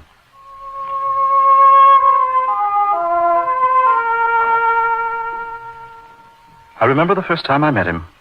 It's a little place in Kansas, a small town called Emporia. Stephen was born there 37 years ago. I was 10 years old when I met him. He was 9. And yet he was crawling about from place to place on all fours, like a mere infant. He'd been examined by the best doctors in America, taken to New York, to the West Coast, everywhere for observation. And each examination brought the same verdict. Perfectly capable of walking, but apparently unable to do so. Probably because of some mental handicap. A good enough excuse. A good enough diagnosis for the stupid. It may have been a mental handicap, yes. But if it's so, it was of Stephen Hamblin's own making. He had never spoken a word, uttered a single guttural sound in all those 9 years. He'd never smiled, never frowned, never cried. 9 long years crawling on hands and knees, never uttering a sound. And yet, his vocal cords were pronounced perfectly normal, completely developed. And yet he had never spoken. Never.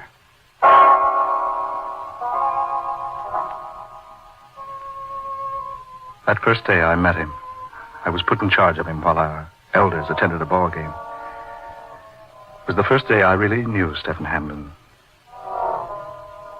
It was the first day anyone ever knew him. When we had been left alone, I went off to a corner of the room by myself.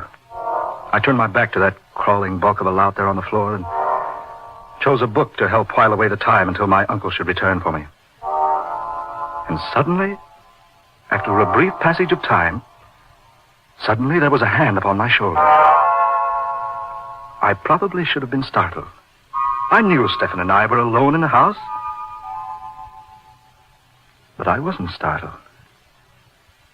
Instead, I turned my head and looked slowly around behind me. Looked up into the wide, innocent, staring eyes of Stephen Hamblin.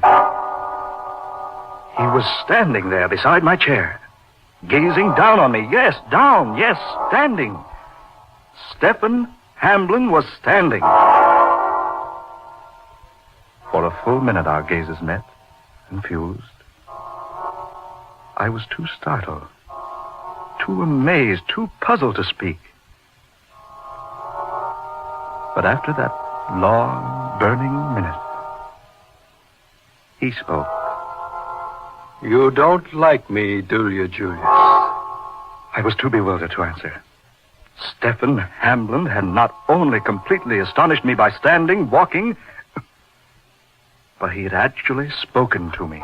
And I knew he had never spoken a single word to a single living soul before in all his 9 years upon this earth. Yes, his walking, his talking completely mystified me. And yet there was something else. Something else. Yes, something besides mere walking. Something apart. Something far superior to mere talking. And then when he spoke again, I knew what it was. I said, Julius, you don't like me, do you? He talked with the voice of an adult. I was more speechless now than I'd ever been before. Stephen Hamblin, not only completely overwhelming me by a sudden and unheralded display of an ability to walk, but also causing my hair to stand on end by actually addressing me in perfect mannish English with the voice of an adult. After what seemed a compilation of eon upon eon, I found my voice. I've never had occasion to like you, I said. Nor, he said, have you ever had an occasion to dislike me? I admitted that was true. And then I said, why is it you've never walked until now? Never talked? To which he replied, I had no occasion to walk because there was no place interesting to which my walking could take me. And as for talking, so far I've never found anything interesting to talk about, or anyone of enough interest to talk to. How long, I asked, have you been able to do both? I have had the ability to walk and to talk. You said? Ever since the day I was born.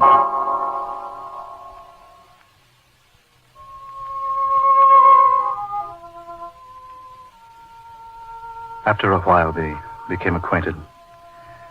Long before the elders had returned joyously from watching their favorite ball club whitewash the visiting team, Stephen Hamblin and I were bosom pals. It was a friendship that was to exist until death did us part.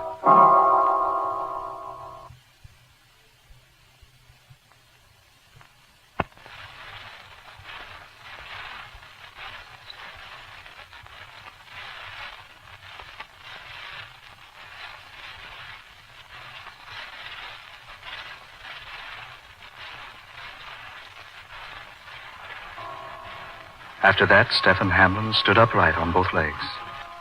Spoke like any other human. Did I say human? Forgive me. The only difference was that his was a fully developed mind, a fully developed voice, but a highly underdeveloped anatomy. I remember one day when Stephen and I were playing together on the school ground. I remember I was practicing high jumping at the time. Stephen was watching me. And all of a sudden, he jumped to his feet from where he had been sitting and stood staring wide-eyed. Then quickly he raised both hands before his face as though to shut out an evil, horrible sight. Suddenly there was a noise in the air. The noise of wheels upon rails of steel, spinning, speeding, racing wheels. Clickety-clack, clickety-clack, clickety-clack, screaming as they went. And at that very instant, Stephen covered his eyes with his hands as though to blot out some unspeakable terror.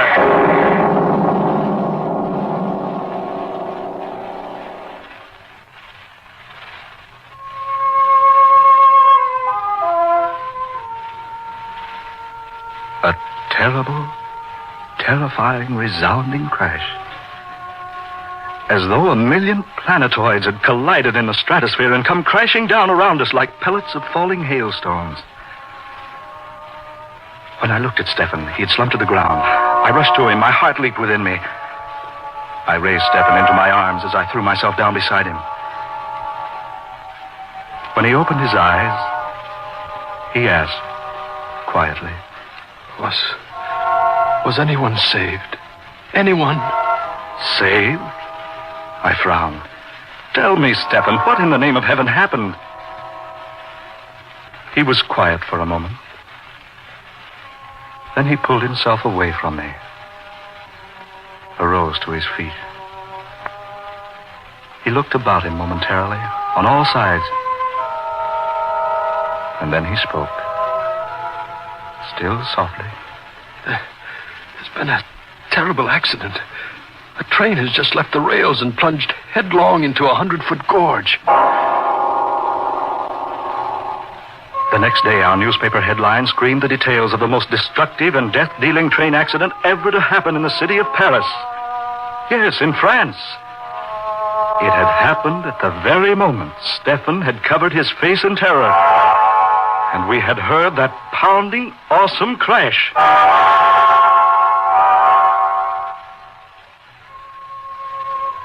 It was not until several years later, when we both entered Oxford College, that I saw Stephen Hamlin again. At first he avoided me, tried to pretend he didn't know me. But when I finally managed to get in a word with him and remind him of our first meeting, he told me he was glad to see me again. But he was extremely cold, almost insultingly reserved. And the very few times I saw him after that first day for the next year was between classes. He never partook in student activities. He never strolled the campus or climbed the cliffs or swam in the lake or enjoyed soccer or cricket with the rest of us. He was never seen with the rest of us. There were constant whispers about him and his strange, weird actions. Many whispers, most of them ugly and vicious and vile.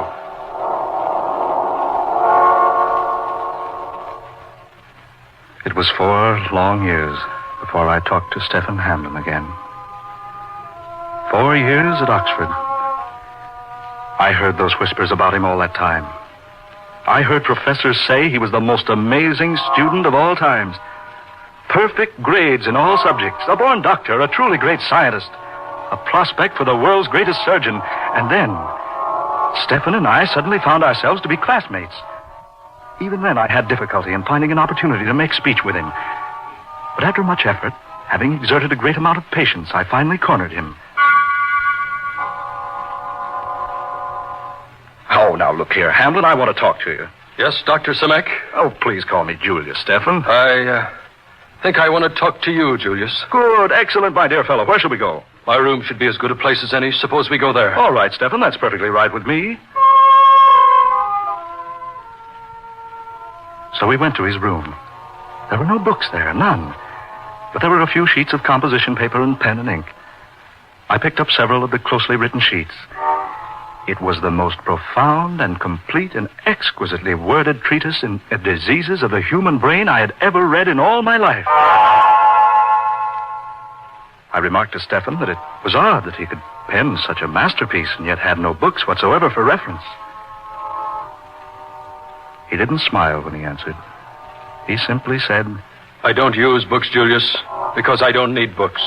What I write, what I recite in my classes, comes not from anything I have ever read, not from anything I have ever been taught or have studied, but from somewhere deep within. You mean you're fully aware of all these facts without having studied or read or heard about them? Yes.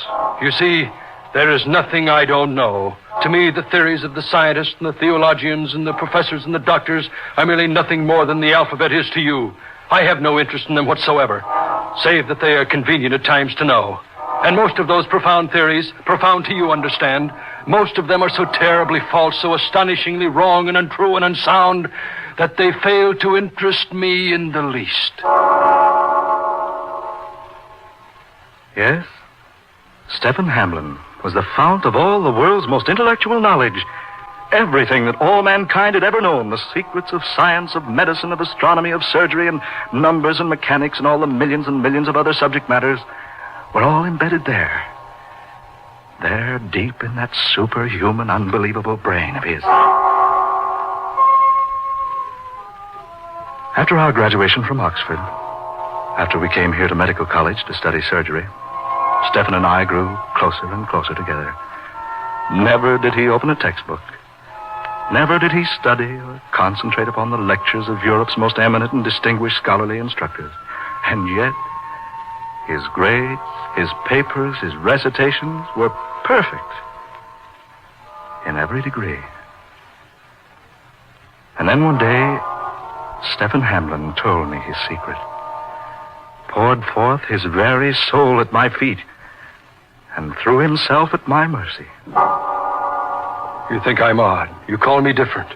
You despised me the first day you met me because I didn't walk, didn't talk, despite my apparent ability to do so.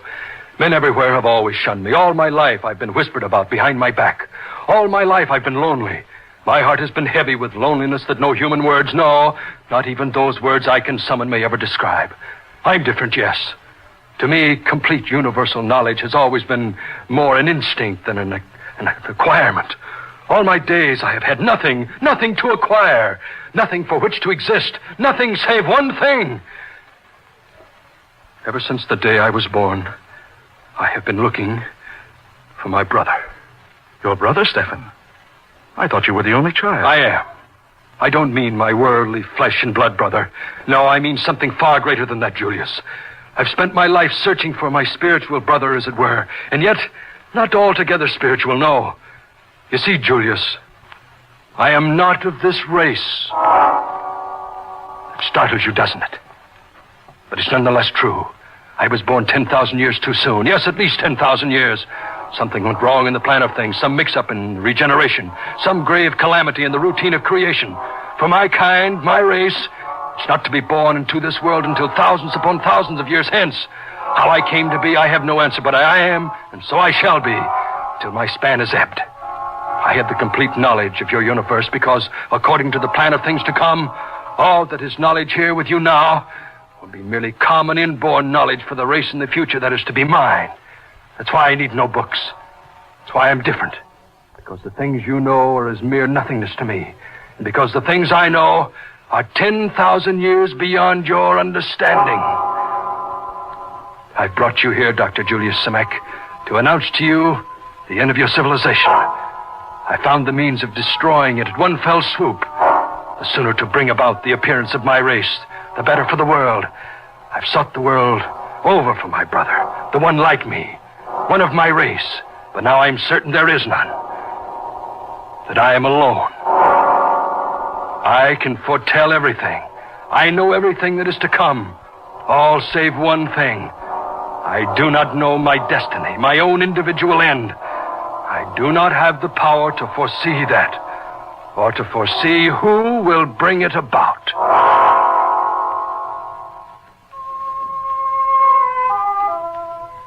And then he outlined to me the most devastating, the most terrible, the most death-rendering plan of all history for the dispellation of the present race from the face of the earth. Bitterly he outlined it, poison dripping viciously from his every word. It was so simply done, so quickly, so painlessly, that its very program rendered unto me a nausea that I found almost impossible to overcome. I argued with him, pleaded, begged, I reasoned, bullied, threatened. All to no avail. He had made his plans.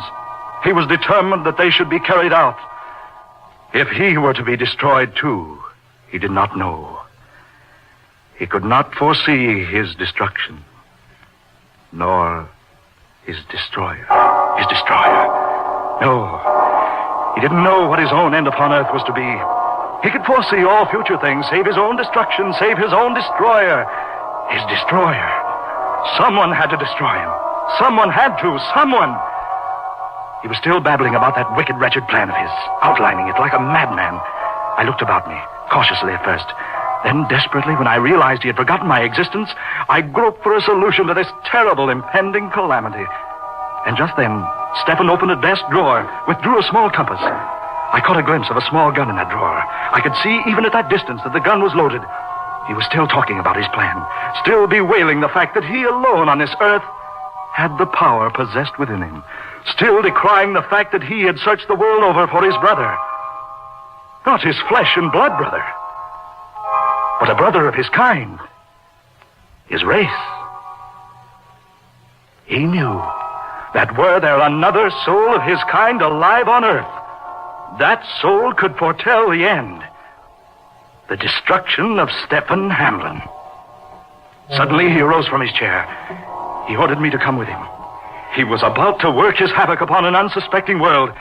And then, desperately, I acted. Quickly, I yanked open the drawer of his study desk, took out the gun. I leveled it at his head. He stood terrified a moment. And then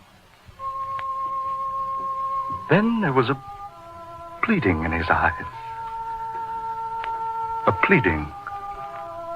Not for his life, but a pleading to spare him the damage a ripping bullet would do to his masterly brain.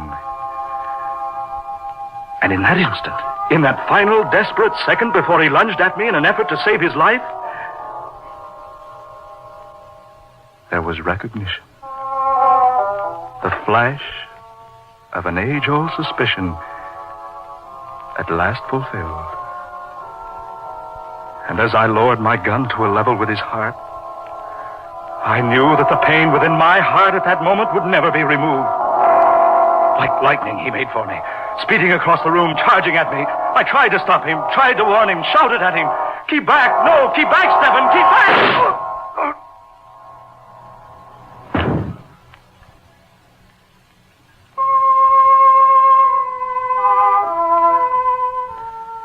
He fell at my feet, kneeling, almost in supplication. He had not foreseen his end. He did not know. He could not know. For I was his brother.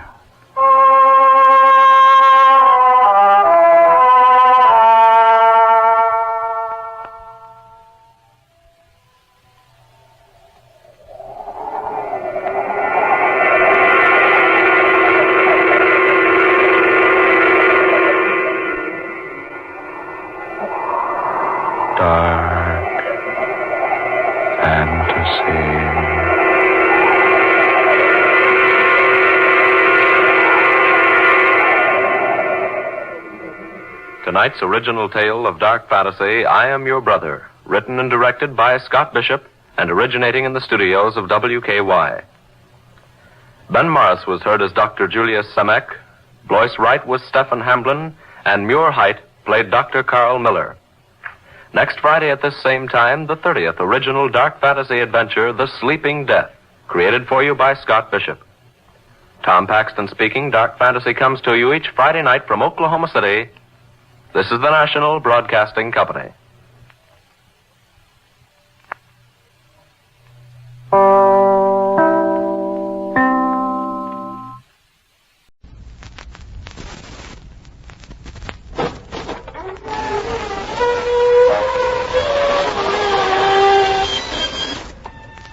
Good evening, friends. This is your host to welcome you through the creaking door into the inner sanctum. Come in. Come in and pull up a tombstone.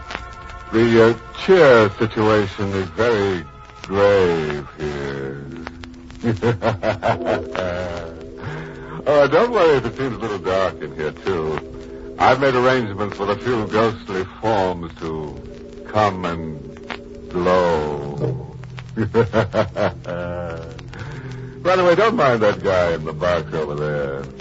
We scared him to death last week.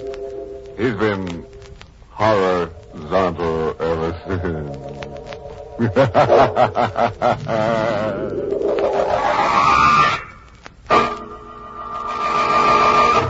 Tonight's Inner Sanctum mystery, Deathwatch in Boston, was written by Fred Maythel and stars Mason Adams in the role of Carl, with Ted Osborne as Charon.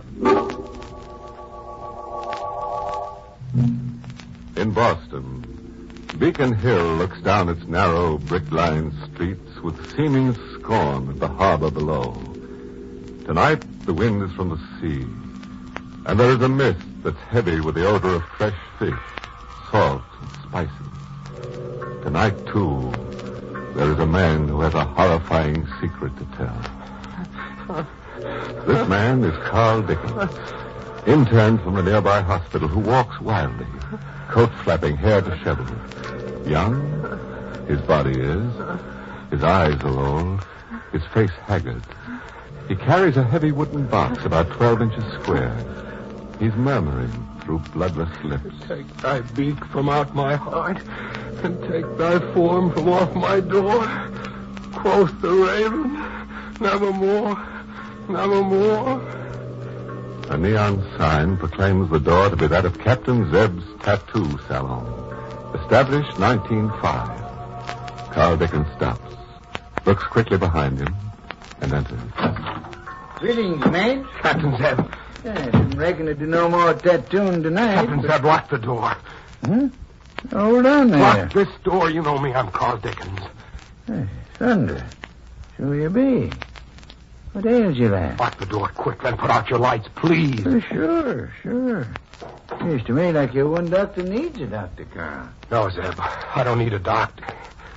I need someone like you to listen to me. All right, I'll listen. What you got in the box? It's part of a man's body. His head. Oh? Sort of specimen-like for your medical work, that it? No, Captain. It's the head of a man who was calling for me at my room at 11 o'clock tonight. What's that? Don't look at me like that. I'm not crazy, Captain. You've been working a mite too hard over them books, maybe, huh? I have been working hard, yes, but this is no hallucination. I don't go around with believing a man can live without a head, son. You don't understand. The man this head belongs to is Death. And it is Death who is coming for me tonight. You had to tell me the whole thing, son. Maybe I can help after all. Will you come with me to my place after I tell you the story? Will you wait up with me till he comes, Captain? Will you? Reckon I better, son.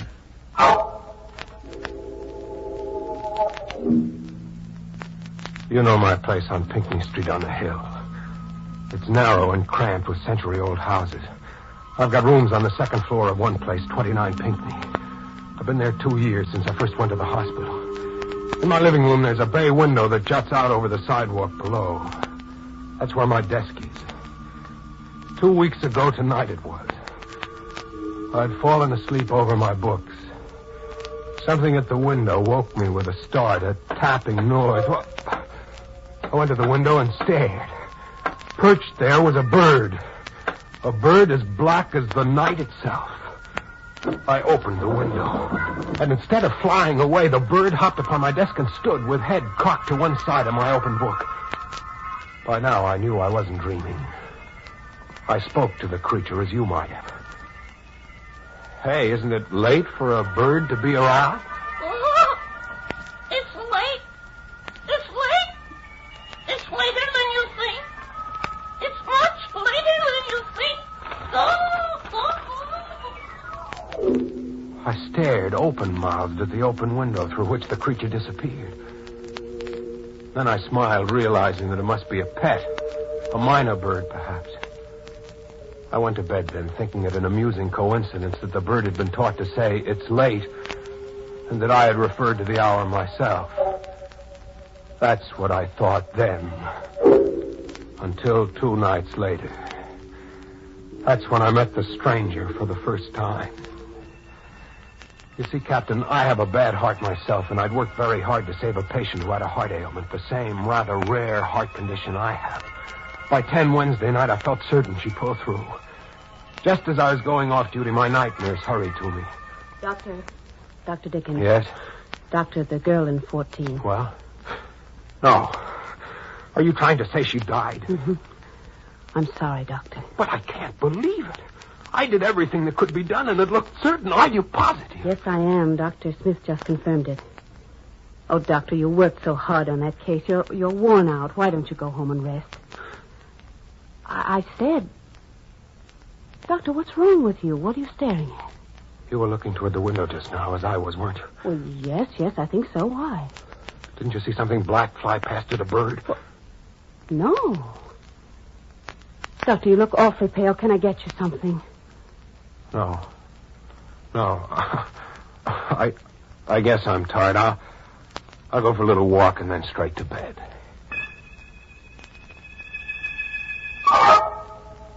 He was waiting for me when I left the hospital. And I would have walked straight past him, but he spoke to me. Dr. Dickens. Yes? May I speak with you? How'd you know my name? Gabriel told me. Gabriel? Yes. This is Gabriel. I think you've met. Oh, that's Gabe. Say, isn't that the bird that knocked on my window a couple of nights ago? Yes. We were out walking and Gabriel flew to your window. I see that you are very depressed. Can I help in any way, Dr. Dickens? No, thanks. Patient died. Always gets me down. Oh, and so needlessly, too. What do you mean, needlessly? You will understand soon, Doctor. Life and death are matters arranged elsewhere. Had it been so desired, your patient would have lived. Who are you? What's your name? I don't think you said. It is Charon. Charon. Charon. Well, Mr. Charon, if I believed what you say, I would have to give up medicine. Not at all. Everyone has a mission to perform, and should. And what is your mission in life, Mr. Charon? That. What is our mission in life, Gabriel? Speak up. It's late. It's late. It's later than you think. That was the first time I met the man who calls himself Charon. I asked for a couple of weeks off at the hospital. I thought it might be nerves. I stayed home and read detective stories. I was beginning to feel like my old self again, and on Sunday night, sometime around 9, I decided to turn in when there came more tapping on my window. This time I grinned. Well, Gabriel, come right in. It's late. It's late. Sure, I know. It's later than I think. Orc, is that all you can say, Gabriel? Take my beak from off my heart and take my foot from off my door. Close the raven. Nevermore. Yes, I had heard correctly. The bird had quoted a full passage from Poe's poem, The Raven. At the same time, I felt a sudden chill in the room, sensed someone in the room, yet I had heard nothing. But I knew.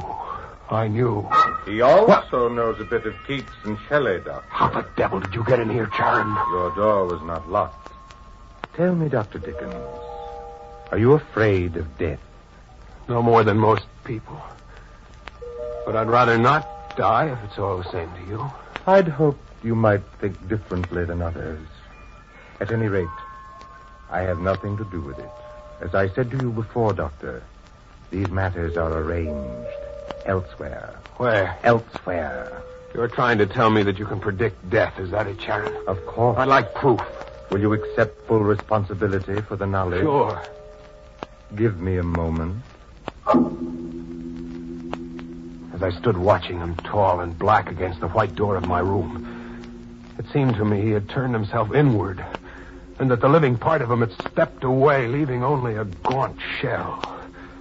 There was no life in him, only the eyes staring. You will remember the name of Emily Cartier. Her passage has been arranged for. Good night, Dr. Dickens. After he left, Captain, I walked straight to the phone to call the police. I tried to think of how my story would sound to them. That stopped me for the moment. But I did look up the name Charon had quoted. It was in the phone book, Miss Emily Cartier. Her home was close by in Louisburg Square. I called her at once. Hello. Is this Miss Cartier, Miss Emily Cartier? Oh, yes. Who is this, please? You don't know me, Miss Cartier. My name is Dickens. I met someone who claims to know you well. Oh. Isn't that nice? Who is it? A man named Charon. Oh, well, I'm sorry, Mr. Dickens. There must be some mistake. I don't know anyone by that name. Are you sure? Well, I'm just as sure as... Oh. Miss Cartier! Miss Cartier, what is it? Miss Cartier! But I knew what had happened. I knew all too well.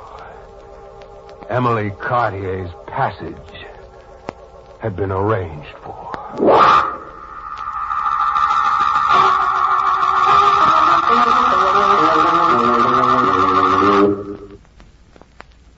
Hey. Anybody been giving you the bird lately? Very distinctive character, this Charon, don't you think? Pick him out in a shroud anywhere. Yes. Signs all his mail, eternally yours. Well, shall we get back behind the locked doors of Captain Zeb's tattoo salon? Now, put yourself in Zeb's place. If a young, wild-eyed fella came to you with a wooden box, told you it contained the head of a man who was calling for him at 11 o'clock that night, what would you do? You'd listen, wouldn't you? Well, listen. Hold up now, lad. Let me get the straight line of this. This man you think of as sort of death in mortal shape. Him and his bird. They told you they could tell when the body was going to die beforehand? Yes. And to prove it, Charon gave me the name of the woman in Louisburg Square, Emily Cartier. She was murdered while I talked with her on the phone. Yeah, and it's simple, lad. The man was mad. A murderer. He killed her. Did he? I thought that. I went to Louisburg Square after the call. I was determined to tell the first policeman I met the whole story. When I arrived at Emily Cartier's address, the place was teeming with excited people. Also, on the fringe of the crowd beneath a single street lamp, the tall, gaunt shape of Charon stood. I went straight to him. Mr. Charon, I'm turning you over to the police. Oh, Mr. Dickens, why? Why? Because I know you killed this woman. So, come with me. I will speak to the police for you. You don't dare. Come. All right. Come on, folks. Go on home. Go to bed, will you, please? Officer. Yep. Well, what do you want? Officer, my friend and I are a little alarmed about this tragedy. Why? Well, we live nearby, you see. Don't give it a thought now. We got the guy who did it. You caught the murderer? Sure. One of the neighbors shot him through the head while he was climbing out the window. Now go on home and forget it, if you can. Well, Carl, I wish you would leave me alone. Oh, that is not possible. One way or another, you must come away with me when I leave. I refuse to believe it. Suppose I prove my point again. Suppose I tell you the name of someone else who will die. If I am right, you will raise no more objections to leaving with me? And if your prediction doesn't work out? You will never see me again. Agreed? Agreed. Very well.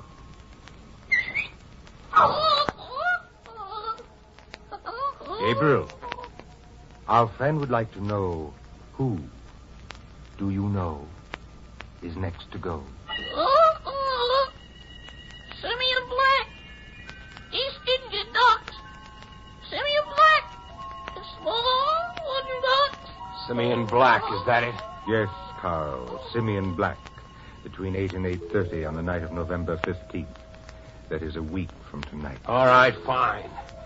If Simeon Black doesn't die then, I will never hear from you again. That is correct. If Simeon Black dies, as I know it is arranged that he will, you will come away with me on the same night at 11. Good night, Carl. Good night, friend.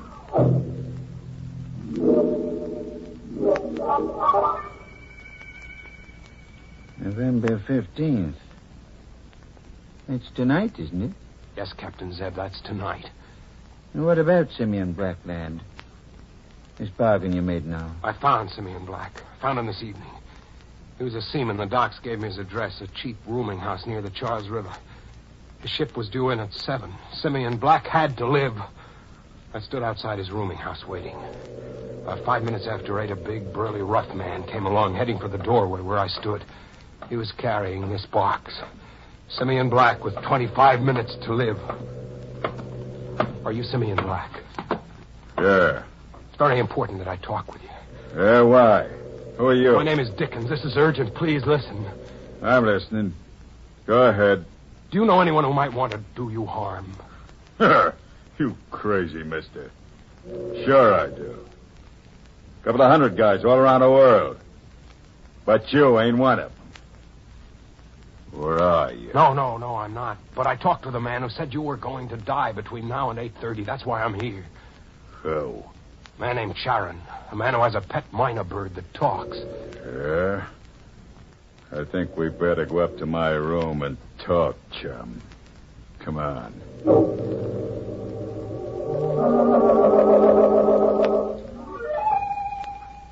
In his room, I told him all about Charon and the bird. There was a large clock on the steeple of a nearby dock house. I saw that the minute hand stood at 25 after 8 when I finished. Black stood up, his heavy face now pasty pale. The veins of his neck throbbed. So you're the guy I've been waiting for. All right, Dickens. I met the man with the bird in Martinique. He told me there some dad be killed. He sent you. But I'm not playing. I don't die easy, see? This thing says I don't. You fool! Put that gun down. Killing me won't help. All we have to do is wait till the time has passed. 3 more minutes. Sit down. Nothing doing. You're gonna... Give me that gun, you stupid fool! Give it here, you punk. He was right. He caught it.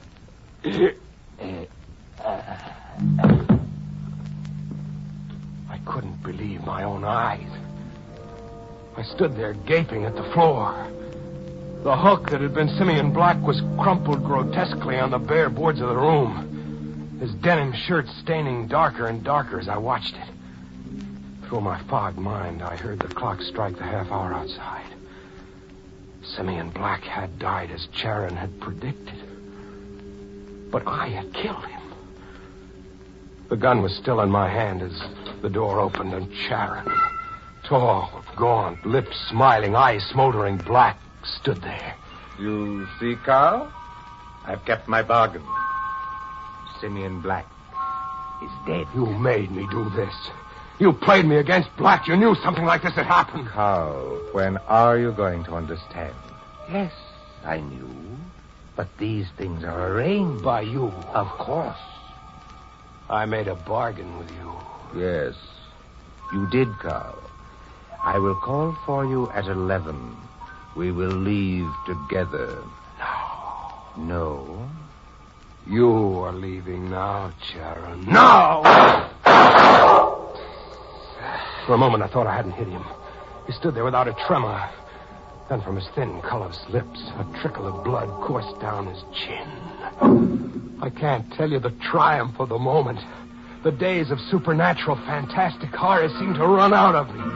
The sight of his blood told me this man wasn't death. This was a clever man who had somehow used me. Everything seemed right again in the world. No matter what happened to me, no matter what.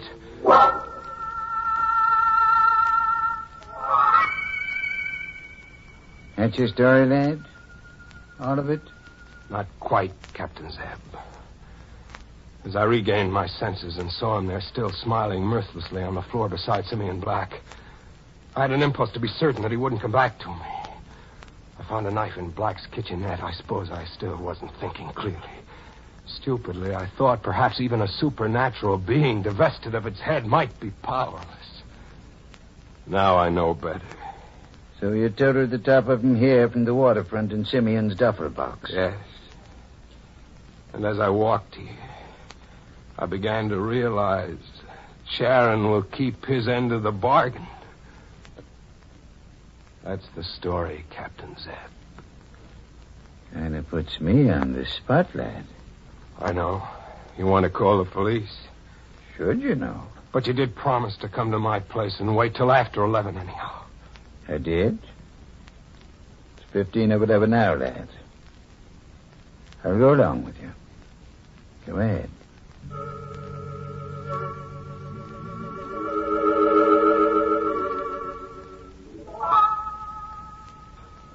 What time is it, Zeb? Most 11. But I tell you again, lad, ain't nothing gonna happen now. But I feel it. Sort of a chill. A tight, scared feeling about my heart. I know Charon is coming for me. I feel it. Bosh. Listen, Zeb, listen. It's death coming. I feel it in my heart. Yeah, sure, but... All right, Charon. All right. I'm ready. Carl, what's up? What the devil?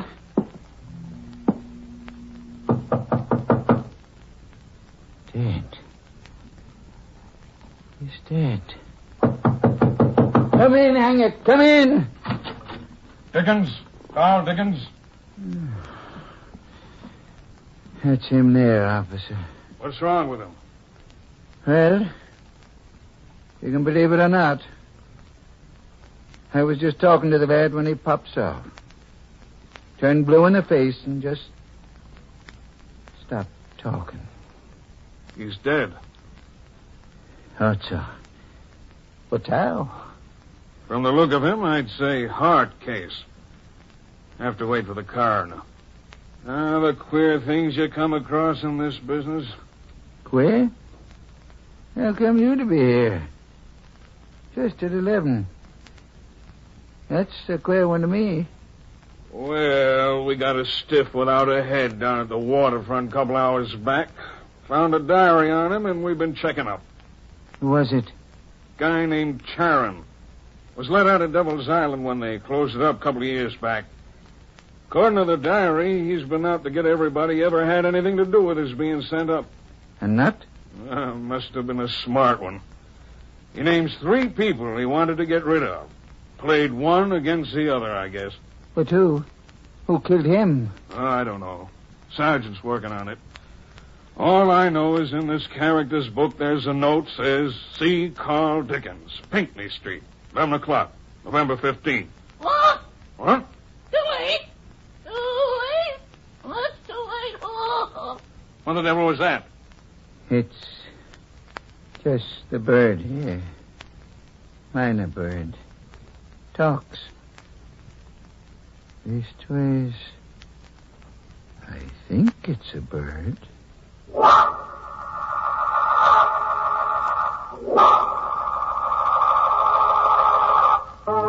My.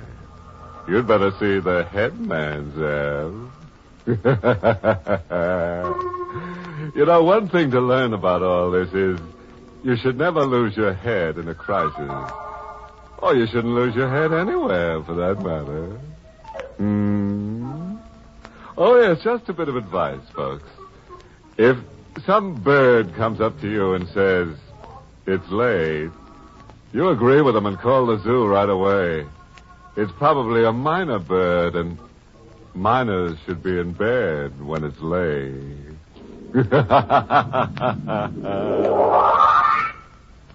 Inner Sanctum came to you through the United States Armed Forces Radio Service, the voice of information and education.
Fantasy.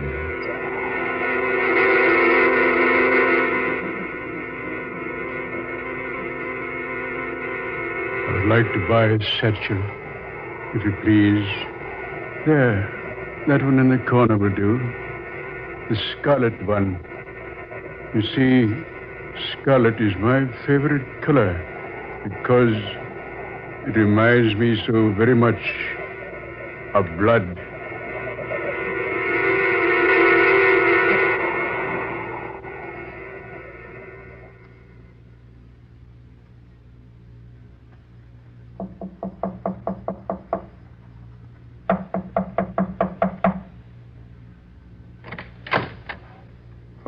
Rose, come in. Well? You know what I came about, Sam?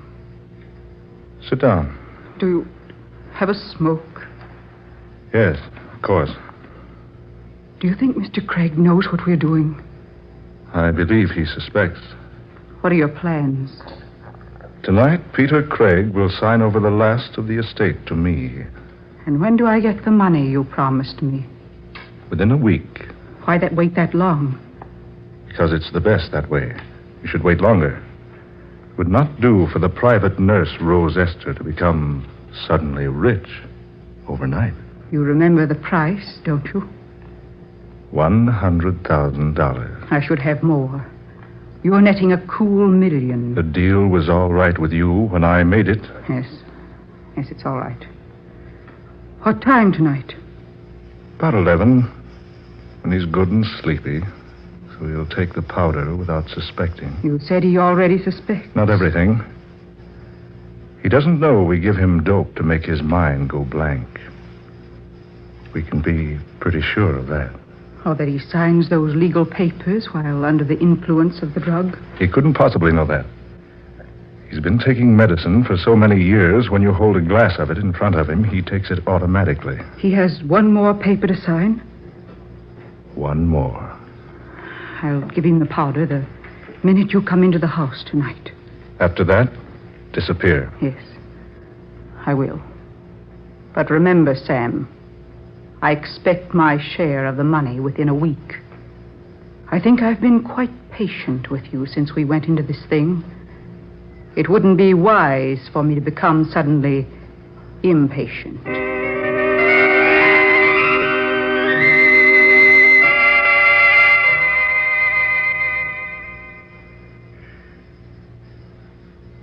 All right, Mr. Willard.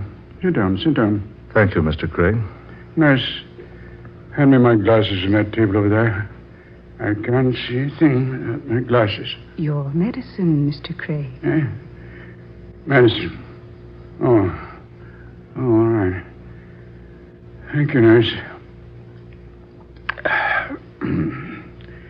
Now, you get my glasses. Here they are. Do you wish warm milk before going to bed tonight? Warm milk? No, not on your life. And don't you go locking my laboratory tonight. I'm going to tinker around in there a bit as soon as Mr. Willard leaves. Yes, sir. Just ring if you need anything, Mr. Craig. You look well, sir. I never felt better in my life. Now, what's on your mind at this hour of the night? Well, Mr. Craig, I've been handling your legal affairs for quite some time now. Yes, you have. 7 years, I believe. Just so. This afternoon, I stumbled upon something that absolutely astounded me. And what was that? I happened upon the deed to your estate. I noticed it had never been turned over to you in a legal manner. Well, it's a small technicality, but I thought I should advise you about it. Have you done anything about it? Why, yes, I have. That's why I came out tonight. I have the papers with me. Put everything in perfect order. I say, Mr. Craig, is something wrong? No, I'm just sleepy. I better sign the paper now. Yes, sir. I think you'd better.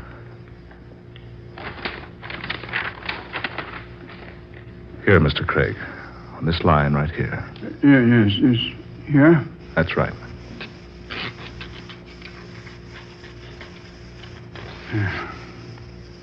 That's all, Mr. Craig. Thank you very much. This is just exactly what we needed.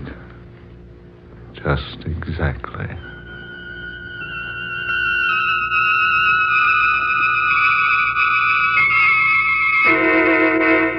Nurse! Oh, no. They know better than to leave me here in darkness. Nurse! Come here at once. She's not here. She's gone. She's gone. And left me when it's so dark, so still. Left me here to die. No, I can't stand darkness. No, I can't be left alone. I know my heart.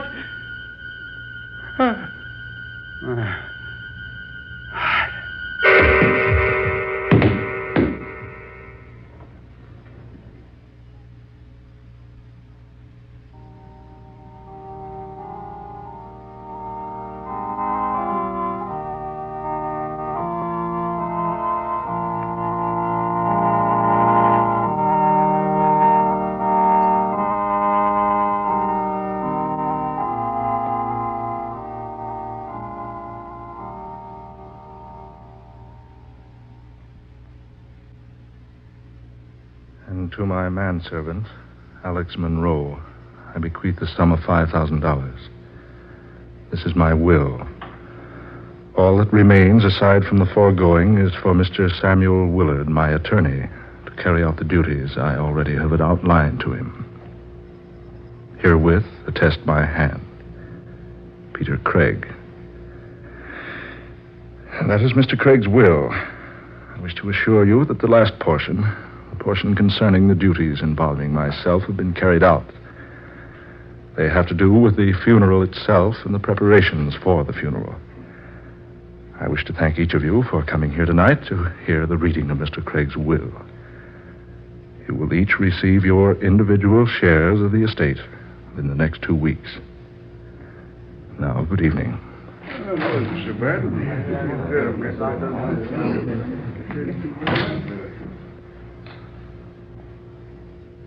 Well, Rose? They took it quite well. Why shouldn't they? After all, they were only his servants. He had no relatives. It didn't strike any of them as strange that Craig should have left the bulk of the estate to me. You played your cards very well, didn't you? I think so. The smartest thing was giving the servants a share. Yes. Now, I suppose I'll receive my share. Of course. Within a week. Good. Would you mind answering a question for me? I know. What is it? Those instructions about the funeral. I saw nothing unusual about them. There wasn't anything unusual. But just what were the secret instructions Mr. Craig left for you in a sealed envelope marked to be read immediately following my passing? Oh, that. He just stated he wished to be buried in the family vault. But there was something strange at that. Yes?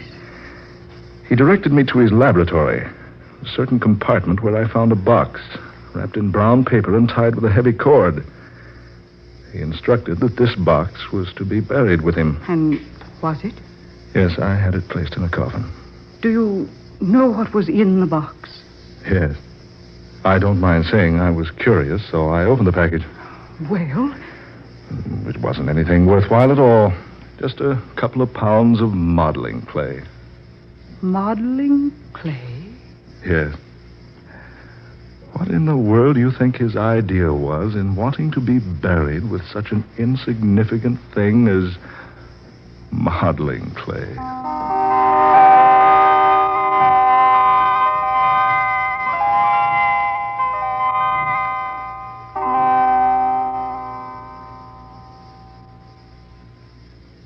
This way, please, Professor White. Thanks, Mr. Willard. Peter Craig, as I've told you, was an old friend of mine. I certainly was surprised to arrive here and learn he'd passed on. Yes, we buried him last Thursday. Mr. Craig had no relatives. I didn't know the names of any of his friends, and that's why you weren't notified. I once worked with Mr. Craig at Oxford. He could have been a professor there, had he wished. Professor?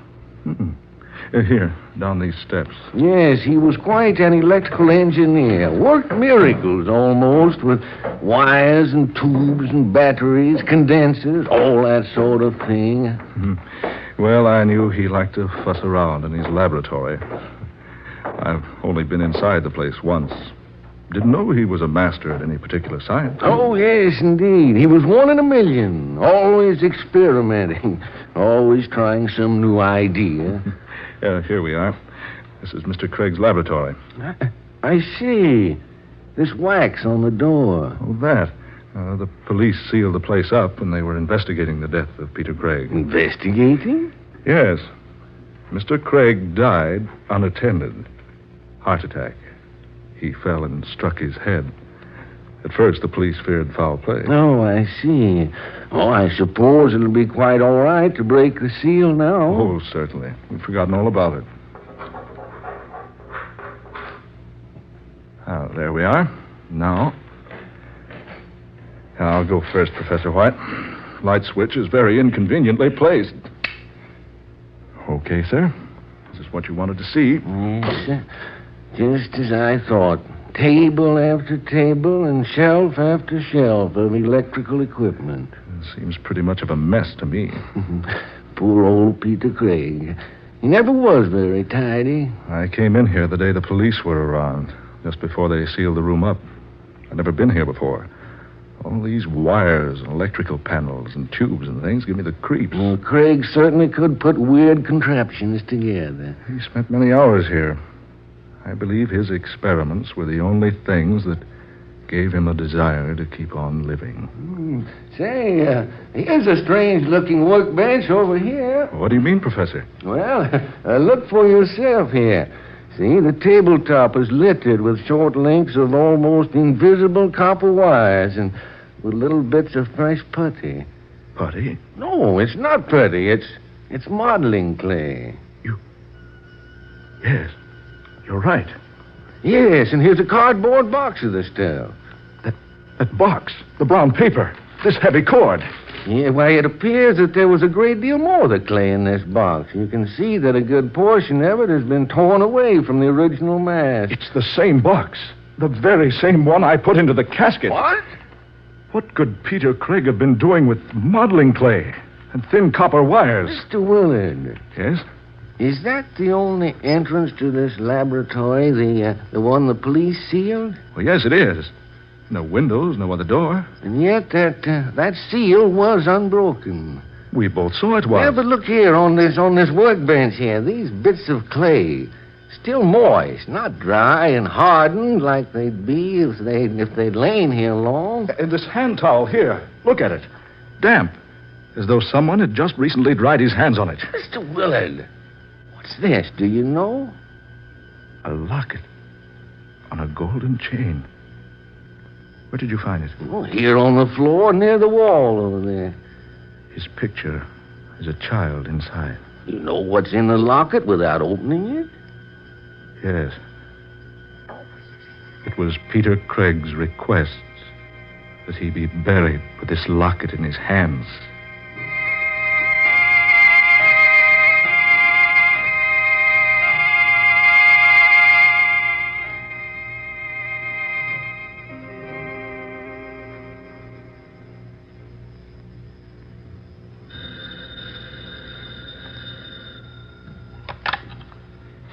Hello? Yes, this is Rose Esther. Who wishes to see me, clerk? Well, if he won't give his name, I certainly am not interested. He said to tell me he's the man with the scarlet satchel. The scarlet satchel. Oh. No, I don't wish to see him. Send him away, please. Tell him to go away. Tell him to go away.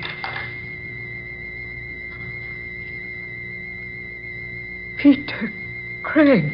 Good evening, my dear. You. The man with... With the scarlet satchel. I remember when you bought it. You took me with you. And when I suggested a black or brown-colored bag, you said... I said that scarlet is my favorite color because it reminds me so very much of blood. Yes. Oh, no. No. Oh, this isn't true. It can't be true. Peter Craig is dead. Yes, my dear. So he is. But you were Peter Craig. I was Peter Craig. Once upon a time. Now, I am merely an old man with a scarlet satchel. What is in that satchel? I am just returning a gift, my dear. A gift? Oh, it was a most excellent jest, I know, but hardly becoming of so charming a person as yourself. What do you mean? Do you remember the modeling clay? I see you do remember. It was merely a joke. We sent it to you only in fun. We? Mr. Willard and I. Oh, yes. Mr. Willard. Well, I never did tell you how much I appreciated receiving a child's plaything from two such thoughtful people. But now I've come to return the gift. Go away. You're some imposter, pretending to be Peter Craig. The real Peter Craig is dead and buried. I am going, my dear. But I leave the gift with you. You'll find it there in the satchel. You'll find its contents most interesting, I'm sure. And now, good night, my dear, and goodbye. He's gone. It isn't true. Peter Craig is dead. I saw him buried. Oh, this is just a horrible dream. Yes, I'll wake up any minute now and... That satchel. Scarlet. More scarlet now than it ever was. There on the floor, where he left it. Oh, it's opening. Yes, opening. And yet, there are no hands to do it. Something inside. Something is opening that satchel from the inside. What in the name of heaven is that thing? Oh, no. Oh, stop. Stop, I tell you. Keep away. Keep away from me. No. No. No!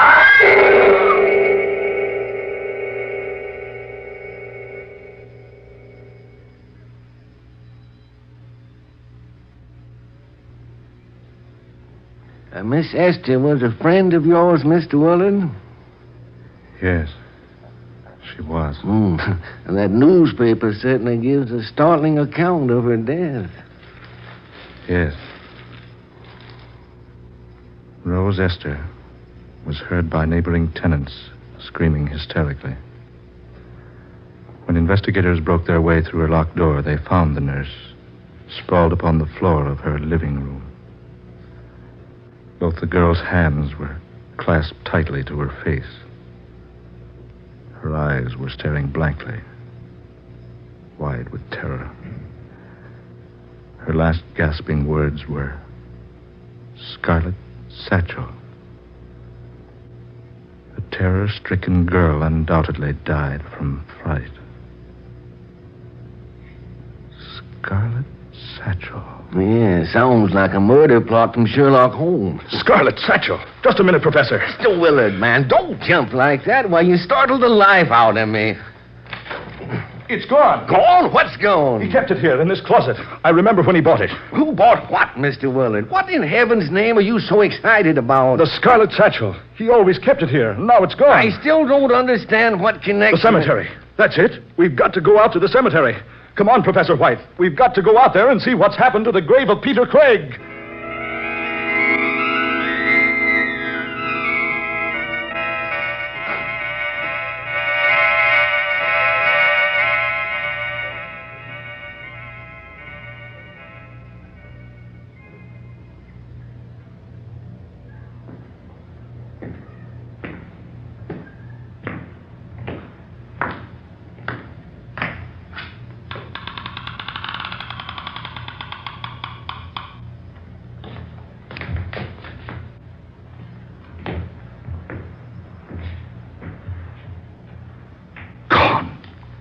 His body's gone. Peter Craig's vault has been opened.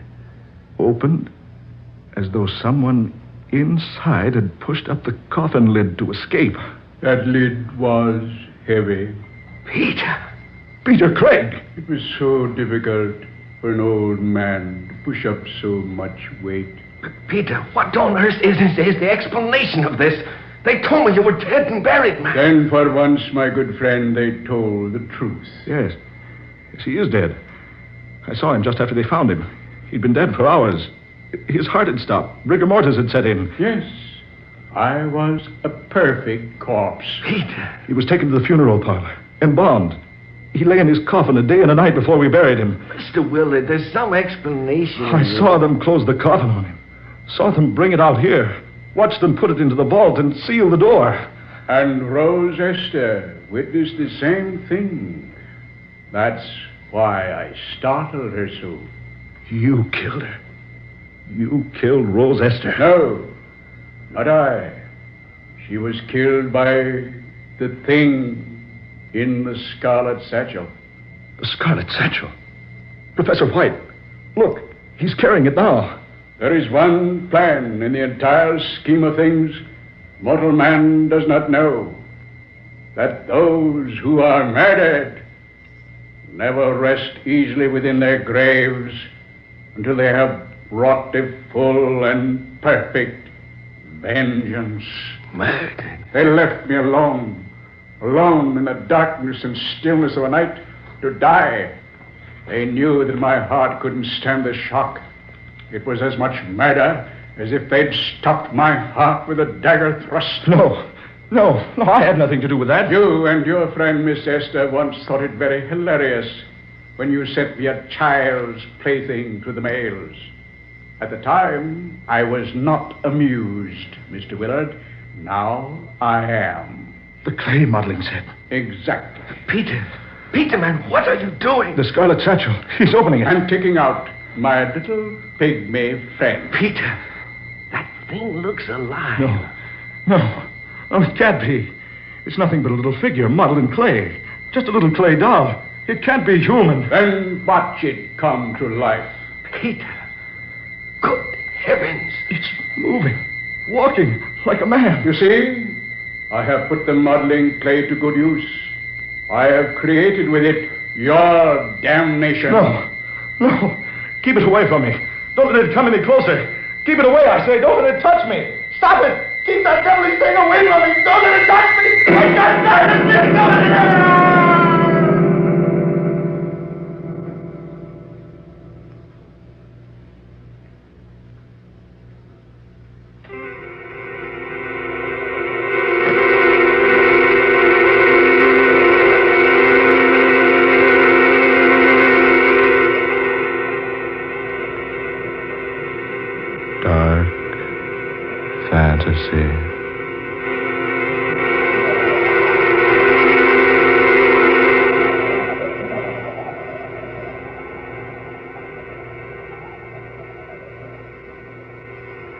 You have heard The Man with the Scarlet Satchel, the 16th original tale of dark fantasy by Scott Bishop.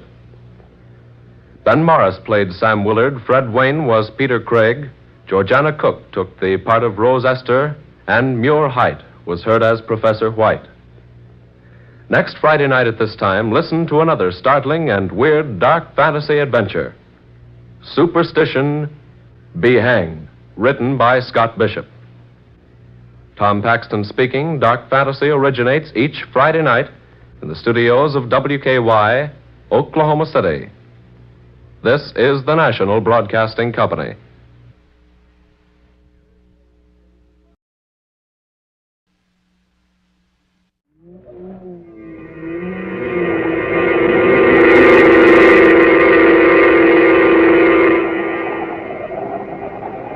Dark Fantasy.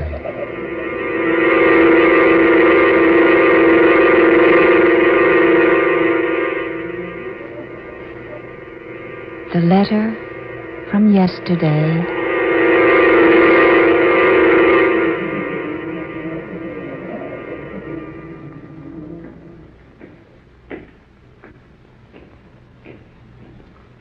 I beg pardon, miss, but do you happen to have any material at all dealing with the... If you please. Huh? What's that?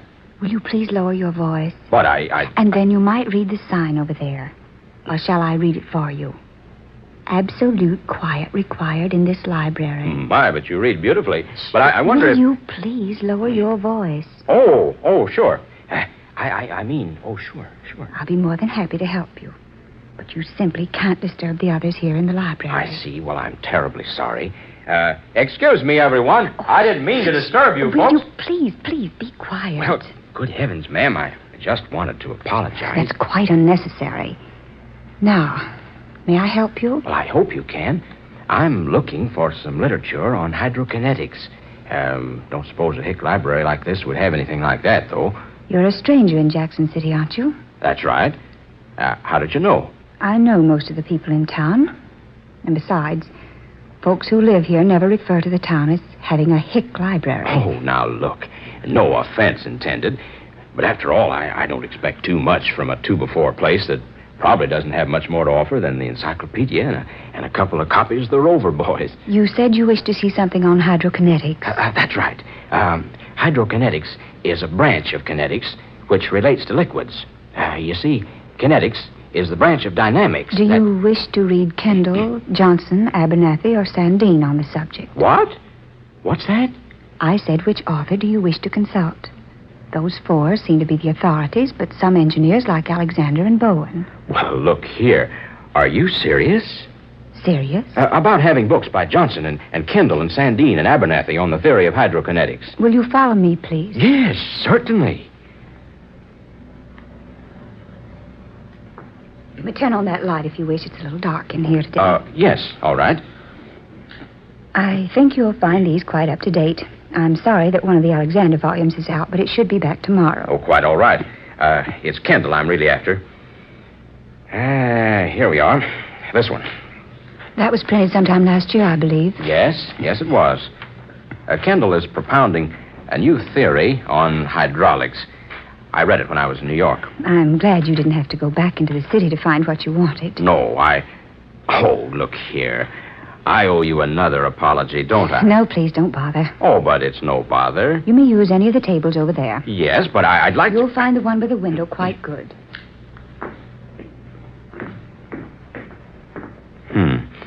Sensitive. Cute, too. Yeah, darn cute.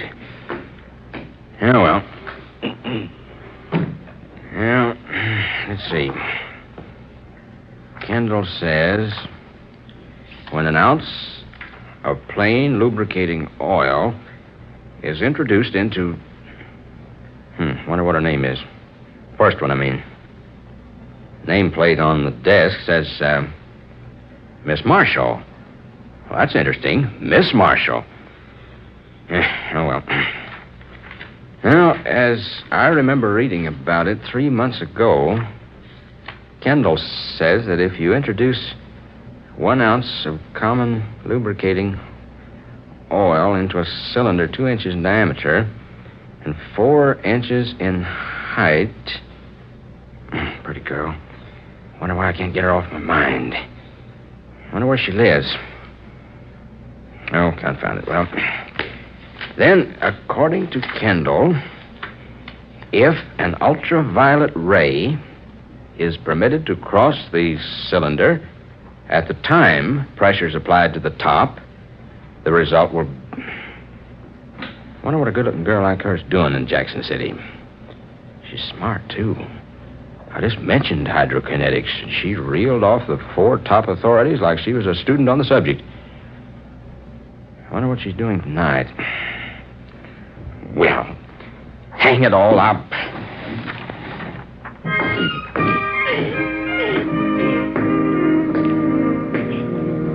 I say, Miss Marshall. Oh, I say, Miss Marshall. Yes, what is it? Would it be possible for me to check this book out? I'm very sorry, but I'm afraid not. Well, it's really quite important. I'm an inventor, and I'm just on the verge of a very important discovery. I simply must have this book to use. I'm sorry. Perhaps you should buy a copy. Oh, I've tried that. Everywhere in town. There's none I can get a hold of. You could have one sent out from New York. I can't wait that long. I have to work on this thing while it's running through my head. It's very important. I might lose the whole idea by the time a copy came out of New York. I'm sorry. It's quite against the rules to permit anyone to take out a book without a library card. Well, suppose I take a card. How much? Oh, there's no charge, but you must have a property owner sign your application. Property owner? Application? Yes. Someone who can pay for the book in the event that it's lost and who's willing to personally guarantee your honesty must sign your application. Then your card will be ready within 48 hours. Oh, now look. That's worse yet. I'm sorry. This isn't any way to treat a Jackson City guest, you know. I'd like to help you. Really, I would. Would you? Really? Yes, I would, but I can't break the rules. Well, now, wait a minute. I've got it. Yes? Your place. What? Your place. Your home. Wherever you live. You mean... I mean you can take the book out yourself. You take it home. Then I'll come by tonight and use it there. That's not very clever, Mr. whoever you are. Chase. Adam Chase. And not very original either. Well, there aren't any new ideas. At least give me credit for picking one that's not too bad. Are you serious about the book? A word of honor, ma'am. I need that book right now like anything. Seriously? Seriously. Well, then I just might be able to help you. Would you really? I might. Tell me, can you take dictation? A little. Ah, good. You can help me. That is, if you'd like to. I might. I'll be glad to pay you. Well, we'll see. You'll do it? You'll take the book home and let me study it there? Yes, I'll take it home. Ah, good. Where do you live? You won't have any trouble finding me. Just ask anyone for Cicely Marshall. Did you say Cicely Marshall? Yes. What about it? Well, nothing. I just like it. It happens to be one of my favorite names. What time? Tonight? Uh-huh. Oh, anytime after 7:30. Good. How's 7:32? You better go now. We're beginning to disturb the folks who are trying to study. Yeah. All right. See you tonight.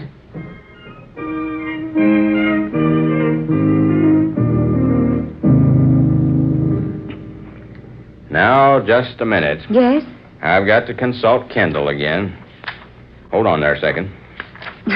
Do you really think this invention will prove itself? Well, I'm not exactly an expert, but the idea seems sound. Wait a minute now. Let's see. Oh, yes, here. Find it? Uh-huh. Now, will you take this down? Mm-hmm. Kendall, Volume 1, page 74. It has been my observation that hydraulic reaction often can be obtained through the use of a common water tumbler immersed in H2O. That's water. Oh, confound it. There I go again, treating you like a child. You probably know more about this entire subject than I do without my explaining chemical symbols. Don't you think we'd better call it a night? No, it's early. It's 1 a.m. No, it couldn't be. Well, it is, though, see? Oh, brother. I'll bet I'm popular around this place from now on. Oh, it's all right. I really enjoyed it. Mister, you were serious there in the library, weren't you? Yes, rather. I don't mind saying my complete future is probably tied up in this thing right now. If it's what I think it's going to be, I'm due to make a fortune out of it. I hope you do. Well, thanks. Why? Oh, I like to know people who are successful. Besides, my father was an inventor. Was he really? Yes. He was a brilliant man. He had an invention. I never did quite understand what it was. It was before he was married. Someone filed for the patents just a few hours before he did. And he lost out. Someone stole his invention? No, it was just a coincidence. But my father was never the same after that.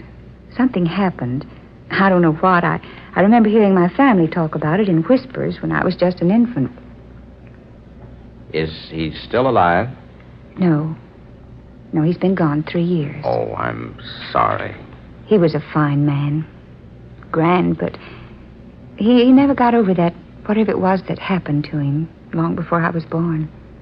You mean there was something more than just the loss of the invention patents? Yes. Something that was, I think, even more tragic. I've never even been able to guess what it was. Maybe it's better that you don't know. Yes, maybe so. Well, really, I should go. It's late. Is there much more to do? Well, yes, I have to finish these papers before I can have the model of the invention built. Oh, could I help you more? Would you? I'd love to, really. Tomorrow night? Can you wait that long? Well, no, I can't, but I will.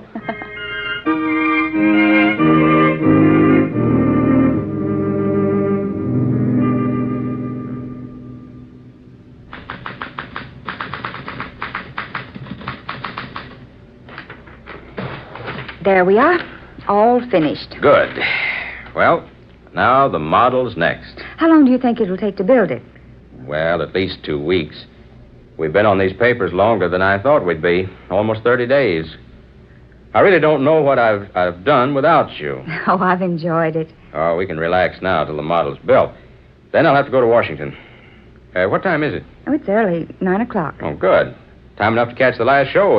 That is, if you'd like to go out with me. Like to? Why, I can't think of anything I'd like better.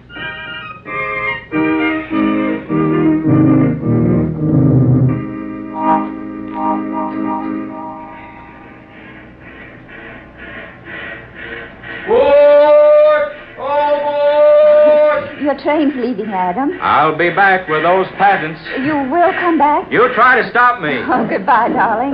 Cecily? Yes, Adam? Will you marry me when I come back? What? I said, will you marry me? Now? When I come back. Oh, yes. Will you ride? Just as soon as I get to Washington. Bye. Goodbye, darling. Goodbye.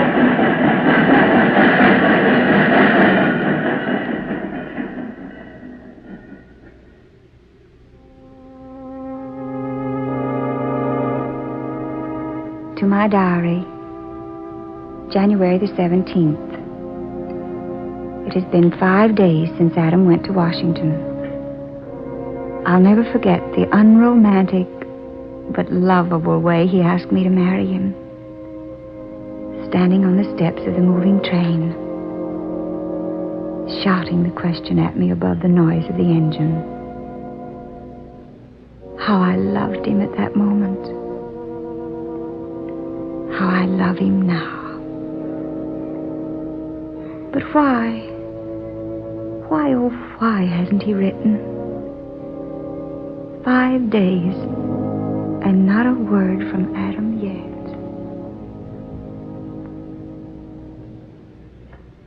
Word has just been received, ladies and gentlemen, that the crack limited from Washington nearing Jackson City less than an hour ago was held up and robbed by unidentified gangsters. The train was flagged down by 2 men who pretended their car had stalled on the track. The engineer and fireman were shot and killed.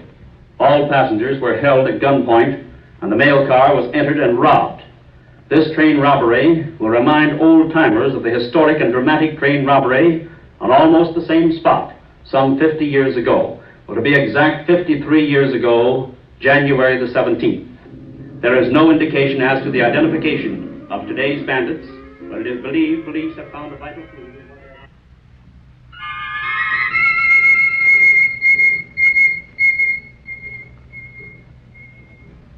I want to send this wire to Mr. Adam Chase, Esther Arms Hotel, Washington.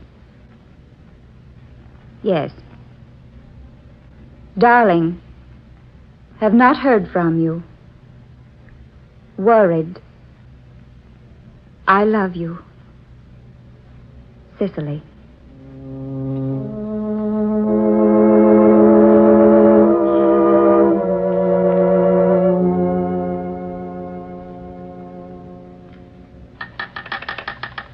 Hello? Hello? Yes, operator, this is the party calling Washington. Yes, I'm calling Mr. Adam Chase. That's right, at the Esther Arms Hotel. Oh, you have a hotel? Hello? What's that?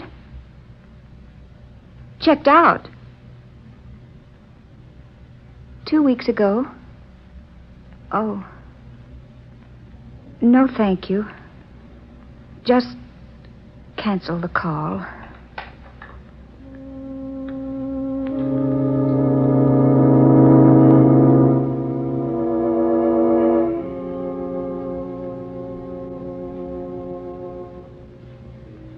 To my diary, April the 17th. It has been 3 months and 5 days since I last saw Adam Chase. He promised to write immediately from Washington 3 months ago. He seems to have dropped out of the world. I can't locate him any place. I've just returned from 10 days in Washington. Searching. I found nothing. Yes? Come in. Adam. I had to come back. Oh, darling. Darling, what's wrong? Tell me what's wrong. You look so ill, so thin. I guess I shouldn't be here, since you didn't want me. Didn't want you? Didn't want you? Oh, my darling, what makes you say anything like that? I wrote you about the invention. I didn't get your letter. I haven't heard a word from you. I told you what happened. That I was ruined. Darling. That if you loved me, you'd come to Washington and We'd make it some way. I didn't get it, Adam. I tell you, I didn't get that letter. I waited. You didn't answer. You didn't come. You didn't want to come. Darling, will you listen to me? I didn't get that letter. What? What, Cecily? I didn't get that letter. You didn't get it? No. No, I waited and waited. I wired you, phoned. Well, I just got back from looking from one end of Washington to another for you. Cecily. Oh, my darling, my darling. I was too late. Just 24 hours too late. Adam. Someone else. Someone from California had just filed for the patents to the same invention. Oh, sweetheart. I was just a few hours too late. Oh, but the invention isn't everything. I wrote to you. I told you what happened. I asked you to come to Washington to marry me. I'd have come in a minute. And I thought... No, the thousands of things I thought. Oh, don't think of them anymore. I had to come back. I couldn't live without you. I had to come back to see you.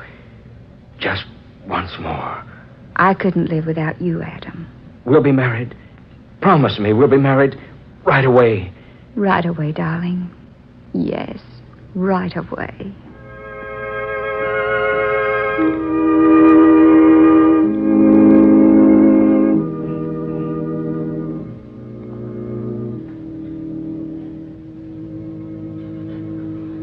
June 20th. Adam and I have been married 2 months today. We're very happy. Somehow, there's something more than just our love for one another that makes us so close to each other. I can't explain what it is. We've rented a large house, an old one, but it's adorable, and we're planning to... Cecily! Oh, darling! Yes, dear? Come on up here. To the attic, will you? I've stumbled onto something. All right, Adam.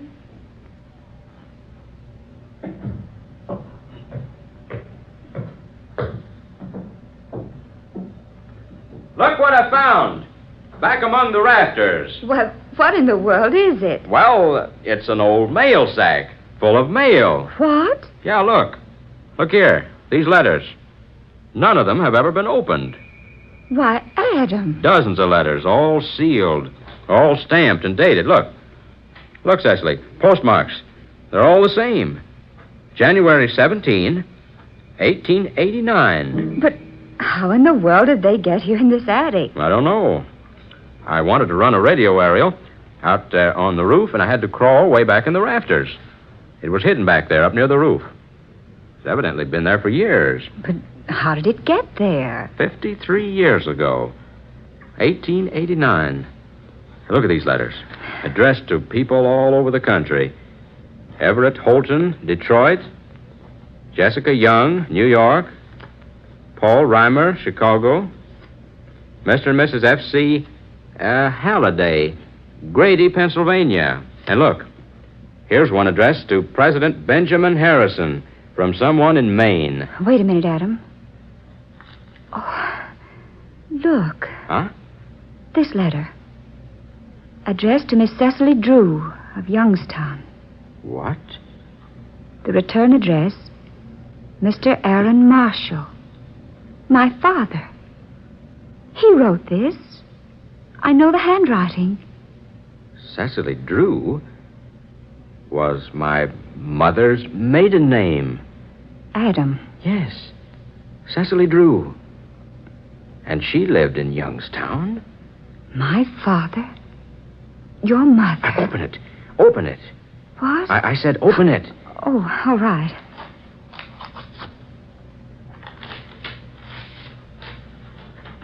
Oh. What is it? It was my father. Listen. My darling Cecily, I have bad news. I have just learned that someone else has filed for the patent rights to my invention. By some queer trick of fate, another inventor had the same idea as I. Only he has been fortunate enough to get his application for patents into the Bureau ahead of me. I fear all my work has been in vain, all my sacrifice useless. I have nothing to offer you now, my dear, but my love. If you still love me, hurry here to marry me. I shall surely never exist if you don't. All my undying love, Aaron. He wrote that, your father, to my mother. Adam, the train robbery. What? I remember hearing about it on the radio. The train your letter to me was on was robbed. The mail was stolen. And the same thing happened 53 years ago. To your mother and my father. Only she believed he failed to come back to her. And he died, never knowing she hadn't read his letter. And his letter has been here, hidden all these long years. Your mother and my father.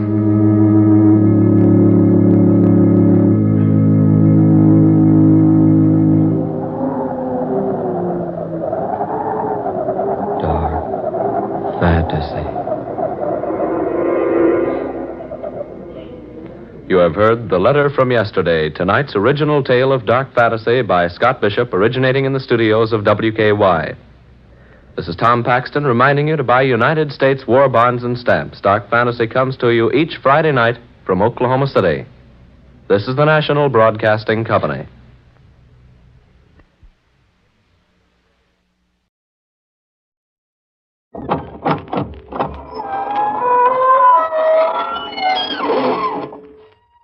Good evening, friends of the Inner Sanctum. This is your host bidding you welcome through the squeaking door. Well, we're overcome with Yuletide spirits this evening. Parties everywhere. Ah, what fun. One fellow was lit up like a torch. His wife had struck a match to him. Big shindig at the city morgue. Everybody was a little stiff. Out in Hollywood, Frankenstein, Dracula, and the Wolfman threw a monster jamboree. The guests had a screaming good time. And the punch bowl,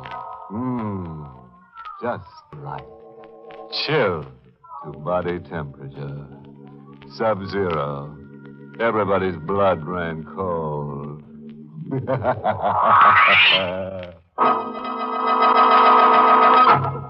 Tonight's Inner Sanctum mystery, Death Out of Mind, was written by John Robert and stars Larry Haynes in the role of Ed with Ann Shepard as Mary. And now, gentle people, now for the soothing nuances of shrieks in the night. Say, ever see the little man who wasn't there? No. Carefully, right behind you. We're in apartment 2A of a cheaply furnished flat in Chelsea facing the street. The room is pitch dark. A patch of moonlight is crusted on the window as if it can't get through the grime. Ed Tate is crouched at the window watching the street. His face. Mary? Ed, there's nobody downstairs. Oh, there must be. I've seen him. Here from the window. See? See, Santo? There, leaning against the lamppost, smoking a cigarette. I've been watching him, Mary. I can't take my eyes off him. Ed, you've got to take hold of yourself. Leave this room. He'll be waiting for me wherever I go. He'll be everywhere waiting for me. Turn a corner and run into him. Catch a train and he's sitting beside you. Run away and meet him in Boston, Frisco, Hong Kong. Don't, please. He's Fate. Fate dressed in a black suit. Please, no more wild talk. I'm crazy. Is that what you mean? Ed, darling, think. We're just married. I'm a bride. We were going to be something wonderful. You married a guy with whams in his head. Marriage never had a chance. You got a stacked deal, Mary. I'll get help. Operator, I want the police. Operator. Operator. There's no buzz. The line's dead. He cut the wires. I told you he was downstairs. Can't stand any more of this. Oh, Mary. Mary, don't cry over me. Forget me. Just turn time back 24 hours and forget you ever married me. But you've done nothing. It's just in your mind. This is a payoff for other things. It is always a payoff waiting somewhere. There's always retribution. Now, you get away, Mary. This door. No. I'll wait for Santo alone. I don't want him coming to And you. he doesn't Take exist. the back staircase and hurry. I'll get a doctor. You're sick. Beat it. Beat it. Beat it. Beat it.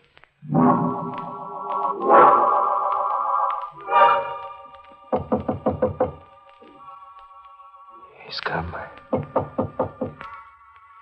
He knocks on my door. Fate knocks. Patiently. Once, twice, three. One, you're cornered. Two, you can't get away. Three, open the door. So simple, Dad. No fuss, no wasted talk. Just 1, 2, 3. Open up. Okay, Santo, I'm not running away. I'm opening up.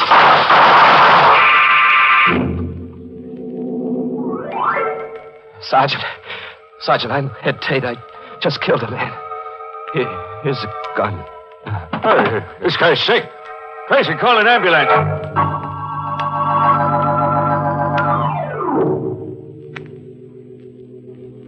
It's been 6 hours, Doctor. I hate to push, but how much longer? Well, it's futile being a district attorney now, Kittredge. The prisoner's a very sick man. Just a few questions. Useless. His memory is gone temporarily. Who is he? Ed Tate, reporter on leave from the Bulletin. He was released from a sanitarium less than 2 weeks ago. Here's a complete report on him. Oh. On his way from the station house to the hospital, Tate kept insisting he'd murdered a killer named Santo. But he did murder a man. Oh, he did that all right, but to the best of the department's knowledge, there never was a killer named Santo. How long before he can answer questions? Days, maybe weeks. The department can't wait that long. If we tried narcosynthesis, a compound popularly known as truth serum. Get started, Doctor. Murder can't wait. Tate. Yes. Count backwards, starting at 100. 100. 99. 98.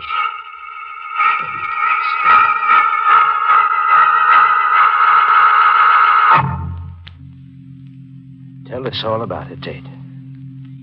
All about it. The sanitarium? Yes, about the sanitarium. You were there in Harbor Hospital. You were released 2 weeks ago. You went there from your newspaper. Why did you go to the sanitarium, Tate? Stella Andrews killed herself. I couldn't get her out of my thinking, get her out of my head. Who was Stella Andrews? She figured in an unsolved murder mystery 20 years ago. I dug the story up and put it back on the front page. Yes, I remember the case, Tate. Stella Andrews was tried for murder and acquitted. They set her free. You uncovered new evidence? No. I did it as a circulation stunt to sell papers. I didn't think of Stella Andrews. I didn't think. Go on, Tate. I never even met her until that last day. What happened that last day? Stella Andrews confronted me in my office. A gray, tragic woman.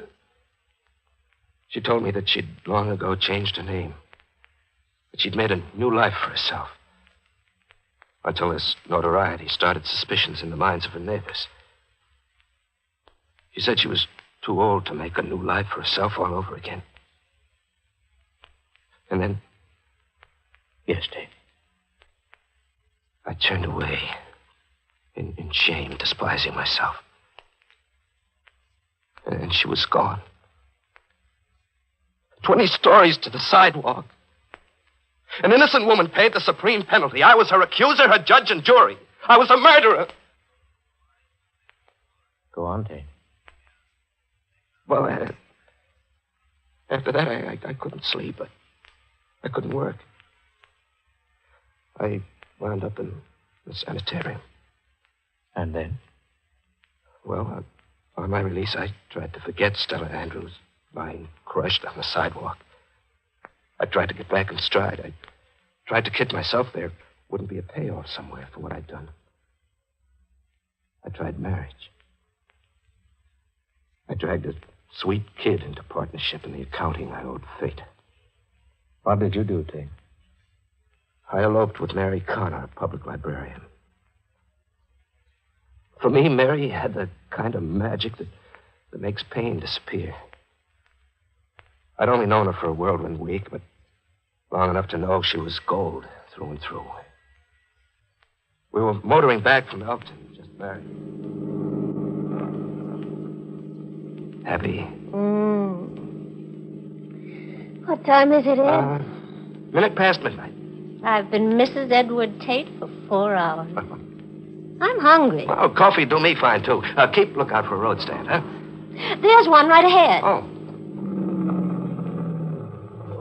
Funny looking joint.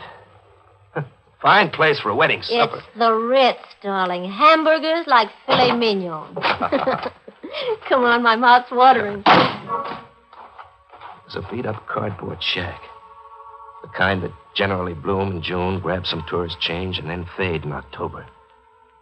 The sign outside read Joe's Barbecue. The inside was gloomy. What'll it be, folks? 2 hamburgers. And coffee. Coffee first. No hamburgers. I'm out of meat. Oh, what have you got? Eggs, ham, and Swiss. Ham and Swiss. And toast the bread, huh? Yeah, make it 2. Yeah, okay. We were half through sandwiches as tasteless as sawdust when the door opened behind us. The night air sent a chill over me. Like a premonition. A man came in out of the night.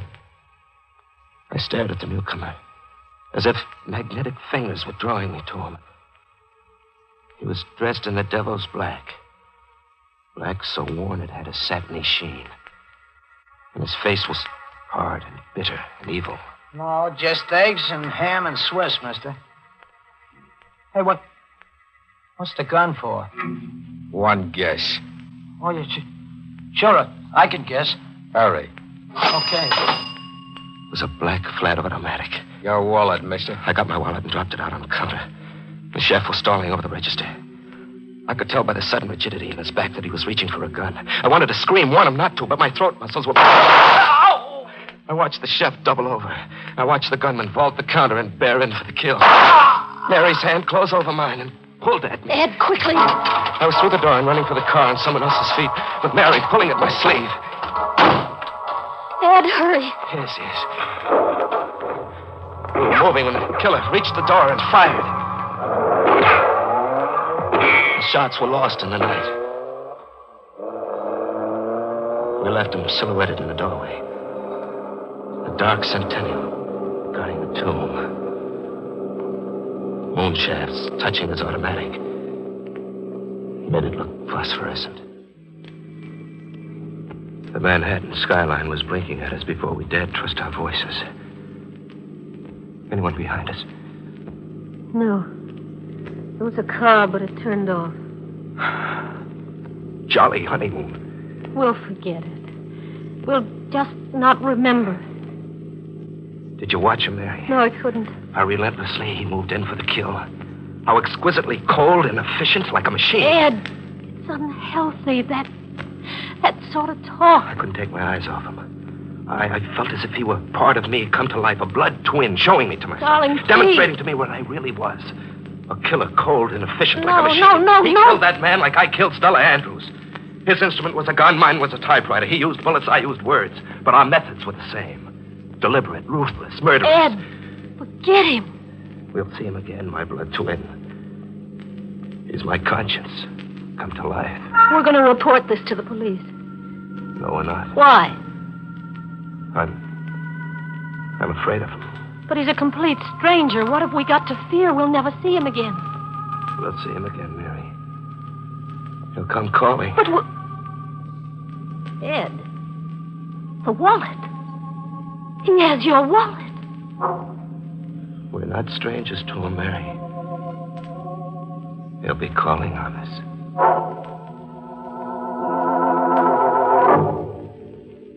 He had my wallet, my name, my whereabouts. But the wallet was only an incidental thing. I knew he'd call. Our lives were intertwined. Somehow he was now as much a part of my life as the ghost of Stella Andrews. We reached home. We just sat around and waited. And soon the phone rang. Ed. It's him. What'll we do? Answer the phone, I guess. Yes? Ed Tate, yes. Yes. I understand. What did he say? I'm to come to the street. Ed, you won't. They won't harm me, he said. If I don't come down, he's coming up, he said. What does he want? I don't know. I'll go see.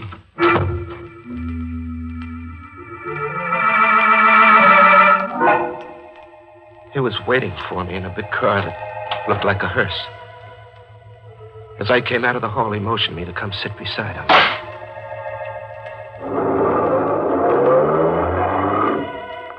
The car nosed east toward the river. He didn't talk. He just concentrated on driving. We were close enough for me to touch him. But I wasn't frightened. I felt as if we belonged to each other. Where are we going? To the river. What for? To dump him. Him was a gesture behind us. I turned to look. There was a packing trunk on the floor in the rear of the car. The chef's corpse.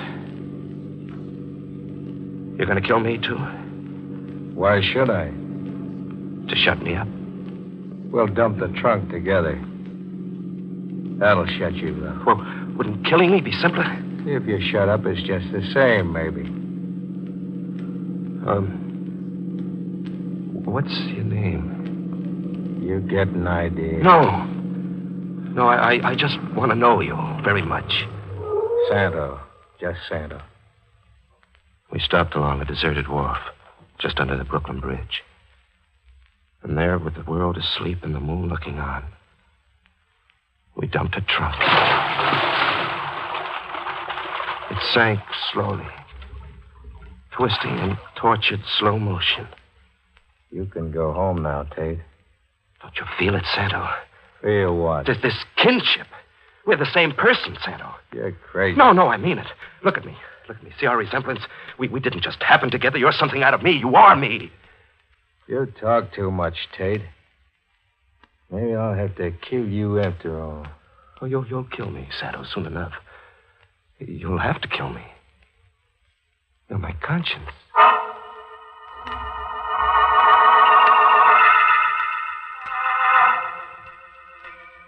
At home, we just stayed in, Mary and I, staring emptily at each other. It was a honeymoon like a wake. Morning came. The day passed. We did nothing, just sat imprisoned. And then that night, I knew Santa would come. This time for keeps.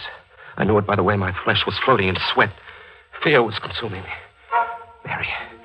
Mary, Santo's downstairs. It's all in your mind. He's downstairs. He'll be coming up. Mary, where are you going? To see. Ed, I can't stand much more of this. Yeah, you go see. And when you come back, signal, like this. Do it twice. Mary went down to check, but I knew the answer. I got my gun and went to the window to watch and wait. Santo was downstairs. When he came up, I killed him. We know the rest, Tate. Now you must sleep. Sleep? Yes. Balmy as a March hare. Right, Doctor?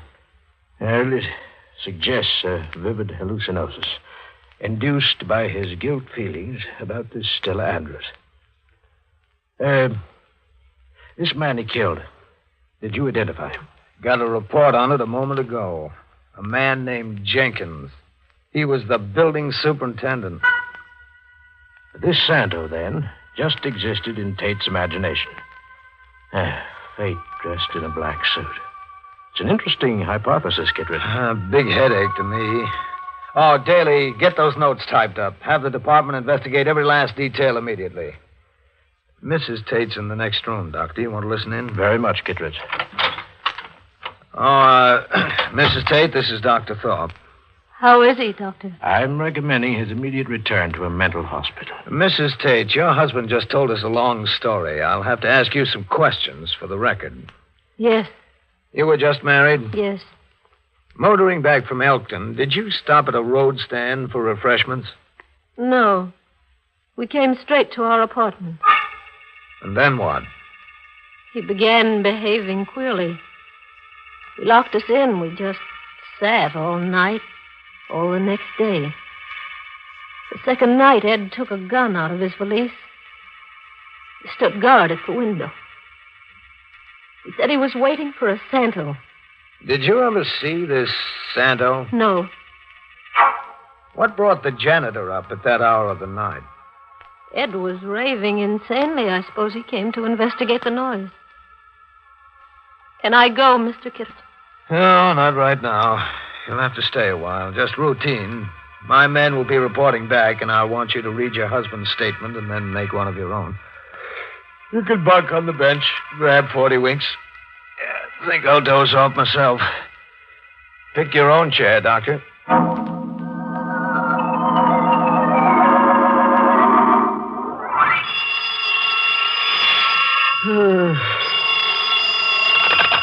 Oh, Kittredge speaking.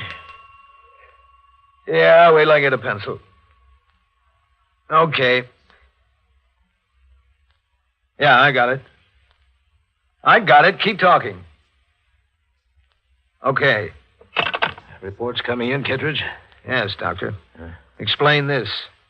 There was a road stand called Joe's Barbecue. My men found it, all boarded up. Yeah.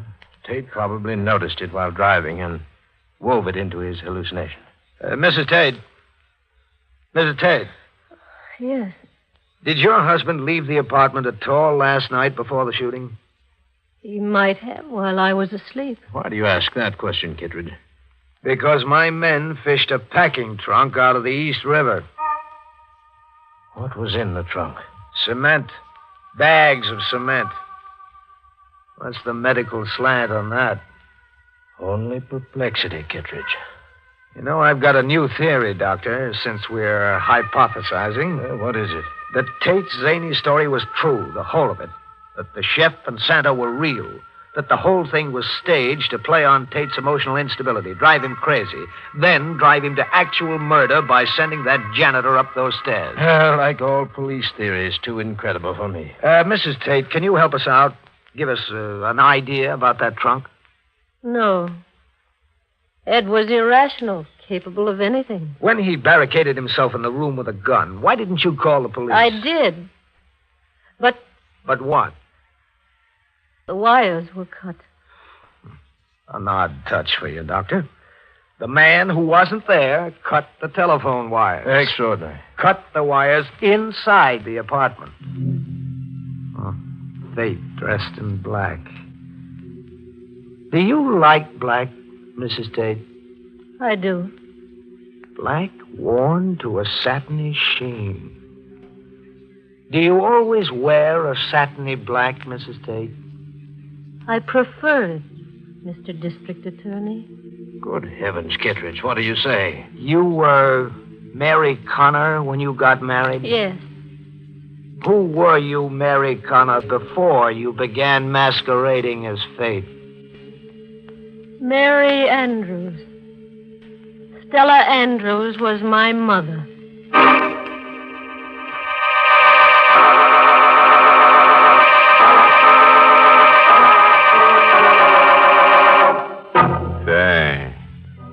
get married?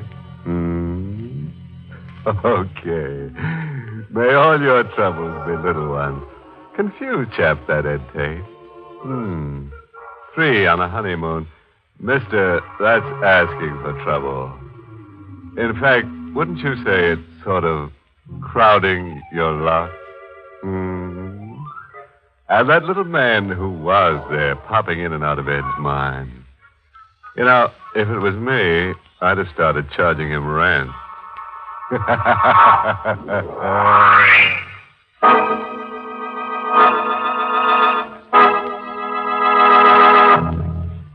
Good night. Pleasant dreams.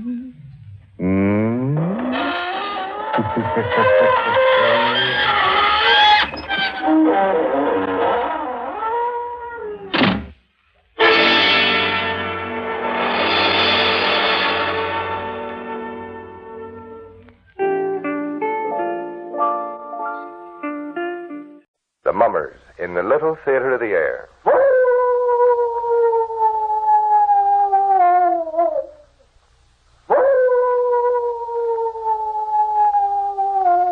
Now, the hermit is ready.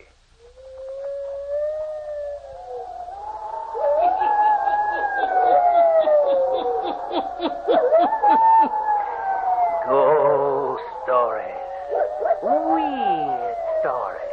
And murders, too. The hermit knows of them all. Turn out your lights. Turn them out. Have you heard the story, Spirit Vengeance? Then listen while the hermit tells you the story.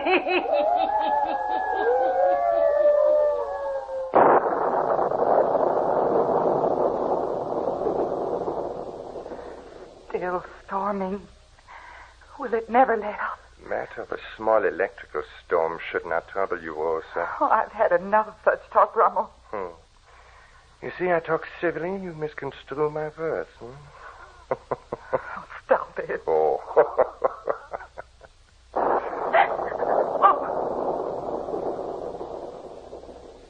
Draw up your chair closer to the fire. Rosa, my dear.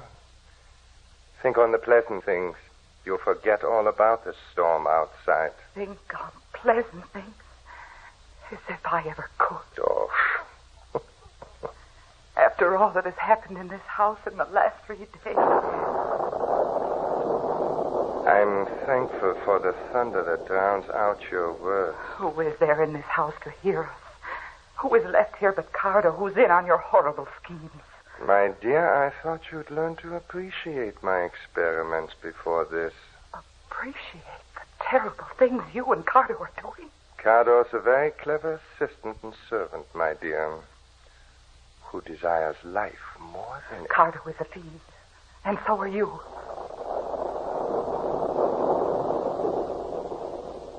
Oh, it must be 10 o'clock. Thank heaven. Why are you thankful for the hour of the night? There will be no visitors tonight. No one will be stopping at this house of murder tonight. Are you sure no one will visit us? Then there is someone coming? No man knows what the next hour may bring.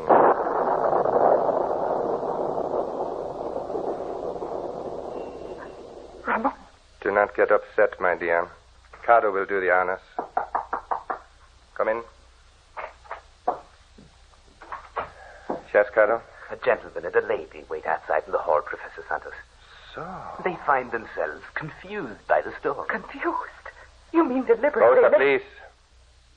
Carter, what you wish to convey to me is that the gentleman and lady have lost their way? Oh, Ramon, please send them on their way. Send away specimens? But, my dear, the way you talk, one would think that specimens were easy to get. Huh, Carter? And these two are good ones. Then why are you waiting? Show the strangers the kindness of our shelter and hospitality. Oh, no, Ramon. Oh, Carter. Show the strangers into the library, Carter. Yes, Professor Santos. The professor desires that you enter the library. This way, please. This is certainly nice of you. Come, Bella. Step inside, please. Good evening, sir. My wife and I... Now make no apologies. Cador, you will prepare a room for the visitors? At once. Ah. Won't you sit down? Thank you. Here, Bella, you take this chair. Thank you. You'll pardon me if I do not rise from my chair. You'll perceive that I walk with a cane, and even then with some difficulty. Please don't go to any bother because of us. As soon as the storm is over, if you could tell us the way to the next village, we will be on our way. It isn't necessary to prepare a room for us. No, we'll be on our way. Surely not in a storm like this. It's strange country to us. Then we saw the road was closed, and we took the right fork, as we thought the sign said. It brought us right here to your door. The road didn't seem to go any further. Now, if you'll just direct us, But I wouldn't hear of you stepping out again. But, Bella and I hate to be a bother. Not at all, not at all. Now, are you getting dry, Mr... Yes, thank you. My name is Richard Kenton. My wife, Bella. Delighted. Mrs. Kenton, yes, delighted. Kenton? That was the name, my dear, Kenton. May I present my wife, Rosa? I am Professor Raman Santos. How do you do? How do you do, Mrs. Santos? How do you do? Now that introductions are over, may I say that you're welcome here? Thank you. Yes, indeed. One hardly expects to find a lovely estate like this, hidden away from everything. A refuge for tourists who've lost their way. Have you come a long ways? Indeed we have. Nearly 500 miles from home. Oh, really? We're really quite upset, too. Our only daughter, Lisa, was married a month ago.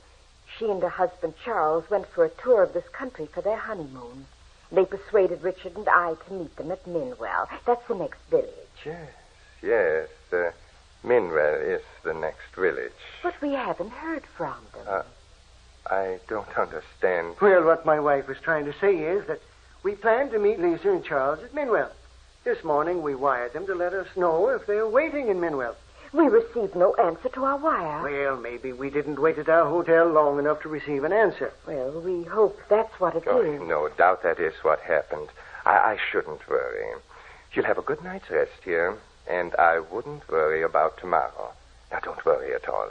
I was anxious to get to Minwell tonight. You know how mothers are. Ever since we left home, I've had a strange presentiment that something was going to happen to Lisa and Charles. Oh, now, Mother, I'm sure Professor...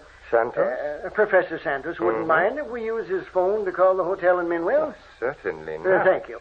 Now, if you'll just show me where... However, that will be impossible tonight. But The storm has broken down our outside wires, and I'm afraid my servant Carter will not be able to locate the trouble before morning. Oh, but it will soon be morning. You'll soon be in Minwell. And you'll soon find that your daughter and your new son are waiting for you quite unharmed. Of course, Mother. You're unduly alarmed. I can't help being anxious. You know how it is if you have children. I am pleased to say we have no children. Oh?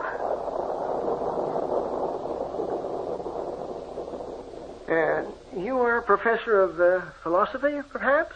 Medicine. Well, surely you don't practice. There are so few houses about. You seem to be shut off from the rest of the world. I devote my time to science. Oh, I should have known from all these books. Professor Santos experiments with the human heart, the human body. What? Rosa, my dear, you speak very bluntly tonight. It's quite true. I hope someday to find a certain answer to an ageless problem. You mean that you expect to discover a way to make the heart beat on forever? Exactly. Quite right. You rang, Professor Santos? Yes, Cardo. Will you show Mr. and Mrs. Canton to their rooms?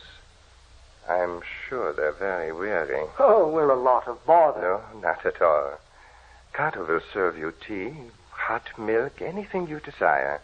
But I would suggest you don't eat too heavily, as you might not sleep too well. However, just make your wishes known. Oh, don't get up from your chair, Professor. I will show my guest to the door. Look out the window. Storm is gone. There's a moon pushing its way through the clouds.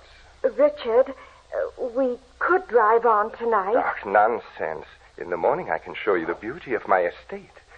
And now, good night. Good night, sir. And may your dreams be pleasant ones. Good night. Cato, take good care of our guest. Take very good care of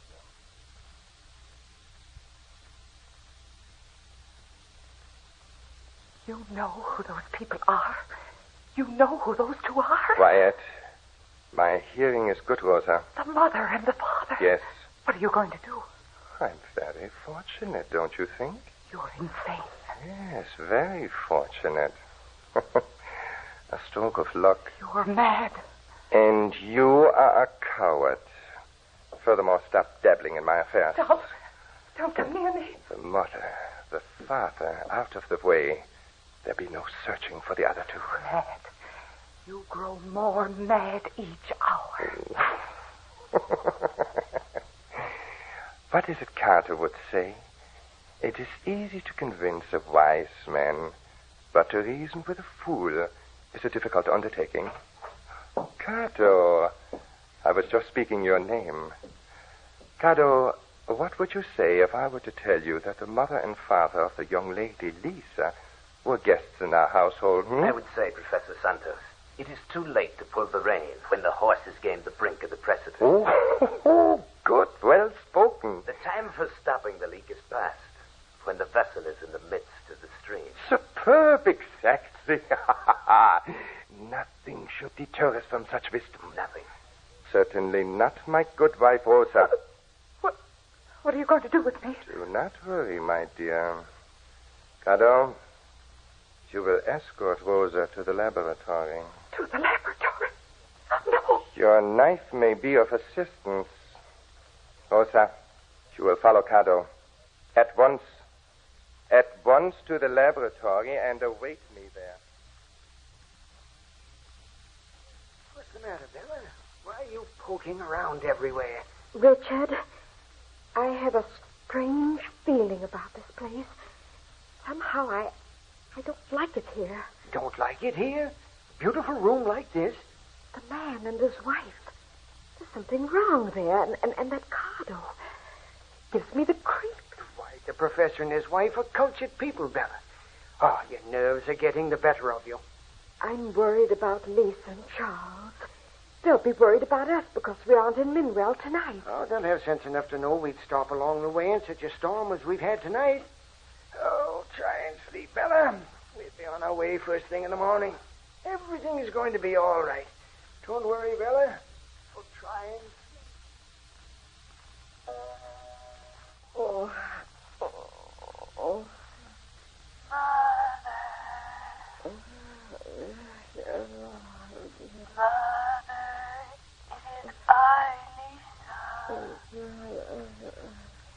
Mother, it is I, Lisa, calling to you. Mother, wake up quickly. Who's that? Did someone call to me? Father? Huh? Father, wake up. What is it? Did you call to me? No, I didn't call unless I talked in my sleep. Oh, someone called me. Father, it was Lisa. It was Lisa calling to me. Oh, fella, you've been dreaming. Now go back to sleep. It'll soon be morning. I'm sure now that I heard Lisa calling to me. Oh, Bella, you were dreaming. Perhaps I was. Perhaps I was dreaming. Oh, I'm sorry I woke you up. Oh, please, let's try and get some sleep before morning. All right, dear. I'm sorry.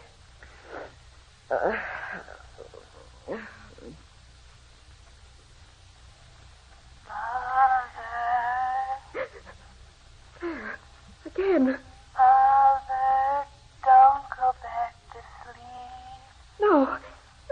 Get out of that bed quickly. Awaken Father. Lisa. Get out of the bed quickly. Father. Huh? Get up quick. Oh, what is it now? Father, hurry. What in the world? Do as I say, quick. No, don't turn on the light. Get out of bed. Oh, well, all right. Here. Hide behind this curtain. Here. Mother, what is this all about? So loud. Why on earth are we standing behind this curtain in the middle of the night? I I don't know myself yet. Mother, I tell you. Be still. Listen. Do you hear that?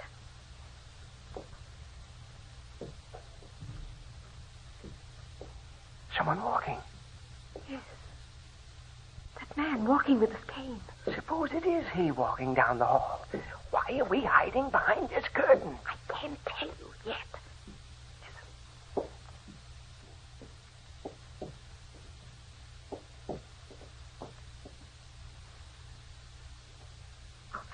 Outside our door. They've stopped outside our door.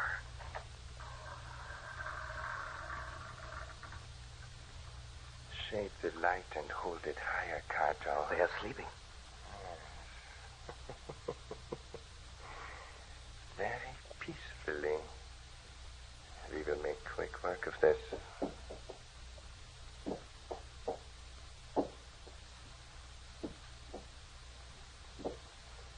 Now over to the other side of the bed, Cato. The woman will be my patient. Then I give you the word, make quick work with the knife. Ready. All right. Now! Professor Santos.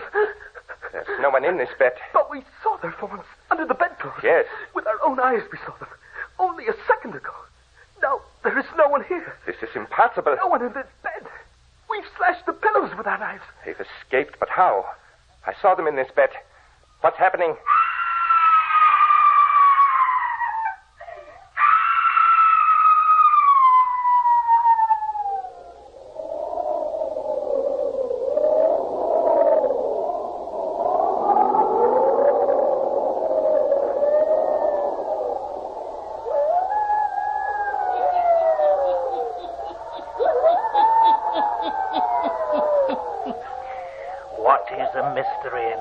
Of Professor Santos, eh?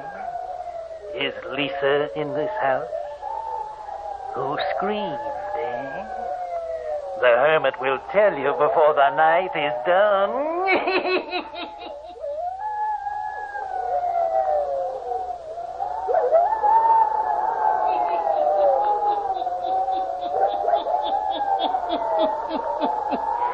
It is a few seconds later. Ramon Santos and Cardo are standing over the bed where they thought their two victims were sleeping. Richard and Bella Canton are hiding behind a heavy window drape in the same room as we hear. Rosa. Cardo, quickly to the laboratory. Hurry, I'll follow.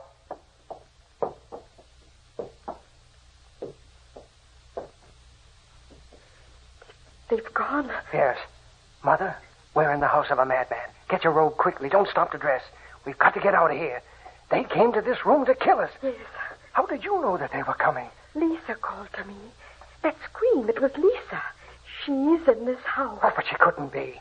We've got to follow those two. Find her. But how could Lisa be here? Somehow she crept to this room.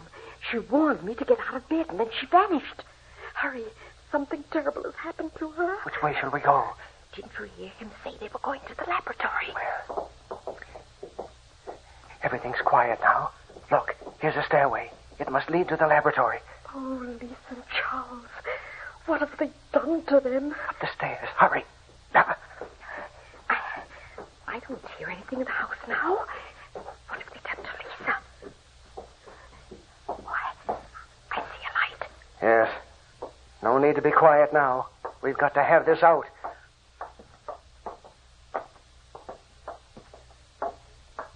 So, how very convenient. You decided to pay a visit to my laboratory. Where's our daughter? Perhaps this is the best way after all. I said, where is our daughter? Your daughter? You told me this evening she was in Minwell. She's here somewhere. Yes. She came to our room. Nonsense. I heard her whisper to me, and then she vanished. Well. Now we have prestidigitation to add to our entertainment, huh? Where is Lisa? Where is Charles? My dear man. We know that you came to our room to try and kill us. We're not afraid of you or your cardo. That is interesting. We heard Lisa scream. What have you done with her? my dear guest, the screaming came from my wife, Rosa, who now sits over there in that chair, bound and gagged. I assure you, you will hear no more screaming tonight. We're not going to be put off. Lisa and Charles are in this house. Father, look. Look. Lisa's purse. That's Lisa's purse lying there on that table. Yes. My girl, what have you done with her? That's her purse. She's in this house. I heard her whisper to me. What have you done with her? Carter, we've had enough of this hysterical scene. We shall end this cross-examination now. At your orders, Professor Santos. Now, listen to me, you two sniffling nobodies. I told you earlier this evening that I am a scientist. Rosa went further. She told you that I experimented with the human body. That's very true. Now I shall experiment with you. Why? It would have been easier had you allowed us to creep into your room and end your lives painlessly, quickly. But no. You, in your clever wisdom, thought to outwit us by making us believe that there were two forms lying in the bed. Are you prepared, Cardo? Yes, Professor. But now, you walk right into our laboratory. Very convenient. Very convenient. You let go of her. Cardo, take care of the gentleman. No, you don't.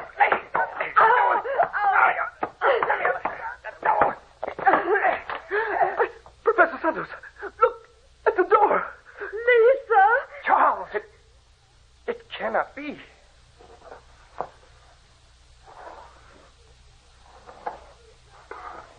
Lisa, you're safe. Lisa, speak to me. But they cannot be walking. Lisa, why do you walk so strangely, staring right at Professor Santos? Get them away. They're not human. But they cannot be here walking. Cardo, help me. She's coming for me. I cannot help it. The man thing has me in his grip. No. No, get away from me. Cardo, help. I can do nothing, Professor. She has my knife away from me. She's killed Professor Santos. Thrust the knife through his heart. No, she's coming for me.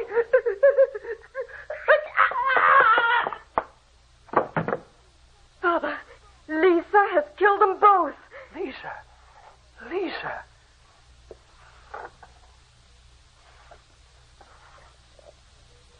Now they're leaving. Lisa, Charles, don't leave us. Mother, we're seeing something not of this world. Father, don't let them leave us. What? The professor's wife. Release her. Yes. Lisa, Charles.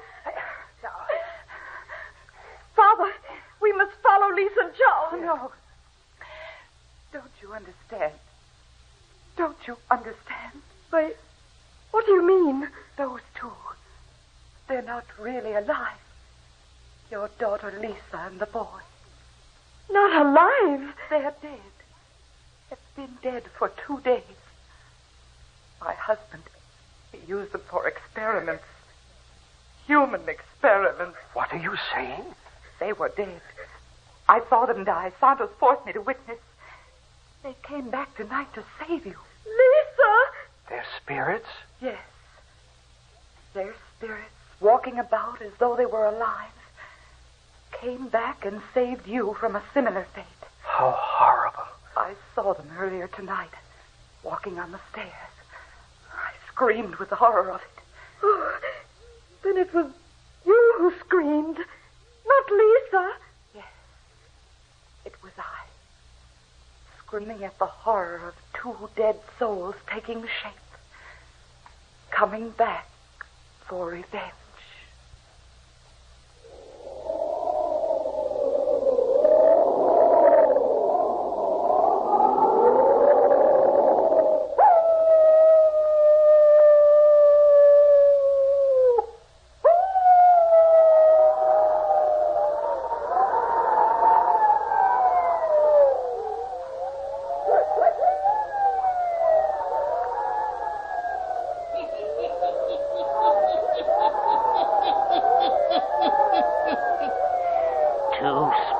Return in their earthly forms to save the lives of their loved ones. Yes, and to mete out justice to the mad professor and his bloodthirsty servants. Turn on your lights. Turn them on. I'll be back. Pleasant dream.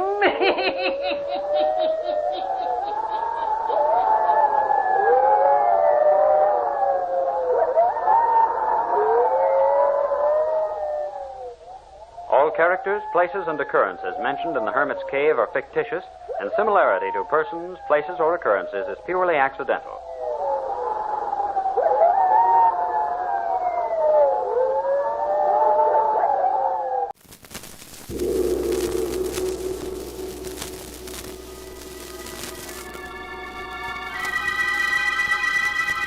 The Sealed Book.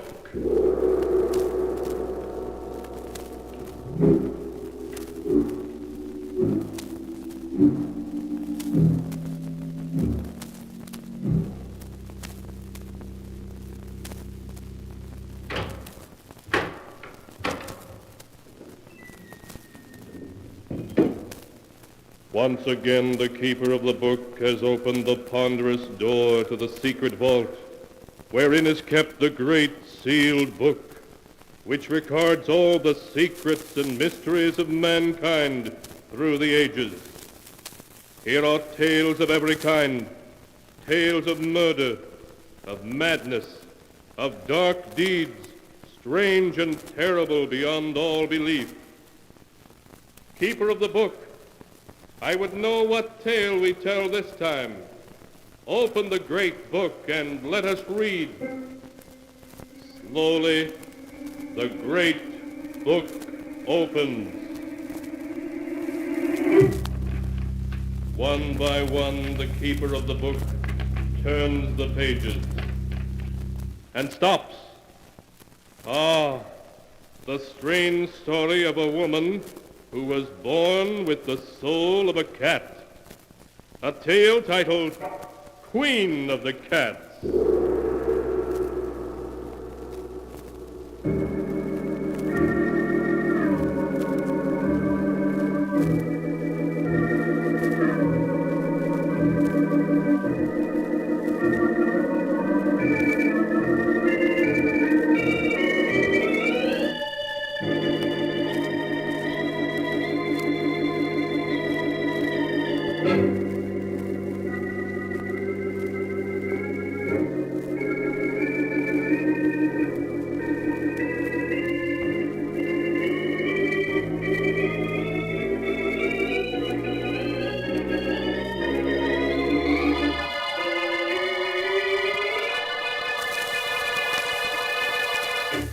Here is the tale, Queen of the Cats, as it is written in the pages of the sealed book. It is early evening, and in a large, old-fashioned living room filled with gloomy shadows, young Chris Arnold, his face haggard, sits glowering at his fiancée, Jane Elliott, and the serious-faced doctor, whom she has brought to see him. Chris's hand trembles as he tries to light a cigarette while he speaks. I'm sorry Jane made you come all the way out here to see me, Dr. Smith. There's nothing wrong with me. Nothing, I tell you. Oh, Chris, there is. I know it. Yes, Chris, Jane's right. I've known you all my life, and I can see at a glance there's something wrong. Now, why not tell me, and let me see whether I can help you or not? All right. I'll tell you. I've got to tell someone. Jane knows part of the story already. She was in it. But I'll tell it to you from the very beginning, which was 2 years ago at a party to which Jane and I were invited. Oh, Chris, isn't this a wonderful party? The only thing wonderful about it is you. Chris, don't. People are watching. Oh, fine thing when a man can't kiss his best girl in public. What's this generation coming to? At Miss Tyndall's school, we were taught a young lady never kisses a man in public. Miss Tyndall is setting romance back 50 years. Who are you looking for, anyway? Rana Farouk, my roommate at Miss Tyndall's. Oh, she's the Egyptian girl you were telling me about. Yes, I want you to meet her. Only you'd better not fall in love with her as every other man does. Sounds as though she's a second Cleopatra. Men don't seem to be able to resist her. Really? Well, I'm curious to see this siren of the Nile. There she is, Chris. Come on. So that's Rana. No wonder men can't resist her. Hello, Jane. I've missed you. Rana, this is Chris Arnold. Chris, this is Rana Farouk. Hello, Chris. Hello, Rana. Oh, look, there's Miss Tyndall waving to me. Excuse me, won't you? Of course, Jane. I'll be back in a minute. You know, Chris, at Miss Tyndall's, the first thing I'd see in the morning when I got up, and the last thing before I went to bed, was your picture. And I always knew that someday we would meet. Now we have. Why are you staring at me like that? Aren't you going to say anything? I prefer just to look.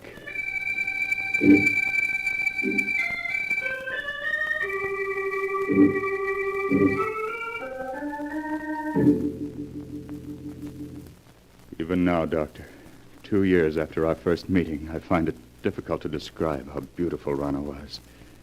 I was her slave from the moment I saw her. And a month after we'd met, we were married. I see. Please go on, Chris. After Rana and I were married, we took an apartment in town. In the months that followed, I began to see Rana not as the image I'd been infatuated with, but as she really was. Vain, selfish, and possessive. It was a possessiveness verging on madness. She couldn't bear to have me out of her sight. And when I was, upon my return, there'd be questions, countless questions. I began to dread seeing her. And then there were the cats. The cats? Yes. The apartment was always full of cats. She'd sit for hours stroking them, whispering to them, till I felt I'd go mad. And that was when I got the strange idea that Rana wasn't really human at all, but a great cat herself, wearing human form. She and the cat seemed to talk together as if they understood each other perfectly. Life became a nightmare for me. A nightmare full of cats and Rana asking questions, endless questions. One day I realized I couldn't go on living with her any longer, that our marriage had been a mistake. I decided to tell her about it that very evening, without waiting any longer.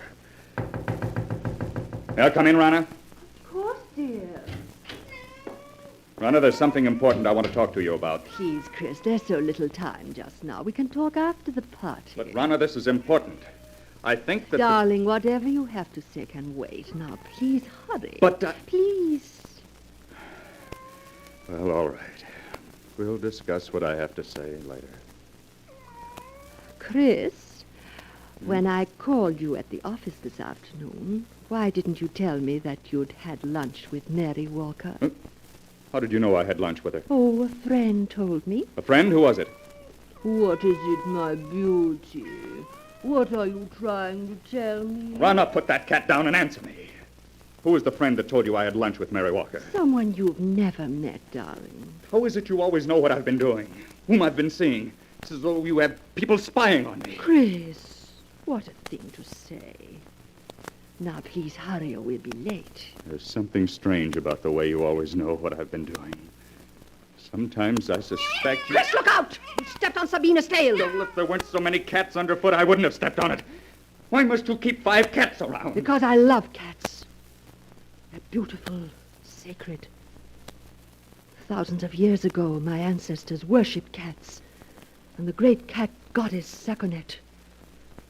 On the River Nile, close by the ancient city of Hamadi, where I was born, are the graves of 100,000 sacred cats who have been mummified and buried with reverence. Rana, I can't go on like this anymore. Why, darling, what do you mean? Our marriage was a mistake. I want a divorce. Chris, you can't be serious. But I am. No, Chris. I love you and I won't give you up. You're mine, darling. You always will be. Nothing shall ever separate us.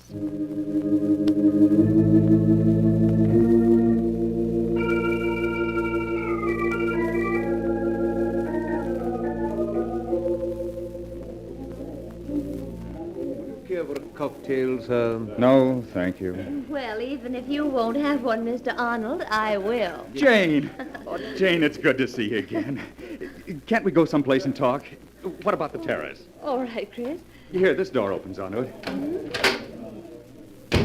Oh, this is much better. It's been quite some time since we've seen each other, hasn't it?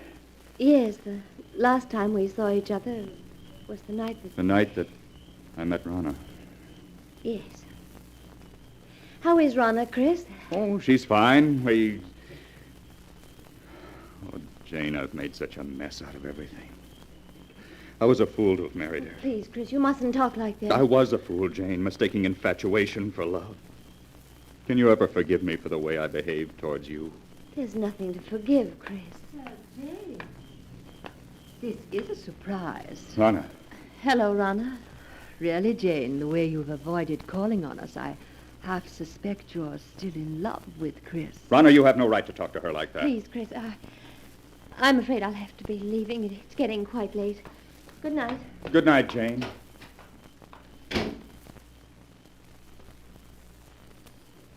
I hope I didn't interrupt anything by coming out here so unexpectedly, Chris. Yes, Rana, you did. I was about to tell Jane that I love her and that I always will. Rana, you've got to give me a divorce. I'll never give you a divorce. Never. Do you hear? You're mine and you always will be. If I can't have you, no one else will.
And now my story continues, as it is written here in the pages of the sealed book. There is horror on Chris Arnold's features as he tells the doctor of his efforts to get his wife, Rana, to divorce him, and of her refusal to let him go. I can still see her, Doctor. She stood there, glaring at me. She looked like a cat. A great angry cat. Her green eyes were cold and murderous. Her long nails dug into my arm. Her body was tense. For a moment, I thought she was going to scratch my eyes out. And she turned and stalked away. What happened after that night, Chris? I ceased speaking to Rana. We lived in the same apartment, but that was all. Rana waited for me to come around, with all the patience of a cat playing with a mouse. But when a month had passed and I still refused to talk to her, she made an attempt to win me back. It happened one night as we were driving to this house. Why are you slowing down, Rana? I want to talk to you, Chris, and I can't talk to you while I'm driving. There's no point in your stopping. We have nothing to say to each other. But we do, darling. Chris, we could be so happy together if you wanted to. You know how much I love you. I'd do anything to make you happy, anything. Anything? Then you can give me a divorce. Chris, you haven't any right to treat me like this. I'm your wife. Only in the eyes of the law, not in my eyes. I hate you. I hate you! Oh, you cat! You almost took my eyes out with those claws of yours. I will scratch your eyes out before I let any other woman have you. You're mine and you always will be. Perhaps this will bring you to your senses. Slide over. I'll drive. Very well, Chris.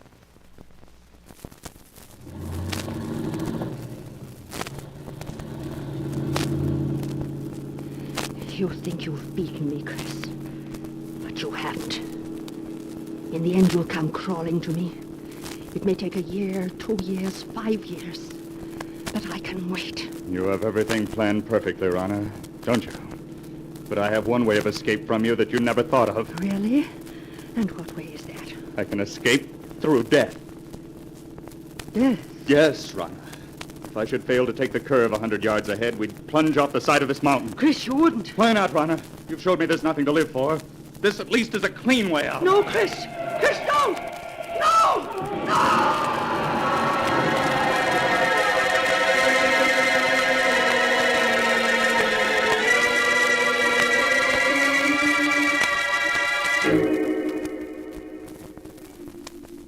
When I drove the car over the side of the mountain, Doctor, I thought Rana and I were going to our deaths. But fate decreed otherwise. When I recovered consciousness 48 hours later in a hospital, I learned it was only Rana who had died. I only had a few bones broken and was out of the hospital in a month. It was just a week later that I ran into Jane. Oh, Jane! Oh, Chris, it's you. Janie, you always seem to pop up just when I need you most. These past weeks must have been so difficult for you. Oh, I don't want to look back at the past, Jane, but only to the future. The future I once hoped we'd share, and still do.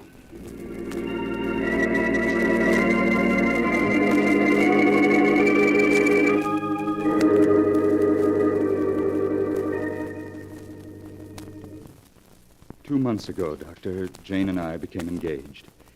It was just about that time that I first began to notice that everywhere I went, there always seemed to be a cat following me.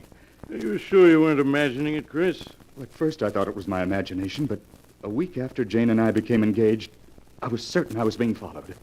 Well, tell me, Chris, was it always the same cat that followed you? No. One day it'd be one cat, and another day a different one. Then one night, I saw her. It happened in this very room 6 weeks ago. I had great difficulty in falling asleep that night. Suddenly, the silence was broken by the faint crying of a cat. The crying grew louder and louder. I lay in the darkness listening, realizing that the cat crying was real, living, and in my room. I could feel my heart pounding as I sat up in bed and looked about my darkened room. And suddenly I saw her. Two burning green eyes in the darkness. There was no mistaking those eyes. They were Rana's. I stared into those eyes for what seemed like hours. Then, as though listening to a stranger's voice, I heard myself speak. Rana! It is you, Rana, isn't it? Yes, I'd recognize those green eyes anywhere. So you've come back, and in the form I've always thought of you as, a cat. I know why you've come back. It's because of Jane. You always said that if you couldn't have me, no one else would. That I was yours and always would be. Well, you're wrong, do you hear? Jane and I are going to be married. You came between us once, but you aren't going to this time. I will marry her, and there's nothing you can do to stop me. You fiend, try to scratch my eyes out, would you? Well, we'll see about that. Perhaps that'll show you. Nothing you can do will stop me from marrying her. I know that the cats that were following me and spying on me were doing so under your orders. You're the queen of the cats. Yes, I should have known. No wonder you always knew where I'd been, who I'd seen. You had cats spying on me even then. Well, even if you are the queen of the cats, you can't stop me from marrying Jane. Perhaps a bullet between those green eyes of yours is what's needed.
And now to continue the story as it is written in the sealed book. His voice shaking, Chris Arnold is telling how he shot at the great black cat which came to him in the night and missed. I emptied the gun at her, Doctor. At Rana in her true form of a great cat. And I turned on the light. There was no sign of her. She'd vanished. All that I found were 6 bullet holes in the wall opposite my bed. Chris, isn't it possible that you only dreamed all that actually you fired the gun in your sleep and the shots themselves wakened you? I tried to tell myself that. But during the nights that followed, I knew it hadn't been a dream. For night after night, the great black cat appeared in my house. I'd lie awake, waiting to hear her voice. And when she'd appear, I'd plead with her to leave me alone, but she'd only stare at me with those burning green eyes, waiting.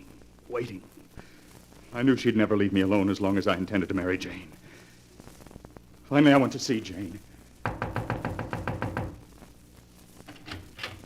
Chris, this is a surprise. Come in, darling. Thank you. Jane, there's something I want to ask you. Yes, Chris, of course. What is it? I know we set our wedding for next week, but couldn't we put it off for a while? Just a little while. Oh, darling, what is it? There's something wrong. I know there is. Please tell me. Wish I could, but I can't. Please, Jane, just have faith in me. You know I wouldn't postpone our marriage if I could possibly help it. All right, Chris. I do have faith in you. We'll consider our marriage postponed for the time being.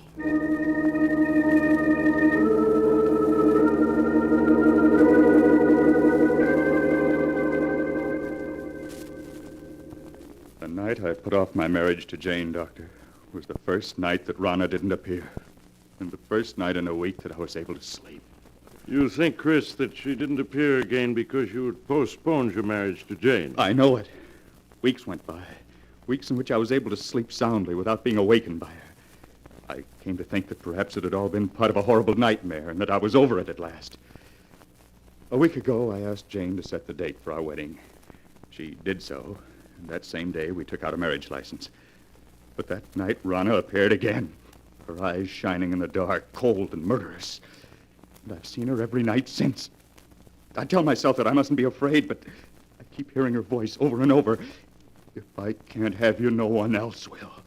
You're mine, and you always will be. Chris, darling, I wish I'd known all this before. You feel, Chris, that somehow she'll prevent you from marrying Jane? You know I sound mad, but I do. I have a feeling something horrible will happen if I attempt to marry her. You still have the marriage license? Yes. Why do you ask? Chris, you've reached a crisis in your life. You're faced with fears that are threatening to overwhelm your sanity. Now, the best way for you to challenge your fears is to go through with your marriage to Jane now, tonight. Tonight? Yes. It's quite late, but I'm sure a friend of mine who's a judge will marry you. All right, Doctor. Jane, will you marry me tonight? Oh, yes, Chris. Yes.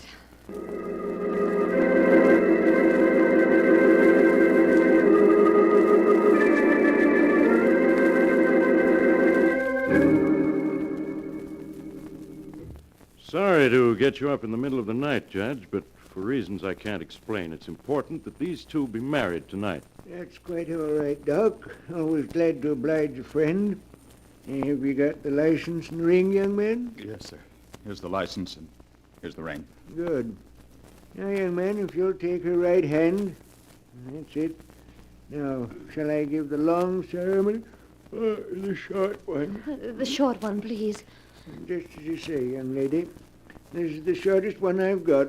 And do you, Jane Elliott, take this man to be your lawful wedded husband, to love, honor, and obey as long as you both shall live?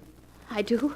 Do you, Christopher Arnold, take this woman to be your lawful wedded wife, to love, honor, and cherish as long as you both shall live? It's she! It's Rana! Oh, Chris, please. It's only a black cat. You mustn't pay any attention to it. Of course not. Now It's Rana, I tell you. Look at her eyes. I told you she'd try to prevent my marrying Jane. Well, I'll get rid of her for once and for all. Chris, what are you doing with that gun? Put it down. Oh, she got away. Well, wherever she's gone, I'll find her and kill her. Chris, come back.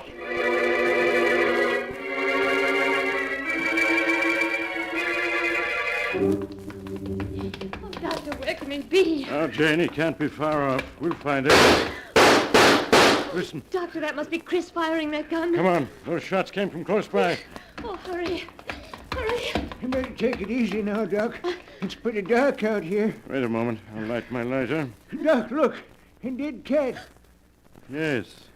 It was shot through the head. Look, here's another one that's been shot to death. Neither one of them is the black cat.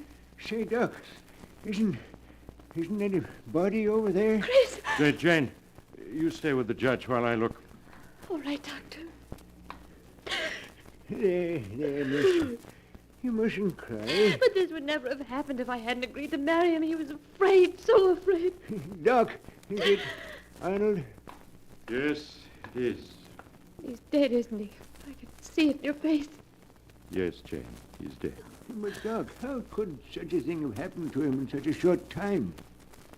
He's been clawed to bits, as if by the claws of hundreds of cats. Oh. And most horrible of all, his eyes have been scratched out.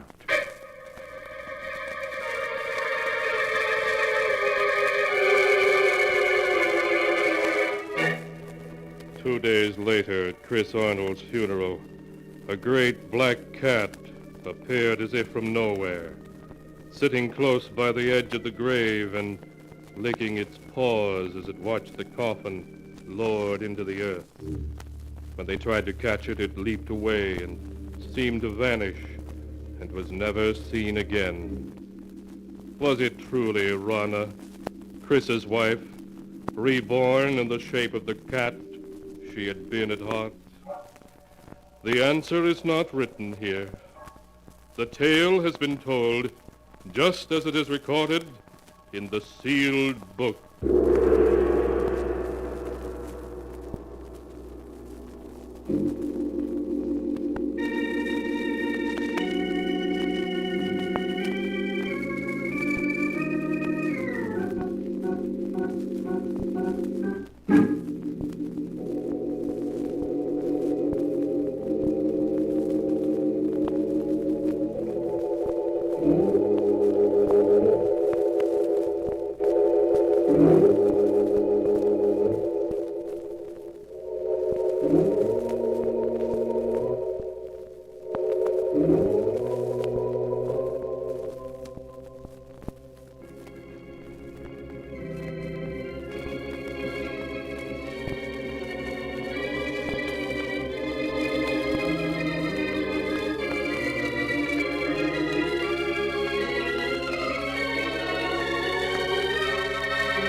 And now, keeper of the book, before you close the great volume, show us the tale we tell next time.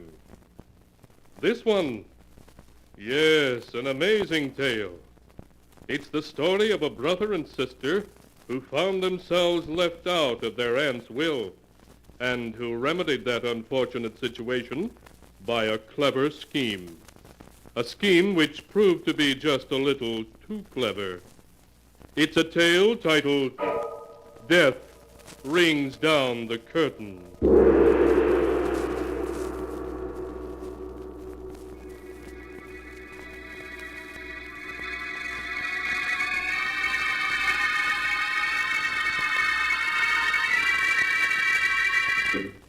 Be sure to be with us again next time, when the sound of the great gong heralds another strange and exciting tale from the Sealed Book. The Sealed Book, written by Bob Arthur and David Cogan, is produced and directed by Jock McGregor.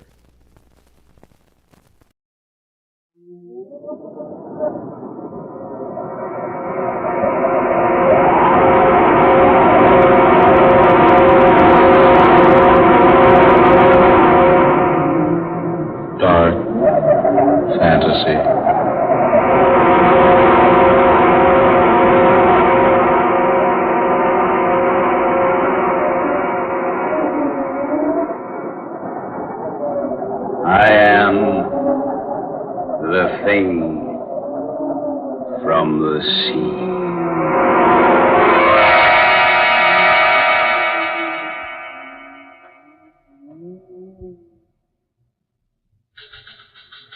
Sorry, Mr. Hedges. This is all we can dig up on that story about the missing Hollywood people. Well, we can't wait any longer. We got to go to press. Let's see what you got.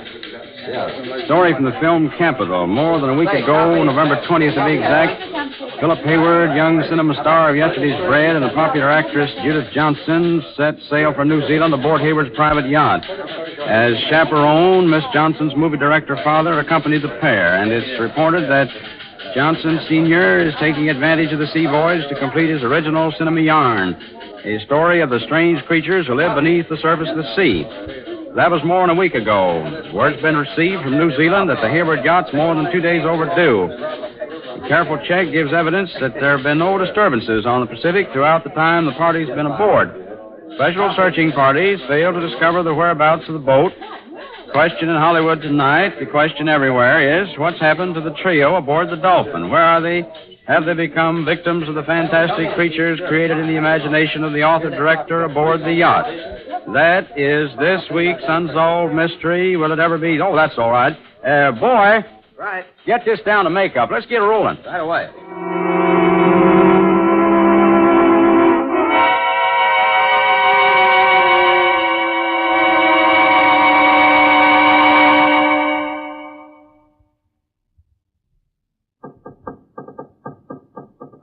Confound it, Hayward. Stop that fool noise, will you? Oh, take it easy, Johnston. No reason to start shouting at each other, you know. Now, look here. We've been becalmed for 2 days and a night now. We haven't moved a knot one way or the other. Well, I assure you there's nothing wrong with the motors. I've been over them myself. For some fantastic reason, they just refuse to start again. Why? Why won't they start? I don't know. Why did they stop in the first place? Oh, it's weird. Like some strange spirit has descended upon the boat. Oh, nonsense. Is it nonsense? There are many terrifying legends about sea spirits, fantastic adventures that have happened to sailors at sea. Oh, just a lot of myths.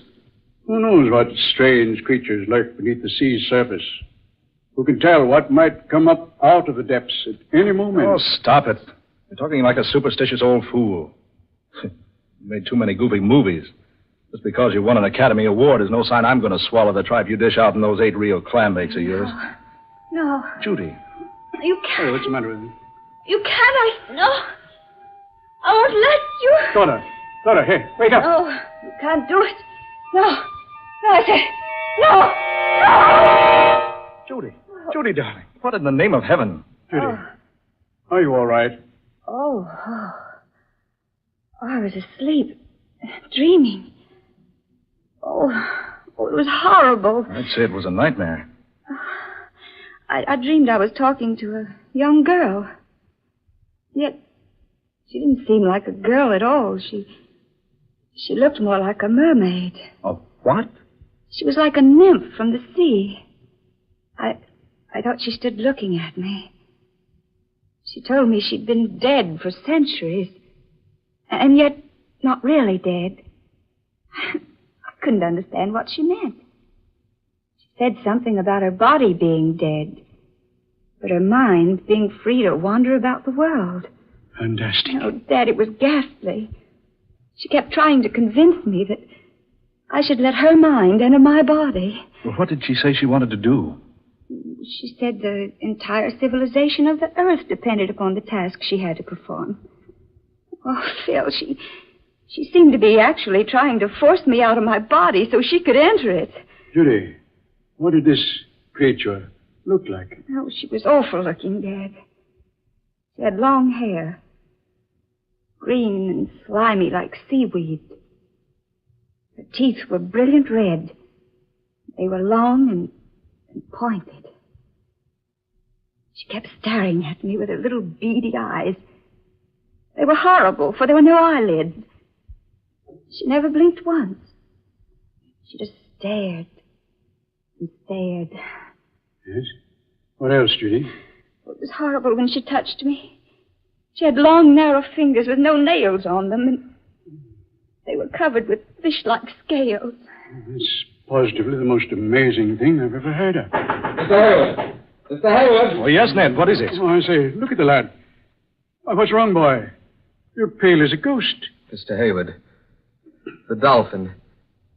She's moving. The boat's moving. Good. The men got the motor started. No, sir. That's just it. The motors aren't running, and there's no wind. But the boat's making about 20 knots an hour. Why, this boat couldn't possibly move without motors. That's not all. There's a man at the helm steering the boat. And he's a man none of us have ever seen before. Ned, are you sure? Sure as I'm standing here, sir. And he's the strangest thing I've ever seen. Well, let's go have a look at him. Hey, come on. Judith, you best stay here. Oh, no. No, I'm not going to stay here by myself. All right, come along, all of you. Follow me.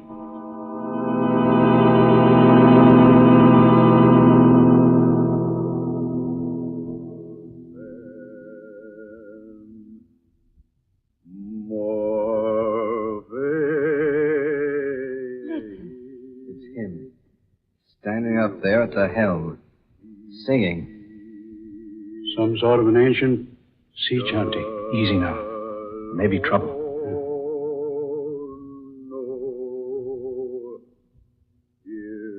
There he is, sir. You see, Mr. Hayward? Oh. Yeah. I say, Hayward, that's no man. It's some sort of a sea monster. Look at his hands, Mr. Hayward. The lad's right. Long, narrow fingers with webs between them. And no fingernails. Dad, they're like the hands of the girl in the dream. Where's he taking us? Yes. I wonder. Behind us, sir. Oh, good Lord. A huge wall of water rising out of the sea. Get down those steps, everybody. Get down, everybody. Down the steps. Here, into the cabin. Hang on, Judy. Hurry.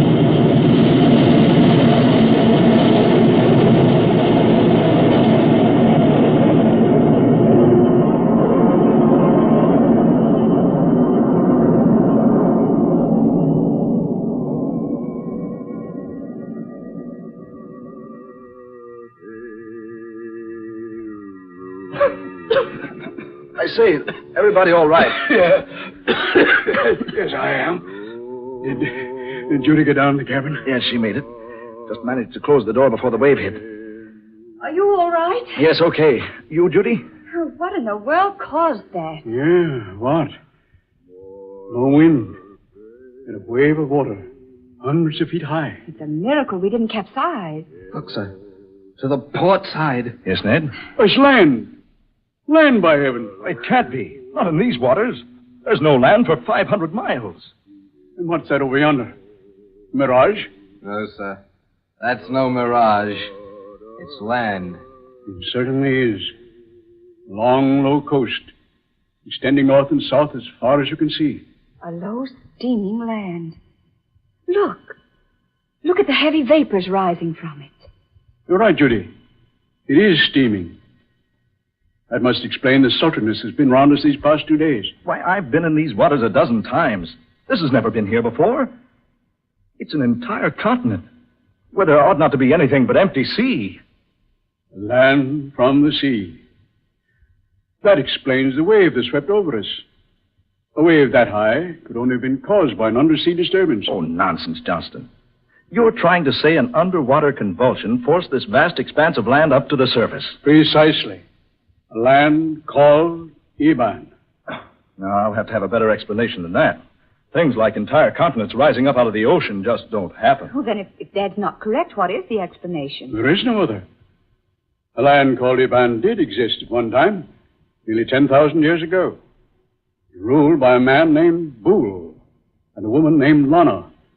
They both possessed wonderful powers and knowledge. Bool, the emperor, destroyed the continent of Iban. How? By releasing vast, unknown forces beneath the continent.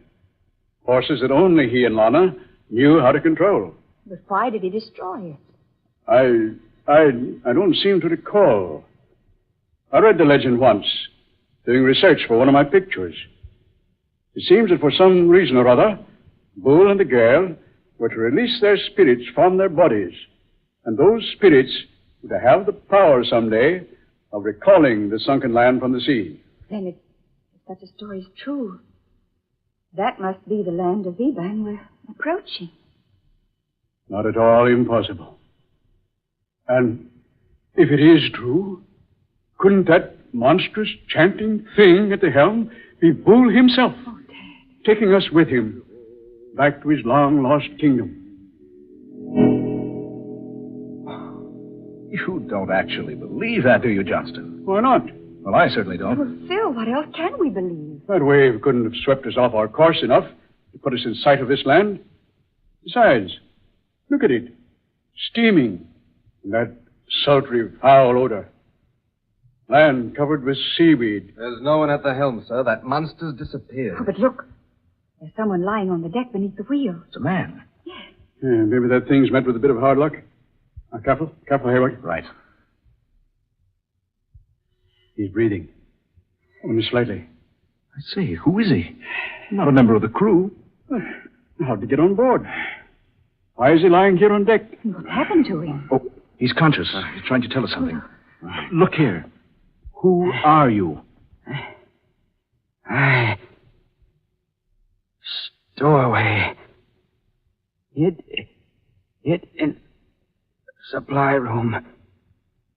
Went to sleep. I don't remember anything.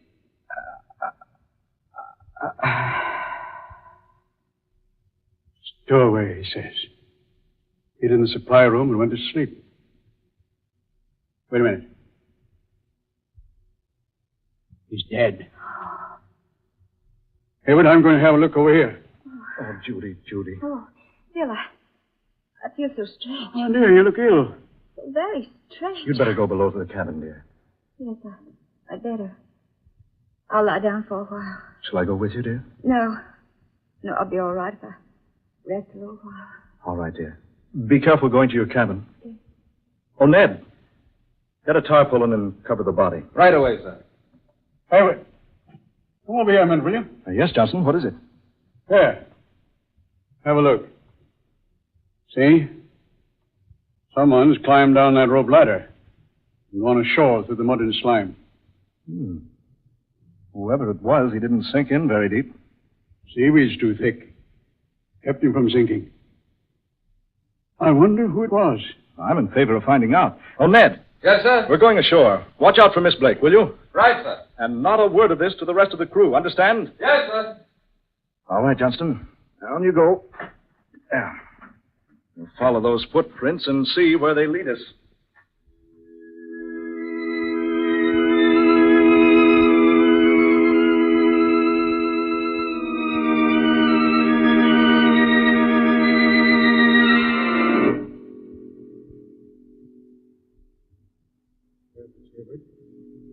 This is the most evil-smelling place I was ever in. Hold on. Look. Yeah. I see what you mean. A city up ahead there. A city. From the depths of the sea. I say, Johnston, isn't that Captain Webb going into that low-domed building over there? Eh? Oh, yes. Yes, it is. So that's our man. Ahoy, Captain! Captain Webb! Wait a minute, Captain. Hold up a bit. Hayward. He's turned around. That snarl on his face. He's got a gun in his hand. Hayward. It isn't Webb.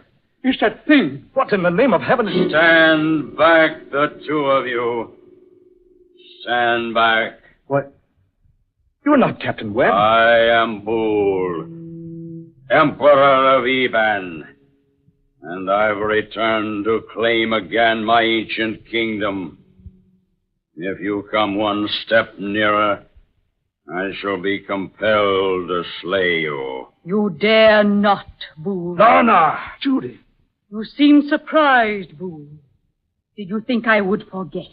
Lana. Judy, darling, what does this mean?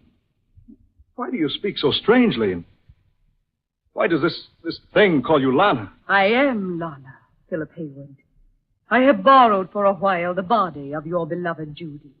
What? My mind, my spirit has entered her body. You see me as Judith Johnston, but now I am Lana, Empress of the Kingdom of Eban. I have returned to rule Eban. And I have returned to prevent it. You cannot prevent it, Lana. Look here. This quarrel is none of my affair. I demand that you release whatever power you have over my fiancée. I have borrowed her body only for a little while, Philip Hayward. Just as Boole has borrowed the body of the captain of your craft. Yeah. The body I first borrowed was a weak one. A sick stowaway. The captain's is a sturdy body. Now it is mine. But you must return it to him, Boole. It is the law. You must return his body unharmed. Just as I must return the body of Judith Johnston. It shall be so.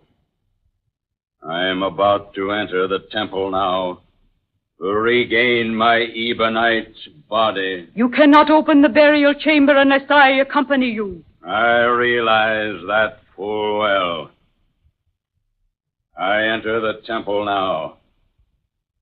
I shall await you, Lana, beside the sepulchre. Look here, Lana. Oh, whoever you are, this is some horrible nightmare. Philip Hayward, we must act quickly.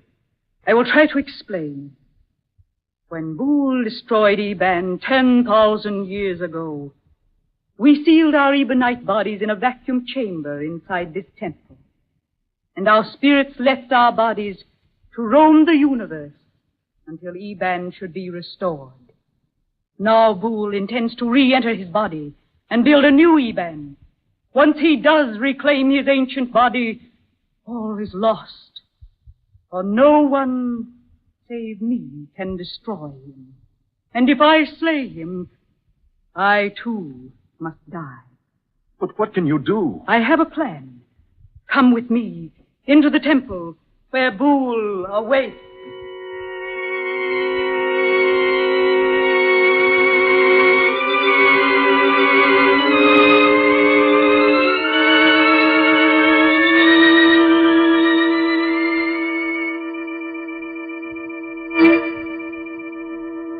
There is Boole standing beside our ancient bodies, just as we left them so long ago. All is ready, Lana. We will break the vacuum, permit our spirits to enter our sleeping bodies. Are you prepared? I am prepared, Boole. Then we begin.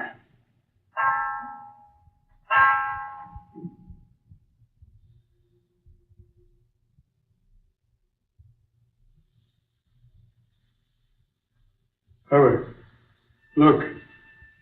Those bodies in the glass vacuum. They're beginning to move. Yes. Slowly. Slowly. Look at them.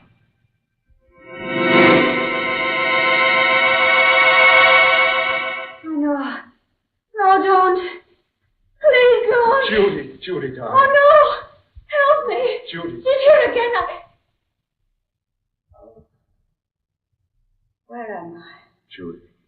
How did I get here? Judy, thank heaven she's left you. You're yourself again. Look. They've left the vacuum. See? Up there. Oh, there she is.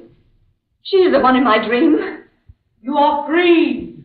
All of you. Not so. The three of you will remain here forever to help rebuild the populace of Eban. You cannot, Boole. Boole is all great, all powerful. Boole is the law. No one can defy. No one, Boole. Save me. You lack the courage, Lana. Not now. I have the courage now. You were cruel and wicked, Boole. Your rule of ancient Eban ended in horrible tragedy. It must not happen again. Put down the weapon, Lana. You dare not slay me. You'll die yourself. Then I call upon death to claim me. You dare not, Lana. You dare not slay the son of the Ancient One. Yes, Boole, yes. It has been written by the hand of destiny. Lana, think. Think before you slay me. It's beyond the realm of thought, Boole. No. I destroy you!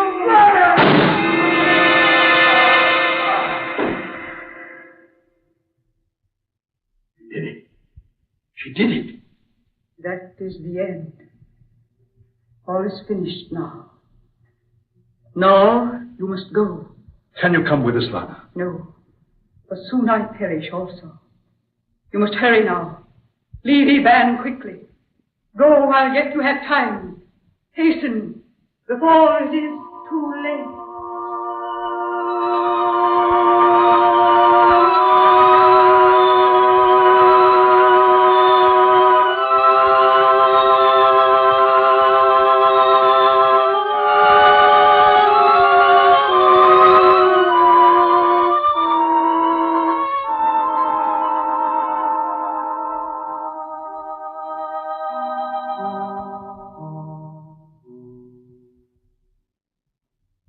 Well, Judy, darling, we're underway. Full speed ahead. No trouble starting the motors, dear? None at all. Your father and Ned are down with the crew. The men don't even suspect what has happened to us. Well, just as well. They'd never believe it. Well, take a last look, Judy.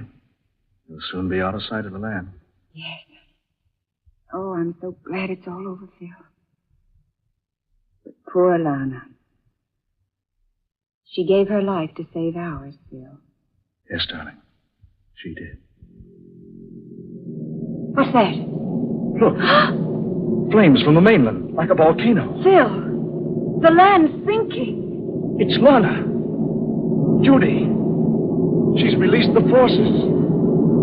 She's destroyed ancient Eban once again.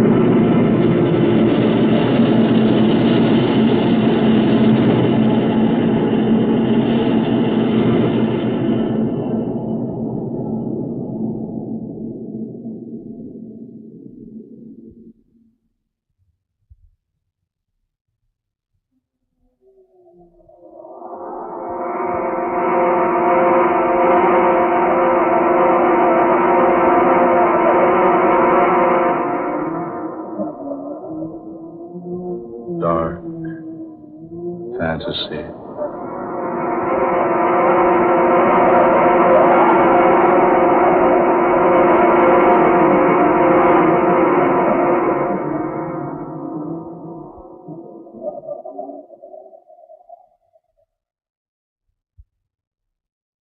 The Thing from the Sea, an original tale of dark fantasy by Scott Bishop.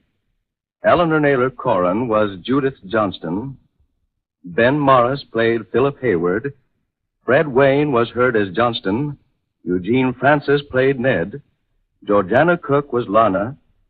And Darrell McAllister was Boole, the Thing from the Sea. Next Friday night at the same time, the National Broadcasting Company will bring you another weird adventure thriller, The Demon Tree, another tale of dark fantasy, created by Scott Bishop and based upon the ancient legend of the strangling oak of Nano Woods in England. So, listen for The Demon Tree next Friday night. Dark fantasy originates in the studios of station WKY, Oklahoma City. Keith Fainton speaking. This is the National Broadcasting Company.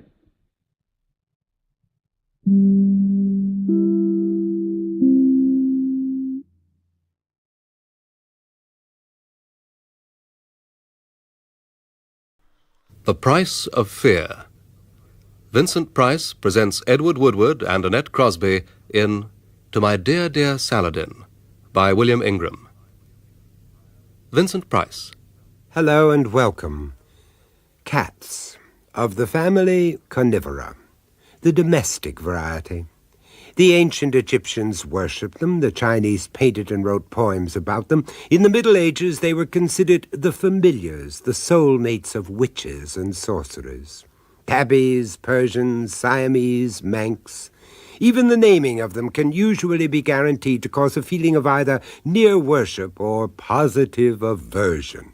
But take it from me, the pampered pet is still alive and well and living at... But you don't need me to tell you. I guarantee you won't have to look far. But what happens when the cat beloved outlives its master, mistress? What if instead of being put down, rehoused, arrangements have already been made to allow it to continue its reign in its own familiar surroundings? It can happen. In the story I'm about to tell you, it did. When her great-aunt Hester died, Emily wasn't at all surprised to come into her estate. Not only as nearest living relative, Emily had always been a firm favorite ever since childhood. As for her husband, Freddie, he, not to mention an ever-growing number of creditors, had positively grown to depend on the bequest. No, not even Aunt Hester's open hostility was going to keep him away from that will reading. Yeah. Well, all in order. Oh, thank God for that. Please, Freddie. Oh, very much as expected. A few somewhat eccentric charities in which your great-aunt's preference for animal as opposed to human society comes well to the fore. The more I see of people, the better I like my dog, eh? Freddie. Quite. However, to my much-beloved great-niece, Emily Louisa Stanhope, I do give and bequeath my home, Longbridge Manor, together with contents and the remainder of my estate, real and monetary, whatsoever. Damn good. Congratulations, old girl. But upon the following sole condition. Uh-huh, here we go. Might have known the old hag would have kept some trick up her sleeve. It stands to reason, doesn't it, eh? Not only right to the end, but beyond. Freddie. I'm sorry, Mr. Forbes. To my dear, dear Saladin.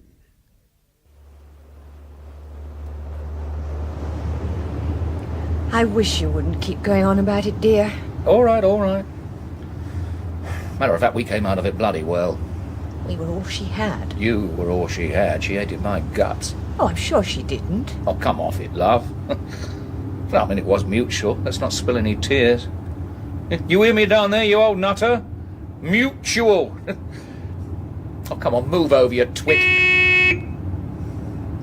But I mean, to try and push us off and saddle us with Saladin, a damn pussycat. I ask you, what a name to give a cross-eyed moggy.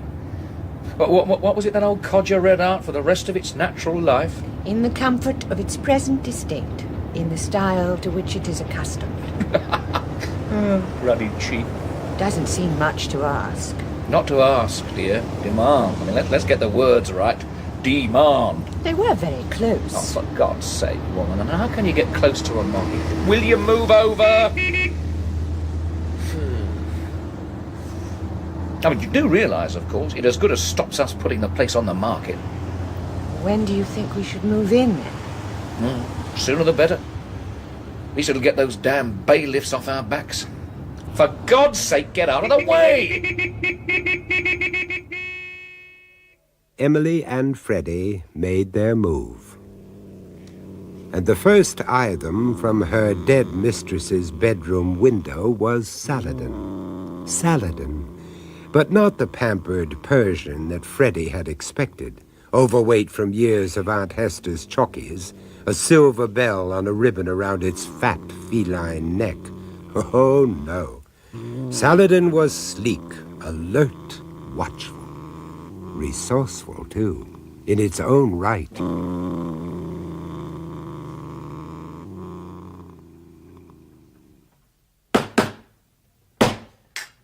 Freddie? Freddie! Yeah? Coffee. Oh, well, great. Put it down anyway. There's a love. Right. Oh, that should do it. Oh, is it sugared? What? Oh, yes. Oh, it's good. Oh, that's nice. Would you believe it? 12 tea chests of junk. We haven't even started on the downstairs yet. If it's just junk, I can't see why you're bothering to crate it. Oh, well, I mean, I'm not saying that some of it mightn't fetch a bob or two at some local auction. I mean, the magpies still exist. Yes. Oh, come on, don't go all hearts and flowers on me, love. If you don't like the idea of it earning a few bob, I can always build a ruddy great bonfire, No. But I'll tell you what we'll do. We'll split the proceeds, send a few bob to her favourite charity. What shall it be, cats and dogs, eh? Or a refuge for disgraced donkeys deep in deepest Devonshire? Eh? She'd have liked that. That's the ticket. Well, I mean, We can't spend the rest of our naturals as a couple of unpaid curators, can we now? No, we can't. No, of course we can't. Well, can I do anything to help? Yeah, well, let me see. Well, you could make a start on that cupboard, if you've got the stomach for it. Oh, all right. Dear Aunt Hester. You're right, of course. She was the most dreadful hoarder. Yeah, regular old magpie. All intact. Things I'd long forgotten about. Like coming face to face with the whole of one's childhood again. Well, I did warn you. You might not have the stomach for it. No, I'm all right. Really, I am. Well, would you believe? There's a little lady I never thought I'd see again. Well, now what?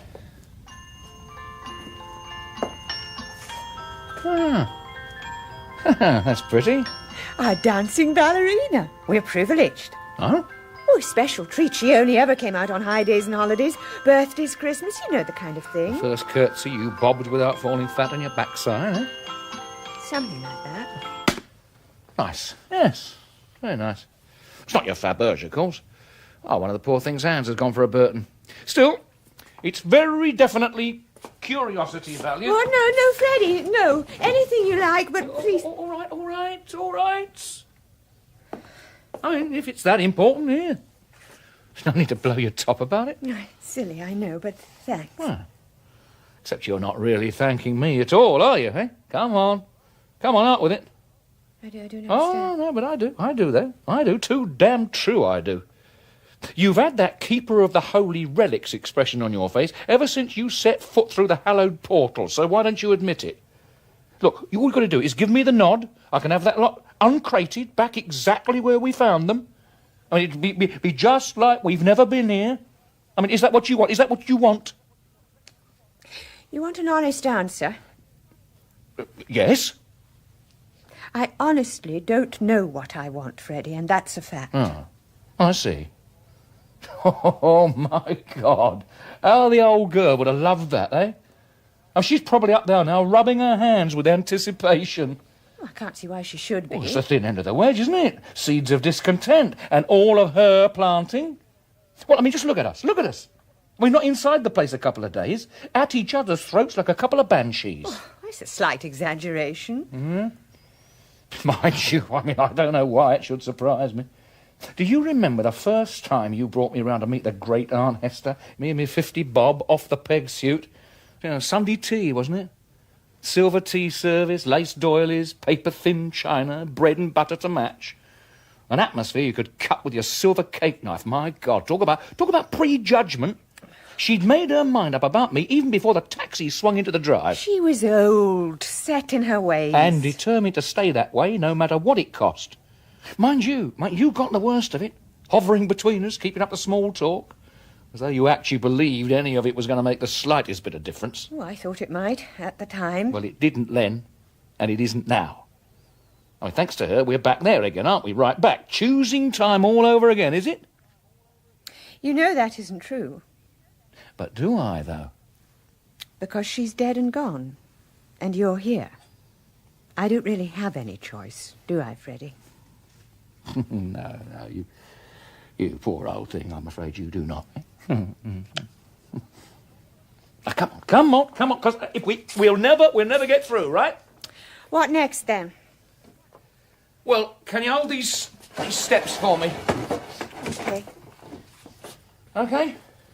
Right, here we go. A portrait? Oh, no, I mean, it's all right. I mean, just somewhere less conspicuous, you know. Well, come on, it is to be our damn bedroom now, you know. I honestly don't think that either of us could stand Aunt Hester staring down at us every time we made for the matrimonial couch, eh? I don't suppose we could. No. All right, you got it? Yes, up you go. Oh. Oh, Dad, look, pass me the screwdriver, will you? No. Here. Thank you. Right, this should do it. Oh, come on. What the hell was that? Saladin. That bloody cat. I thought I said that cat was never to come. No, not in the room. On the lawn. Quite still. Just looking up. As though... How strange. The minute you touched that portrait. Saladin's fall from grace and ultimate exile did not happen overnight. As with all of Freddy's maneuverings, a certain subtlety, not